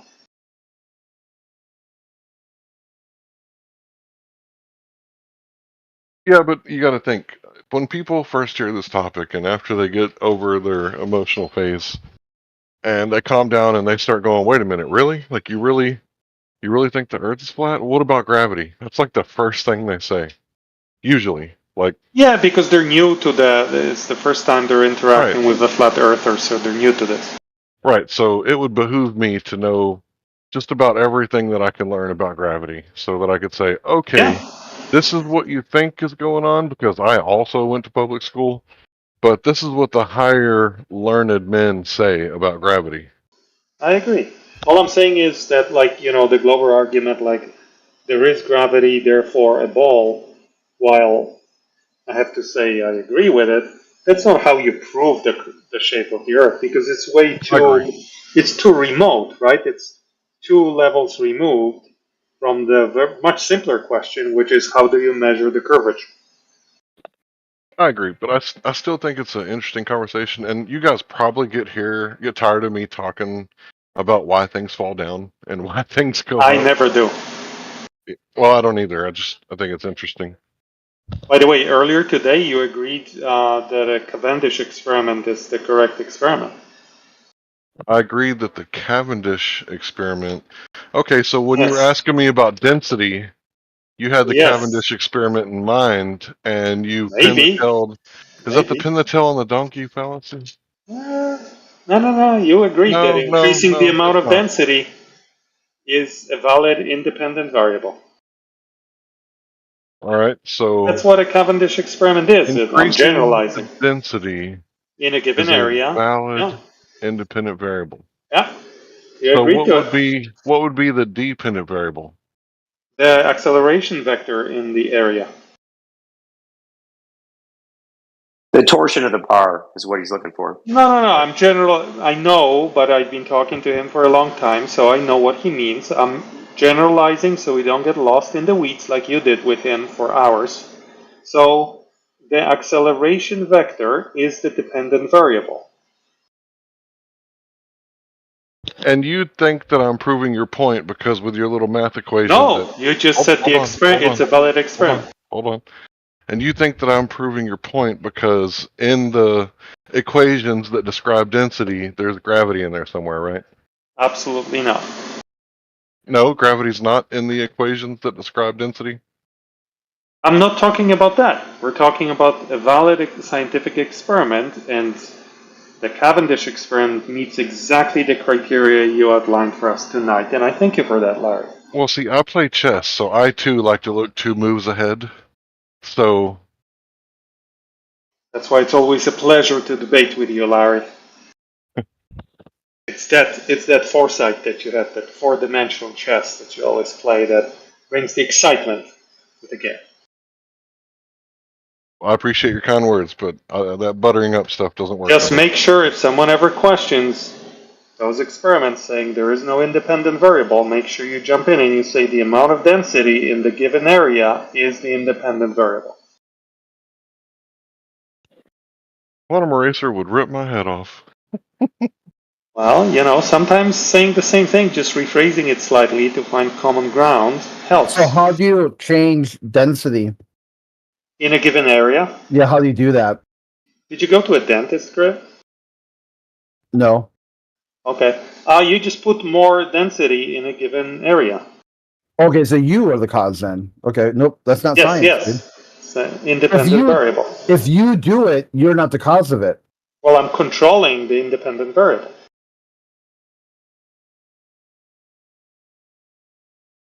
So where does it happen in nature? Hold on, let's enjoy this moment. Let me enjoy this moment a little bit. I am controlling the independent variable. Which you didn't observe. You headshot yourself. Say again. You just observe itself. You just headshot yourself. Okay, how? You didn't observe that in the first instance. You have to observe. I didn't observe it. Wildly changing densities and then try to mimic that with whatever process you saw, which you No, I think. observe changing densities all the time. Where? Like, there's an area in my backyard and it has less density, and one day later it has more density.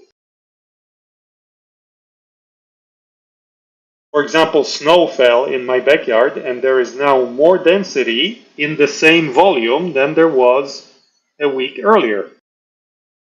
Or rain fell in my backyard and there's more density in the same volume. In the same volume?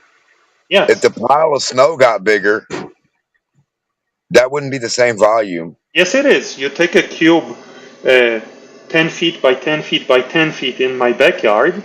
Right, that's a one certain volume. area. Yes. That's one volume. Yes, and the density within that area fluctuates over time. How did you change that one volume of that one by one square area? I did not. By looking outside. But yes, I've observed the density within that volume change over time. Exactly like Mr. Crit here requires. It can't. Yes, it can. So I have an ice cube. Well, how is it changing? No, well, I don't know why you're talking about an ice cube. That's what I'm talking about. I have a square of something. This is an easy kill. He headshot his own idea. So you watch snow fall, then what happened? Okay, so I looked at 10 by 10 by 10 area on my backyard. It was dry. It had a certain density. Then rain fell. The density increased. Then snow fell. Piled up. The density increased in the same area. And then what happened then? That's it. Density increased. Okay, what happened? The density increased. Nothing happened. Nothing. You just said I don't observe density changing, and I'm telling you I do observe density changing in nature. So now, because of this, I got inspired, and I created a hypothesis. Could it be? Nothing happens. You change density and nothing happens. No, because I was inspired. And I thought to myself, what if, like Larry says, increasing a density in a given area could be responsible for a change in an acceleration vector in the same vicinity. So I started manipulating a controlled area by adding and removing density and observing how that impacted, if at all, the acceleration vector in that area. That's an experiment. Then your uncontrolled area had no effect. So obviously the variable that you added when I do that, I see an was effect. you. Yes, me adding. The variable you added was you. Because you saw it in an uncontrolled, you're uncontrolled, you're setting where you don't manipulate anything, nothing happened. You tried to mimic the exact same thing, something happened. It's you. You're the cause of that. That's true for every experiment. The person performing it is the cause of the experiment.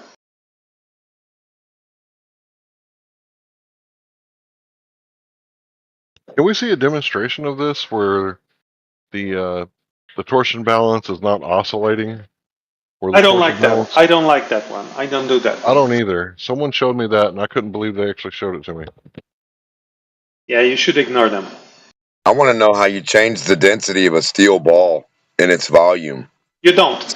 It's its own ball, but you changed its. Yeah, but you don't do that. That'd be stupid. So you don't do that. So you can't change a given volume's density of the only given volume it has. That would be stupid. You just said, correct? Yes, that's why I didn't say it. Yeah, and that's what you said you did. You said the volume of the medium got more denser. And Yes, the that's not volume. possible No, an because every area. volume of No. itself has only the density of itself for whatever the fuck that means in your paradigm. Hilarious how you use words. I didn't mean the density I of a know it's metal ball. hilarious how I use words. Yeah, you don't understand what volume means. I have a steel ball. And What's I the don't. volume of a steel I ball, don't. idiot? I don't care. Now you're the one that doesn't know. Now you don't care. Weird.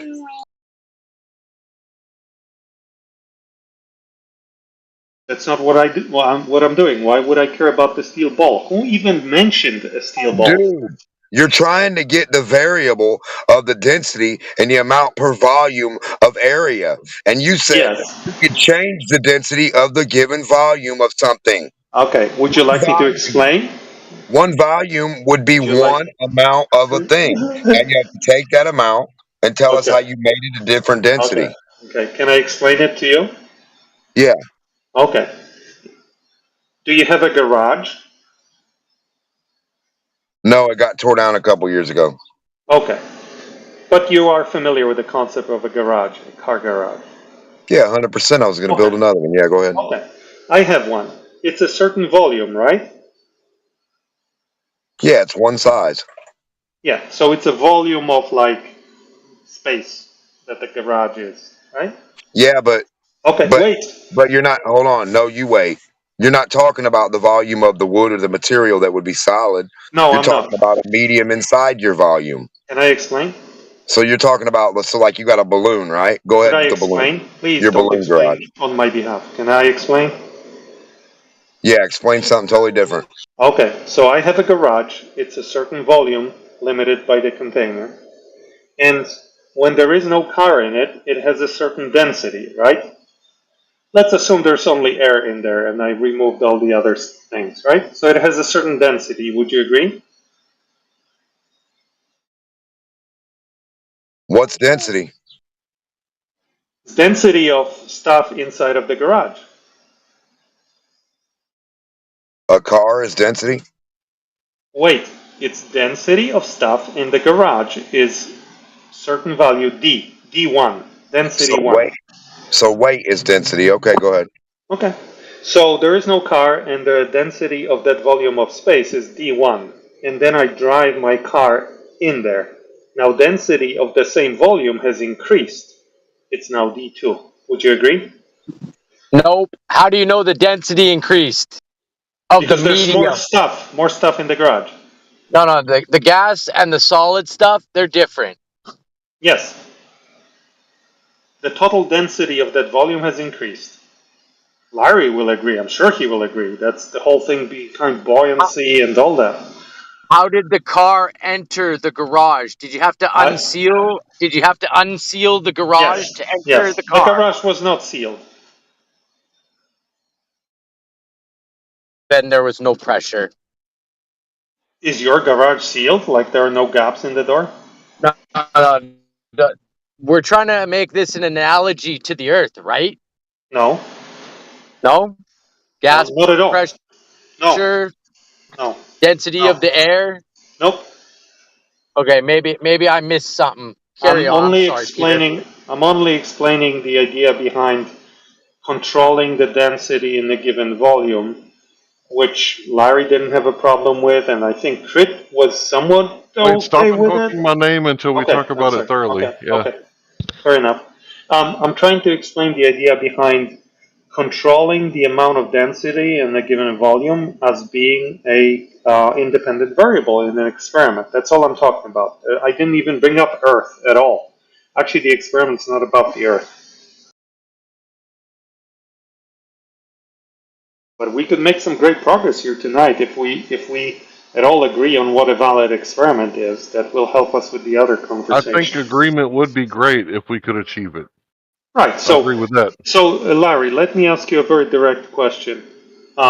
If I have an empty garage, does it have a certain density contained within the walls? Well, pretty much, yeah. And if I move in there a big hunk of metal like a car, does that density contained within the walls of the garage increase? Yes. Did I control the I would density of say that no. I'm volume? sorry, No, Larry. wait, I would wait. say no. Okay, you'll say no later. Larry, by moving the car in, did I control the amount of density in that volume? Yeah, you're controlling it. Is Yes. that an independent variable in an experiment if I can control it? No, you have to manipulate it for the independent variable. Yes. The So control moving the variable car is a in. control I'm variable. sorry. No, I'm sorry. I meant independent variable. I can control it, manipulate it, right? By adding the car or removing the car. Yes. Okay, cool. But is it an experiment? Because what you did is you did an No, that's not an ambiguous. experiment. Hold on. What you did is you did an ambiguous bait and switch fallacy. I want to name it that. Dude, I'm not even doing an experiment yet. I'm I'm only asking if you agree that I right. am controlling the density as a variable.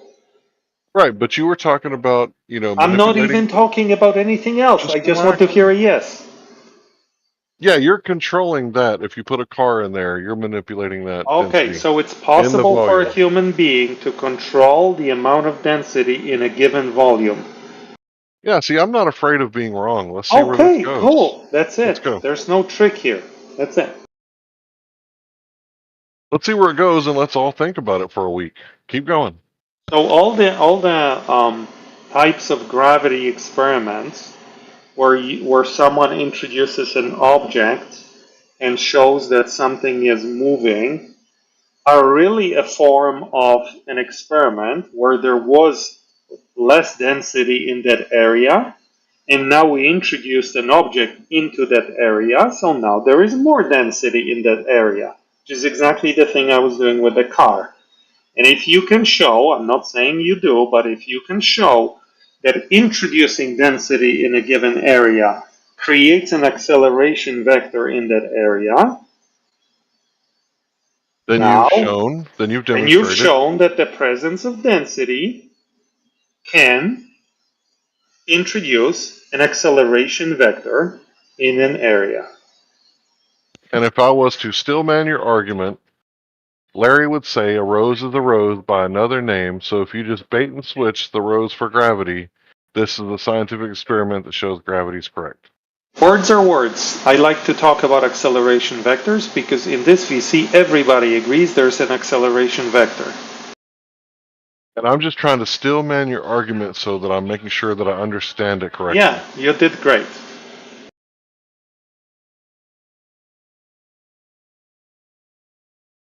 So a simple hypothesis would be more density in a given area creates an acceleration vector in that area. That would be the hypothesis.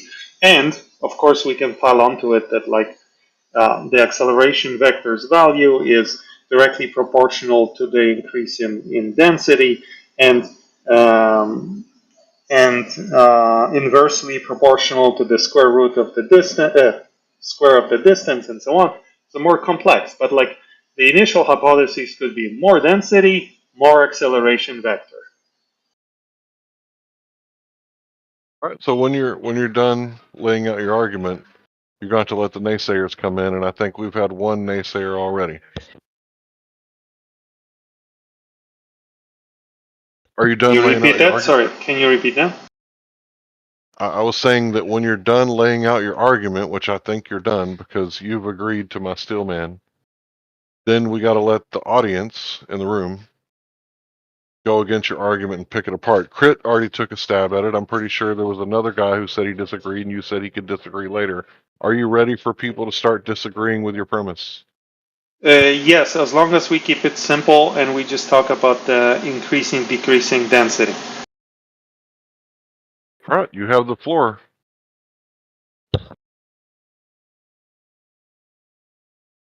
Was there a naysayer who agreed to disagree later? I don't know who that was. Rob.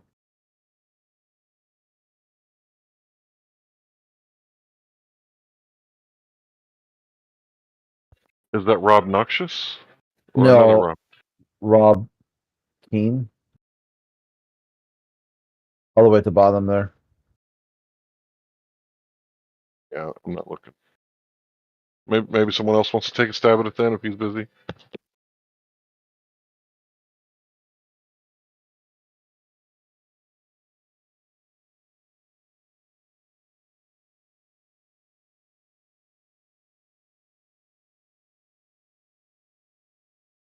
It's too stupid to even worry about.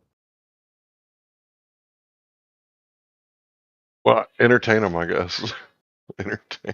entertain the room. So I never brought up the Cavendish so-called experiment. So this is something that he added in today about an argument that we had yesterday.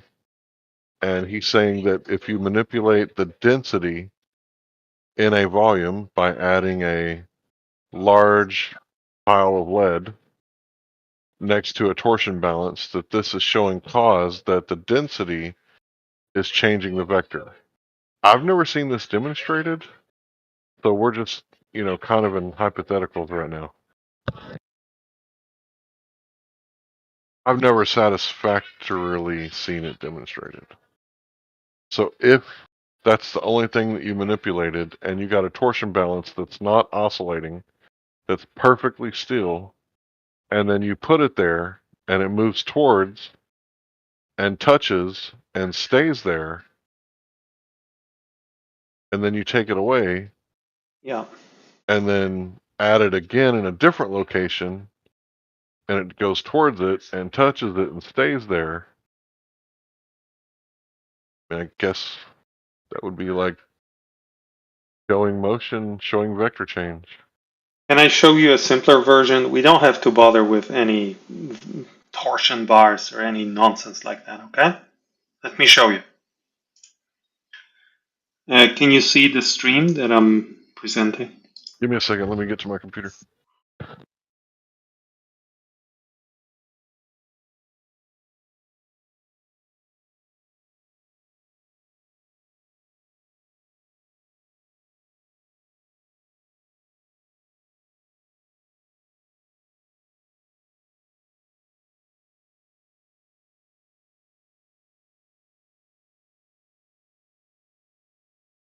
All right, Peter the Globe Prover, go ahead. Okay, so I'm gonna do this quick because I gotta go do something. We have a device here that measures the acceleration vector, and it shows a certain value. And then the man's going to increase the density in a given area, and the device is going to show a different acceleration vector, okay? It's that simple, no torsion bars. Is it playing for you? I think it is, right? Yes. So this is angle. so now he's measuring an acceleration vector.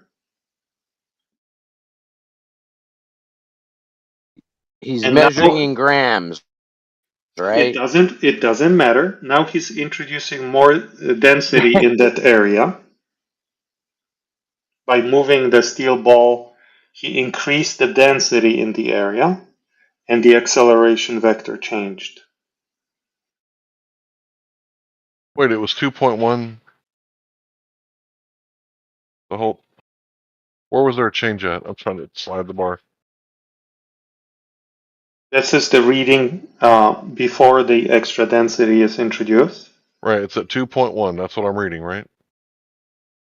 2.166. Oh, okay. Okay, go ahead. 1.6.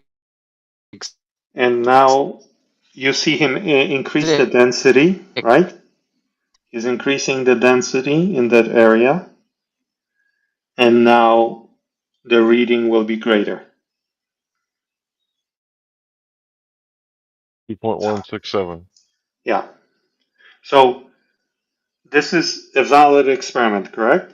I mean, assuming the right controls are in place. Somebody's Hang roboting. on, Larry.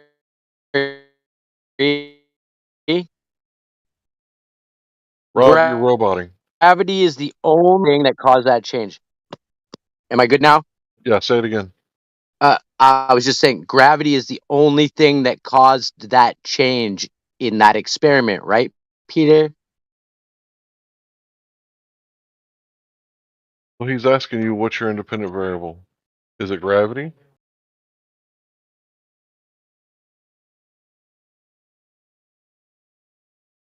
Peter? I'm sorry. We may have lost Peter. I was changing devices. What was the question? Gravity is the only thing that caused the change in the weight. No, I didn't say gravity. I didn't say weight. Well, it's measured in grams, so it's measuring Doesn't. weight. It's the acceleration. That device measures acceleration. I didn't hear the guy in the video say that. That's you saying that. Yes. I'm What's not the guy showing in the you this video video. saying? I don't know. I'm not showing you the video as Then proof how of do you know anything. that it's measuring a vector change? I am merely describing an experiment. You can reject the video. The concept of the experiment is what I want to discuss. But the concept is measuring weight by grams. That's not what I'm talking about. Yeah, that's But I can the word video it in you your language. I'm sorry. presented, Let me, sir. dude. You're breaking up like crazy. Okay. I'll explain it using your words. Increasing the density in the area has increased the weight of the other object. Actually, I like this phrasing. It's physically correct. By increasing the density in the surrounding area, the weight of the object, that little pyramid, has increased. Actually, this is fantastic. So the independent variable was the density. The dependent variable was the weight of another object. Beautiful. Thank you for that. I will use that. Right, and I'm not accusing you of a fallacy. What you said is logically consistent, but then it begs the question, why? Yes, it does. It does.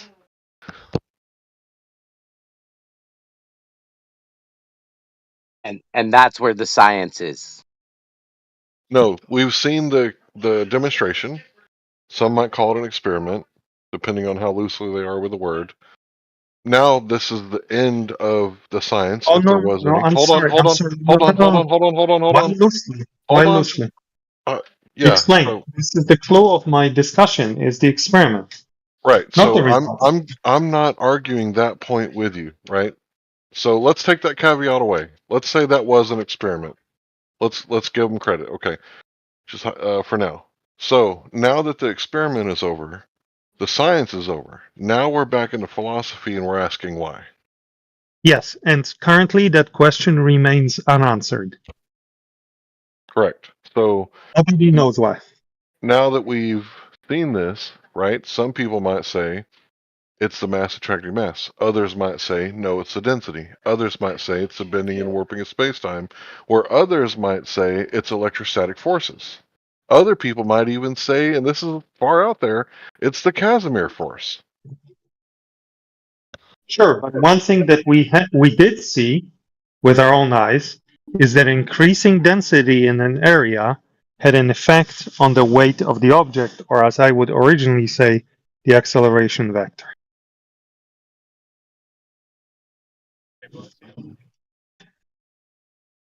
Yeah, I think we all need to give this a little think. You should.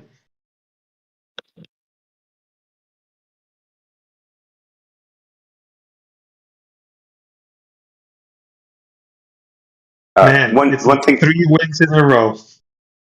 So one thing about your weight reformulation is that it only would apply in this for this experiment because the density is in line with the gravitational pull or the natural acceleration vector, however you want to phrase that. If it were a different location relative to that dangling piece, it wouldn't be additive.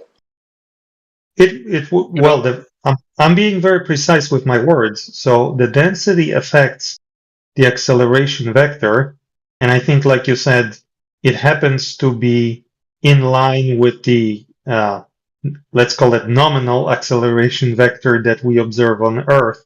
If the density was to the side, the vector would be added to that. So the you can add vectors right together.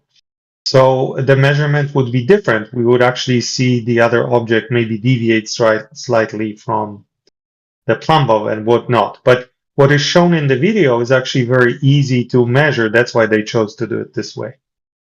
Oh, sure, yeah. I'm just saying Peter? specifically the weight wouldn't increase, but that's fine. It's pedantic. I would like Peter? to. What if The they did this physically, experiment underwater? it would also have the same result. Remember, the hypothesis here is this: introducing extra density in an area creates an additional vector on top of whatever exists there. So, and these things add to each other, right? So there's going to be a new resulting overall vector of net vector of forces acting on the object. Yeah. So I would like to see it in distilled water and then salt water to see if Maybe you there's a. should do that. Yeah, If you like to yeah, see that, why don't you do that? yeah. If you so much like to see it, why don't you do it? Well, I don't think I have a scale that precise. Well, but those are available. That video is from like the 70s, it looks like it. Those are, Yeah. you can go to your local university. I mean, your friend Indio, he lives in Cambridge, Massachusetts. He can go to MIT and you guys can meet there and you can ask them to help you out. And they might even do this experiment for you. Yeah, I don't You know think what you I know mean? how. I think you study physics and not the economy, but go ahead. The dude lives in Cambridge, Massachusetts. I was there Right. 2 weeks ago. I actually walked into MIT. Well, that sounds really It cool, was but that's not. the cheapest thing I did was walking into MIT. Well, that's not within my wheelhouse of possibilities right now. So. Yeah, but I'm saying people whom you trust that could actually do that, and like you guys are so interested in this. Why don't you Yeah, I would love to run this by do Indio, something? Michael J. Smith. Well, that's funny you say that because I have done something that proved it to myself that the Earth is not a convex ball of water. Okay, good for you. You've done more than most. And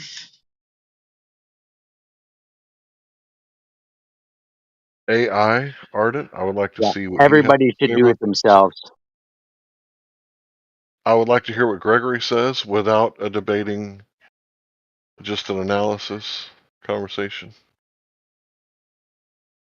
Who else would I like to see? I would like to see what QE and Whitsitt has to say about it. Not in the same room. Yeah, definitely not in the same room. Yeah, but let's I don't think that would be. no, but I would like to see what a lot of flat earthers are saying about this. Just curious how they would analyze it. Very productive. Because it is a demonstration. If that's repeatable and we can demonstrate it, some people may get real Yeah, philosophical.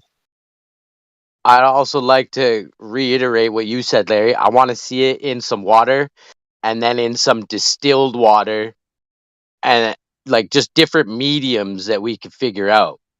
Maybe it could be in a oil like they use for plumb bobs.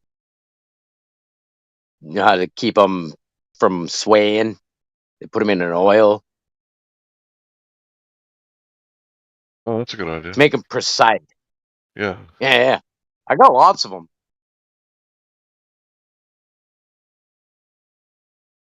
I just still think that the best experiment is using a water level and an auto level and comparing the two, and And then you said getting out Ruhif numbers and seeing what happens. Yeah, Ruhif. Yeah. He has the numbers. I got them. I post them all the time. and you said We call different them the Ruhif mediums. numbers. You said different mediums, so I'm thinking plasma and then just regular gas, and then liquid. A vacuum chamber. Yeah, if possible. Yeah. So I'm thinking electrostatics, but that's just my bias. I'm with you, Larry. And that is so easily the controlled variable that's so easy to eliminate, right? well, let's do it. Because you just need to ground the apparatus and then the minuscule amount of charge that might be transient. You can clearly show that it's not the independent, it's not the thing Yeah, but controlling the vector.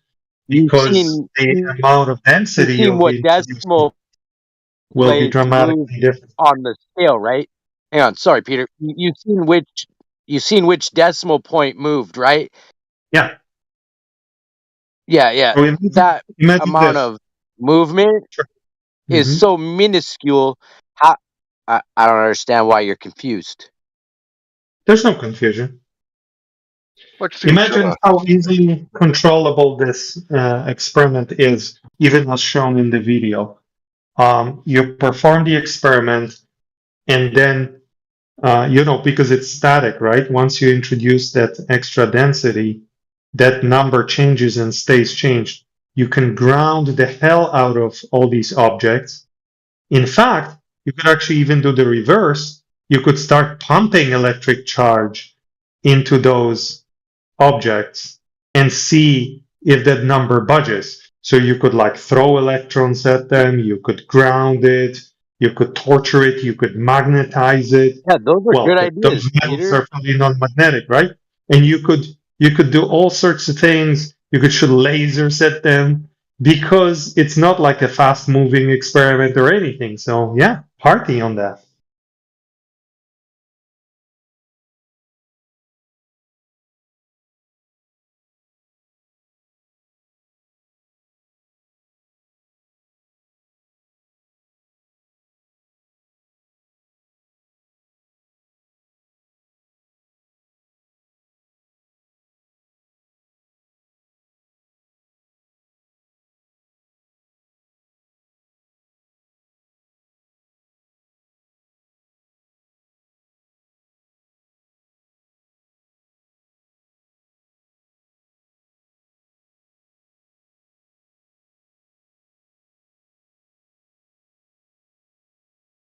So in that video from the 70s, they probably said, see, this is the perfect demonstration of mass attracting mass.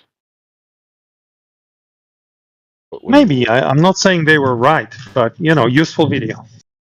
yeah, we're just talking about what they were thinking at the time. And then someone said, yeah, it also shows the bending warping of space-time, and someone said, no, probably not. It probably just is a really good demonstration for mass attracting mass. And they weren't yeah, thinking mass over volume, so nobody probably would have said that.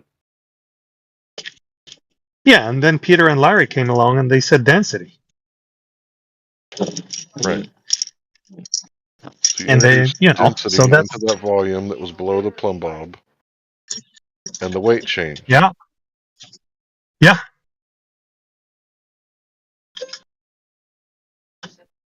Looks like we've done research here, Larry. Yeah, so I'm one of the people that doesn't think there's anything wrong with agreeing on something if it's true. I would challenge any flat Yeah, earther what if I about said That's what if why I they anything. like put a talking to you. If I said anything that's incorrect what if it tonight, wasn't a please lead let me know. ball? Like, what if they put a steel ball under it instead? Yeah, that's another good one. Like you could try different materials, right? Like Because then the different you could say materials could be the cause. yes, but imagine trying 6 different materials, but making sure that the overall density value of that volume of space is the same, right? So now you have a nice comparison because the density value is the same, the materials are different. How does that factor in, right? Yeah, Yeah, I'm with you. I'm with you. yeah. I wish we could. I wish we could do that. I mean, I know that we can because people have been doing this for at least 200 years. Similar experiments, so it is definitely doable, but we should do it ourselves. Yeah, yeah. No, my experiment's better, cheaper. The good thing about experiments is that they're unlimited. Like millions of people can perform millions of experiments, unlimited number of times. So Yeah, I bet you my curiosity is experiment's been done more. Yeah, then why don't you do it? Why don't you film it and I've document already it? And over time, you're gonna get better because at controlling your I don't experiments. believe videos. Like I don't use Yeah. videos as proof, so I'm not gonna present a video as proof. Yeah. You get How me? would you I present it to don't us then? accept a video as proof, so I'm not Okay. gonna present a video as Okay. proof. What I will Okay. do is I will tell you how I did it, and then you go do it, and you tell me if you get something different than what I got. Awesome. How about I love it. you got me? Yeah, Yeah. that's the So way we do it. think of what I just did as exactly that. The But video you is just didn't do me it. You just showed us explaining. the video of somebody else Yeah. doing it, Peter. Yes. But don't take That's what anything I'm else saying. from the video. Yeah. I know. I But got I you. only showed you the video because Larry asked me to help him visualize what I was describing. I understand. Don't take the I results. understand. You can disregard the results of the experiment, just the visual of it. What does it mean to increase density in a particular volume? What does it mean to measure the acceleration vector? It's just Yeah, a way to do it. I agree with. I agree that you presented it well, and that Thank you. helped me uh, understand your garage analogy. Yeah, right? Because it's a I volume of get you. I'm space, with and you you. just add some Yeah, crap to it. Yeah, I hear you. I like it. Thanks. I wish you'd go out and try mine for yourself, though. That's what I want. Maybe one day. I would like to see Brian from another server come analyze this because that dude may be a southerner, but the more southerner his voice sounds, the smarter he is. I think that dude's pretty damn smart.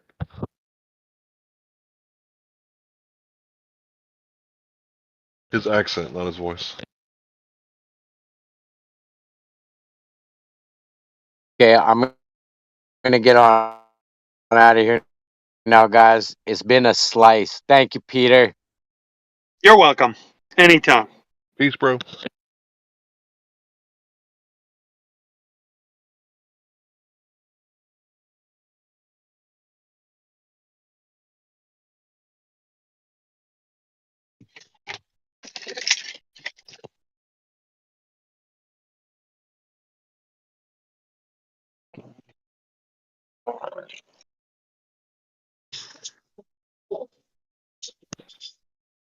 Okay, you put the ball under the thing. I'm gonna start attacking it now because I've been thinking about it from your point of view. You put the ball under it, eliminating the atmospheric pressure volume under it, and by doing so, you decrease the available volume of displacement and decrease some of the buoyant force. That's another possible cause. Yes, but you know how you could check that? Flip You the could. triangle upside down. No. Well, yes, but you could put another object of the same volume but different density because what displaces the air is the volume. Like if you have a ball that's full inside and a ball that's hollow inside, it will still displace the same amount of air, right? Larry? Larry? 1 second. Hello? I'm eating. Okay.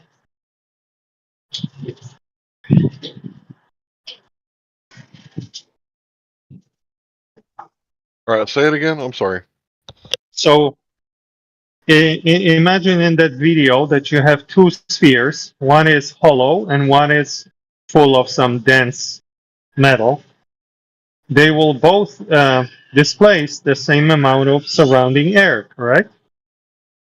Yes. So I claim that if you use the hollow ball, then the acceleration vector will change very slightly.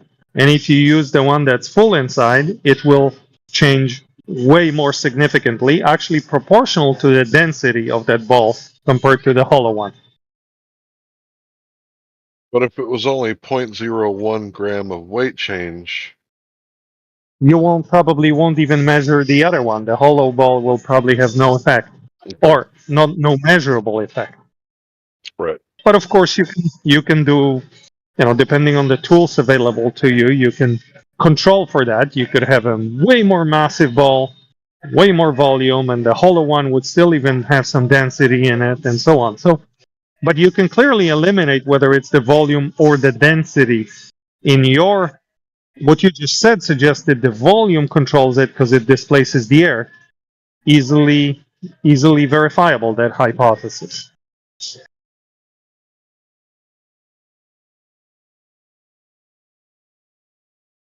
Yeah, that would about do it.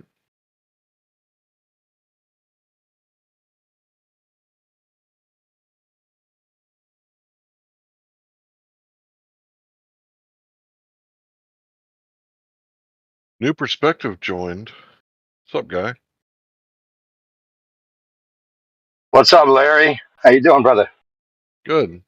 We were just going over something that Peter is talking about. He's shown a video of a plumb bob that's a metal triangle, or whatever you call it, and he puts a ball under it, and it changes the weight by 0.01 grams of the object on the plumb bob once he put the steel ball under it. And he's claiming that he manipulated the density and caused, how'd you say it? Inertial vector change? How'd you say it? It creates an acceleration vector. Well, the density creates an acceleration vector. Yes. And then I told him that I wasn't accusing him of a fallacy, but it begs the question, why? Why does it do that?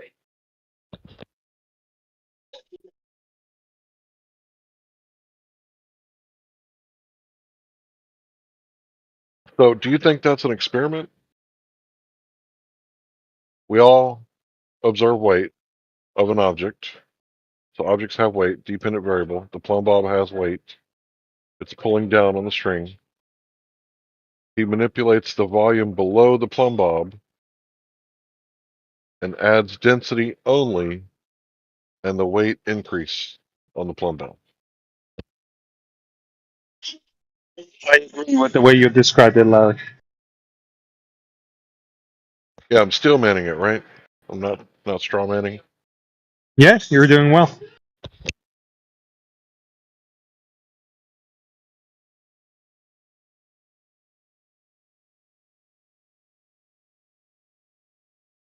Maybe you should give us that video so we can look at it and I can show other people and ask them what they think.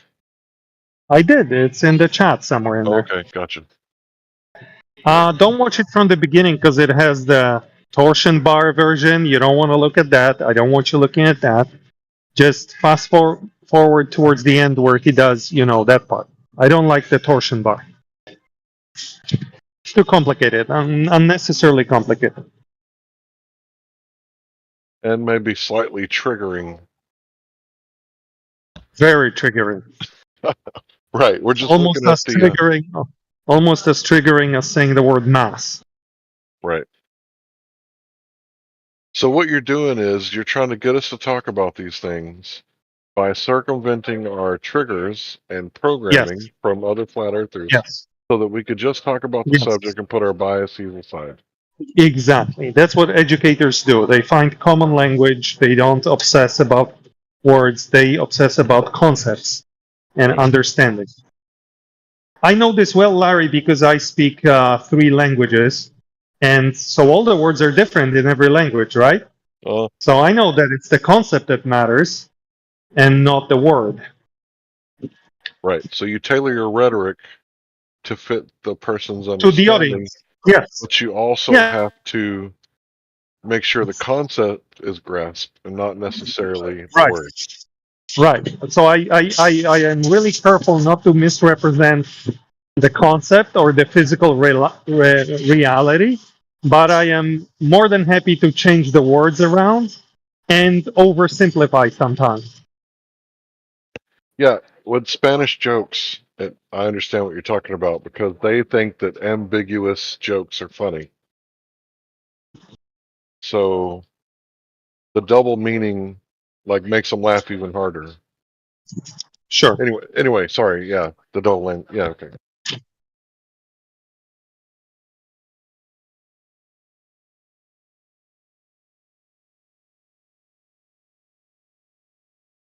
You want to make a Mexican laugh when they fuck up? If you say no manches, they'll laugh their ass off. Or they'll get mad and stare at you funny, and their friends will laugh at them.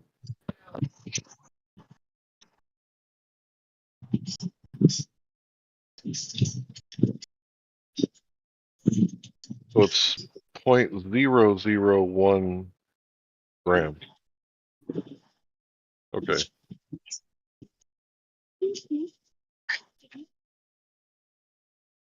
We'll put it on mute and just watch it.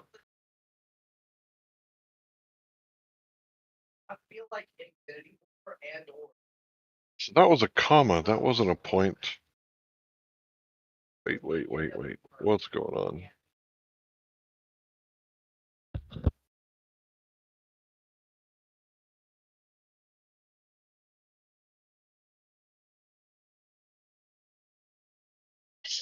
All right. So what am I reading here? Max 160 grams. D equals 1 milligram. What is D? Is that the green part?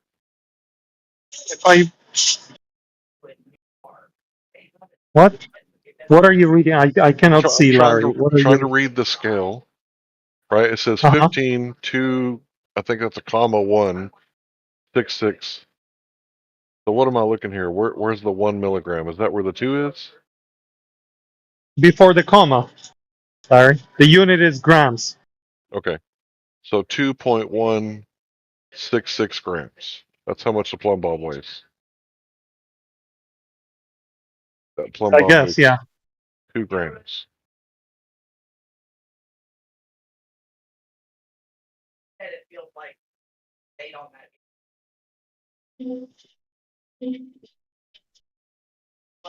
So 0.001 grams more weight on the scale.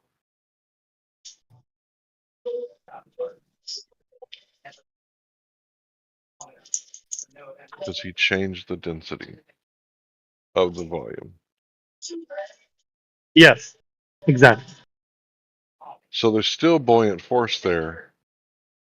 Absolutely, yes. All forces are there. But when you put the ball there, so I'm curious if he had a hollow steel ball Yes. with What would happen, right? 1 millimeter thickness, what would happen? Yes. I'm, I know what would happen, but of course I'm not going to convince you. But what would happen is there would be no measurable change in the weight of the other object. Now, in reality, there would be some change, but it would be so minuscule that that particular device would not be able to pick it up. Because like you correctly are saying, we're already kind of pushing the limits of that device. So we need all the density that we can get to even to see a result here.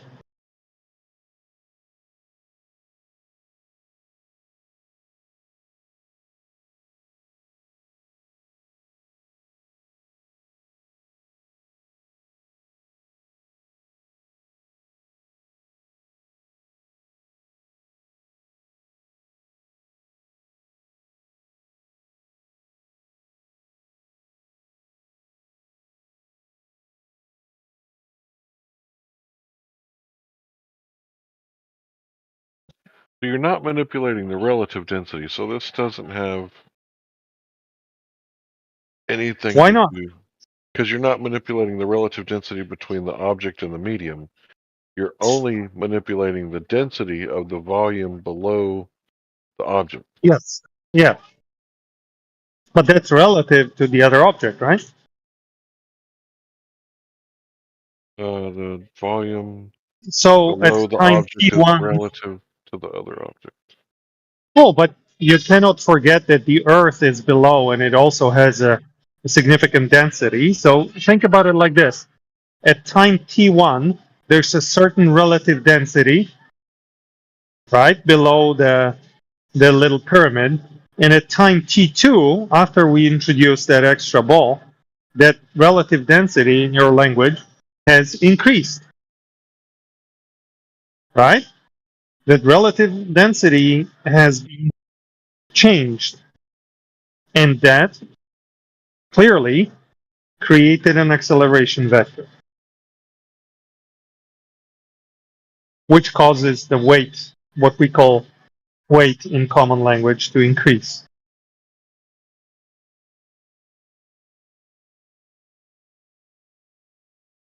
Hey, Larry, I'd read the comment section underneath that video. Yeah. I'd see if there's any repeated. I mean, they should just have used that instead of the Cavendish if it really was doing what he's saying. But yeah, look into it.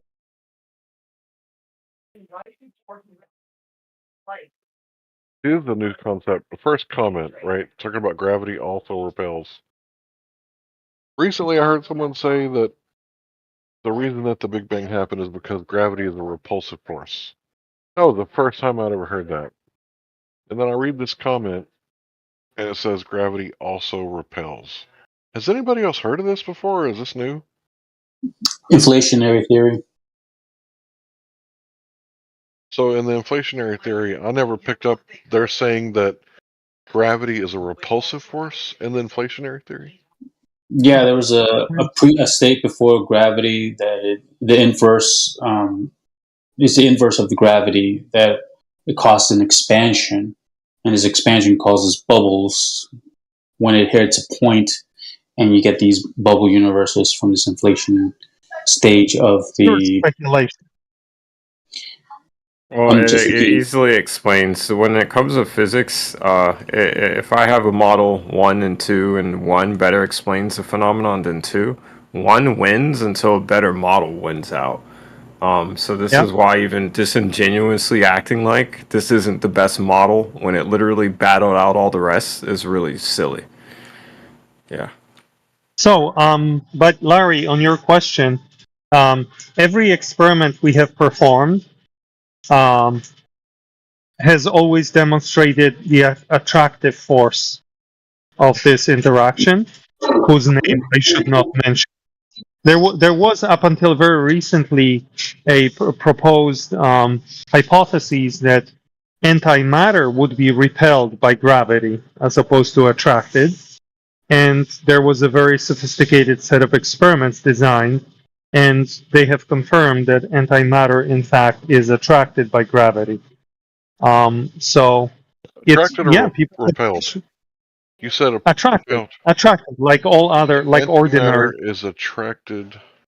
Well, they simply haven't found the basis. Like, not finding something doesn't rule it out. It just means when you That have is a correct. candidate, like antimatter is just a candidate idea. They evaluate it. If it's bunk, they move on to the next Antimatter is candidate. not a candidate idea. You're confusing antimatter with dark matter, I believe. I'm not confusing. I might have misspoke. Antimatter is not a candidate of anything. It's a well understood thing. There was a hypothesis that antimatter, due to its internal properties that may be unknown, would be repelled by the interaction I shall not name. I essentially misspoke. That's good. Yeah. The many candidates of science that have gone to the wayside that involve these exotic terms that you're familiar with, that is something that everybody's familiar with. Are you not? How we got here in science is through candidates failing, sir? Evaluating them in experiments and them failing at muster? In physics? Astrophysics? Am I speaking your language yet? Are you speaking to me or to Larry? I'm speaking to you. I agree with what you said. Okay, so this is the only reason why we put more belief into science, because it battles out things with candidate theories, and then the best one wins until a better one wins out, and that just keeps going and going. Yes, we evaluate models against reality, and the ones that match it more closely, we consider those to be more accurate. And that's it. That's all that's going on. Not That's all to there is. give science any more value than what it actually has. That's pseudoscience. Yes, and What's sometimes Everything you just science described is makes pseudoscience. sometimes people make the mistake of claiming that science explains the truth or stuff like that. No, it just models, tries to approximate reality as much as it can. Does a Sometimes good job. failing, sometimes doing it well. It depends, right? Beautiful. I agree.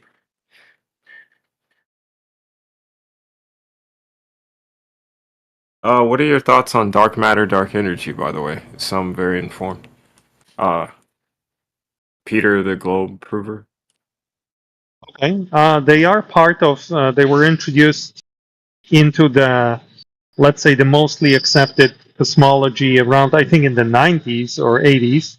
Because the current cosmology is called lambda CMD, right? Where lambda is dark energy and CMD CDM. is called dark matter. CDM. Called dark matter, sorry, CDM, yeah. And they are concepts that were introduced to adjust the model to the observations that are increasingly more accurate observations of the universe that we have. And they did that job pretty well. The only unfortunate thing there is that uh, there's no consensus on what they are, which is, that's the frontier of science. Nobody But knows what they are, like, mechanically. Quantum it's theory does not it's have the any frontier, but it's particles. also it seems like an end. It seems like an end as well. It's a frontier, but it's also an end. I mean, what's the floor of the Oh, universe? I could simply even okay, ask. well, but that's naive to think that way, because there was a time not so long ago when the proton Well, and neutron were the hold on. smallest constituents Yeah, of I have a matter. grad degree in EE, so I'm quite familiar with the history. I'm asking you a Okay. more, like, above that entry level. What do you imagine is going to be the floor, if not dark matter and dark energy? You already hit It would Higgs, be right? Which is the tub of it. the universe. What do you think is further? I think that it would be very um, what's the word? What's the sin? Vain, very vain to answer that question for a human being. No. The concept, the details, all the details for the question. Like, try not to be a researcher in the lab. Like, I'm asking more practical, like, obvious question is like the floor of the universe. You never even ask yourself the question? I doubt that. I See, have, but the biggest brains in physics that I respect refuse to answer that question. So who am I to fair answer it enough. for them? Fair enough. Fair enough. What was the question? Sorry, I was reading. The proverbial floor of the universe. That question, that physicists want to act like is some infinite regression down to absurdity, even though it's obviously not. I always like to put that out there to see where a person's head's at. Only, like, if they even respect the idea. So some don't want to even flirt with it. So that's what it is.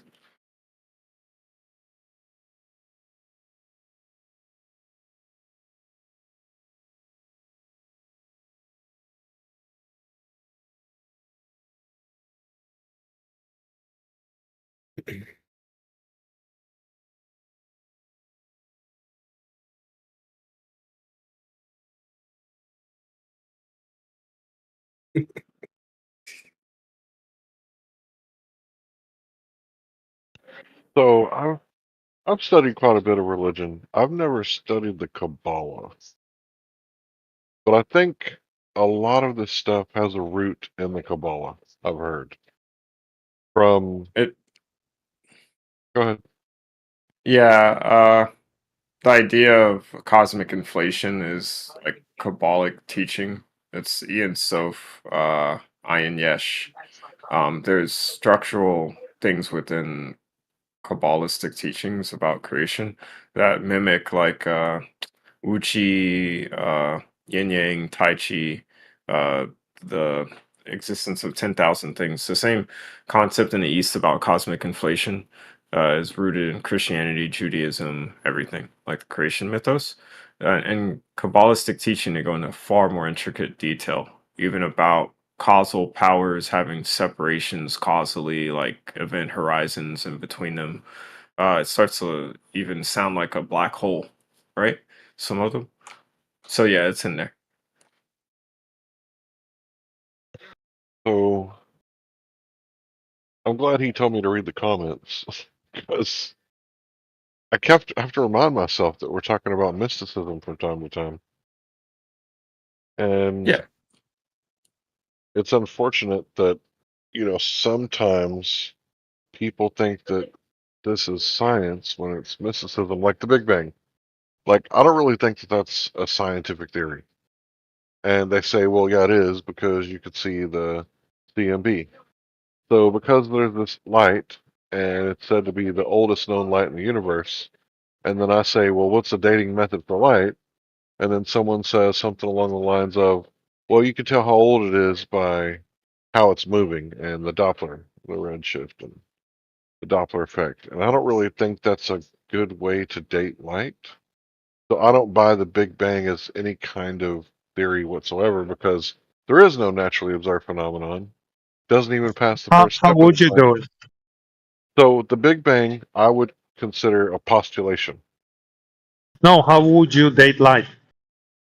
Oh, I don't know. You can't. You'd have to know the But source. but you don't think so. You don't know, but the way that people who do this professionally believe it's supposed to be dated, you know that's wrong. So if you're going to date light, you would have to know the source, right? But even if you could date light, Why? according, because then you know more about the light. So according to Neil deGrasse Tyson, light is experiencing no time whatsoever. If it's traveling at the speed of light, it's instantaneous from the time that the photon leaves the sun till it hits the Earth. So if that's That's whom true, you then consume knowledge from. Yeah, there's different models that frame the phenomenon of light in a different way, that completely change the way you would consider it. So be careful because there's like a whole depth to the way light is considered in physics out to the frontier, right? Even if you were to discuss it in common scientific terms, the idea of light in the common consensus in science versus the theoretical, completely two exotic ideas. I would I agree just with that. want, yeah. Yeah, I So don't disagree. different people mean different things by invocation of it. The concept within Christianity of let there be light, the idea would occur to you even if you were a philosopher 1,000 years ago, of like what is the most primordial thing in the universe that's the most pure. You would consider light, obviously. What's the antithesis of it? What would be the interaction? Are we the byproduct of this interaction? These thoughts follow, right? So that when you get these theologies and stuff that have this ingrained in the East, the West, in the North, the Norse tree yoga stroll, it's the same concept. As above, so below. You have to have polar opposites interacting to create dynamics. That's the nature of an accretion disk. So, one could make the deepest ties with stuff by way of this esoteric interpretation. One could loosely interpret it.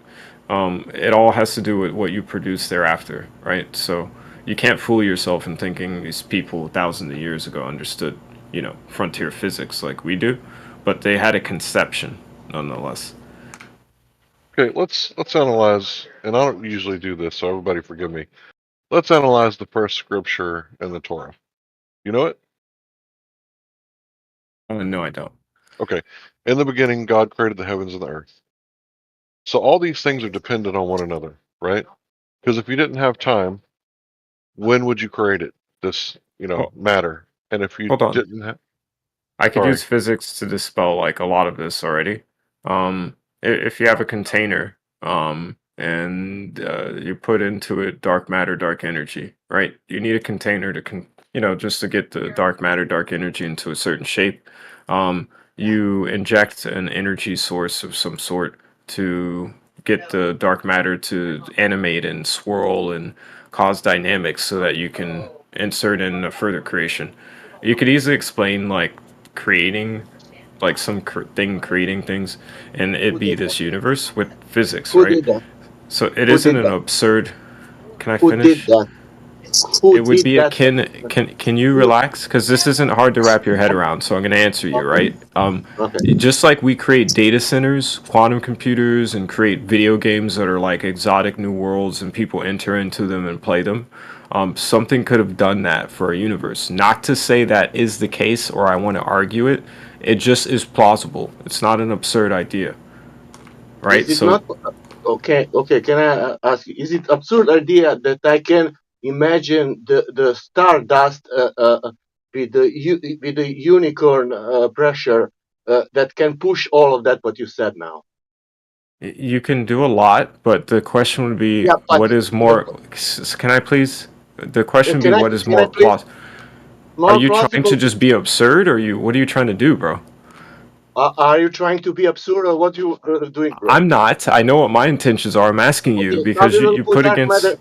Can you tell me how we will put dark matter in the into container? How do you put dark matter into a container? Would you like me to show you a picture in side chat since you want to be Yeah, flippant? yeah.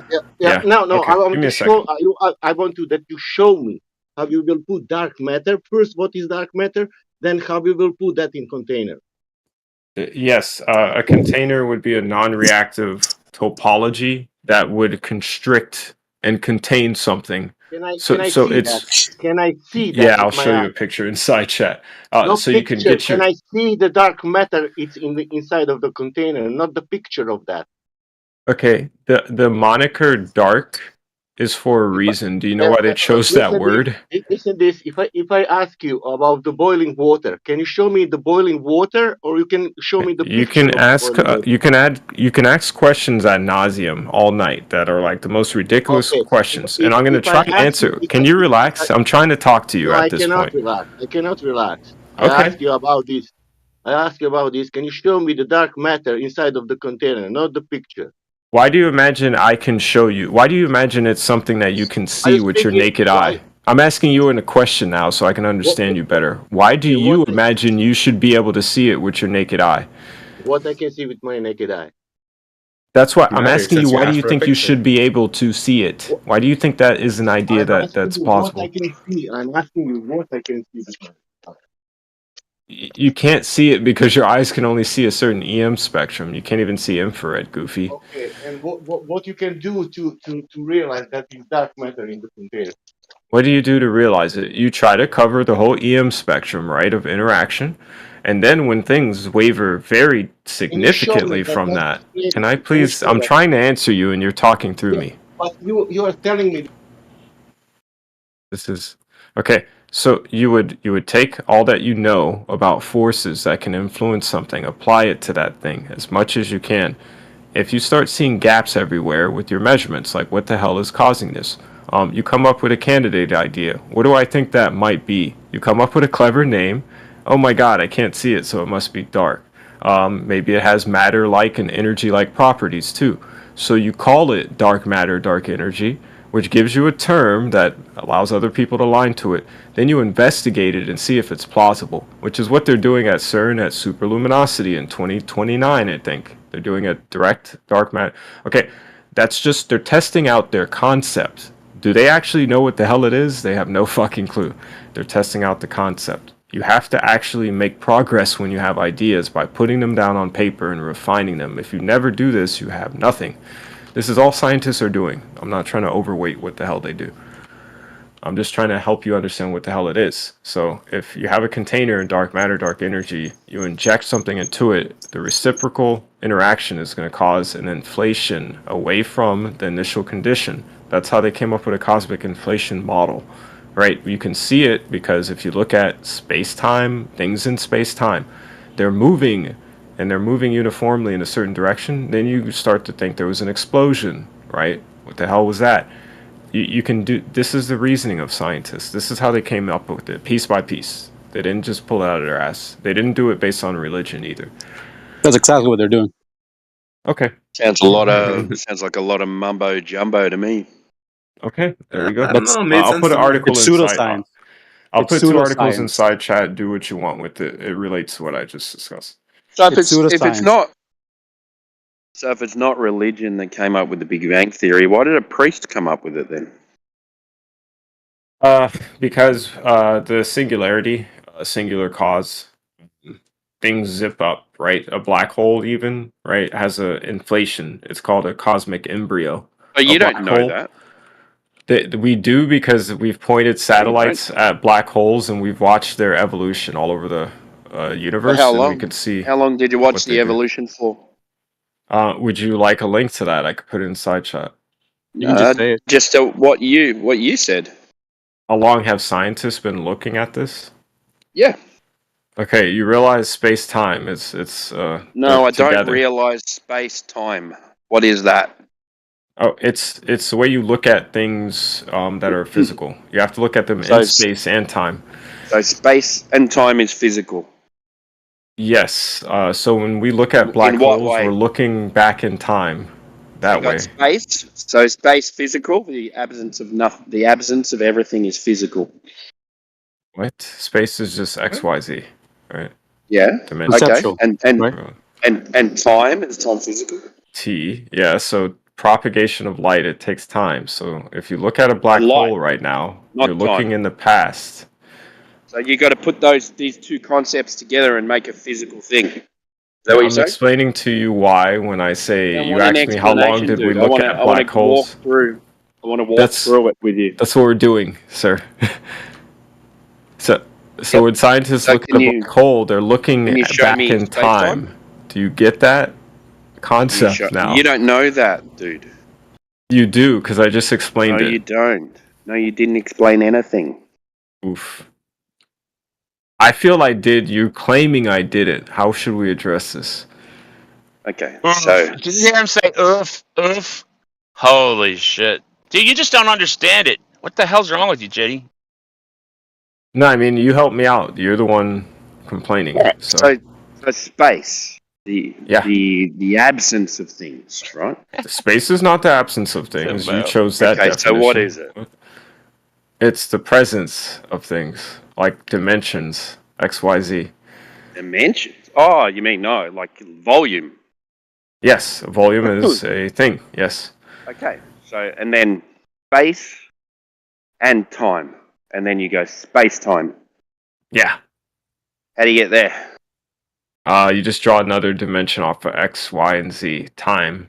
Like if you run through your room and 2 seconds elapse, I could draw you traversing this space right across time, and it would just look like So is the this little. a conceptual thing or a physical thing? It's a conceptual thing that works to our reality.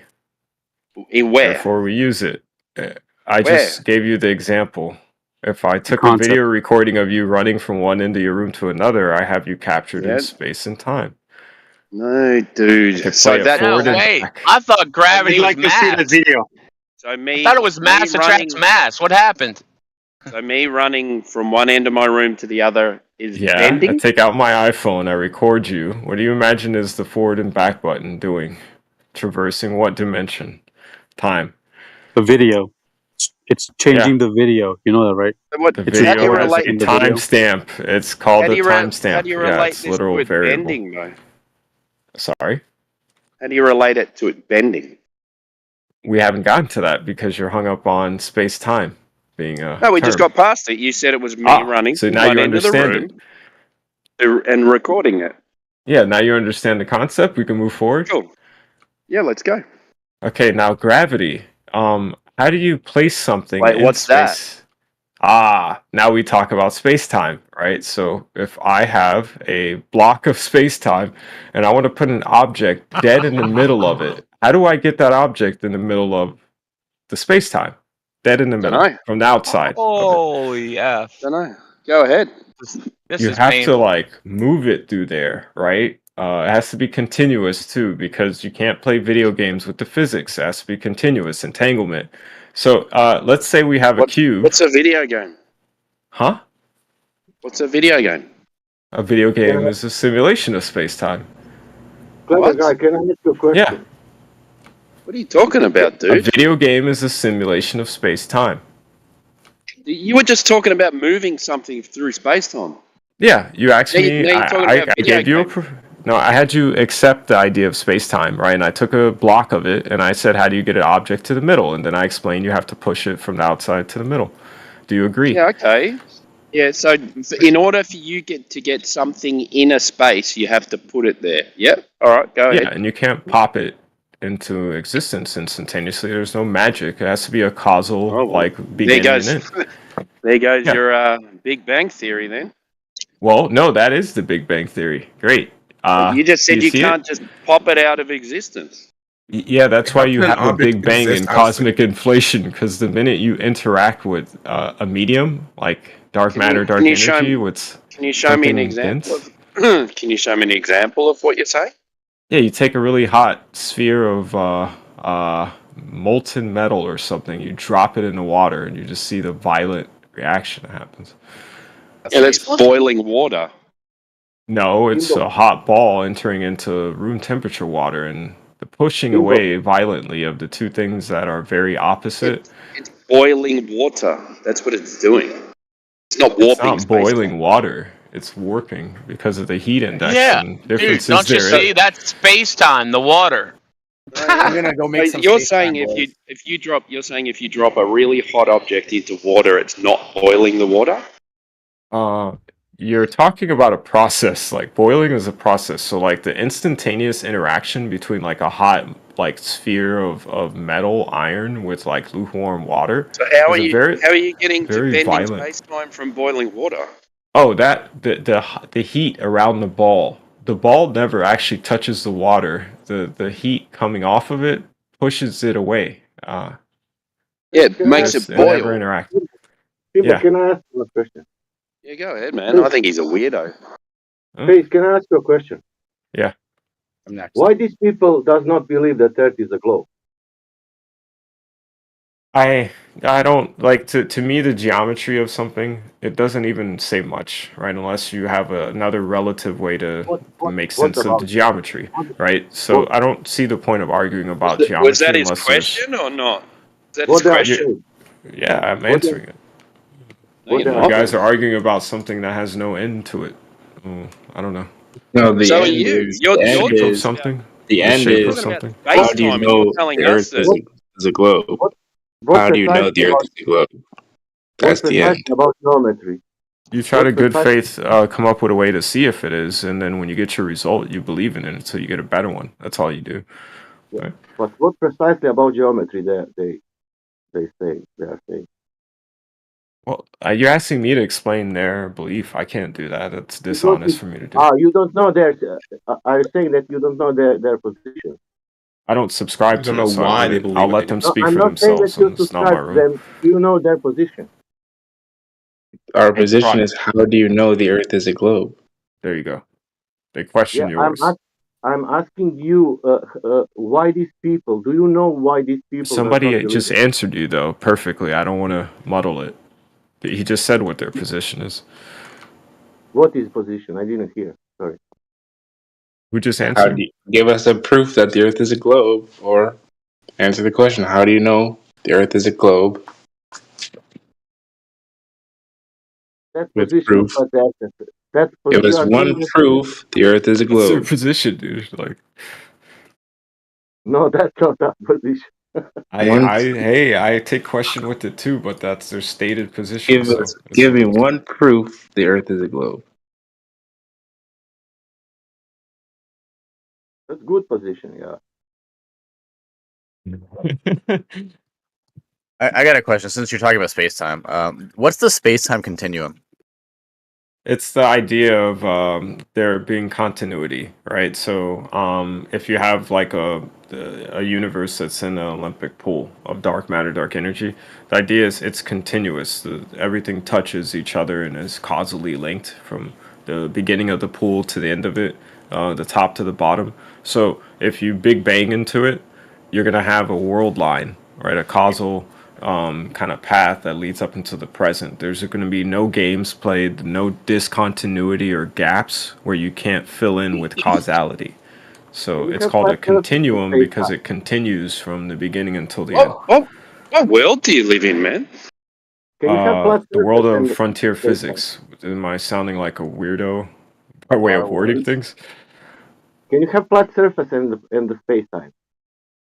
Yeah. but that's a He's flat doing a great surface. job, by the way, describing it for you guys, and he's treating you seriously and with respect. So you should use this opportunity. Hey, A Peter, flat.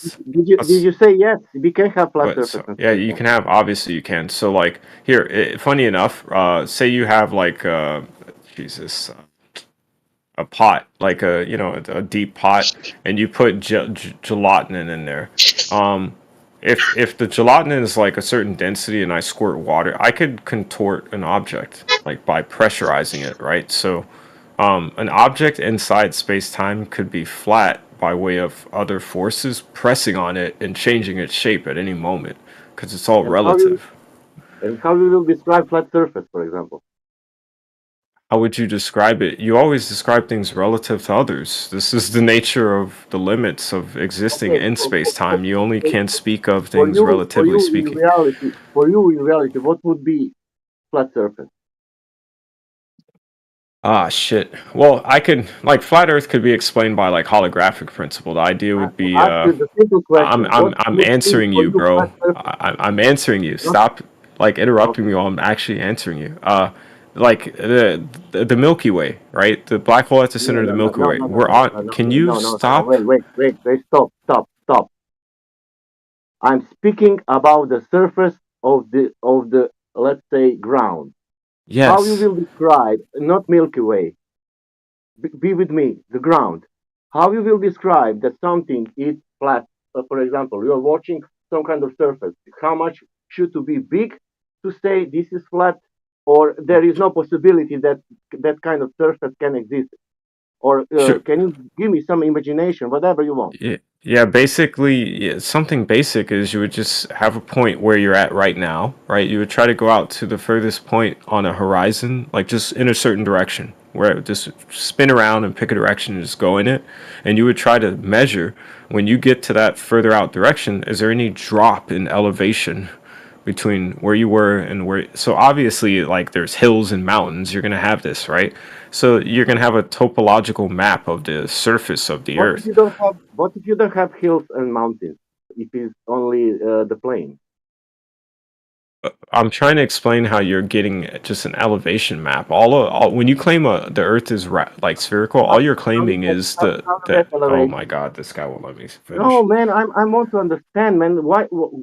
So only To simple. I'm not. understand is to be silent, listen to my words when I genuinely try to Yeah. answer you and interpret If them, I'm not repeating speak something, while that means if I'm repeating the question, that means that I want to clarify that well, I want yeah, to get help it right. zero me in then. I'll follow you, but like get me to a place. Yeah. Why? My question: where did you get elevation? It's confusing you. Where what I explained to you as how I measure elevation confuse it. Like what?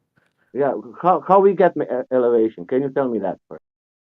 Sea level, right? So Okay. where the Okay. ocean We have, is. okay. Great. Now you said at sea level. I want to Yeah. follow question. If we have the hill 100 meters in the middle of the USA, Mhm. how is that possible? You just use a laser, man, like a powerful laser beam, and just shoot it straight, right? Listen again my And laser question. beams. Listen again at my question. I'm in the middle of the United States of America. Okay, do you understand? There Do is you a know how hill far a one. fucking laser can go? Like, Jesus Christ. you don't.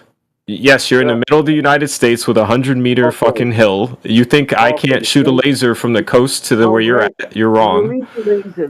Can you leave the Yeah, laser yeah, get to alone? the point, man. Stop playing around. Like the fuck are Okay. you doing? Okay. Is it that hill 100 meters above the sea level? Yes, I'm following you. How much is dropped from that hill to the sea level? Bro, you just said it, 100 meters. What are you doing? What is No, this? I said how much is the height of the hill. I ask you now how much is the drop from that hill to the sea level. We are in the center of the USA. Buddy, what the fuck? I mean, if the elevation of where you're at plus the hill, like you're Not, trying to be a smart ass for some reason. I don't know why, because this isn't not a complicated. question. Stop playing games with me, dude. I'm not playing games with you. I want a simple question. Does elevation change on the sphere with the distance? Buddy, if you're on a sphere and the surface is going up and then you add another 100 meters on, all you have is 100-meter, like trying to be What Mr. Funny Man, right? And then you have the fucking elevation change due to the spherical difference, right? And then you add the two together and you have the difference. Stop playing games. I'm not a fucking I'm not 10-year-old, dude. playing games. I'm asking the simple question. Does elevation I just change? answered you simply. Why are you prolonging this? Like this is some No. genius tier question, dude. Okay. That means yes. Elevation change with the distance on the sphere. What? Does elevation change on the sphere with the distance? It can if there is a change. Just because it's a sphere doesn't mean there's a Okay. fucking change, dude. Depending upon where Okay. you're at. Can I ask you a question? You have the basketball. You put the finger on the top of the basketball, and Yeah. you move the distance. Move This the is distance. crazy, dude. This is Yeah, it will drop in elevation on the basketball. Is that correct? yeah, bro. Like if you go from the top Yeah, to like the meridian, yeah, man. Like yeah, come on, yeah, dude. yeah. How much is dropped from that hill to the sea? You know the answer. What are you doing, bro? What is this line of question? Why do people do this? Like I'm a 10-year-old and shit on Discord. Man, do you understand? Where are you living? Which country? Yeah, America. I have a master's. Okay, Like, yeah, I'm okay, educated enough for the stupid America. ass Okay, questions you're okay, asking me, dude. okay, great. Can you tell me this? Does America curve in from east coast to the west coast? Oh, Jesus Christ. Yes, it Does does, sir. America Yes, it curve? does. Okay, Yes, it how much? does. Yes. How much is curving? Why would I know Hey, that? take it easy on Jesus. Jeez whiz. I apologize. Why would I know such a random thing, sir? Because you cannot say that something in the middle of the continent, what is 1,000 miles, let's say, far away from the sea level, you say this is 100 meters from above the sea level, because your sea level is dropping there away from you, on the sphere. That means Okay, that's not yeah. what. Okay, you That's know the not problem with what you're doing? If I ask you to write down what you're saying, structure it, right, so it made sense in a structure, right? It's gonna look really ugly. What you're trying to what are you doing? Can you What can are you you can you can you make me any elevation profile of any country and tell me where elevation is changing? Of course. Can you tell me Of what is the course base? a person, What or is I'm the sorry. base? Give me a Can you tell me second. what is The the base? year is 2024. Of course, we possess technology to do so. Man, The question, I'm can you really please sick give me of a second? Can you give me a second, sir? The question is, why do you keep acting like this is something profound?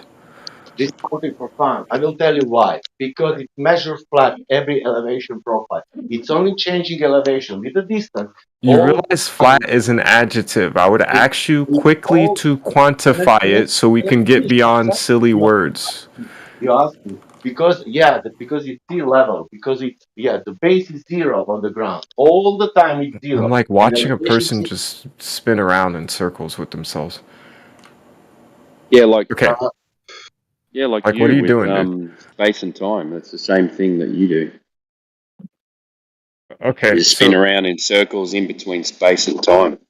yeah, that's Call all it we're space doing. time. So Yeah, this I is know. the reason why like arguing about the topography of something as if that itself spells a story worth talking about is absurd. Even if the Earth was a fucking like triangle pyramid spinning around or some shit, it wouldn't change much. Like You don't. it's just You it's a don't want to. topology. You would still have to argue about something more important You than don't want that. to You know the realize? truth.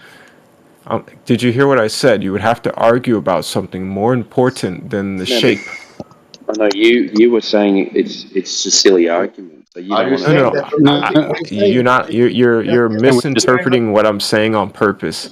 I'm Okay, can we just say it saying talk about again. the plainly. radius? Please listen to me. After Say it you again. argue about the shape of an object, right? There's more important things to argue about past That's that not a point. shape, dude.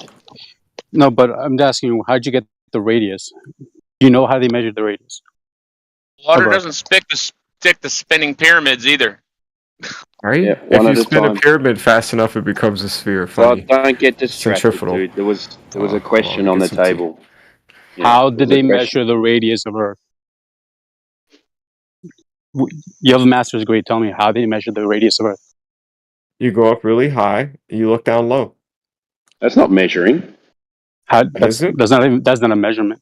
How do they It's a measure relativistic measurement. It most definitely is a measurement. Anything's It's a a measurement. quantified number. What It height? is a quantifiable number. How do they measure that? How do they do it? The technique? Yep. You could just bounce a laser off a surface. Yeah. Off of Look the familiar. Earth. Propagation time of a signal, right? T Off prop. of, You off can use the that as Earth. a derivative. Yeah. Where Yeah. you bouncing the laser off. To make a measurement. This is what math is for. Of what? Derivatives, dude. What are you Of making a what? measurement of? Distance. Distance, bro. Something goes So across you a just distance, okay. and you measure the You just time difference. How do they just measure measuring. the You're just the measuring radius? distance. How do they measure the T radius? prop. It's called propagation time. Yeah. You're measuring a distance. Yeah, great. Yeah. You Yeah, to deny what? this idea or phenomenon? No. To what? Be specific. Well, you have your satellite up in space, Well, right, I got a away from the rainbow. surface. No. I got a rainbow. How do you do it with a rainbow? I want to know how far the rainbow is away Man, from me. we got radios before aeroplanes and before satellites and all that stuff. Do you know that? Well, I'm telling you how you can easily do it now. Yeah, No, T prop Easily. rainbow. how There's is a that? rainbow. How You is could that do it the hard? monkey way, like we did 2,000 years ago. It's just stupid to do it that way. Okay. Do you know how they did it? Oh, is it? Do you Why know how would they you did do it? something in a less sophisticated, A accurate, harder rainbow way or when a you can do it That's UFO. not easier? the question. How The do question they? is, These how are do they questions of did it back practicality. then? How You do don't I? have a laser that can shoot from one side of the country to the other, so it's practically not You could viable. use the stars. They're a light So source too, so how do they do it? relativistically speaking. The How stars. far away are the stars? Are you using No. triangulation? No. Well, he needs to explain that. Stars. Yeah. How do they measure the radius of Earth You with didn't know stars? that the stars help confirm the Earth is spherical. Oh shit! I'm asking you, how Wait, did This is gonna be they a mind measure fuck the for you. radius? I How just did they told measure you. the radius? Relativistic to starlight. You want me to post the link? No, I want you to explain the process. I don't know it off the tip of my head. It's kind of stupid for me to keep that around in my head, actually. So you don't know how they got the radius of Earth. I don't have a reference to what it is Okay. at the moment. How do No. they measure the radius of Venus? What? You talk about cosmology, so how do they measure the radius You're of Venus? asking me an even more specific question I wouldn't know off the top of my head. How do, like, what do you... So your master's degree does not help you with the My cosmology? master's degree doesn't entitle me to keep random Reddit tier factoids in my head so I can utter them at will on Discord. How No, do you know that's about not space what time you. so That's much? not But what you you don't get a know the degree radius in. of the Earth. I don't get it. Yeah, Huh? you regurgitate the things I'm telling you. How do they measure That's the not radius what of I the Earth? do. You can claim that slyly. How do they measure the radius of Earth whenever you believe they measured it? If you badger me with the question I already told you I don't know off the tip of my head, what do you imagine happens Bro, next? this is annoying. Please stop. So You don't know. I don't You have a don't know. reference to something that is online. No, I don't have that. Would Okay, you so like me to get it by You only Googling it? believe it's so you only believe it's spherical, right? It's only a belief you have. I believe what the archaeologists painstakingly dug up and proved empirically about those They dug up a societies and their curve. records of it. Yeah, I do. Archaeologists dig up curves. Well, I'm gonna They dig deny up the the curve. archaeology? Like the fuck? Oh, wait That's a also second. pseudoscience. Wait a second. Archaeology is pseudoscience.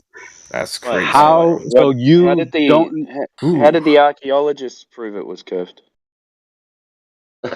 Well, there was a competition for who could actually tell the most accurate No. story of history from stuff Sorry, you dig no, up out of the stop. ground. Talking And these about- people came up with a better Stop. method versus Talking others, about so we layers. put our faith in them, We're dude. talking about layers. How did the archaeologists come up with the curvature of the Earth?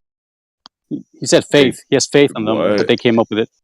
No, You I, just he has said faith in these I, people. You just I think said what I said, archaeologists. besides you keep lying about what I say, is that they Okay, dug up so the we're ground gonna- and they we're gonna figured have out to- from their records, dude. Dude, we're gonna have to stick to one point because you've gone from You try doing that and I'll stick to it. You've gone from stars, satellites to stars to archaeologists. Can we just stick to one point? All of those are a continuum of how prior societies figured out the Earth was spherical. You just decided to piece it apart okay, into three let's desperate go with- parts that don't make any let's sense. go with archaeology then. How does archaeology prove the Earth is a sphere? It doesn't directly. Why would you try to Okay, act like how it does? does? Okay, I'll ask it again. How does archaeology prove It the Earth is a indirectly sphere? proves. Do you know the Indirectly. difference Go between ahead. direct and indirect? Can you Yeah, I just distinguish between the if two you in this okay. conversation, bro? So if you didn't jump into my if you didn't jump into my question, I finished with indirectly. Now that you've figured out it's indirectly, when you dig up the ground of prior civilizations and you try to figure out how they kept a track of a lot of different things regarding time, seasons, etc., you find a Dead people? common reference to Okay. stars and starlight, and those What they things are tell you? Okay, so you relativistic don't. across a spherical Earth. I am not done talking. So Okay, so all of you the don't. records line up across multiple civilizations to a spherical model, and that's how we know they So knew it was spherical. so They all did thought it was the flat, by the way. But wait a no, They second. did I it. got a No, they better question. didn't. I got a better. No, they Yes, I No, do. didn't. no. I have a better question. I need I have a better I need question. to talk about what what he just said. So Yeah, when which is they dug up in archaeology, right? You can use Those Chat GPT previous. to make a clown of you inside Did, chat, so don't did try I me. finish? Did I finish my sentence or not? No, you did. I've been respectful towards you, so I please wouldn't say have the that, same but consideration. Okay, what have I said that's not respectful? you can respond and interact with me in a disrespectful manner, in a coy, yeah, you can do that thing, and you've been doing that, Can we okay? please I get have. off the meta conversation and Yeah, go so back to the don't act like argument? I'm stupid, but No, continue. guys, come on. Let's Okay, I don't let's know put that why. aside. I don't know why. I don't know why you're being so defensive. I'm just trying to I'm work not. out. You. I'm So not. you did. You just did it again. All right. So you said archaeology dug up previous civilizations and came up with an idea that they believe they live on a sphere. Can you please present that? I'm gonna ask Chat GPT to give me a solid answer for you, and I'm gonna take a screenshot and put it No, inside no. chat. So wait, I'm I'm sorry. asking Can you let you. me finish, sir? So I'm that when I give asking you. you a I'm not solid piece of asking Chat information that affirms what I've GPT. already said, you can't actually worm your way out of it. The reason why I'm Okay. using Chat GPT is so you can't. Do you understand me? you know, Okay, GPT is just like glorified search I'm engine. gonna shut you up for a second, all right? And you're gonna answer my question. So, how did digging up previous civilizations confirm the Earth is a sphere? I'll just keep on asking you until you answer me. Okay, now go ahead. Do you agree with Chat GPT as a source, sir? I'm I don't want to asking waste you, my not time. Chat GPT. I'm not GPT is gonna not a answer source. you. You came I'm up not with a a source, claim. dude. I'm not a Okay, source. you had a claim. You made a That's claim. You backed said by facts of history.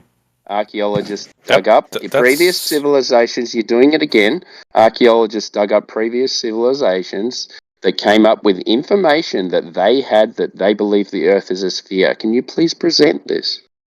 I asked you if ChatGPT was a source. Are you I'm going to affirm or asking not? you, not I don't let you keep ChatGPT. trying to ask me. Right? I asked you if you agree with the source. I don't give a Stop. fuck what you're doing. Okay. So, all right. Did ChatGPT make the claim, or did you?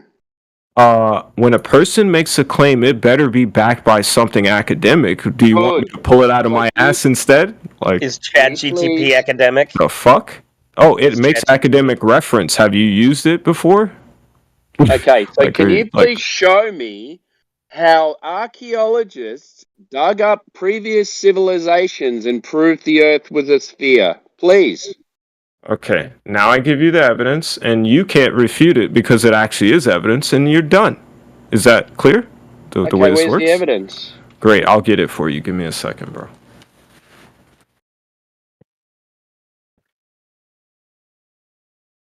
Yeah, there's nothing wrong with using Chat GPT as long as you're, supporting your argument.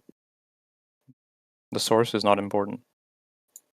Timbo, or is it Timbo or T-Wad? What have I Yeah, come it's into? me. Yeah, it's Timbo. Yeah. Does this It's guy just think? it.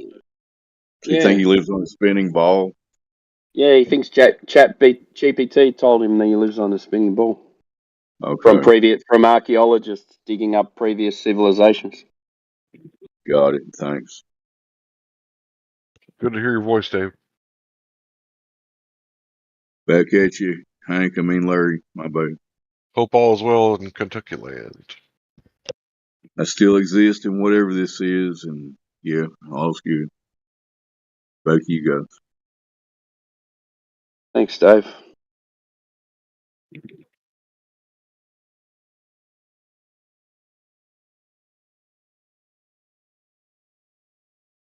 Yeah, But the ChatGPT, archaeology is sorry, person. Hey, go ahead, ChatGPT's Dave. gonna prove the globe. Is that what you said?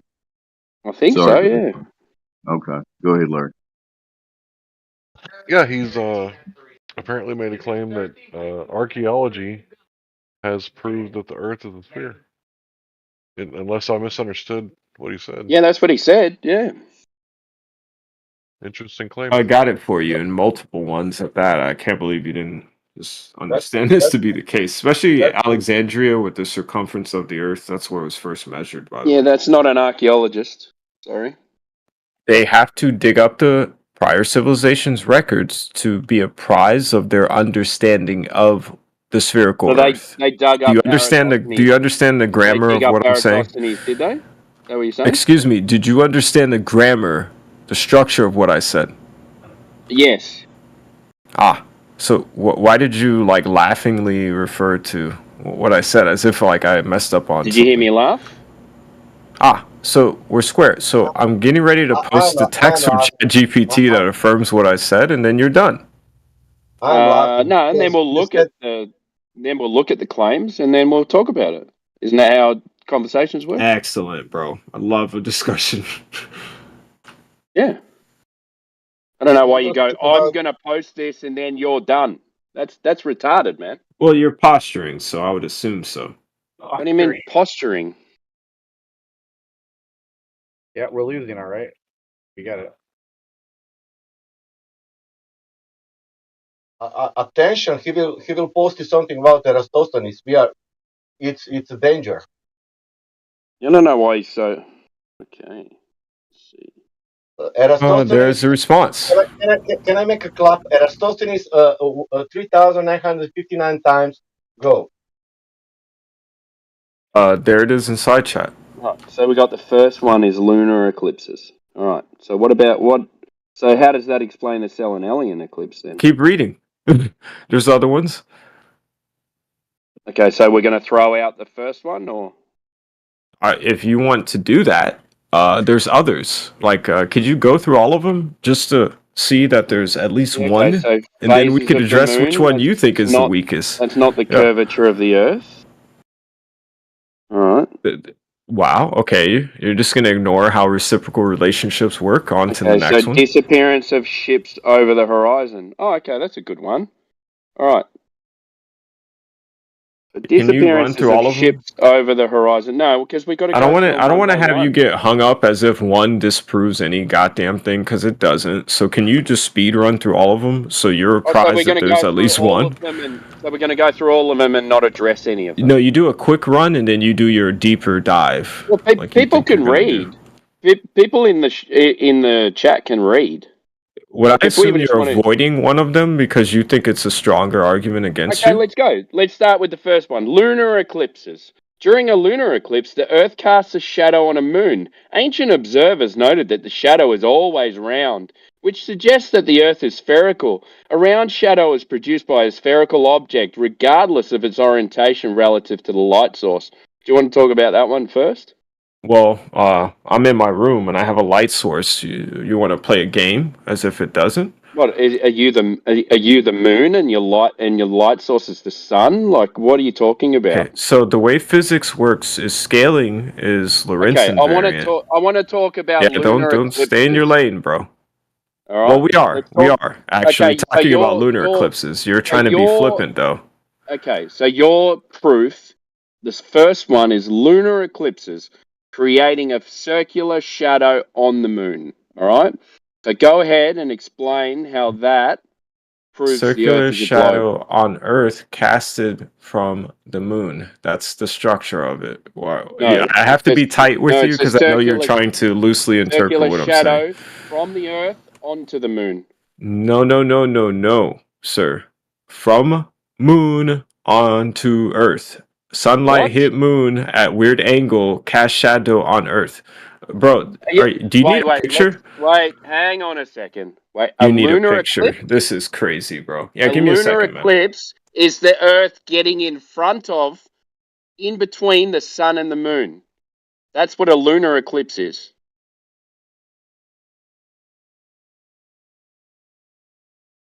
Not the shadow of the moon getting cast onto the Earth.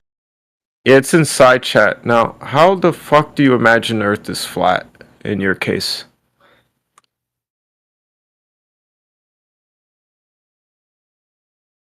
You didn't think I was going to do a little 5D on you, did you?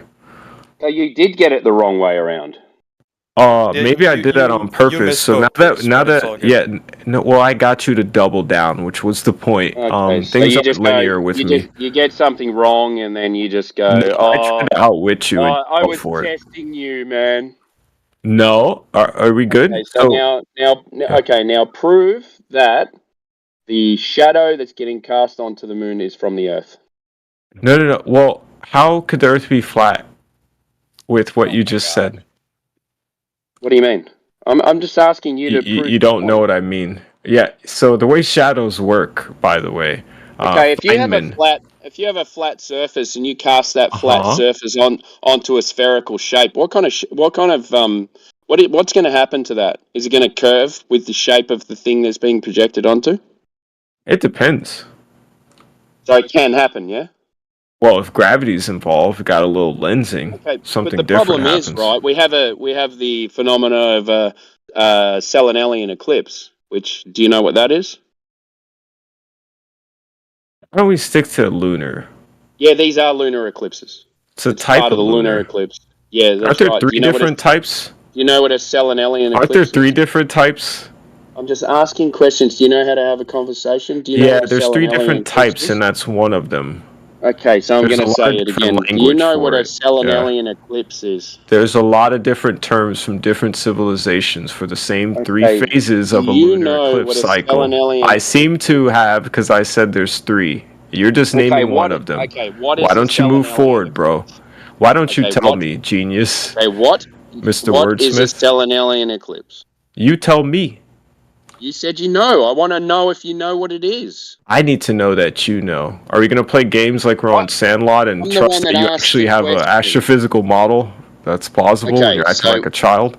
do you know what a Selenelian eclipse is? For the sake of this conversation, no. Okay, so it's when there is a lunar eclipse, but the sun and the moon are both above the Earth's horizon, being An even better vantage point. the thing that's supposed to be creating the shadow you're standing on, yet the sun and the moon are above the horizon, creating the shadow. Now, how does that one work? Well, you seem to now have admitted there's multiple angles, viewpoints, vantage points to assess the shape of the fucking Earth, but you claim it's flat. How are you doing this?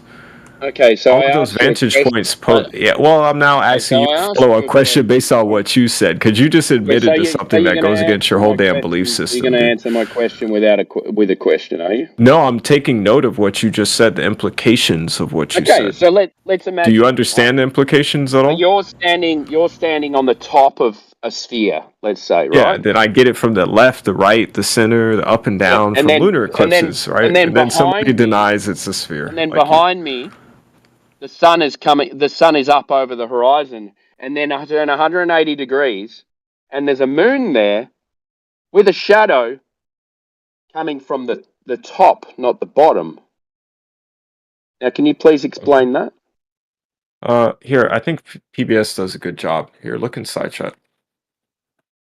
You agree to this? I think you mentioned one of the types, right? So there's all these different shadows casted from all these different lunar eclipse Do you know types, what a right? Selenelian eclipse is? Be careful, it could be in the image I posted, dude. You're gonna keep asking me this question all night? Yeah, I'm gonna ask until I get an answer. Nah, bro, I told you I know don't what a know the Selenelian answer. I eclipse think I is? already just told you I don't explained it know to the you. answer, bro. Okay. Yeah. So I just explained it to you. What did I say? I don't remember. Is it? Time for you to fuck off then, man. There, dude. Fucking prick. Can't even have a normal fucking conversation. He's got to win, bro. He's got to win.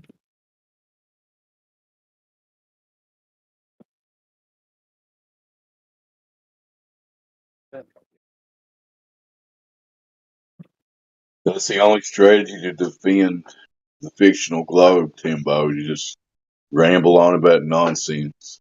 But Yeah, exactly. Yeah, like how conversations go is you ask a question, they answer the question, and then they can ask a question.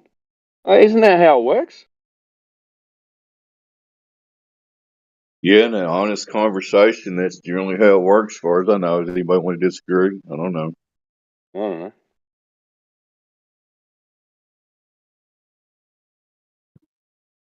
Why you Timbo think that Earth is flat?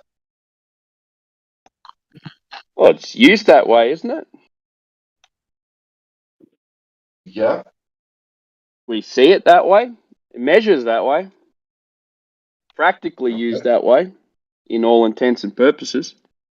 As has been said many times on here, it's observed, practically used, and measured as such. So it's level. Can this radius what you asking or this can that help us with something?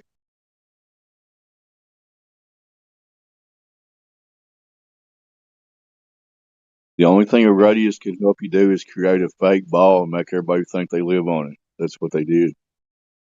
No, I'm saying can we use that scale to check in reality if that's right?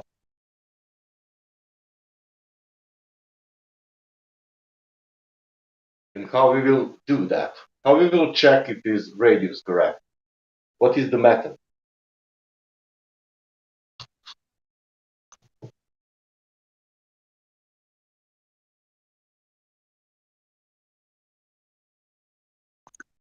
Anybody else can answer? Is there anybody new here? No. Well, the answer, Sasha, is that you, Sasha, talking? Yeah. We should, the most logical thing to do is go to the alleged bodies of water that are maintaining convexity and see if that convexity exists in reality. And so far that we've checked, as far as I know, it does not. So there you go.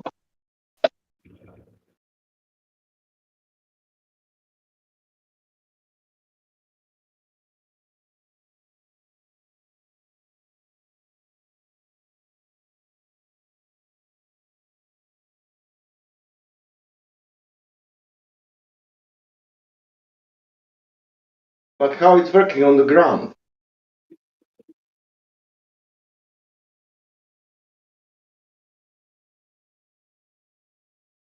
That you explained for the water, but how it's working on the ground? Convexity. I got to go back to work. Do you guys want to talk to him, or is he gone? You can unmute him if you want to. What's his name? I think he's gone, actually. All right, we'll just unmute Peter.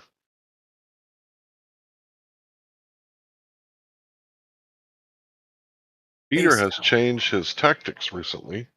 Yeah, he's very condescending and flippant. I think it's because he knows so much about space and time and continuums. And he's really smart. But he doesn't know how to get the radius of the Earth. That's kind of interesting.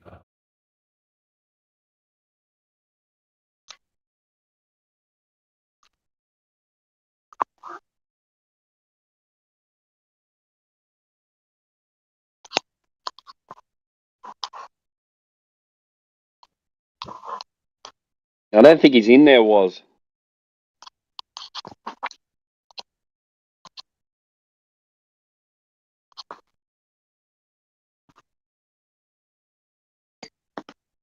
I don't know. To me, I don't know if anyone else agrees, but to me, a conversation like that is kind of useless. Yeah, because you know why I'm asking you, Tim, but do you know what is by these people, because like that, they will know, for example, oh, these people saying this about curvature, this about horizon, this about this thing, this about observation.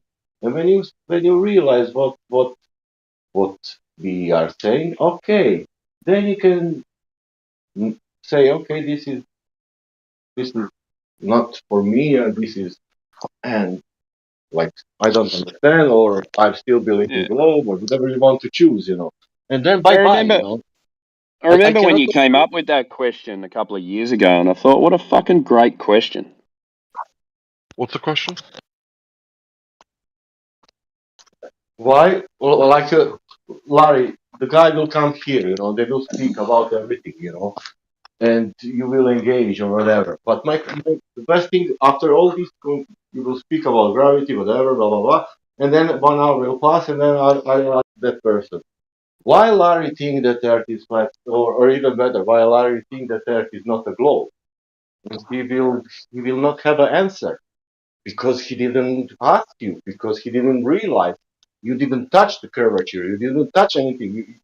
You were speaking all the time about this issue, what he wanted to speak about, space, but he doesn't know, or most of them doesn't know the position of the flat earther. What is their position? What they're really saying?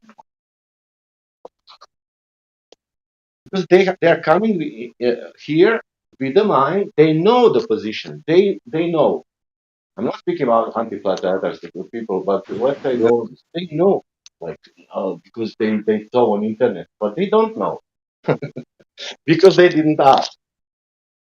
Oh, something about geometry. What about geometry precisely? Because you have something to say. You, me, everybody has something to say. You will not say, "Oh, flat Earth is flat because of geometry," and that's it. Yeah, because of geometry, but why?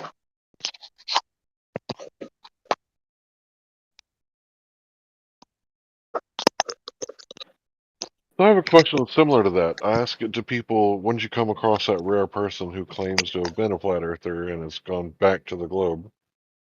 What would you guys say that's like 0.01% of the population in flat earthers? Yeah, there's one in here now. It's called Callie. Oh, Kelly, how you doing? You are a rare unicorn, aren't you, Kelly? Where you at?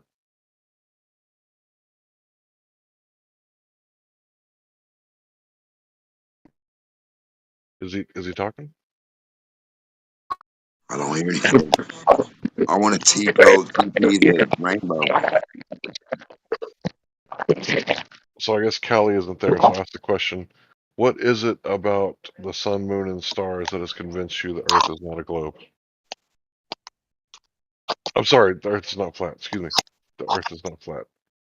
Because they're always going to say it has something to do with the sun, moon, and stars. They're never going to say they measured curvature. It's always something to do with the sky. Well, the What? stars feel like it.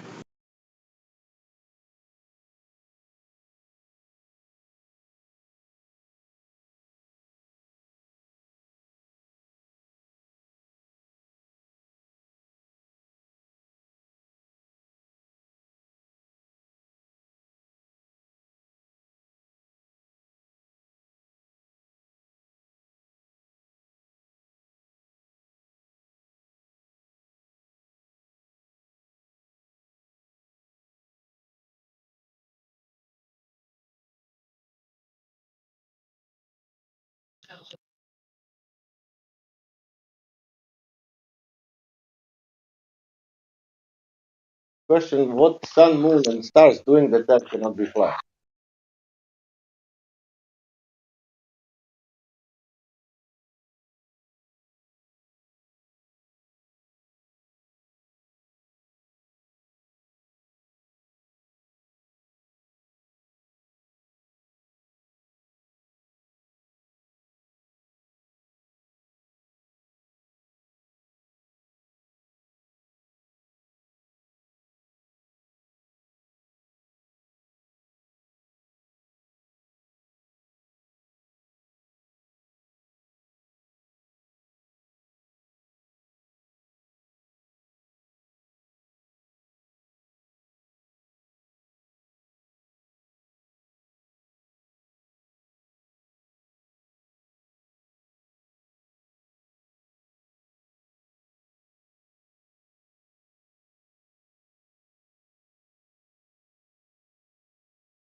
Damn, I was gonna ask him how to send that radio frequency to the rainbow to see how far it was.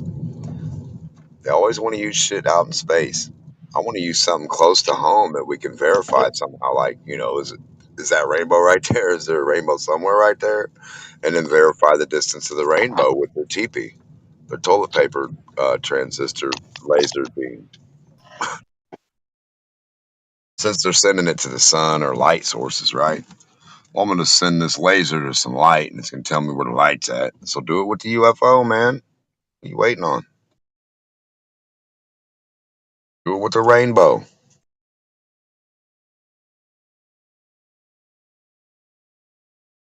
Shoot your TP laser on them and spectroscopate them.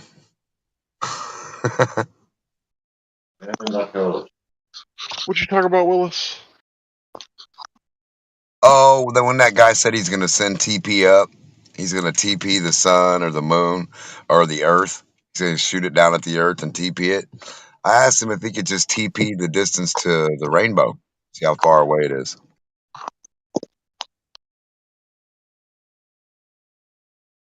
The total positioning or whatever he's doing, he's shooting a laser at the earth. He said that one dude, he's a little bit, couple guys back. And then he also said like archaeology proves a curve, he said.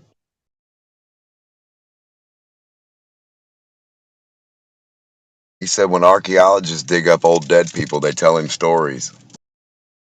If you go back and you watch the conversation that I was having with a guy, I was in the middle of talking about the first line in Genesis. He cuts me off and then gets really triggered when someone else cut him off. He didn't even let me finish my argument. He had no idea what my premise was. Oh, I know. He's a goofball. I heard him.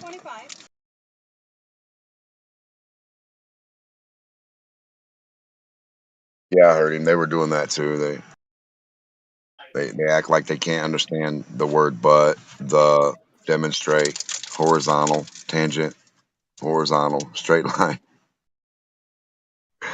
These things baffle them. And then, yeah, they won't let you get your sentence out.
He said, I'm going to shoot a laser at the ground, and I'm going to tell you what the earth is.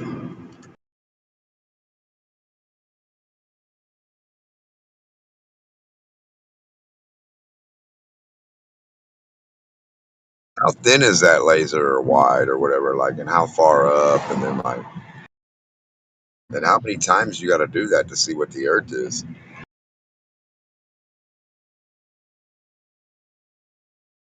Be a lot of lasers. That'd be a lot of lasers there, Bob. And he's not shooting the laser forward to use it as a horizontal reference because he knows that would be stupid. Check that out. He wants to shoot it vertically straight down at the ground from an airplane, which, okay, you want to get the topography of the dirt. But if you imagine you're on a ball and then they give you the topography of a straight line, all you're going to do is touch one end to the other and you're going to say, yep, globe proof. And I mean, and that's the idiocracy of these goofy motherfuckers that we're dealing with. It really is. And they can't, they think they could tell where the sun's at by shooting a laser or the moon. We'll do that with the rainbow. Also, tell us what the rainbow's made of, what materials, like you do with planets or stars. I mean, shit.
I just made an epic blunder.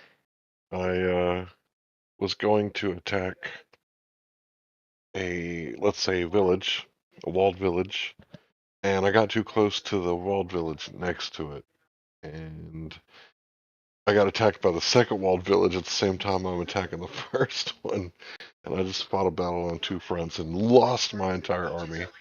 But that's okay. Didn't think it through, Hank. You gotta play chess. I didn't think the second one was aggressive enough to attack me while I was attacking their enemy that had been attacking them.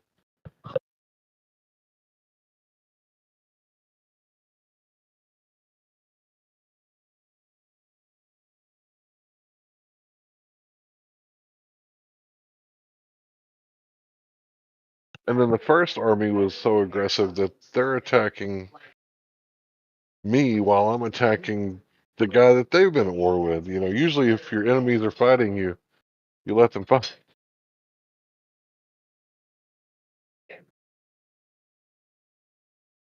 Like, I guess I can't expect the computer to be logical, right? But I mean, I guess they did cost me about 20,000.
Yeah, they're aggressive. It's like on GTA when you go to fight something, you got cops chasing you, and you got the gang battle ensues while you're in a mission, and then you got cops on you. So cops try to shoot you in the back. You got 15 dudes rolling up because you're in the gang territory, and then you got the enemy that you're trying to complete a mission trying to get you at the same time. So yeah, it's basically the same thing as what you explained.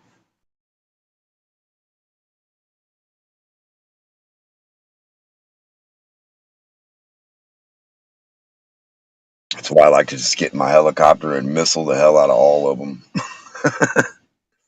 Make short work.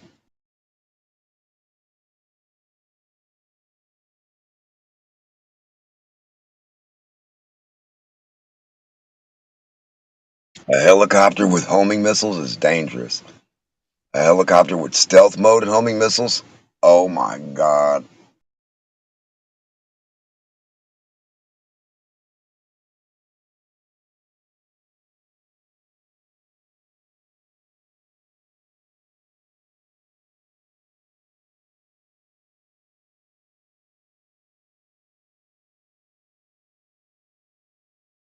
And I mean, when do they bounce lasers off of fires?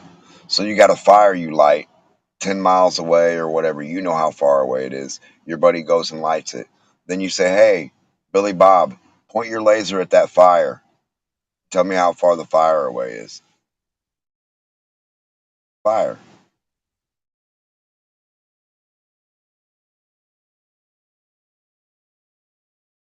Or an excited ball of gas. Like, you know, those little glowing balls of gas that pop up in fields? Talking about plasmoids? Well, shoot it with the laser. See if it gives you a signal back. I mean, if they're telling you they're doing it with the sun, right? I mean, what the fuck?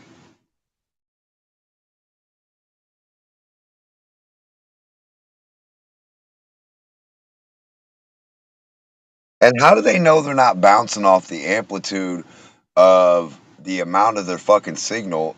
Like, I don't know. For some reason, I feel like the signal can bounce itself off of itself at a certain point, depending on how you do or what you do with it. Like, if it gets free run to keep going, that's one thing. But like, if something slows it down enough to where it like can almost run into itself, then it's going to send itself a signal off of itself. Especially if you're saying you can send a signal in the light of sunlight and tell where the sunlight's at. Well, then why don't you do that with the sun rays? Well, that tells how far the sun rays are that hit the earth. I mean, what are we talking about? If you could tell how far the sun is and beam off the sun, clearly you can beam off a sun ray, right?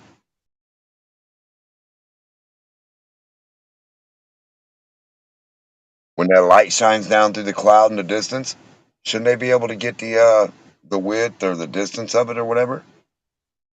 I mean, think about it. They're saying they can shine a fucking laser off of sunlight and bounce it back and get a reading and a distance to it. So do that shit on Earth with sunlight. The hell? We got mirrors. We got magnifying glasses. We can send parabolic fucking lens. We can send that light straight to against the wall, and then somebody get back and aim their laser at the center of that fucking light that you shot at the wall, not where the wall is, not where the thing is, in the center, and just see how far away the stuff is each time. See what kind of ping you get. Think that's possible?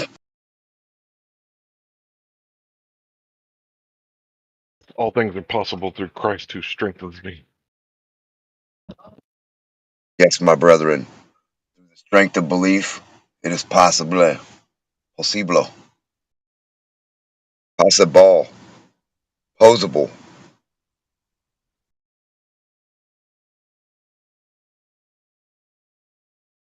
It is possible. Sippable.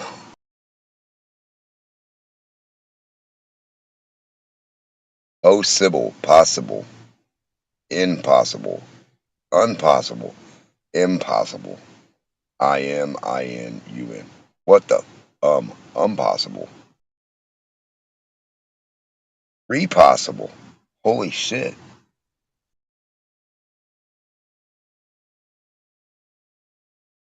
Instead of repeatable, you can say, is that repossible?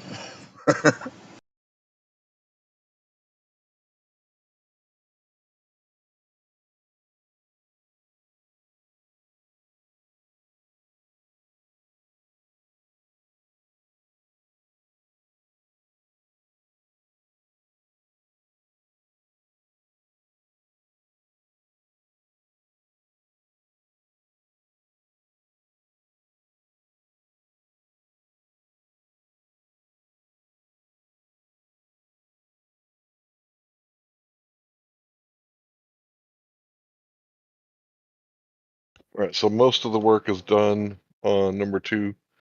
All I got to do is a cavalry charge to their exposed king. I think I got this.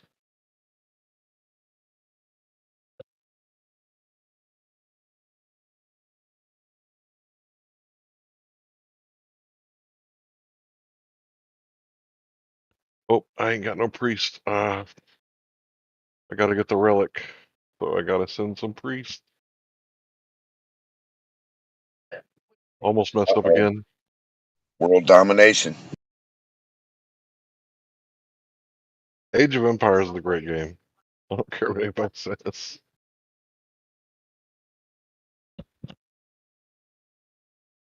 It reminds me of the old Star Trek game that was pretty fun. You got to get the relics and all these other crazy shit off planets and other stuff, and then bring them back and then fight this other. Like, it's pretty fun. I mean, it was when I was younger anyway, so. I've got 9 relics, but what's that 10th relic? But I gotta go get it. That's my relic.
Oh, there you are, California. I was wanting to know, can we send a laser beam off of a sun ray instead of the sun itself, just like the sunlight ray, a ray coming through the? Can we do that, Callie, for fun?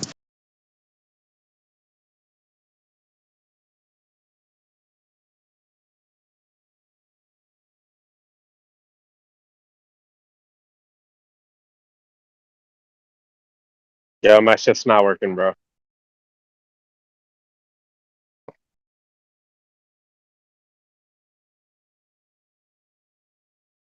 Not working?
Times did you prove the Earth was flat before you went back to being a glober, Callie?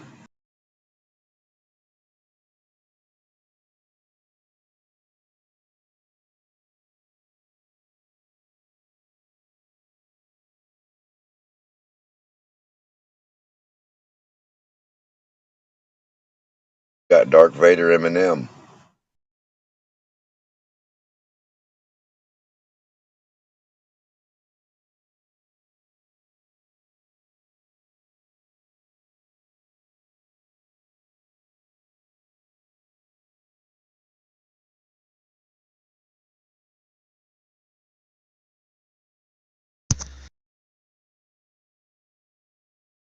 Sup? Hey, how you doing? Going good. So, do any of you guys subscribe to any like ancient cosmologies? Well, I mean, you subscribe to an ancient cosmology. It's been tweaked a bit, but it turns out that, Einstein is kind of going off of Newton. Newton's going off of the Kabbalah. So these concepts are really old. If you look on any flat Earth video on YouTube, it's going to have like a Wikipedia article that was put on YouTube because the government asked the companies, the social media companies, do something about the flat earthers. But if you click on that Wikipedia article, it said that flat Earth is a cosmology that has been scientifically debunked, but it specifically called it a not prehistoric. What's the word? Archaic cosmology that has been scientifically debunked. Well, the first guy to come up with the globe was Pythagoras, I think. Or maybe he got it from someone else, so at least all the way back to Pythagoras. So you yourself have a ancient cosmology. Yeah, I agree. But I'm asking, like, do you subscribe to any particular ancient cosmology, such as like a Hebrew cosmology, or I think maybe like a lot of a people do. Sumerian one? I think a lot of people do. There might be small discrepancies here and there. Like not everybody that's a flat earther thinks that we're inside of a container or what you would call a dome. Some people think that the dome is not actually dome shaped. Some people think that it's a like a plate above the sky, like in the sky. But this is all theoretical. Nobody can like observe it. But a lot of people do subscribe to Hebrew cosmology, except for you know most people in Israel. I don't think they do. They. I don't think they do either. Uh, there's a good video by James Tabor that goes into Hebrew cosmology. If any of you guys are interested in it. Yeah, I'd like to check it out. Can you post it? Yeah. Are you into the Hebrew cosmology or are you a Glober? I'm a Glober. So can you give us reason for your faith? Yeah, it's been revealed to me by the magisterium of museums and scientists in their holy white robes. And I Okay. work Neil deGrasse Tyson too. You say you work with them? No, I worship him. Oh, that's weird. Okay, so you worship Neil deGrasse Tyson. Tell me more. I make like oblations to him, and I've been to one of his lectures to behold his glory. You know, it's funny that you say that because we always try to tell people, Neil deGrasse Tyson's your high priest. Yeah. Yeah. Listen, I'm not going to shy away from it, dude. All these institutions in the world are basically religions. It's a very new thing, and I don't think it's a real thing. But what the secular world wants to push is that there's like a separation between church and institutions. By church, I mean religion. And there's really not. Like, everything's still very much religious in the world. That's a very interesting thing that you say. Because I've called out Globers before and said, look, you're just sun worshippers. And after I whittle them down and, show them what I'm talking about, eventually they say, yeah, but you came in, introduced yourself, and said, yep, I'm religious. And I got to respect it. I don't care what your religion is. I'm an American. So you have the freedom to have whatever religion you like. I couldn't care less, honestly. But it's interesting that you say that because there's a huge. Let me get philosophical just for a second, then we'll bring it back. There's a huge power in the emperor that can control both state and religion, right? So if you look at the Protestant Reformation, when King Henry VIII was king and he declared himself head of the church, right? He took the power back from the church and ruled both sides of the coin. He ruled on both sides. So this caused like wars for hundreds of years. And it wasn't just him, and this didn't happen in a vacuum. And of course, it was kind of going on in Germany too, and other places. But the whole idea of the state having a religion, it's not supposed to, right? The state's not supposed to have a religion, but what they've done is they've masqueraded as science, but not everything that every scientist says is science. Like, for example, there's a grouchy guy that was going around saying that if you question me, you question science, right? And this very grouchy old man, he, is masquerading as science anthropomorphized, right? That's like a religious person. Like if you're I like agree. saying, yeah, that's a religion. So, yeah, it's interesting. Can you tell me more about your religion, or maybe somebody else will want to take a crack at what you have to say? I'm an atheist, naturalist, kind of apolitical, but I lean more to, I wouldn't say the right. I guess at heart, I'm a libertarian, but I see how that doesn't actually apply to the real world. I definitely don't vote Democrat unless it's someone like Yang or Gabbard. If it's someone like them, that's cool.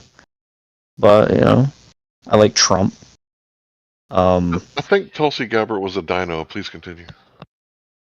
Yeah, I mean, it's all a big slave op. I think it's all one big show. And I think whoever becomes president.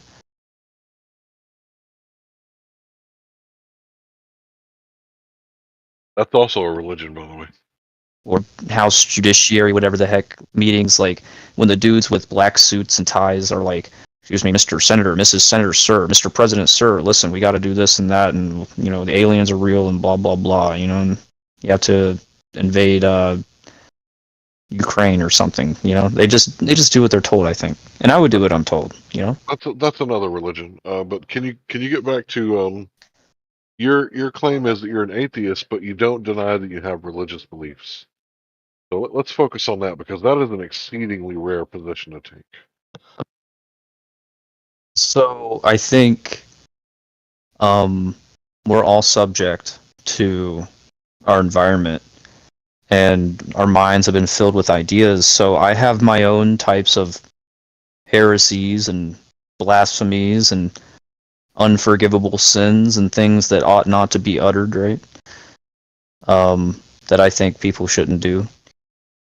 And I would approach that on a religious level. I would support religious punishment as prescribed by religious texts and laws for the blasphemies and heresies that I don't like. I'm part of the group think to a certain extent. So yeah, like the previous point I made, where it's perceived like there's a separation between church and institutions or church and state. It's a very, very new concept. There used to be no type of divide between the state and religion. It was like the same exact thing since ancient times. Yeah, we had priest kings. Yeah. Yeah. So the higher priestly orders ran everything. When I was talking about Henry VIII, he became a priest king. Yeah. I would agree with that. Go ahead. So I think that that type of division doesn't really exist, and I don't think it ever really did. Maybe for like a brief moment in time in like early America when John Adams and Jefferson and Hamilton were all raging against, oh, this isn't a Christian nation, blah blah blah. Yeah, bullcrap, you know.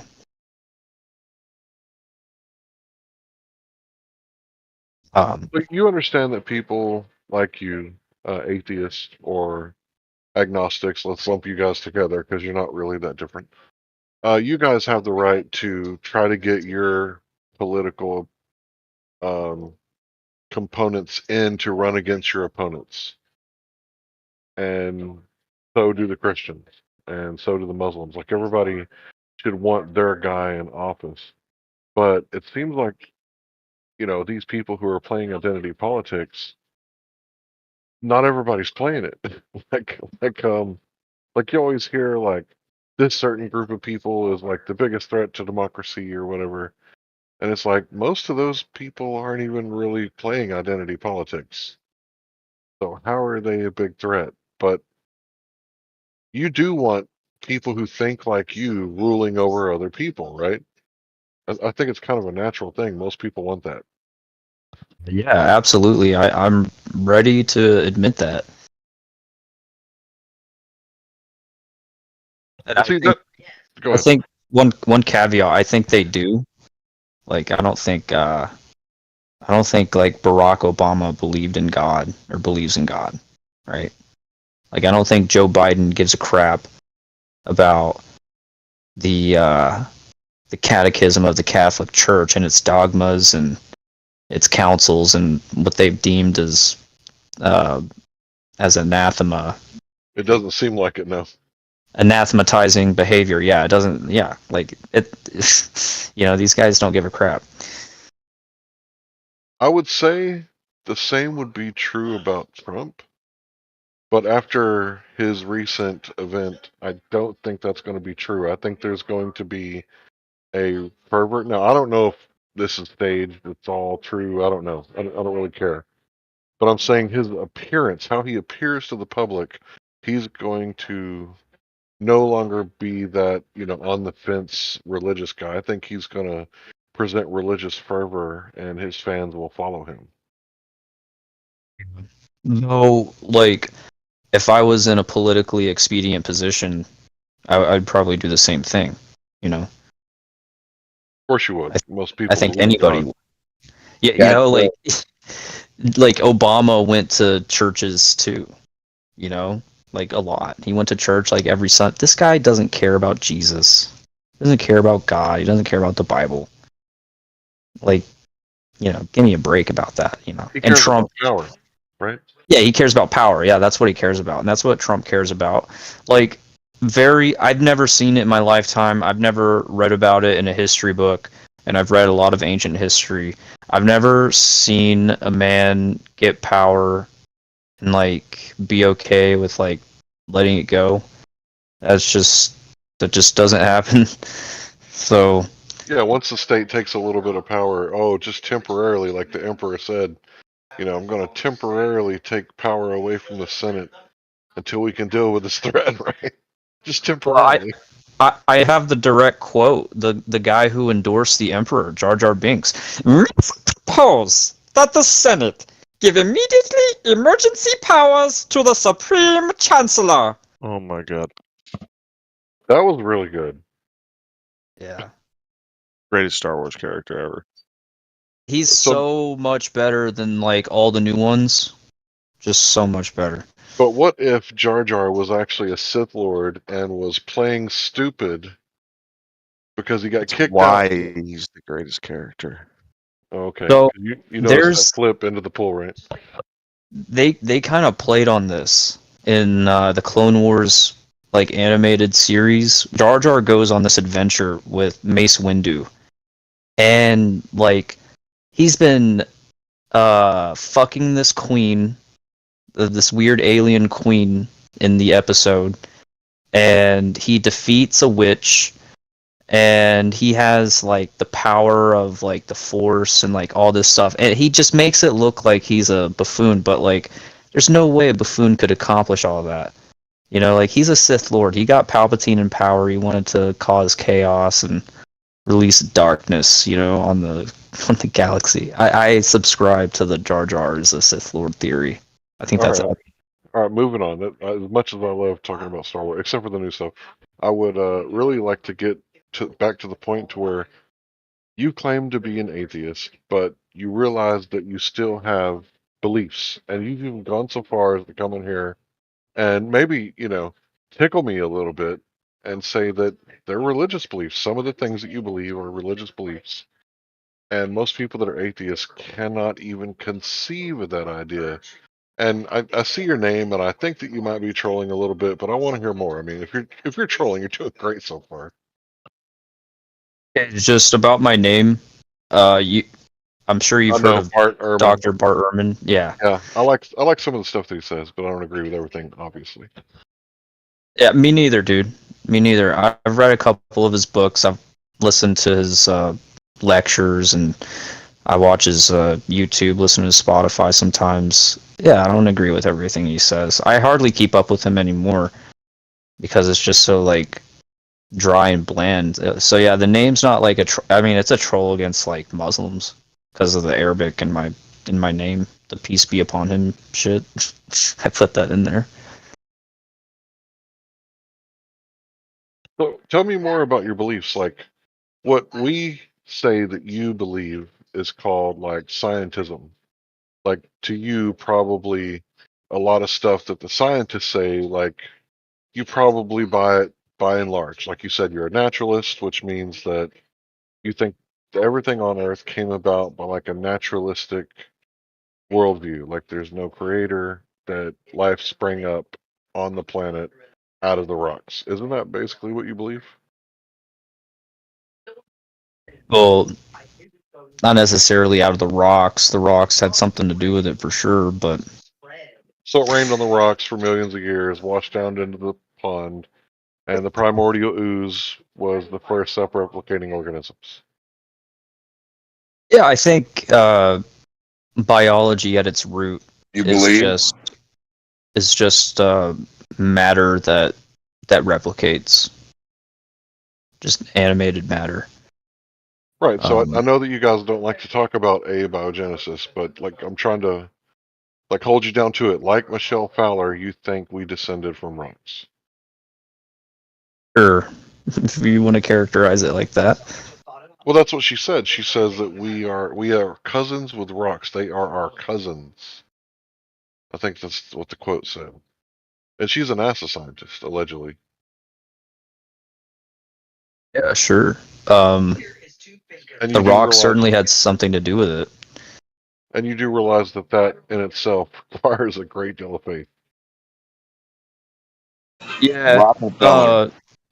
So when it comes to me and science, like I do have the presupposition of naturalism because as far back in like paleontological history, we can see it just seems like there is a natural evolution of species.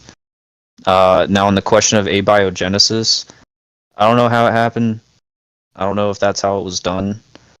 And I won't like swear up and down that like, yeah, bro, in the ocean, when there was like no life, there was suddenly a molecule that started replicating, and then that turned into a T-Rex and monkeys and then humans. Like, I don't go that far. At least not like fervently. And even the question of like the Big Bang, I don't see how we could know if that was actually what happened, or the 14.5 or 6 billion year old universe. I don't see how you could even fucking know that. I've literally looked at the rock that Claire Patterson used to date the age of the Earth to 4.5 billion years old, and I was like, this is just some fucking rock. How the fuck does this guy know? And they used that to date all the planets in the solar system as well. They were like, oh yeah, because this rock is 4.5 billion years old, that means Earth is, and Venus is, and Mars, Neptune, Jupiter, Uranus, Saturn, like Pluto, like everything's 4.5 billion years old. Like bullshit, fucking bullshit. Yeah, I wonder how old the lava is. What about the lava? How old is it? I don't know. Exactly, it's what makes all the rocks come up and build upon themselves like that. It can make them or break them. Like, so if there's nothing there, water, eruption, boom. Island, boom. volcano, boom, land, land, land, land, land, land, land. Right? Demok is our token flat Earth atheist. You're an atheist, right, Demok? A what? Atheist No, no, or no. agnostic? Yeah, like, well, yeah. I You're don't not know. religious. Yeah, you're not religious. Well, there's a God, but I'm not following any kind of book, and I call God the most known unknown. Okay, you're a theist. Okay, sorry. Yeah, yeah. I Sorry just about don't that. know. Yeah, I wouldn't put any eggs in. I wouldn't say you're wrong about an idea, or Bob's right or wrong, or I'm right or wrong, unless we're debating about it. Then we could, yeah. But other than that, I mean, I don't know. I call it the most known unknown. I think that covers everybody's bases. Yeah, in the book of Acts, it's called the unknown God, I think. Yeah, Paul is pointing towards a statue of the unknown God. He's like, hey, this is it's actually the one true God. Our Well, God. Paul was a very savvy Pharisee. He was like a Pharisee of Pharisees, like a super educated zealot. And what Oh he was man. doing is he was being very subversive and sly with his maneuver to go in there and see that as an opportunity to convert many just by grabbing that, name and slapping a name to it and claiming it as his own. So what he did there was very savvy, I think.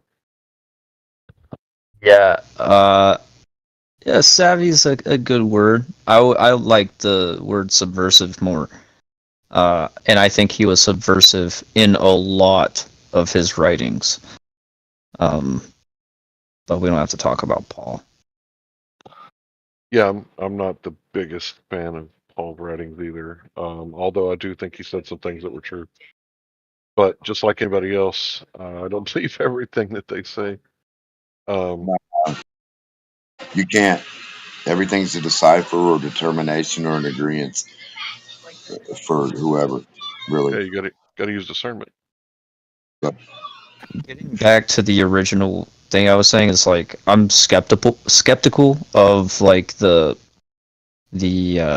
ultimate claims of science where it's getting to like the origins of life in the universe. But do I think that the Earth is billions of years old? Yeah. Do I think that the universe itself is like? I think the universe is probably like, if I were to guess, I think it's like hundreds of billions of years old. Do I believe in evolution? Yeah.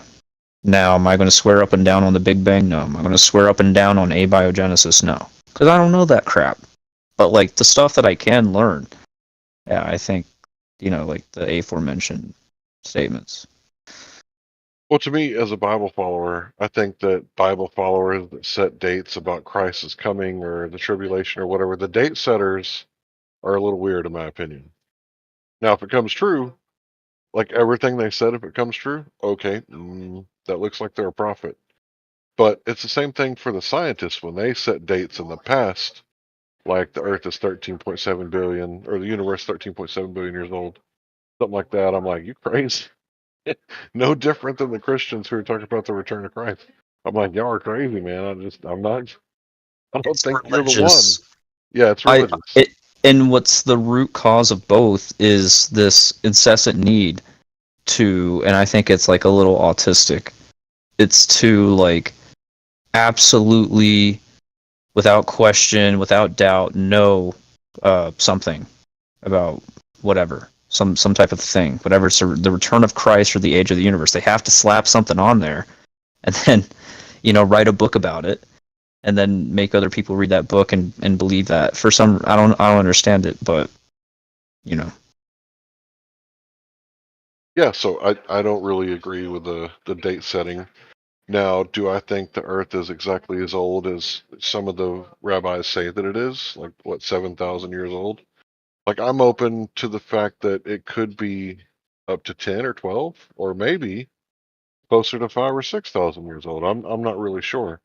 But do I believe in the billions of years? I see no evidence for that. I think the only reason that people invoke these kind of numbers is to fit their cosmology.